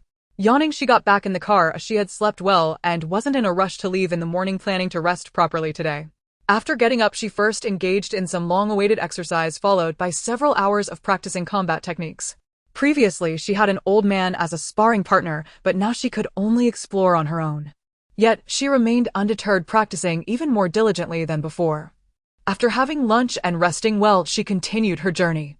As evening approached, she encountered quite a few RVs and cars on the highway after passing through 2 cities. It was the first time she had seen so many vehicles. Her confusion was quickly resolved when she spotted the shelter of City L established right next to the highway, with several mountains having been directly cut through. A tall wall stood impressively, and construction was still ongoing at its base. From a distance, she could see many people standing on the wall, with elevators constantly moving back and forth, transporting piles of building materials up. The people standing on top looked minuscule, like ants. The shelter in City A must resemble this as well. The highway led directly into the shelter of City L, but passing through wasn't as easy. One had to pay something to. A huge sign stood by the roadside stating that a toll was charged. 1 pound of grain, any type of grain, would do. Most vehicles on this highway were from outside areas. She watched a man in the driver's seat of a nearby car wearing a flattering smile, likely hoping the guard would make an exception.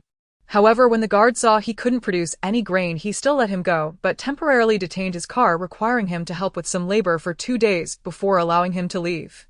This labor wouldn't be unfair to him, as they would provide food and lodging. Watching their operation, she realized this was a roundabout way of conscription. They were in dire need of manpower. Their actions were considered acceptable in the eyes of the authorities, and after working for 2 days, only a small number of survivors chose to leave while most would stay. Xiang Yu turned the car around as she had found an alternative route. She didn't want to move bricks nor offer grain. The guard watched as Xiang Yu left without stopping her, simply smiling knowingly. Clearly there were others with the same thoughts as Xiang Yu. Their cars drove ahead, facing a mountain road. Once past here, the road would be much easier. The vehicles ahead moved intermittently while Xiang Yu had a bowl of cold noodles beside her. Whenever the car stopped, she would lift the bowl for a few bites. There were a total of 6 cars, with Xiang Yu driving at the back. As she noticed on the electronic map that they would be able to drive out in about half an hour, the cars ahead suddenly came to a halt. Xiang Yu looked forward and saw a dozen figures suddenly emerge from both sides of the mountain road. The leader held a gun, and Xiang Yu's eyes instantly lit up. Wasn't this exactly what she had been anticipating? Aside from the man in the lead with a gun, the others brandished machetes, and some even wielded axes. They clearly had experience with such activities. 6 of them rushed directly to Xiang Yu's car, fearing she would escape from the back. The blades clanged against the protective mesh, and the glass of 2 sedans ahead shattered instantly. "Get out, all of you, get the hell out." The man kicked each car door while shouting for them to exit. "Please don't kill me, I was just passing by. After getting out of the sedan, the man pleaded with a bitter expression. But those people didn't care what he said, stepping forward to kick him. "Didn't I tell you to get out? Why the hell did it take you so long to come down?" The man was kicked to the ground, wailing without getting up for quite some time, while the assailant shattered the rear window of another car. With a knife, he stabbed inside. "Please don't kill me, I'll get out right now. The man, terrified by the gleaming blade, fumbled to unbuckle his seatbelt and then got out. However, Xiang Yu did not exit the vehicle. Instead, she quickly turned off all the lights inside the car and pressed the hatch leading to the top of the RV. She climbed up swiftly holding her compound bow and crouched on top of the RV, drawing the bowstring taut, aiming at the man with the gun, and shot an arrow. These robbers on the road were far too presumptuous. They thought those passing by were merely lambs to the slaughter, and even if they encountered a tough opponent or two, they wouldn't last more than a couple of exchanges under their combined assault. Moreover, in their previous educational environment, it was rare for anyone to take the initiative to kill. Even those who fought were few and far between. However, what they did not expect was to encounter a formidable opponent this time. By the time they reacted, their leader had an arrow embedded in his head. He had already collapsed to the ground lifeless.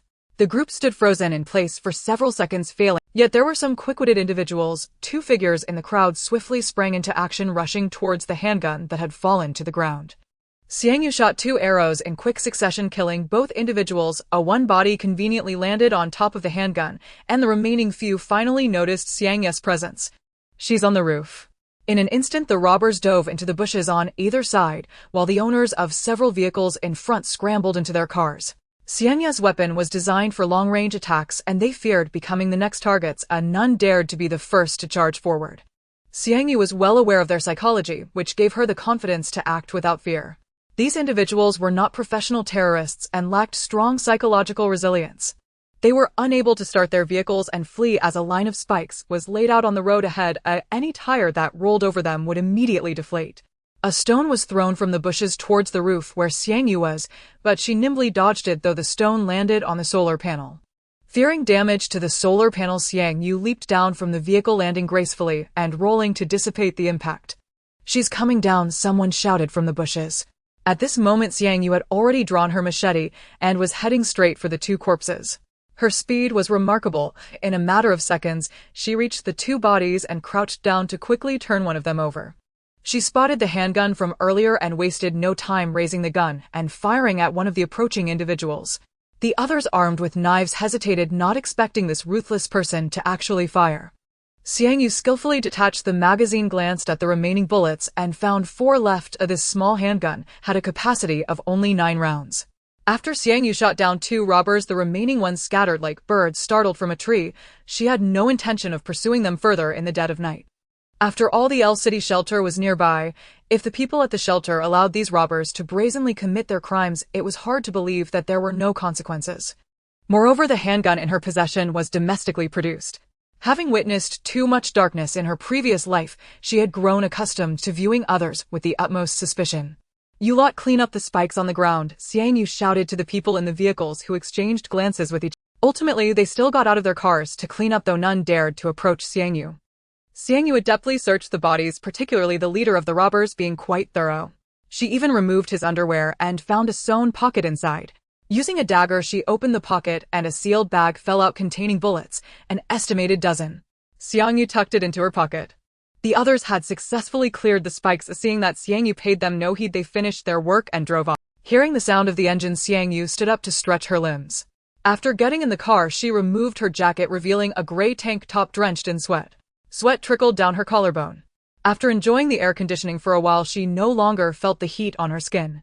The mountain roads were bumpy and the car swayed, causing Xiang Yu to sway along. After turning onto flat ground, Xiang Yu drove for over an hour before stopping to rest.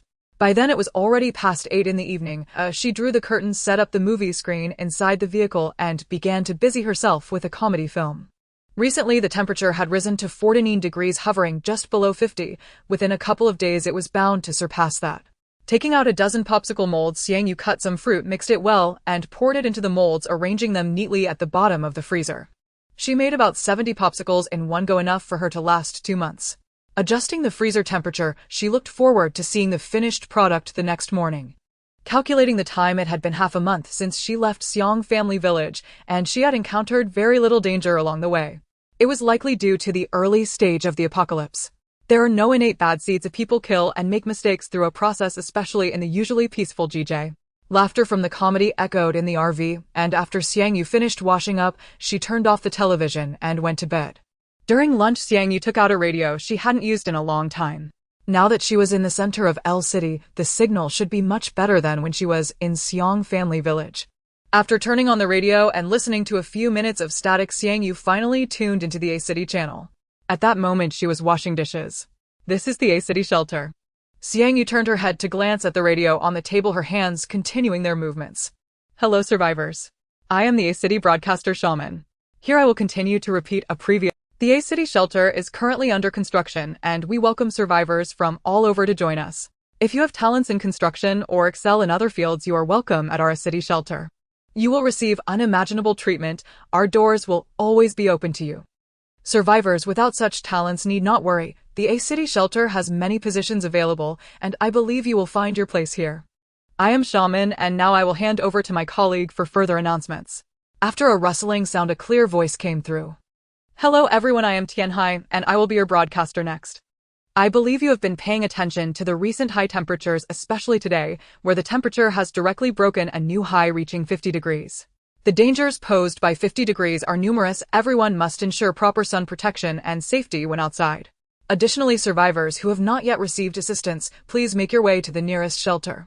Next, I will report the locations of shelters across various regions. If I mention the shelter in your city, please remember the location. A city. That concludes the locations of shelters. The survivors who have not yet received help should head there immediately. Experts predict that after the 50-degree heat, temperatures will continue to rise. Survivors should not wait in place for rescue. A self-rescue is the only way to solve your immediate problems. Additionally, I have another announcement. I will read out a few names. If you hear your name, please contact the local shelter immediately. We will send someone to pick you up. The broadcaster proceeded to read out the names of over a dozen individuals, some of whom Xiang Yu had heard of during her previous time in a city. These individuals are all elite technicians from various regions, and once located, they would likely be personally escorted to the A-City shelter. Xiang Yu turned off the radio. She was not interested in news from other shelters. Currently, A-City has begun to scout talented individuals from various regions. I believe that within 2 years, the protective measures of the A-City shelter will stand out among all shelters. In the following 4 years, natural disasters of all sizes continued, and the A-City shelter seemed to her to be the only absolutely safe place. In her previous life, due to staying at the A-City shelter, she learned a lot about the various shelters, as the A-City shelter had shielded against many disasters. However, the protections of other city shelters were not as comprehensive. For example, the K-City shelter, as it was her hometown. At that time, she had always paid close attention to it. In the second year of the apocalypse, a sandstorm during the high temperatures buried nearly half of the people in the shelter. Then there was F-City, where their shelter was near a nuclear radiation zone. Many died from bodily function decline after the nuclear radiation outbreak.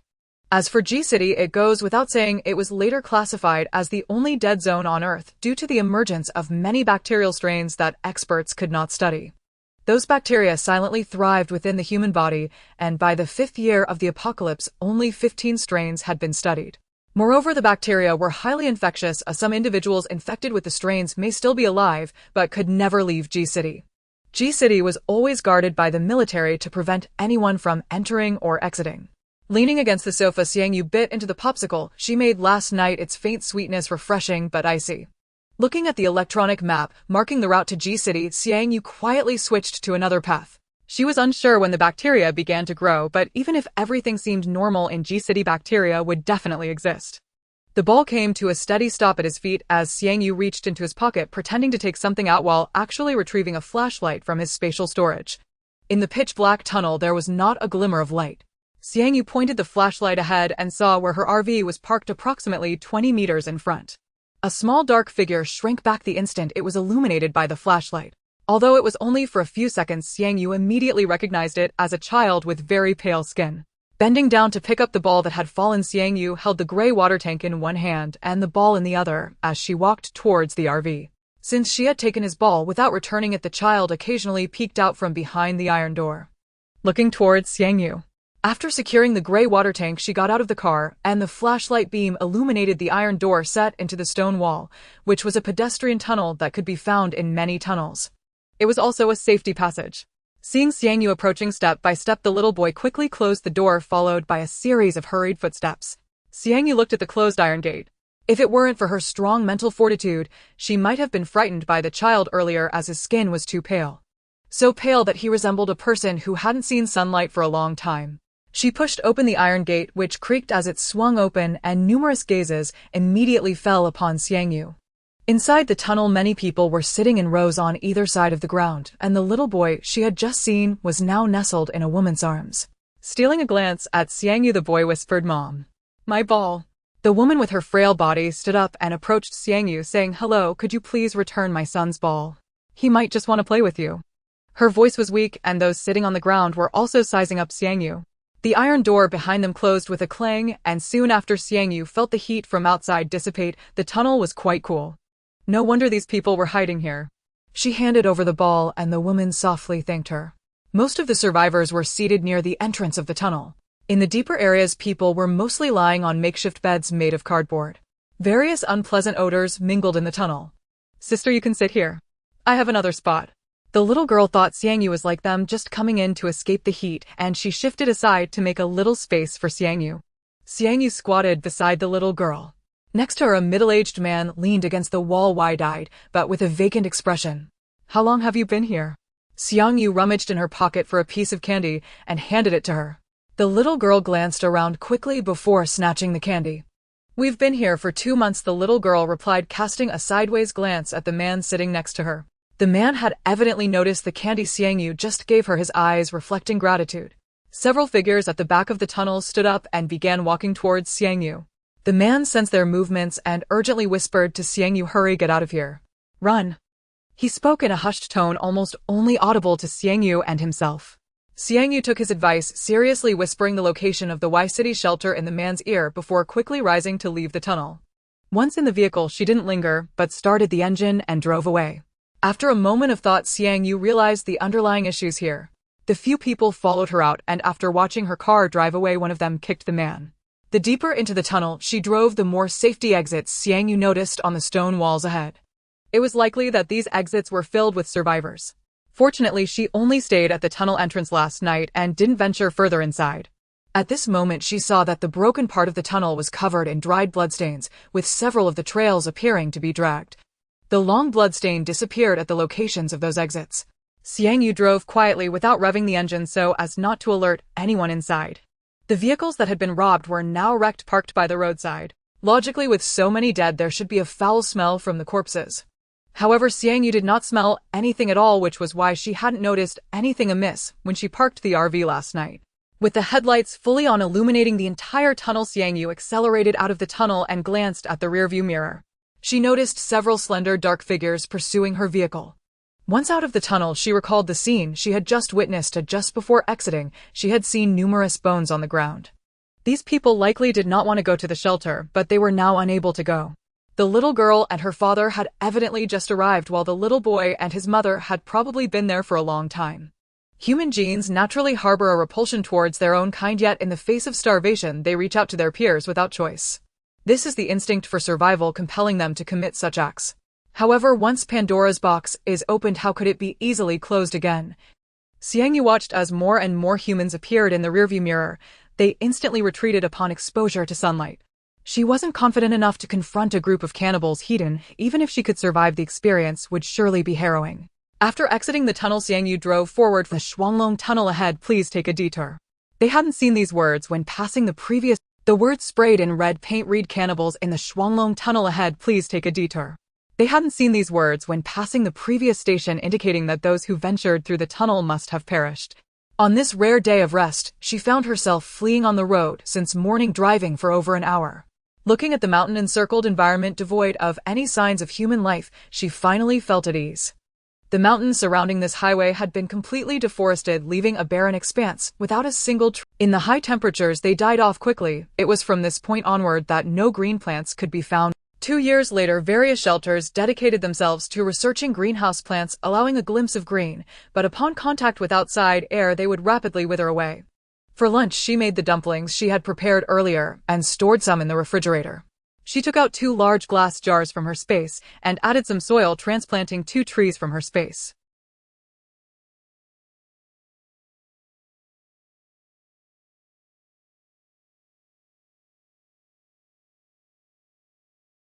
One pot was placed behind the seat and the other next to the kitchen, both in clear view.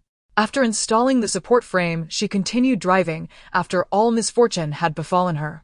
On the highway, Xiang Yu spotted the towering buildings of the Y-City shelter in the distance, with small holes resembling honeycombs in the tall walls. The interior was unclear, but at the top of the tallest building there was a hint of European architectural style. Soon after turning a corner, the mountains obscured Xiang Yu's view, and as afternoon approached, she drove into a small village on the outskirts of Y City. The sky had gradually darkened, and there was not a glimmer of light in the village, yet several rows of tire tracks on the ground indicated that other vehicles had entered. Xiang Yu turned off her headlights and, taking advantage of the last glimmers of sunset light, parked her car between 4 two-story buildings. These self-built two-story houses in the countryside were quite tall. After confirming she was entirely concealed, Xiang Yu drew the curtains. A faint yellow light illuminated the car's interior, which was her only source of light. For dinner, she prepared the remaining dumplings as potstickers. Before going to sleep, Xiang Yu got out of the car and checked the surroundings thoroughly. After ensuring the alarm system was functioning, she finally went to bed. At this moment, the outside temperature fluctuated between 55 and 57 degrees. Xiang Yu held an ice cube in her mouth, distinctly feeling the melting ice water gradually flow into her stomach. During those brief moments after getting out of the car, she sensed that the oppressive heat outside wasn't just on her skin. It was a sensation of heat emanating from her body after coming into contact with the scorching air, a consequence of staying too long in an air-conditioned room. She was nearly unable to acclimate to the hot air outside, which was not a good sign, but thankfully she noticed it in time. Before sleeping at night, Xiang Yu adjusted the air conditioning to a higher setting, gradually acclimating herself to the outside heat. When she woke up in the morning, her pillow was already damp with sweat, but after getting out of the car and walking around, the discomfort from the previous day had vanished. In the pitch-black tunnel, there was not a glimmer of light. Xiang Yu pointed the flashlight ahead and saw where her RV was parked approximately 20 meters in front. In the morning, vehicles gradually left the village, presumably those who had stayed overnight. Everyone had hidden well. Apart from the sound of engines revving as they departed in the morning, no one had discovered each other's hiding spots throughout the night. After her training, Xiang Yu took out the ice cream maker and plugged it in to make herself a slushie, not in a hurry to set off. Before her afternoon nap, she checked the curtains of her RV, a daily habit she had. It was only after 3:30 in the afternoon, when the sun began to slant westward, that she started the vehicle. At this time, the sun was not so scorching. It was perfect for traveling. Although she was driving, her tank top was already soaked with sweat. Xiang Yu felt it was about time, so she closed the window and turned on the air conditioning. The moment the cold air rushed in, Xiang Yu felt her body and mind relax considerably. After 2 months of intense heat, the accumulated water on the ground had evaporated, leaving only a small portion of puddles with water. Some ramshackle buildings, soaked by melting snow and then scorched by the blazing sun, had already partially collapsed. The concrete roads were severely damaged, beginning to show cracks, and soon the highway would likely be impassable. As 5 o'clock approached, Xiang Yu parked by the roadside, had a light meal, and continued on her way, estimating she would reach her desired resting place before dark. While eating, Xiang Yu marked her desired destination on the electronic map. At 5:30, the vehicle started, and after a few minutes of driving, she spotted a white SUV parked ahead. White smoke was continuously billowing from the car, and 4 people next to it were frantically trying to open bottled water, attempting to extinguish the smoke filling the vehicle. Several empty water bottles were already on the ground, and one person turned to see Xiang Yu's car, raising both hands above his head. Waving his arms vigorously towards Xiang Yu, he was shouting something, his eyes filled with excitement. The others beside him, hearing their companion's call, mimicked the same gesture upon seeing Xiang Yu's car. "Hey, could you give us a ride? Our car broke down. Hello, please stop your car." The group waved their hands, but Xiang Yu glanced at their smoking vehicle, and instead of stopping, she accelerated past them. Watching Xiang Yu's car change lanes right before their eyes, the 4 of them cursed in frustration. "Stop pouring water inside. We need some left to drink." Seeing their companion's actions, one man angrily shouted, "What about the car? How are we supposed to get to the shelter next?" "Walk." The woman, feeling parched, directly poured the remaining half bottle of water down her throat, gulping it down in a moment. The heat, anxiety, panic, and the pain on their skin made the 4 of them restless. Unable to control their emotions, they began to argue. Xiang Yu watched the scuffle in her rearview mirror. The temperature was rising quickly, and there was little time left for her to drive comfortably. Once the temperature reached around 60 degrees, her RV would struggle to endure on the scorching pavement. After driving for a while, Xiang Yu saw several people waving for help by the roadside as evening approached. Their vehicle's tires were completely worn out, and it was evident they had endured several hours of exposure to the sun, their faces looking haggard. Xiang Yu did not stop, but drove straight past them, and the group lacked even the strength to curse her. The highway guardrails had already been violently damaged, and Xiang Yu drove past them, parking her vehicle in a small ravine. By this time, the sun had already set, and the dark clouds obscured any view of the stars. After a simple dinner, Xiang Yu took care of the livestock in her space. The grains planted in the black soil grew rapidly, with the slowest reaching maturity and bearing fruit in just 2 months. However, the most abundant crops were forage and water cabbage, along with corn and sweet potatoes, which the livestock in the space loved to eat. Their staple food consisted of these. Once Xiang Yu finished her tasks, she finally went to sleep. The spot she chose was a small ravine, and when she emptied the gray water tank, she walked along the left path, which had a large dried-up water pit. Above, some green moss already dried out was still visible. By the edge of the water pit lay several empty plastic bottles, suggesting that someone had come here to fetch water.